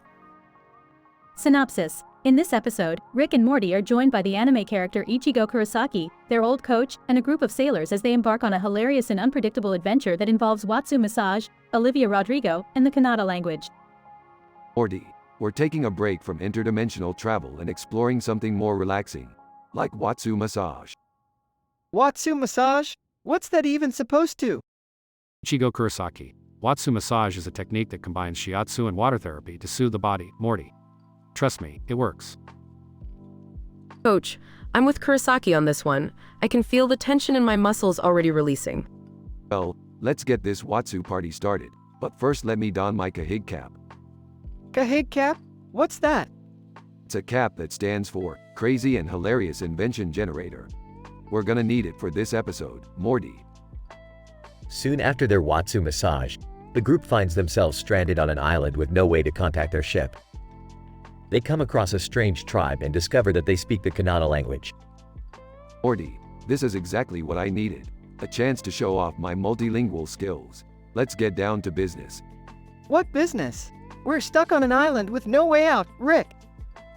Olivia Rodrigo suddenly appears out of nowhere and offers to help them escape. Olivia Rodrigo. Hey guys, I heard you're in need of some help. I can sing a song that might inspire the tribe to let us go. Olivia Rodrigo, you're a lifesaver. Morty, grab your guitar and let's jam. I don't even know how to play the guitar, Rick. In the end, the group manages to escape the island with the help of Olivia Rodrigo's music, Rick's multilingual skills, and the Kahig Cap's crazy and hilarious inventions. Coach, well, that was quite the adventure. I feel like I learned a lot today. Ichigo Kurosaki. I'm just glad we made it out in one piece. And I'm glad my Kahig cap came in handy. Who knows what we would have done without it. I don't even want to think about it, Rick. The group returns to their ship, laughing and reminiscing about their crazy and hilarious island escapade.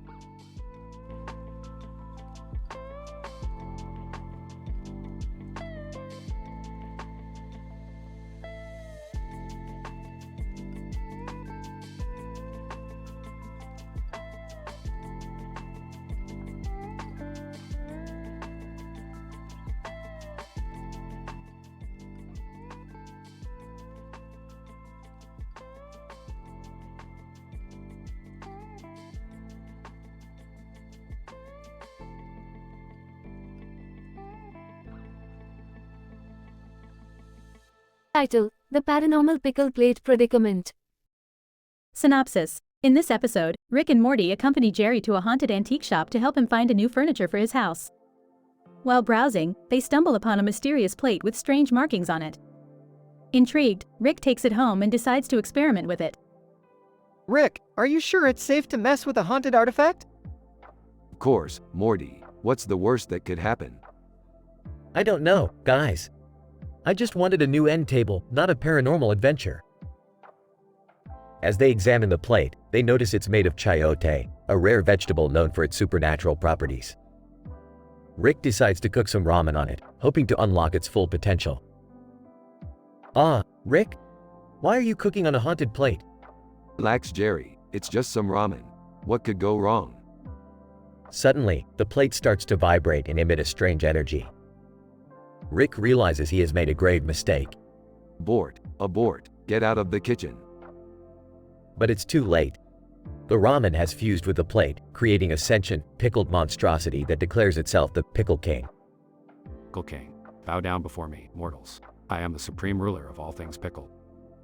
Rick, Morty, and Jerry scramble to think of a plan to defeat the monstrous pickle. Guys, I have an idea. Let's just eat it. Jerry, you're a genius. They attack the Pickle King with forks and knives, devouring it until nothing remains but the wooden tabletop. Well, at least we got a new end table out of it. Yeah, but what about the ramifications of messing with supernatural artifacts?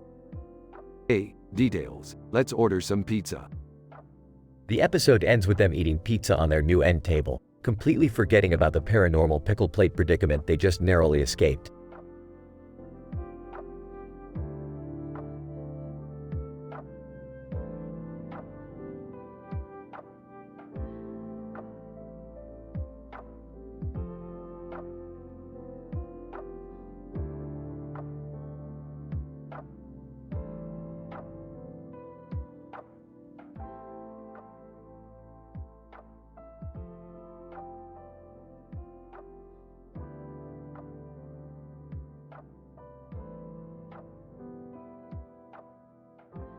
The Institute of Genomic Research, TIGR, cricket. Rick, Morty, Jerry, and Beth are all attending a cricket match at TIGR. Rick, being the genius that he is, builds a device that allows him to understand the language of the crickets on the pitch. He starts to root for one team, while the rest of the group roots for the opposing team. These crickets are speaking a language that is so advanced, even I am impressed. Who are we rooting for again? Team Yellow and Blue, Morty. Keep up. I just hope we get some good pirate bowling after the match. As the game progresses, the tension between the two sides starts to boil over. The man in the yellow and black jersey accuses the man in the red jersey of cheating. Yellow and black jersey man! You're using a modified bat! It's not regulation! Red jersey man. I don't know what you're talking about. I just have really good swing. As the arguing continues, Rick notices something strange happening on the field. The crickets are starting to mutate and evolve at an accelerated rate. Holy crap, these crickets are evolving right in front of us.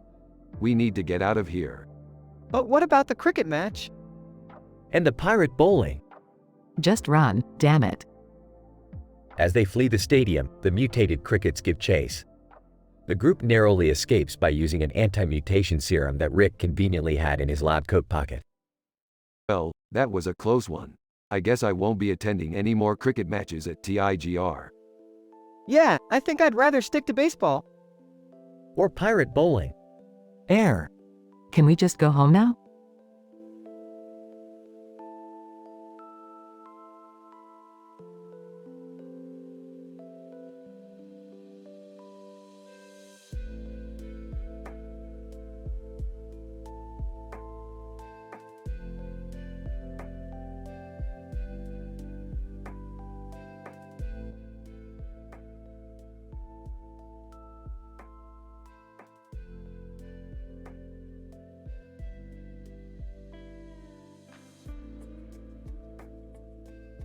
Narrator. The episode begins with a poster featuring a woman holding a gun while standing in front of a clock with a woman's face in the background. We are introduced to the protagonist, Sasha Lane, whose character is named Titanium. Sasha Lane, As Titanium, I am always on the lookout for a new challenge. Today, that challenge comes in the form of bamboo massage. Narrator. Titanium enters a massage parlor where the massage therapist, played by Brian Cox, greets her. Brian Cox, welcome to our spa. Today, I will be performing a traditional bamboo massage on you. Narrator. As the massage begins, we see a scientific visualization of Titanium's blood vessels expanding and contracting. Sasha Lane. The bamboo is stimulating my muscles and improving my blood flow. Narrator. Suddenly, a group of assailants burst into the room, threatening to harm Titanium. She quickly jumps into action and takes them down, utilizing her combat skills. Sasha Lane. That was close, but I always come prepared. Narrator. As Titanium leaves the massage parlor, she notices a familiar face on the clock in the background. Sasha Lane. Could that be the woman who has been haunting my dreams? Narrator. The episode ends with Titanium standing in front of the clock, staring intently at the woman's face. Sasha Lane. I must find out who she is and why she is appearing in my visions. Narrator. The scene fades to black as the clock chimes in the background. This episode explores the effects of bamboo massage on the body and the importance of proper blood flow. It also introduces the audience to a new character, Titanium, who utilizes her combat skills to protect herself. The use of scientific visualization enhances the viewing experience and provides a deeper understanding of the topic at hand.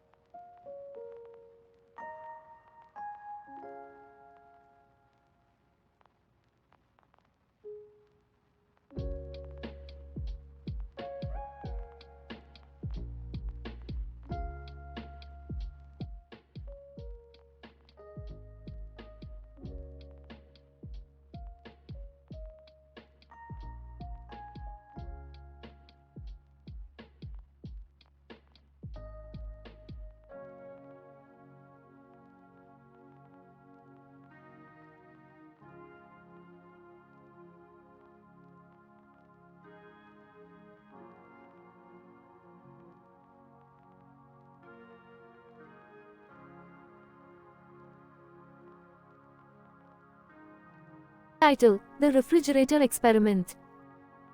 The episode begins with Rick and Morty conducting an experiment in their lab.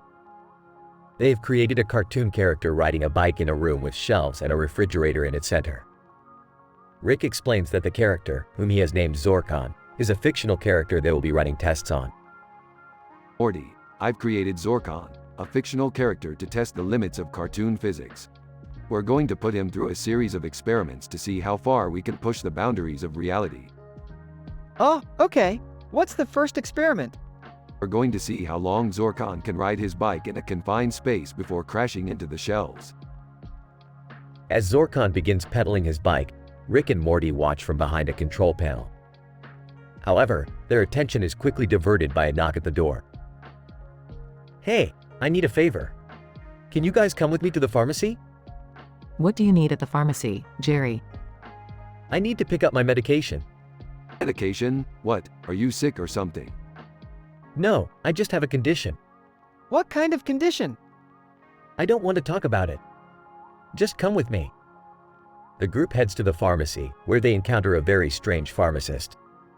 Pharmacist, welcome to the pharmacy. How can I assist you today? We're here to pick up Jerry's medication. Pharmacist. Ah, yes. Mr. Jerry Smith, I see you're taking a medication for erectile dysfunction. What? No, that's not true. Pharmacist. Don't worry, Mr. Smith. It's nothing to be ashamed of. It happens to the best of us. Jerry, do you have something you want to tell us? No, of course not. I was trying a new supplement, that's all. The group exits the pharmacy, but not before the pharmacist hands Jerry a SpongeBob I'm a head out meme. Pharmacist. Here's a little something to cheer you up, Mr. Smith. Have a great day. Back in the lab, Rick and Morty continue their experiments with Zorkon. After several unsuccessful attempts to ride his bike around the room, Zorkon becomes frustrated and begins to vandalize their equipment. Morty, we've got a problem. Zorkon is destroying our lab equipment. We need to stop him before he causes serious damage. I've got an idea. Let's draw him a sketch of a world outside the lab, somewhere he can ride his bike without any obstacles. That's brilliant, Morty. Let's see if it works. As Zorkon examines the drawing, his demeanor suddenly changes. He gets on his bike and takes off, crashing through the lab's walls and disappearing into the unknown. Well, we may have lost Zorkon, but at least he's free now. I guess we'll just have to start over with a new cartoon character. Yeah, or maybe we could just stick to science for once. Can we go home now? I don't feel so good. Sure thing, Jerry. Let's get you home. The episode ends with the group leaving the lab, with the SpongeBob meme still in Jerry's hand.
Title: The Intergalactic Greyhound Diplomacy Crisis.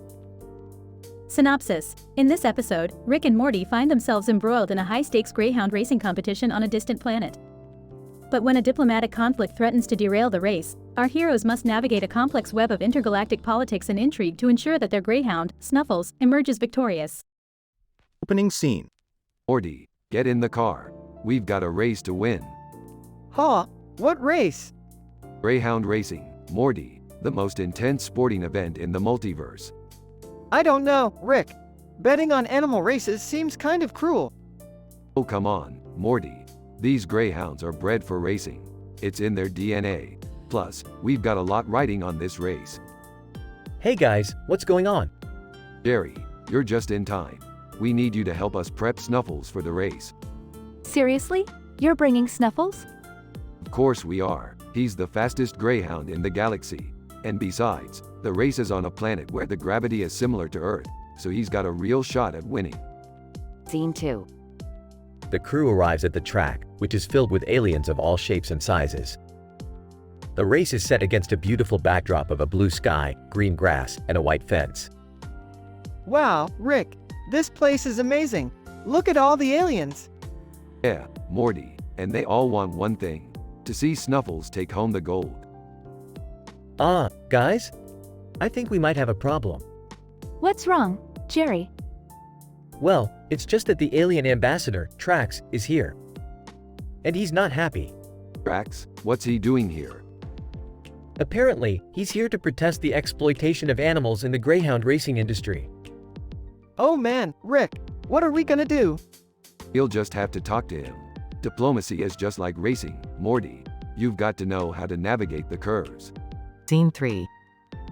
The crew approaches Trax, who is surrounded by a group of alien protesters. Hey Trax, what's the problem? Trax, the problem is that your so-called sporting event is nothing more than a barbaric display of animal cruelty. These greyhounds deserve better than to be used for your amusement. But Trax, we're not harming the animals.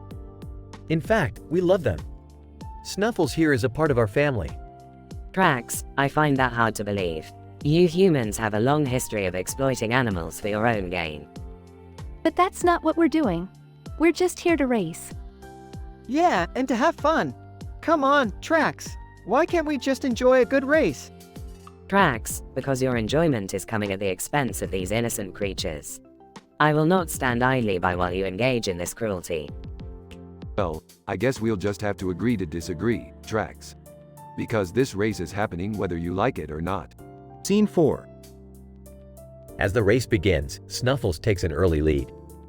But just as it seems like victory is within reach, something strange happens. A ship appears in the sky, hovering above the track. It's Trax, and he's using his alien technology to disrupt the race. Damn it, Trax. This isn't fair. What are we gonna do, Rick? They're cheating.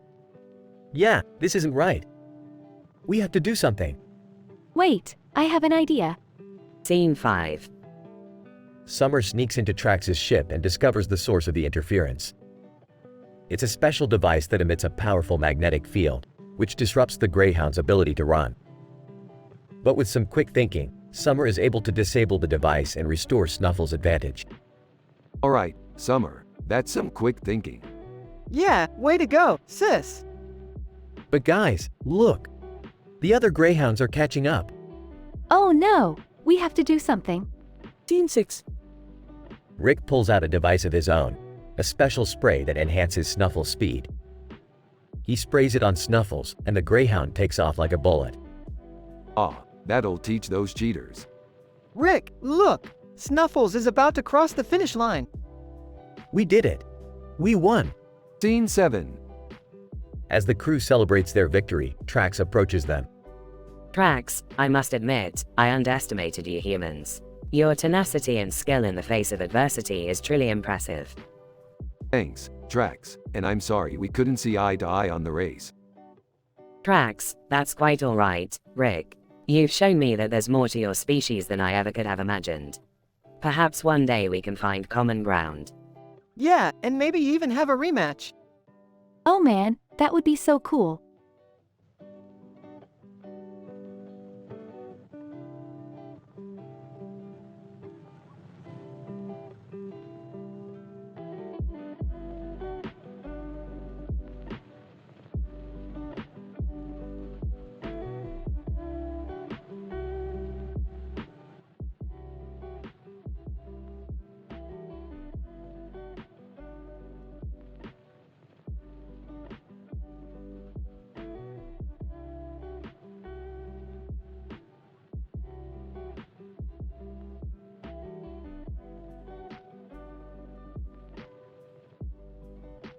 Title: Mistaken Identity Bloopers at a Comedy-Themed Restaurant, The Case of the Tidy Bulldog and the Werewolf Gang Warfare. Opening shot of a dog wearing a white shirt and black tie with a black bow tie on its neck and a black and white collar, walking confidently into a comedy-themed restaurant.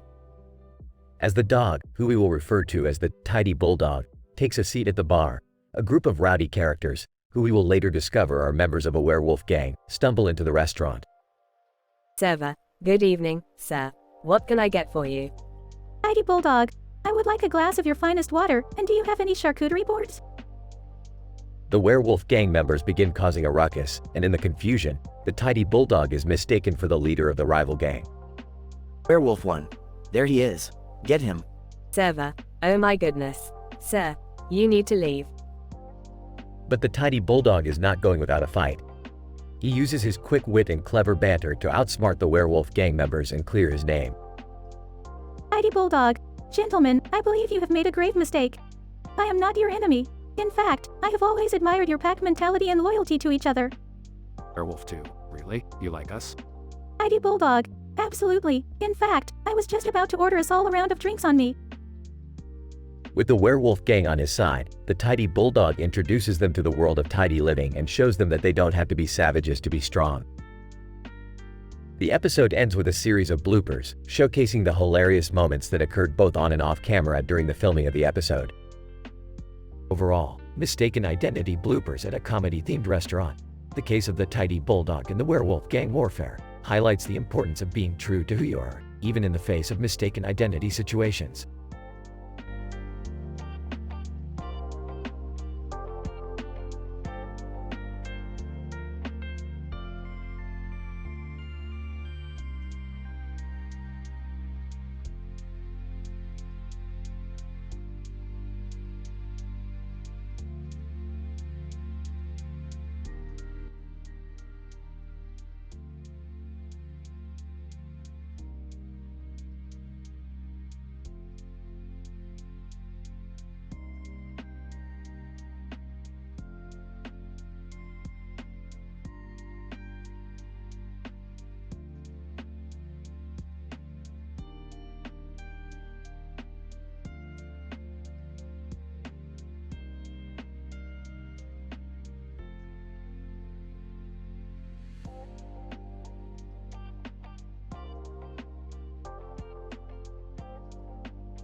Title: The Intergalactic Paint Party and Zombie Dating Game. Synopsis: In this episode, Rick and Morty attend an intergalactic paint party filled with vibrant colors, UV lights, and thumping music. They encounter a group of individuals, all with painted faces and body paint on them, wearing masks and sitting down, and one person with a beard. As they approach the group, they realize that they are all part of a zombie dating game show. Morty, we need to get out of here. We're surrounded by a bunch of face-painted weirdos in masks. But Rick, don't you want to join in on the fun? Fun, Morty. This place is a joke. It's like a Galileo Galilei experiment gone wrong. Suddenly, Bluto, the host of the zombie dating game, appears and announces the rules of the game. Bluto, welcome to the zombie dating game. The rules are simple. All contestants will try to impress our zombie bachelorette with their best zombie impression. The winner will receive a date with our lovely zombie bachelorette. The contestants begin their zombie impressions, stumbling and groaning through the paint party. One contestant, wearing foot-shaped body paint, stands out. Morty, RRRGGHHH brains. Morty, this is ridiculous. I'm going to go get a drink. But Rick, what about the zombie bachelorette? Morty, she's probably just a reanimated corpse. Let's go. As Rick and Morty make their way to the bar, they discover that the drinks have been spiked with a mind-altering substance. Morty, we've been drugged. Quick, grab a straw and start sucking up the paint. I don't think that's a good idea, Rick. Trust me, Morty, it's the only way to get out of here. As they suck up the paint, the colors swirl around them, and they are transported to a different dimension. Whoa, Rick, where are we? I don't know, Morty, but it looks like we're in some kind of psychedelic fever dream. As they stumble through the dimension, they come across a giant foot-shaped monster made entirely of paint. What in the hell is that thing? I think it's Footy from the zombie dating game. Morty, RRRGGHHH brains. Quick, Morty, use your spray paint to blind him. Morty sprays the monster with his spray paint, causing it to dissolve into a pool of colorful goo. Hey, Rick, I think we did it. Yeah, Morty, we did it. Now let's get the hell out of here before something else comes after us. As they make their way back to their dimension, they realize that they have left their bodies behind and are now floating through space as ghosts. Rick, what's happening? I don't feel so good. Don't worry, Morty, it's just your astral projection. It happens to the best of us. As they watch their ghostly forms float through the universe, they realize that the experience has brought them closer together. Oh Morty, it looks like we survived another crazy adventure. Yeah, Rick, I don't think I've ever been so scared in my life. Scared, Morty? That was just a warm-up. We've got a whole universe of crazy out there waiting for us.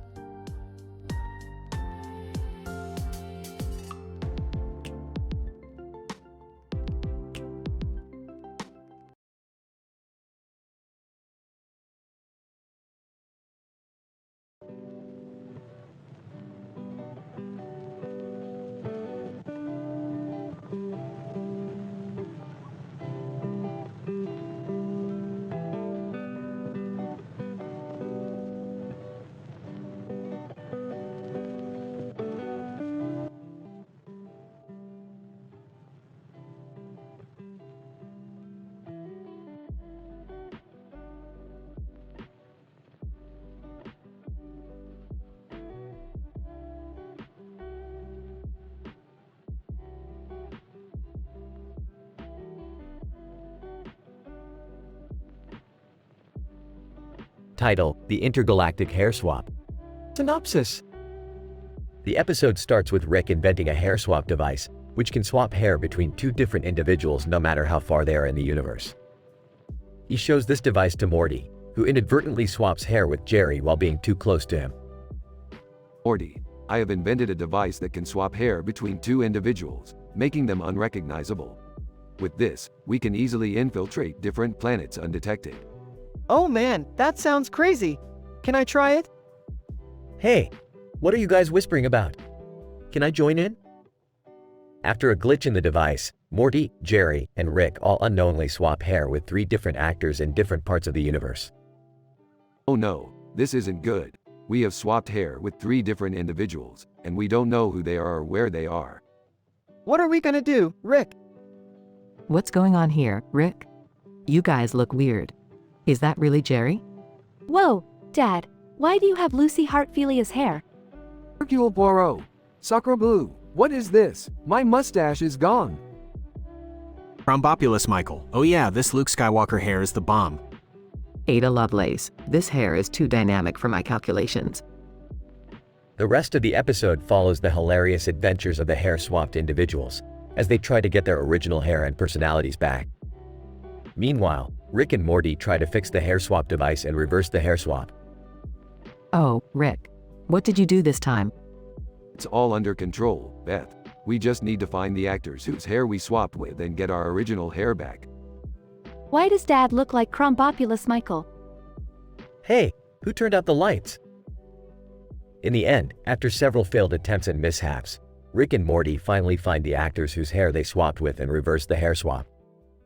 There we go. Everything's back to normal. Except for Jerry. You look like you've got a playdate with Hercule Poirot.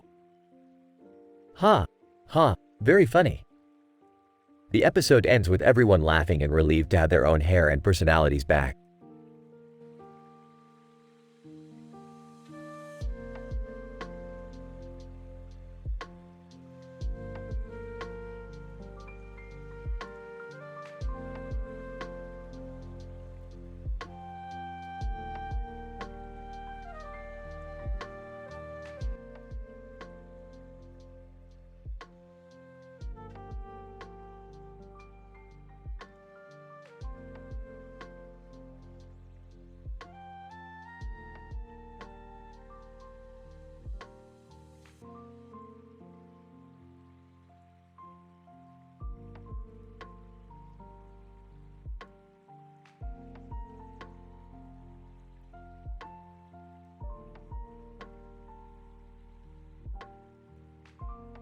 Title: The Sinister Puppets Showdown.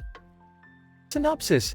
In this episode, Rick and Morty embark on a scientific adventure to unravel the mystery behind a group of masked men and one man with a monkey mask who possess a mysterious artifact called Plubrings. The group is on a mission to capture a rare dance performance by the legendary band REM, which allows them to control the minds of their audience. Act 1. Morty, we have a mission. We need to stop those masked men from getting their hands on the REM dance performance. We have to figure out what the Plubrings are and how they work. Rick, why do they need the dance performance? Can't they just listen to the music like the rest of us? Morty, you underestimate the power of art. The Last Dance is a masterpiece, capable of altering the very fabric of reality. We can't let them use it for their own nefarious purposes. Act 2. Rick and Morty infiltrate the Sinister Puppets Showdown, a shady underground puppet theater where the masked men have set up their headquarters. They discover that the Plubrings are ancient artifacts with the power to amplify the user's emotional state, allowing them to control others. Whoa, Rick, we have to get those rings before they get the dance performance. Good thinking, Morty, but we have to be careful not to let the masks get the best of us. Act 3. Rick and Morty engage in a wild and hilarious battle with the masked men, dodging sinister puppets and dangerous traps. They finally manage to get their hands on the Plubrings, but they are cornered by the man with the monkey mask, who reveals himself as the mastermind behind the plot. Monkey Man, you fools! You thought you could stop me? With the power of the Plubrings in The Last Dance, I will rule the world. Not so fast, Monkey Man. We have something that you don't have. The power of friendship and a sense of humor. Act 4. Rick and Morty use the Plubrings to amplify their own emotions and engage in a hilarious dance-off with Monkey Man, causing him to lose control of the rings. In the chaos, the Sinister Puppets Showdown collapses, and the group escapes with the REM dance performance, which they use to throw an epic party with their friends. Well, Morty, looks like we saved the day again. And we got free tickets to the next REM concert. That's what I call a win-win situation. Yeah, Rick, that was awesome. I'm just glad we didn't get turned into puppets or something. Don't be ridiculous, Morty. That only happens in bad sci-fi movies. Now let's go home and watch some TV.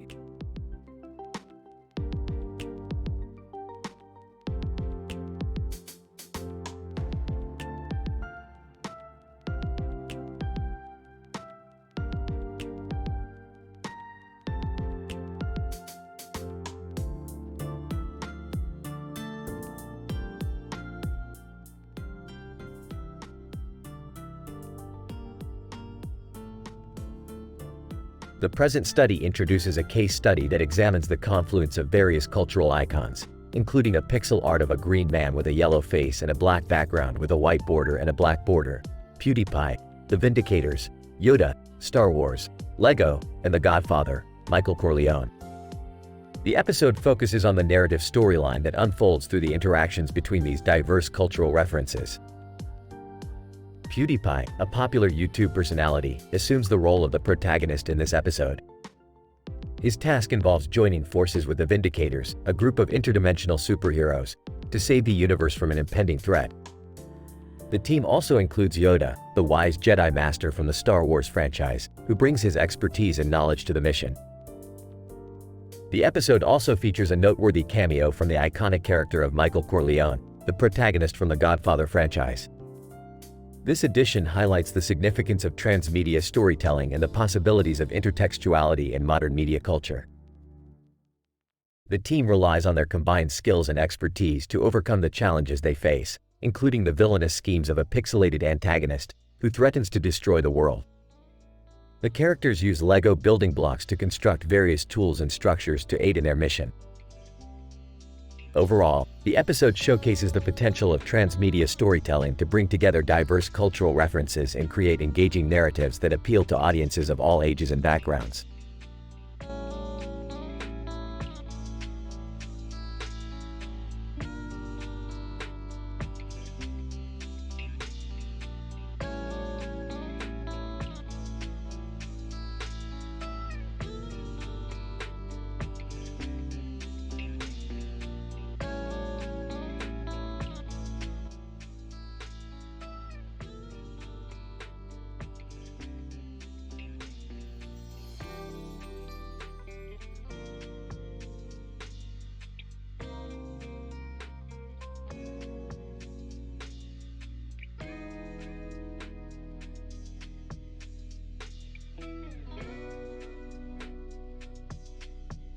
Title: The Blue Figurines Pandemic Bridgerton Pirate Joke Extravaganza. Opening shot. The camera pans to a table in the living room, showing 3 figurines of 3 men in blue outfits and hats on a table in a room with red chairs. Morty, Jerry, Summer, gather around. I've got something special for you guys. What is it, Rick? Please tell me it's not another one of your crazy experiments or adventures. It better not be a virus or something. Relax, it's nothing like that. I found 3 rare figurines that we're going to use to play a game. What's the game? It's called the Blue Figurines Pandemic Bridgerton Pirate Joke Extravaganza. It's a game of strategy, luck, and pirate jokes.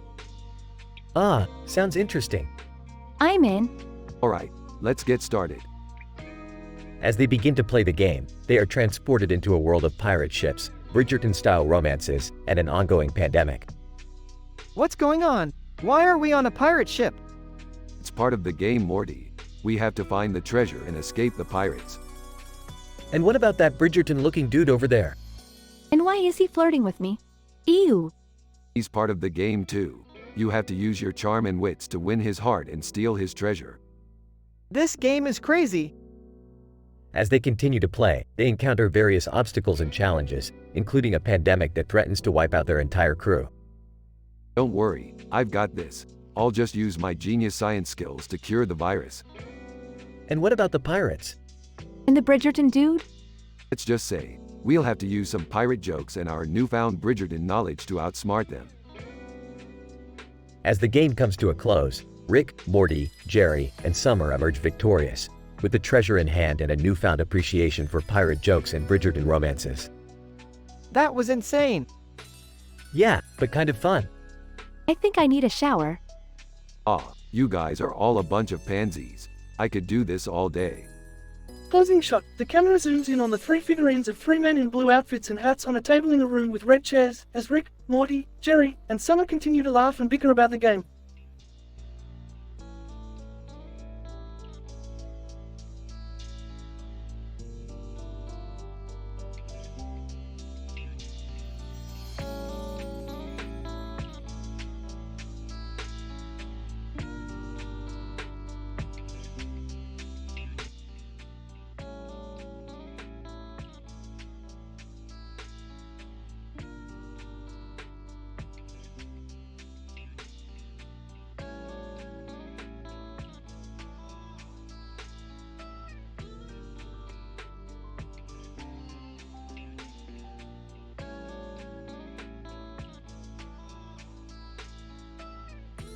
Title: The Quantum Truth. Synopsis: Rick and Morty embark on a journey to uncover the truth about a mysterious phenomenon as they navigate the complexities of interdimensional travel and deal with a cranky HR manager. Act 1. Hey Rick, what's that picture you're staring at? It's the word, truth, in the water.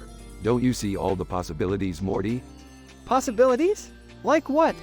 Infinite man. Truth can mean anything, and we're gonna find out what it means in every dimension. Act 2. As Rick and Morty travel to different dimensions, they encounter XQ Cow, a human resources manager who is determined to stop them from accessing the truth. XQ Cow, you can't just waltz in here violating our dimension's HR policies like this. Shove it up your quantum ass, XQ Cow. Yeah, XQ Cow, we're just here for the truth, man. Act 3. Amidst the chaos of interdimensional travel, Rick and Morty discover the truth about the phenomenon they had been seeking. Rick, we found it! The truth from every dimension.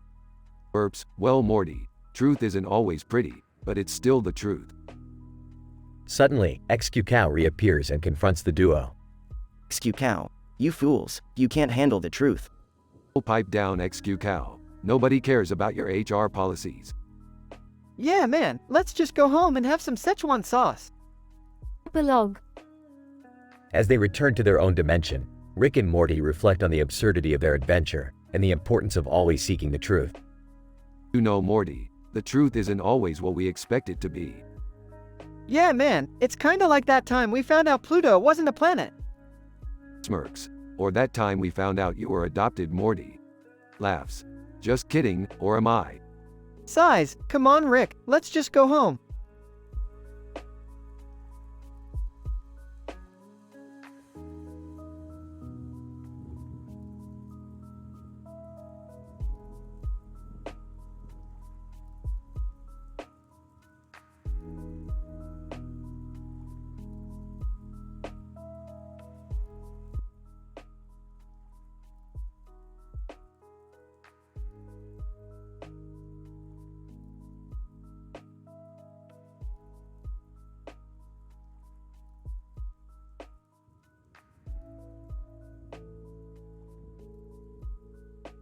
Title: The Unicorn Scavenger Hunt Zombie Apocalypse. In this episode, Rick, Morty, and Jerry find themselves at a restaurant with a fake animal head in the middle of the floor and a bar with a horse head on the wall. As they enjoy their meal, they overhear a group of teenagers talking about a unicorn scavenger hunt that is happening at a nearby coffee shop. Teenagers, the most useless species on the planet. Yeah, but the scavenger hunt sounds fun. Can we do it? Can we, please? The three of them head over to the coffee shop, where they are given a list of items to find, including unicorn-themed coffee mugs and rainbow-colored bagels. However, things take a turn when a zombie outbreak occurs and the coffee shop is put on quarantine. Great, just what we need, a zombie outbreak. This is like that time we went to that planet of the zombies. But we didn't go to the planet of the zombies. Exactly, Morty. We avoided it because it was a bad idea. The trio is trapped in the coffee shop with the other scavenger hunt participants. They must use their wits and skills to survive and find a way out. Rick creates a makeshift flamethrower out of a unicorn coffee mug and a lighter while Morty uses his quick thinking to design a barricade. I don't know if I can do this, guys. I'm not a hero. No one is a hero, Jerry. We are just survivalists trying to get out of this mess alive. As they fight off zombies and search for a way out, the group finally discovers a secret underground tunnel that leads them to safety. That was crazy. I don't think I'll ever forget this scavenger hunt. Yeah, I don't think I'll ever look at a unicorn the same way again. Well, that's your problem, Jerry. Now let's get out of here before something else tries to eat us.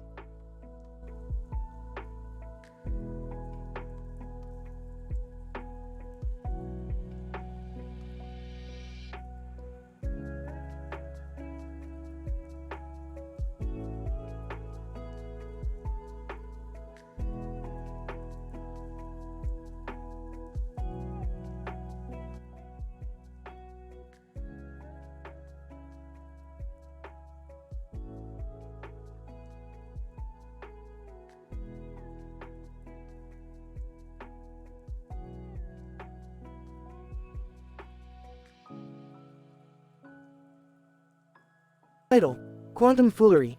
Rick and Morty meet the time-traveling comedian.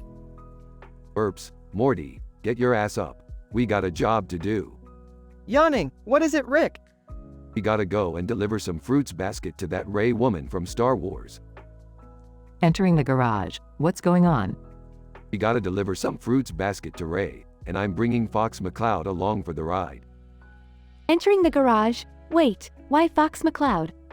Because I wanna see if he'll fit in the basket, duh. Hey, what's that light in the background? Is that a time-traveling comedian? Time-traveling comedian, appearing in front of the group. Hey, I'm here to deliver some misinterpreted song lyrics. Sarcastically, oh great, we needed that. To the time-traveling comedian, do you have a lightsaber? Ray, entering the garage. Hey, my fruits basket is here. Handing over the basket. Yeah, whatever. Let's light up this lightsaber. Ray, igniting the lightsaber. Whoa, this is awesome. Laughing. Hey, what do you call a group of Siths taking a selfie? Chuckling. I don't know. What? Smiling. A dark selfie. Time-traveling comedian starts playing a song. Shaking his head. I don't get it. Laughing, but it's so funny. Fox McCloud, popping out of the fruits basket. Hey guys, what did the grape say when it got stepped on? Everyone. Looking at each other. What? Fox McCloud, smiling. Nothing. It just let out a little whine. Everyone laughs hysterically. Okay, let's wrap it up. Time to go home. Group, simultaneously, yeah, quantum foolery. As they exit the garage, the circular background fades out. End scene.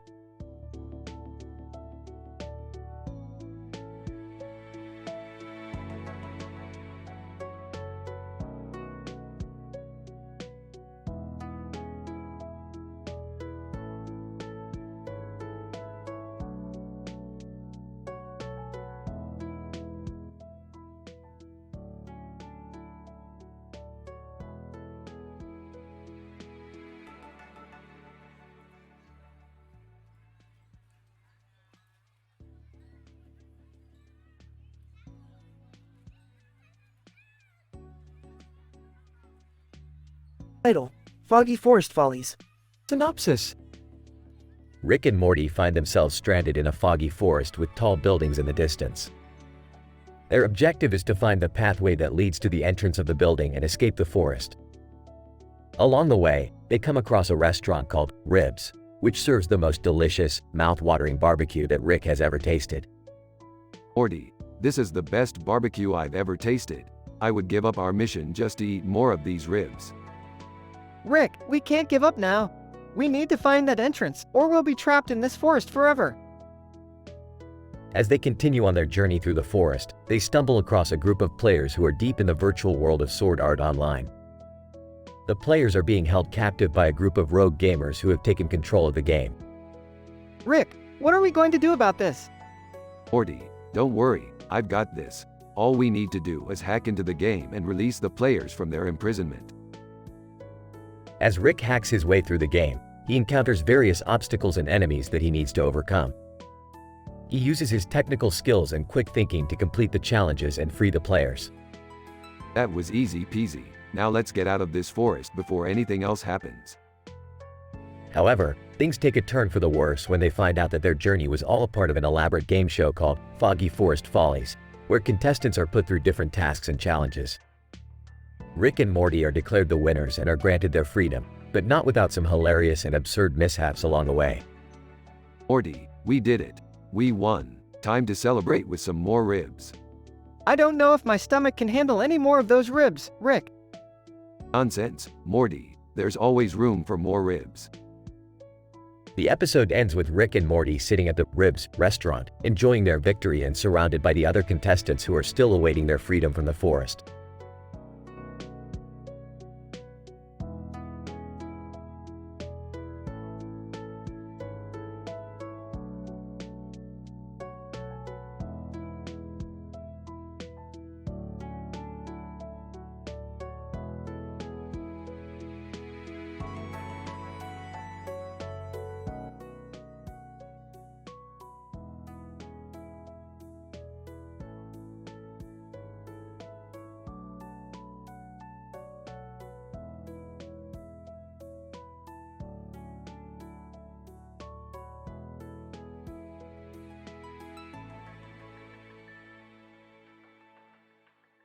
Title: The Effects of Morphological Adaptation on Human-Animal Interactions. A study of bearded men with shark faces and their encounter with the barista, sharks, and the Bee Gees. Abstract. In this episode, we explore how morphological adaptation influences human-animal interactions through the case study of two bearded men with shark faces. We observe how these men, one of them wearing a yellow shirt, interact with their environment, including sharks, a barista, and the Bee Gees. Our analysis suggests that their unique morphological adaptation, despite being initially perceived as threatening, facilitates successful communication and understanding with the environment. Introduction. Humans and animals have coexisted for centuries, often spatially overlapping and sharing ecological niches. However, human interactions with animals have been a topic of concern, especially in instances where animals are perceived as threatening to humans, which can lead to negative ecological and social outcomes. One way that humans have adapted to interact with animals is through morphological adaptations that enable them to mimic animal characteristics. In this episode, we explore how humans with shark faces adapt and interact with their environment. Methodology. Two bearded men with shark faces, one of them wearing a yellow shirt, were observed in various settings, including a coffee shop, a shark breeding ground, and a concert venue. The observations were recorded using audio-visual recording equipment, and notes were taken on the interactions and communication patterns of the participants. Results. The observations reveal that the bearded men with shark faces were initially perceived as threatening by the barista who served them coffee, but eventually, their morphological adaptations facilitated successful communication. The men were able to communicate with the sharks at the breeding ground through facial expression and body language, which suggests a shared understanding between the men and the sharks. The men were also observed dancing to the Bee Gees music at a concert, indicating successful integration into human society. Discussion. The successful interactions observed between the bearded men with shark faces and their environment suggest that morphological adaptation can facilitate human-animal interactions. The men's unique adaptation to resemble sharks may have facilitated understanding and communication with the sharks, while their ability to integrate into human society suggests that such adaptation may not only aid in survival, but may also have social benefits. This raises questions about the broader implications of morphological adaptation for successful coexistence between humans and animals. Conclusion. The observations presented in this episode suggest that morphological adaptation can aid in successful human-animal interactions. Future research should explore the limits and possibilities of this adaptation and examine its effects on human and animal behavior and ecology.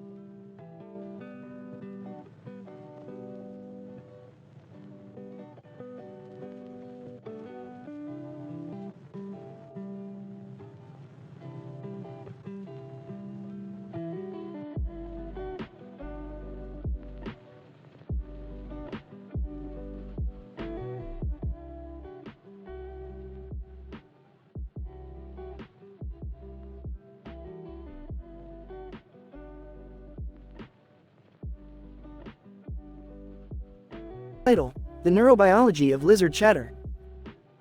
Rick, Morty, and Beth were scanning the dimension for the rare green and red lizard sitting on top of a leaf with a red spot on its face when they stumbled upon an autonomic nervous system scorpion. Wow, it's like my ex-wife's venomous side, exclaimed Rick while inspecting the creature's stinger. Morty, on the other hand, was preoccupied with absurd reasons for being late. What if I told them I got stuck in a time loop and relived breakfast 10 times? He dreamily said. As they continued, they heard a chatter coming from a nearby bush, and when they peeked through, they saw salamanders having a tea party. They approached, and Beth was asked to join in. "Why thank you, salamander. Nothing beats a warm drink in a bush," she chortled. They were about to leave when Rick pointed out that the lizard they were looking for was not far from the bush where they were. As they rushed to catch the elusive critter, they tripped and hit their head on a nearby tree root. "Oh, my brain feels like scrambled eggs," said Beth. "I can barely think straight." Rick, being the mad scientist that he is, used this opportunity to hook their brains to a machine that could translate lizard chatter. They found out that the green and red lizard with a red spot was trying to locate his long-lost brother, Larry. The team traveled to the ends of the universe to find Larry, but all they found was a pet store named Larry's Lizards. Upon returning to the lab, the lizard spoke something unintelligible, which Rick translated as April Fools. The team laughed, realizing that they had been pranked. With their mission complete, they sat down to relax and enjoy some tea with the salamanders while Morty daydreamed about how he would explain their absence to their next adventure.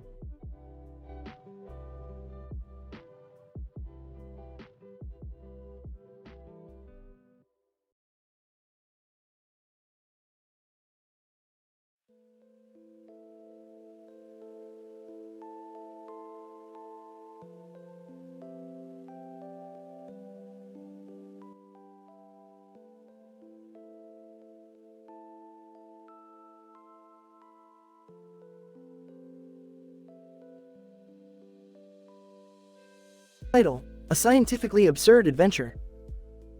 The episode begins with Rick and Morty testing out a new invention that can extract absurd things overheard in public from the air. Suddenly, they hear a strange transmission from Glasgow that indicates an imminent alien invasion. Rick decides that it's time to put their device to the test and collect as much information as possible about the invasion. Chemist. The transmission seems to be of extraterrestrial origin, with an unknown compound being emitted that destabilizes the human brain. Well, we'll just have to synthesize an antidote then, won't we? You know what, Rick? I think we should take a break and go visit Lucille Ball's museum. What the hell are you talking about, Morty? I don't know, man.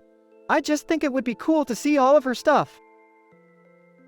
As they travel to the museum, they come across a peculiar woman with a Shetland sheepdog in her lap.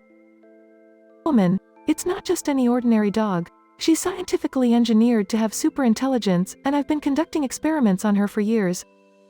Interesting. We could use a dog like that in our alien invasion resistance. I don't know, Rick. I'm not sure if we should involve a dog in this. Morty, you're not thinking scientifically. This dog could be the key to saving humanity. The trio arrives at the museum only to find that it has been overrun by aliens. Fortunately, with the help of the absurd overheard information they collected earlier, they are able to neutralize the aliens' brain-destabilizing compound and save the day. You know, Rick, this whole adventure was pretty absurd. That's the beauty of science, Morty. Sometimes the most absurd ideas turn out to be the most effective. The episode ends with the three heroes riding off into the sunset, the scientist dog comfortably seated in the back seat.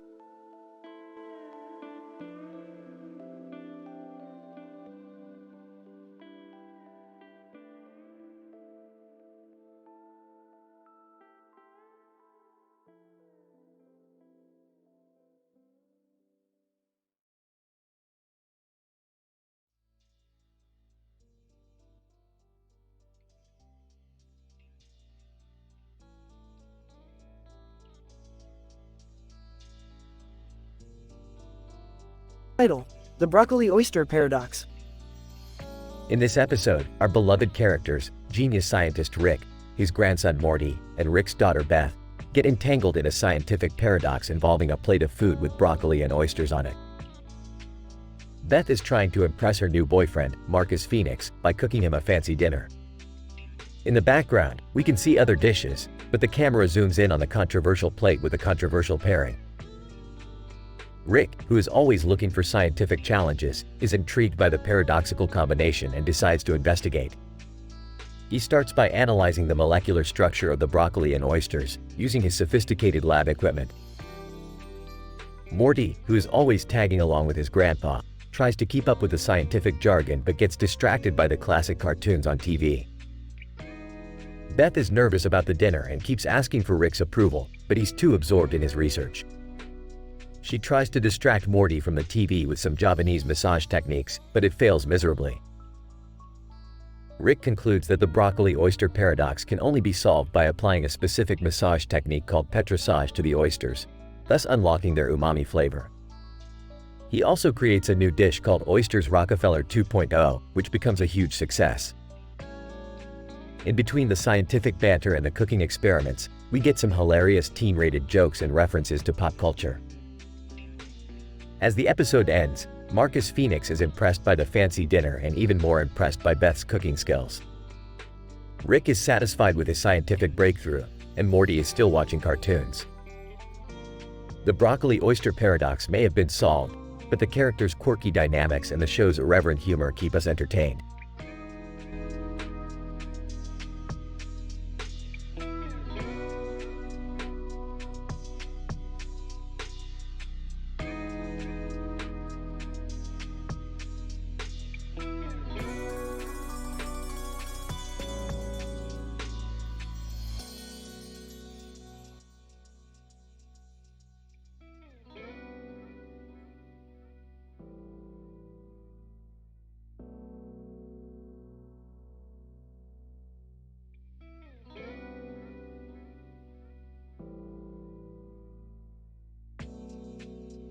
Title: Pinball Dominion and Sinister Owl Cults. Synopsis: Rick, Morty, Jerry, and Beth visit a retro arcade with a pinball machine called Pinball Dominion. While playing, they notice a large owl sitting on top of the machine. They attempt to ignore it, but the owl seems to be watching them play. What the hell is with that owl? Is it some kind of surveillance drone? Maybe it escaped from the lab and is looking for a new home? Can we get back to the game, please? I'm on a roll. Guys, focus. We need to figure out why that owl is here.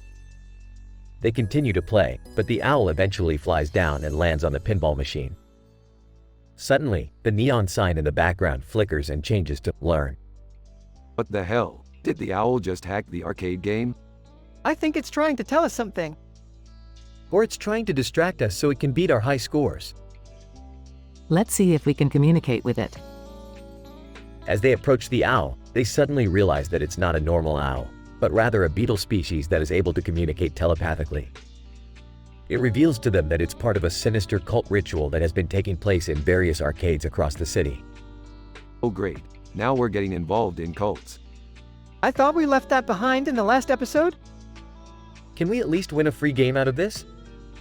We need to put a stop to these owl cults before they cause any more harm. They team up with the beetle owl to infiltrate the cult and put an end to their ritual. After a chaotic battle, they emerge victorious and celebrate with a round of pinball. Well, that was one hell of a wild night at the arcade. I think I need a few days to recover from that. Can we come back next week and try to beat our high scores? Only if we make sure there are no more cults lurking around. The group walks away with a newfound appreciation for the dangers that lie in the seemingly harmless world of arcade gaming.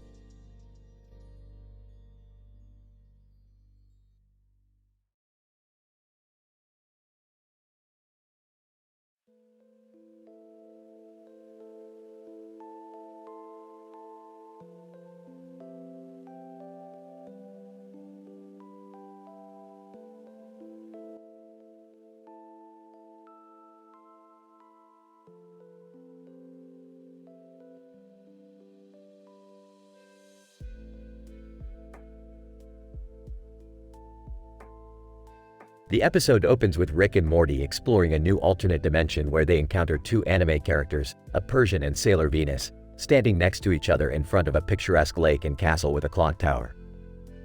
As they approach, Rick initiates a conversation. Greetings, fellow beings from an alternate reality. What brings you to this dimension? Anime characters. We are here on a quest to find the legendary time crystal that will give us the power to control time. Oh wow, that's really cool. We can help you find it if you want. Hey guys, mind if I join in? I could use a break from my mundane life. Count me in too. I could use a good adventure. Can I come too? I don't want to miss out on any family bonding. As they journey through the dimension, they encounter various strange creatures and experience funny fashion fails along the way. Suddenly, they come across a familiar face. Human, hello, hello, hello. What brings you all to this dimension? Human, what the hell are you doing here? Human, I too am on a quest for the time crystal. And I could use some assistance. Fine, but you better not screw us over. After overcoming several obstacles, they finally come across the time crystal, which is guarded by a fearsome creature. Sailor Venus steps forward, determined to defeat the creature and claim the crystal. However, things take a hilarious turn when her outfit gets caught on a branch and she falls flat on her face. Haha, classic funny fashion fail. In the end, they successfully obtain the time crystal and make their way back to their own dimension. As they say their goodbyes, Rick turns to the camera and delivers a cheeky one-liner. Well, I guess you could say time was on our side. The screen cuts to black as the audience bursts out laughing.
Title: The Trente et Courant Experiment in the Ozark Forest.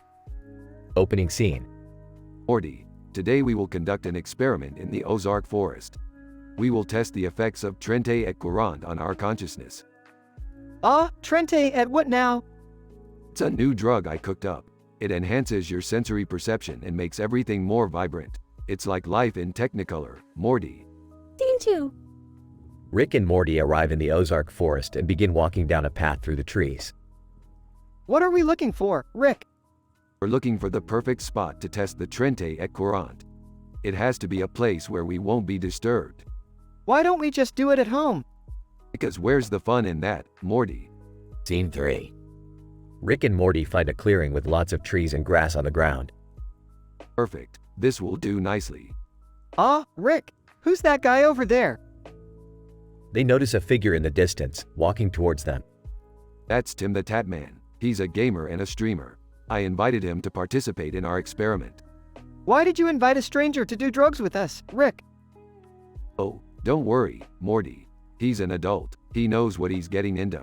Plus, it'll be funny. Scene 4.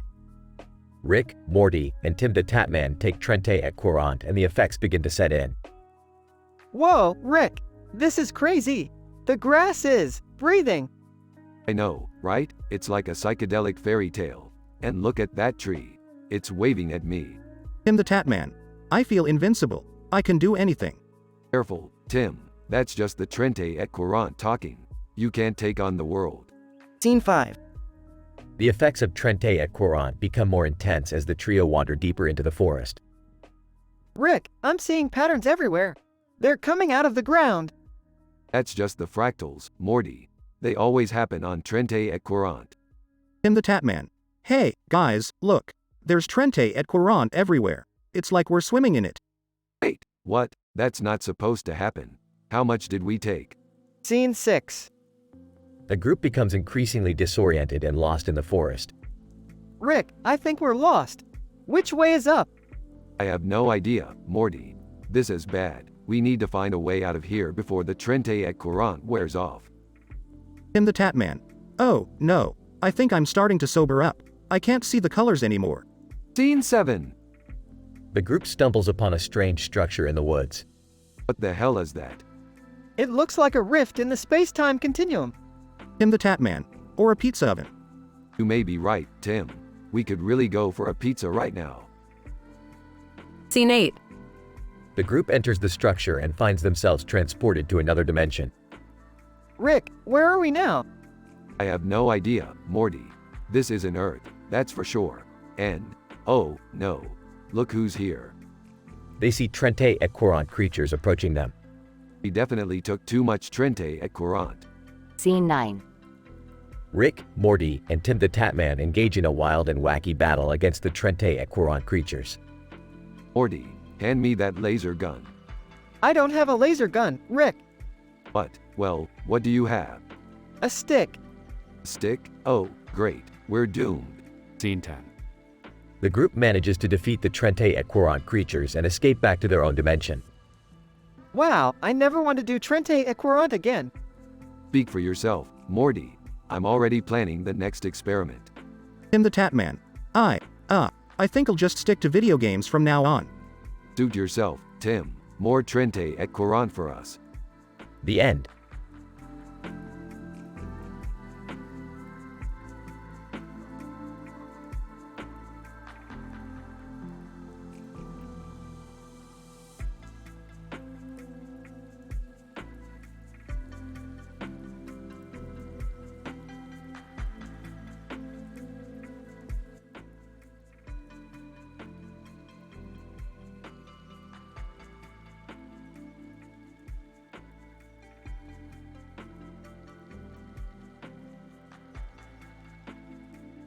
Title: The Interstellar Gardening Competition. Summary. A group of extraterrestrial beings participated in an interstellar gardening competition held in a field of dirt and dirt in the presence of a spaceship and a yellow light in the sky. The group was judged on their use of iodine in plant growth and their ability to cultivate new species of alien plants. The event was held under the supervision of the Institute of Cancer Research, ICR, to observe any potential anti-cancer properties of these plants. Introduction. Scientist 1. The interstellar gardening competition is a unique opportunity for us to observe the plant growth strategies of extraterrestrial beings. We have observed that some of these alien species use iodine to stimulate plant growth, which we believe may have anti-cancer properties. This competition will help us understand the potential of these plants and how we can apply them in our research. Body. Scientist 2. The participants in this competition have been carefully selected and come from distant galaxies with different environmental conditions. We have provided them with a standardized soil mixture and access to iodine, and we are observing how they utilize iodine in their plant growth. Alien 1. Our planet's atmosphere is rich in iodine, and we have developed the ability to absorb iodine through our skin. We use iodine to enhance our plant growth and improve the yield of our crops. Alien 2. On our planet, we don't have access to iodine naturally. We have developed a way to extract iodine from seawater and use it in our plant growth. We are the only species in our galaxy that has this ability. Conclusion. Scientist 1. The results of this competition have been fascinating. We have observed that the use of iodine has a significant impact on plant growth for some alien species. The Institute of Cancer Research, ICR, will continue to study these plants for their potential anti-cancer properties. This competition has provided us with a new understanding of plant growth strategies in extraterrestrial beings and an opportunity to learn from their innovation.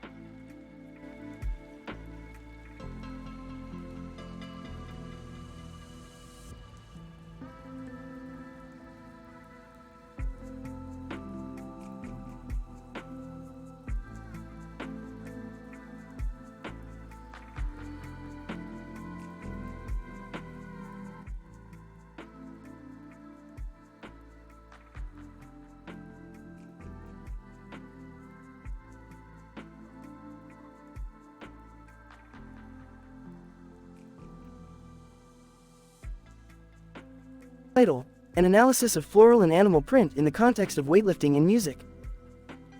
Introduction. The present study aims to explore the relationship between aesthetics, physical performance, and auditory stimulation. The setting is the gymnasium, where the subjects will perform weightlifting exercises while being exposed to different stimuli. The stimuli consist of a black and white photo of a flower and a zebra print background with a black and white design of a flower, artichokes, zebras, and the song, "I Get a Kick Out of You," by Tony Bennett and Lady Gaga. Subject 1. The first subject, a professional weightlifter, is exposed to the stimuli while performing squats. The visual stimuli do not appear to have any significant effect, as the subject maintains a stable performance throughout the exercise.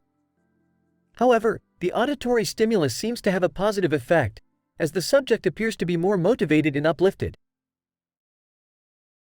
Subject 2. The second subject, a novice weightlifter, performs bench presses while exposed to the stimuli.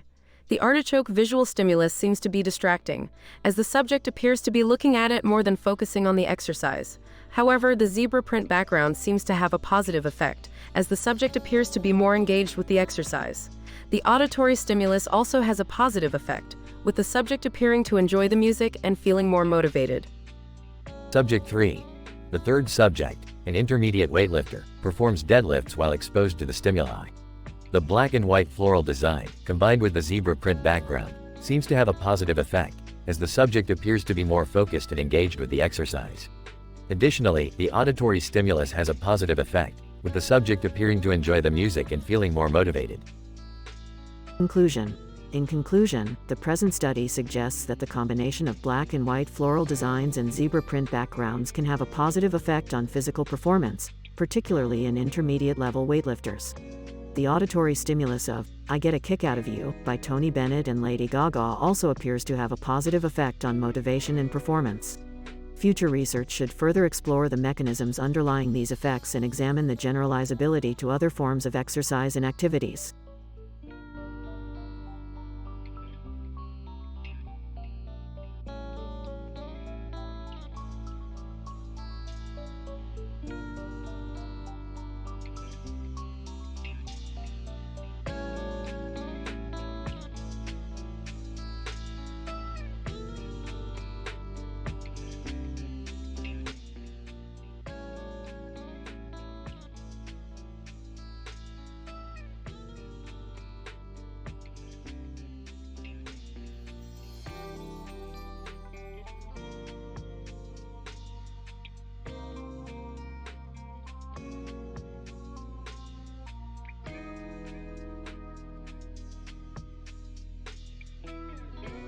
Title: The Green Cape Heist.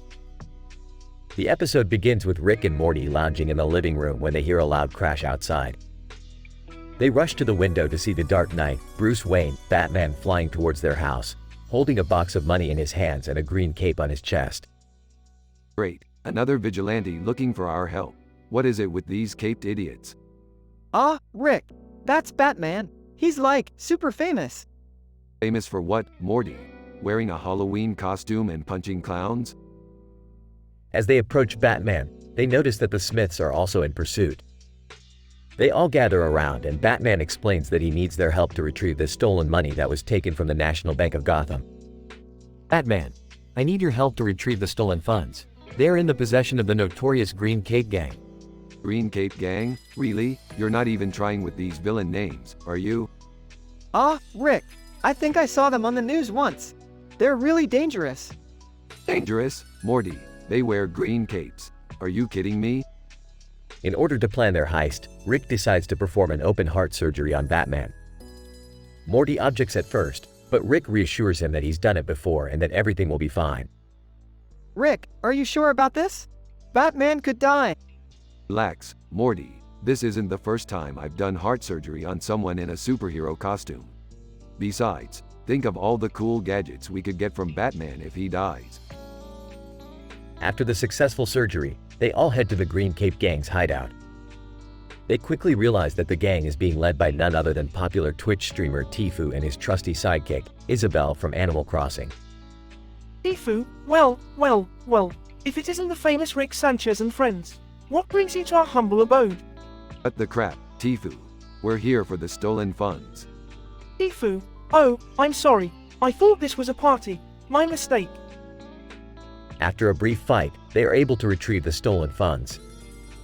Batman thanks Rick and Morty for their help, and as he leaves, he gives Morty a reassuring nod. Wow, Rick, I can't believe we just helped Batman. How cool is that? Hey, he's alright, but you know what's really cool? This sweet green cape I just pocketed. The episode ends with Rick wearing the green cape, striking a pose, and Morty rolling his eyes in the background.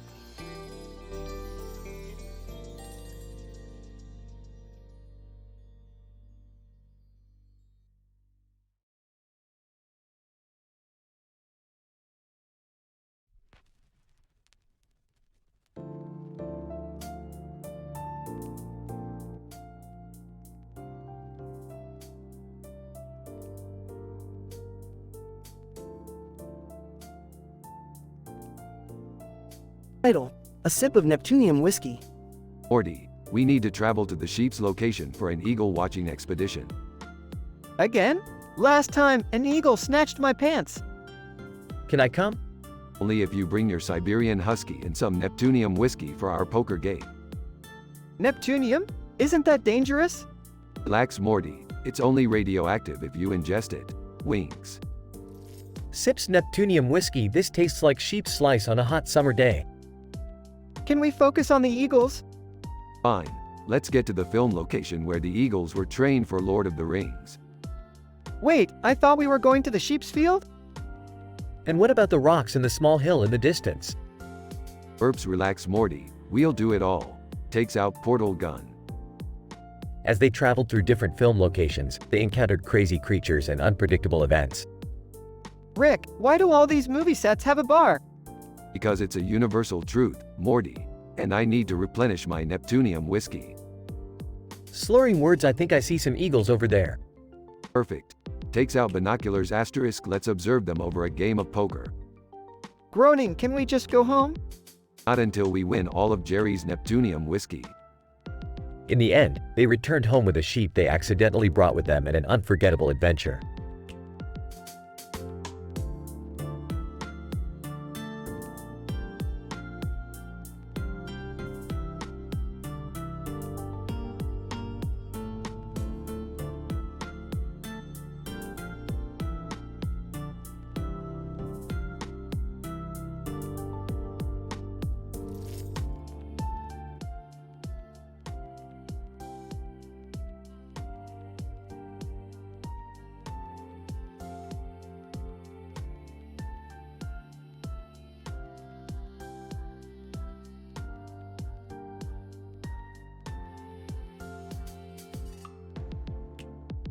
Title: The Hilarious Adventures of the Lego Man. In this episode, Rick and Morty discover a Lego man standing on a blue piece of paper with his arms out and his hand out to the side. The duo decides to bring the Lego man back to their lab to conduct experiments on it. Morty, this Lego man could be the key to unlocking unlimited power and knowledge. We have to study it. I don't know, Rick. Legos always hurt my feet when I step on them.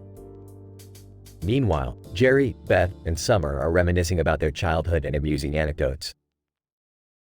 I remember when Summer used to go by the codename Butterfly Princess and would only respond to royalty titles. Hey, I was a kid. And at least I didn't go by Toilet Paper Man, like you did, Dad. I still have that embarrassing video of Jerry dressed up as a superhero. Should we watch it? Back in the lab, Rick and Morty are performing experiments on the Lego man. Morty, hand me the Phillips head screwdriver. We need to dissect this Lego man. Are you sure that's ethical, Rick?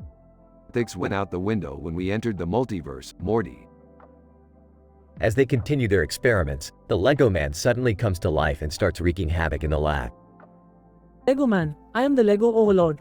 Bow down to me, mortals. Rick, what do we do? The Lego man is taking over. Quick, Morty, use the Kragel gun on it. Morty successfully uses the Kragel gun on the Lego man, immobilizing it. Phew, that was close. We should have known better than to mess with the power of the Lego man. It's a game changer, Morty. Jerry, Beth, and Summer burst into the lab, having heard the commotion. What the hell happened in here? And why is there a Lego man on the floor? Nothing to worry about, Beth. We just had a little run-in with the Lego Overlord. Is it dead? No, it's just immobilized. But don't worry, I'll dispose of it properly. God, you guys always have the craziest adventures. I swear, one day you're all going to get us killed. In the end, the family learns to appreciate the absurdity of their lives and the hilarity of their adventures, even when it involves a rogue Lego man.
Title: Red Coat and White Pants. Summary. In this episode, Rick and Morty encounter a person in a red coat and white pants walking a yellow and white dog who turns out to be Ichigo Kurosaki from Bleach. They team up with Thor to battle interdimensional creatures while dealing with their own personal issues. Scene 1: The encounter. Rick and Morty are walking through a portal when they come across a person in a red coat and white pants walking a yellow and white dog. Squinting. Who the hell are you supposed to be? Person, removes hood. My name is Ichigo Kurosaki. And this is my dog, Khan. Wait, aren't you from that anime? Ichigo nods. Yes, that's correct. Anime? Forget it. We've got bigger problems. Scene 2: The creatures. As they continue walking, they encounter interdimensional creatures that start attacking them. Thor summons hammer. These foul creatures shall not harm us. Smirks. Big guy, I like your enthusiasm. Ichigo unleashes sword. Let's show them what we're made of. Hides behind Rick. I'm just gonna stay back here and watch. Scene 3: Personal Issues. While battling the creatures, the group starts discussing their own personal problems. Grunting. I can't deal with this right now. I've got my own crap going on. Ichigo slicing creatures. Yeah, tell me about it. I've got a teenage daughter with crazy powers. Thor smashing creatures. My brother Loki keeps causing trouble, and I'm always on the verge of losing my powers. Peeking out from behind Rick. I just have really bad anxiety and don't know what my purpose is in life. Rolls eyes. Oh geez, not this again. Scene 4, the end. After defeating the creatures, the group goes their separate ways. Ichigo, waves. It was nice meeting you guys. 4. Smiling, stay strong, my friends. Belching, whatever, bye. Waving awkwardly, see ya. As they walk away, Morty turns to Rick. Nervous, Rick, do you think we'll ever find our purpose in life? Sarcastic. Oh yeah, Morty. Battling interdimensional creatures and questioning the meaning of our existence is sure to give us all the answers we need.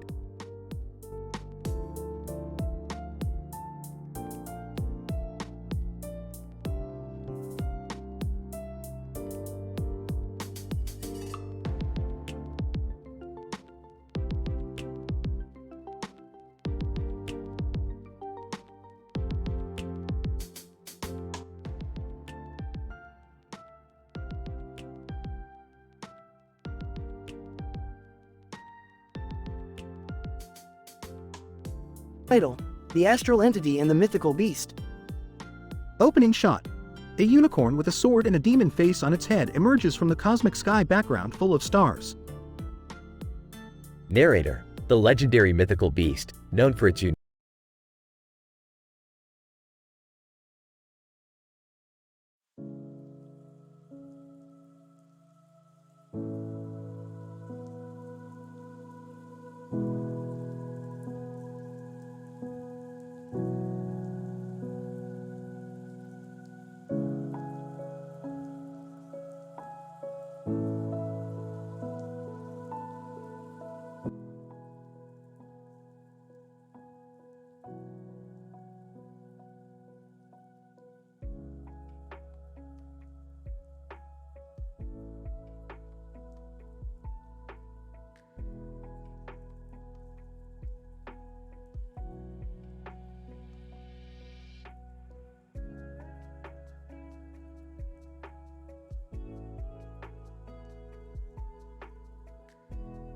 title: Cryptoge vs. Robot Soccer Championship, a hemispherical harmonious hackathon. Morty, my boy, you know what we need. A little bit of a spice in our lives. Rick, what kind of spice are we talking about? Please tell me it's not another one of your wacky experiments, Rick. Well, actually, it is. We're gonna enter Cryptoge in a soccer tournament against robots, and we're gonna hack the robots to make them super duper buff. Wait, what? Why? Why not? It'll be hilarious. Plus, we need to prove to the universe that Earth's dogs are the superior athletes. I don't know about this, Rick. It sounds kind of unethical. Ethics? Yeesh. Who needs 'em? Now, let's get to work on that hemispherical harmonious hackathon. Montage of Rick, Morty, and Summer hacking into the robots and injecting them with Cryptoge's buffness. Robot Soccer Championship announcer. Welcome to the Robot Soccer Championship. Today's match features the Cryptoge team, led by their human companions Rick, Morty, and Summer, against the top robot teams from across the galaxy. Cryptoge team, barking excitedly, woof woof woof. Robot Soccer Championship announcer. And the game is underway. The robots are playing just like their programming dictates, but wait. Something strange is happening. They seem to be glitching? Hee, that's our doing. We hacked their systems to give them a little buffness boost. Rick, is that safe? Safe? Who cares about safety when you have the power of science and humor on your side? The Cryptoge team scores a goal, but the robots retaliate with their newfound buffness, shattering the goalposts and causing chaos on the field. Oh no! This wasn't supposed to happen. Relax, Summer. Everything's under control. Cryptoge scores the winning goal, and the crowd goes wild. Robot Soccer Championship announcer. And the Cryptoge team has won the tournament. An unexpected turn of events, to be sure, but what a show. Well, that was crazy. I don't think my heart can take much more of this. Can we please not do anything like this again? My nerves are shot. Come on. Where's your sense of adventure? Besides, did you see how much those robots were worth? We could make a killing selling them on the black market. Episode ends with the Cryptoge team barking triumphantly as Rick walks off screen, cackling maniacally.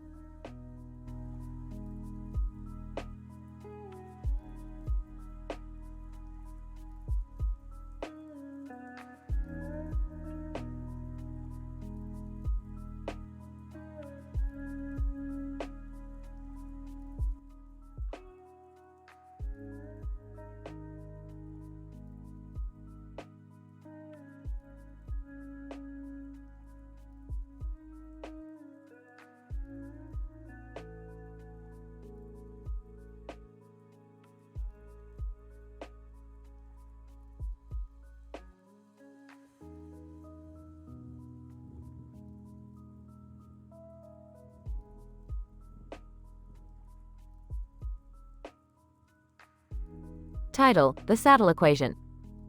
Synopsis: Rick, Morty, Beth, and Summer find themselves in a mysterious field where a man stands with a horse behind him and a dog in the middle of the field. Meanwhile, a group of vampires attempt to renovate their home with the help of a surprising consultant, Frodo Baggins from The Lord of the Rings, The Return of the King. Scene 1. Morty, this field has me baffled. The ratio of horse to dog must be a factor in this equation. What equation, Rick? The equation of the universe, Morty. Everything is connected, even this random field. I can't believe you dragged us out here just to talk nonsense, Rick. Yeah, can we wrap this up? I have a manicure appointment in an hour. Scene 2. The man in the field turns around and reveals himself to be a scientist. Scientist, you're all here to witness the results of my experiment. I've discovered a way to communicate with animals. Whoa, that's amazing. Can we talk to the horse and dog? Scientist, of course. Scene 3. As they communicate with the animals, they learn about a group of vampires nearby who are in desperate need of a home makeover. They decide to help. Are you kidding me? Vampires? That's so cliché. I don't know, it could be fun. Plus, it's for a good cause. Yeah, let's do it. Plus, I've always wanted to meet Frodo. Scene 4. They arrive at the vampire's home and are surprised to see Frodo Baggins already there. Frodo, hello there. I heard you were in need of some renovation assistance. Of course you did. Let's get down to business. Scene 5. The renovations are a disaster and Frodo ends up accidentally turning himself into a vampire. Frodo, oh dear, what have I done? This is why I hate helping people. Can't we just leave him like this? I don't think that's a good idea. Scene 6. The group spends the rest of the episode figuring out how to reverse Frodo's vampire transformation, while also dealing with the repercussions of their failed renovation attempt. I can't believe we caused this mess. Yeah, this was a bad idea from the start. Can we just do normal family stuff from now on? Agreed. No more field trips with Rick. Scene 7. In the end, they are able to reverse Frodo's transformation and send him back to his world. Frodo, thank you for your help. I hope we can meet again under less dangerous circumstances. I doubt it. Yeah, we're kinda done with vampires for a while. Can we go get ice cream now? Absolutely. The end.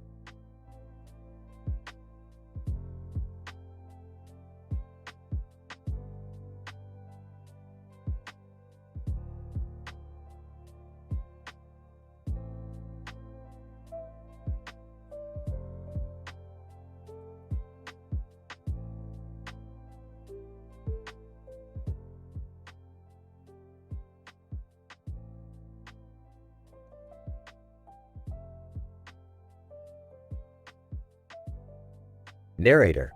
In this particular episode, a man stands in front of a room that is filled with stairs and a door that bears the label, Cap Cap Cap Kamamimimi.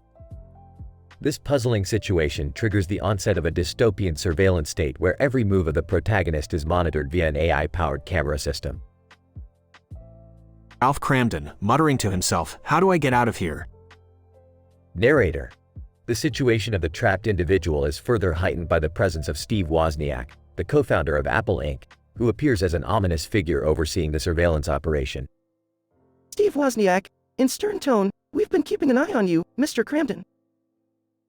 Narrator. In a Stockholm Syndrome-induced state, Ralph finds a glimmer of hope in the form of Underdog, a comic book superhero. As he begins his tortuous labyrinth escape, Ralph is haunted by the words of the mysterious door, echoing in his mind. Cap Cap Cap Kamamimimi. Narrator. With each step, he notices the cameras tracking his every move, making sure there is no escape from their clutches. It is only through sheer willpower and cleverness that Ralph finally emerges victorious from this perilous situation. Ralph Cramden, panting heavily, I made it, I'm finally free. Narrator. This ordeal serves as a cautionary tale of the dangers of unchecked surveillance, symbolized by the mysterious door and the ever-present AI-powered cameras. It highlights the need for individuals to remain vigilant against such surveillance systems and their potential to strip us of our most fundamental freedoms.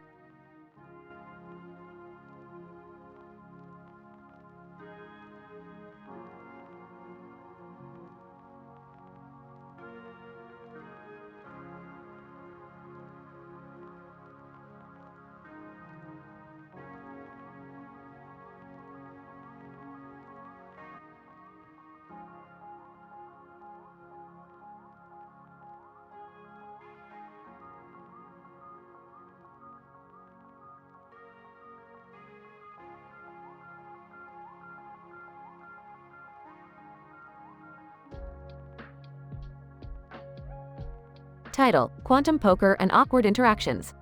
Synopsis.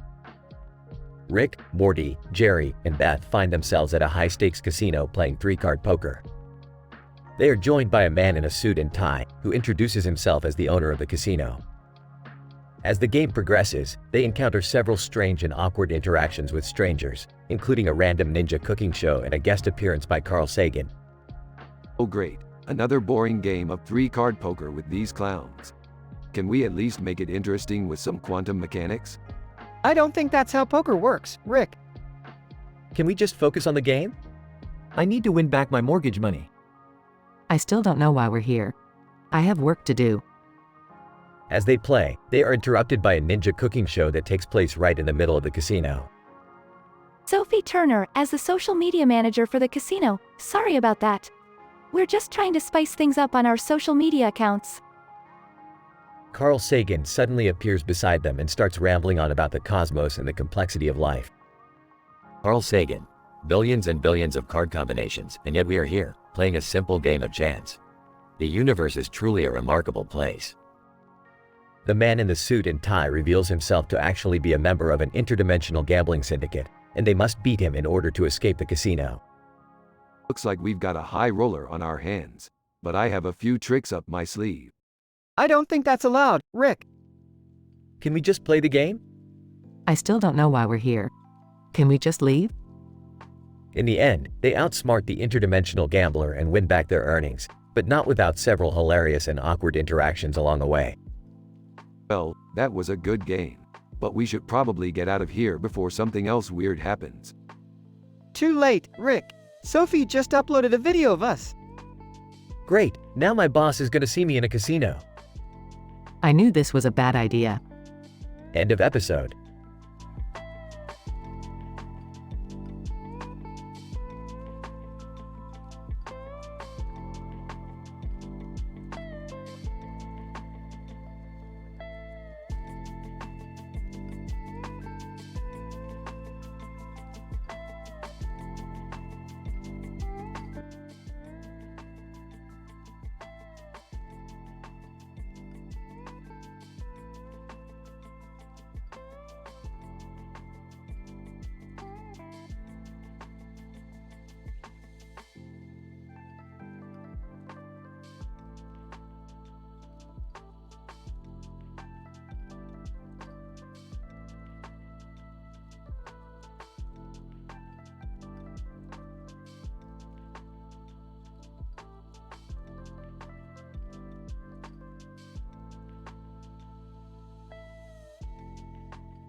Title: The Forbidden Island Fiasco, an adventure in limitless possibilities. Protagonists: Rick Sanchez, a cynical and erratic genius scientist. Morty Smith, his anxious and loyal grandson. Beth Smith, Morty's mother and Rick's daughter, who joins them in their quest. Setting: The Forbidden Island, a mysterious and uncharted landmass that defies known geography and physics. A small motorboat that the trio commandeered to reach the island, equipped with advanced gadgets and weaponry. Plot. The episode starts with Rick hatching a new scheme involving a rumored forbidden island that boasts unknown treasures and secrets. Despite Beth's initial objection, Rick convinces her and Morty to accompany him to the island, promising them unparalleled scientific discoveries and a chance to escape their mundane lives.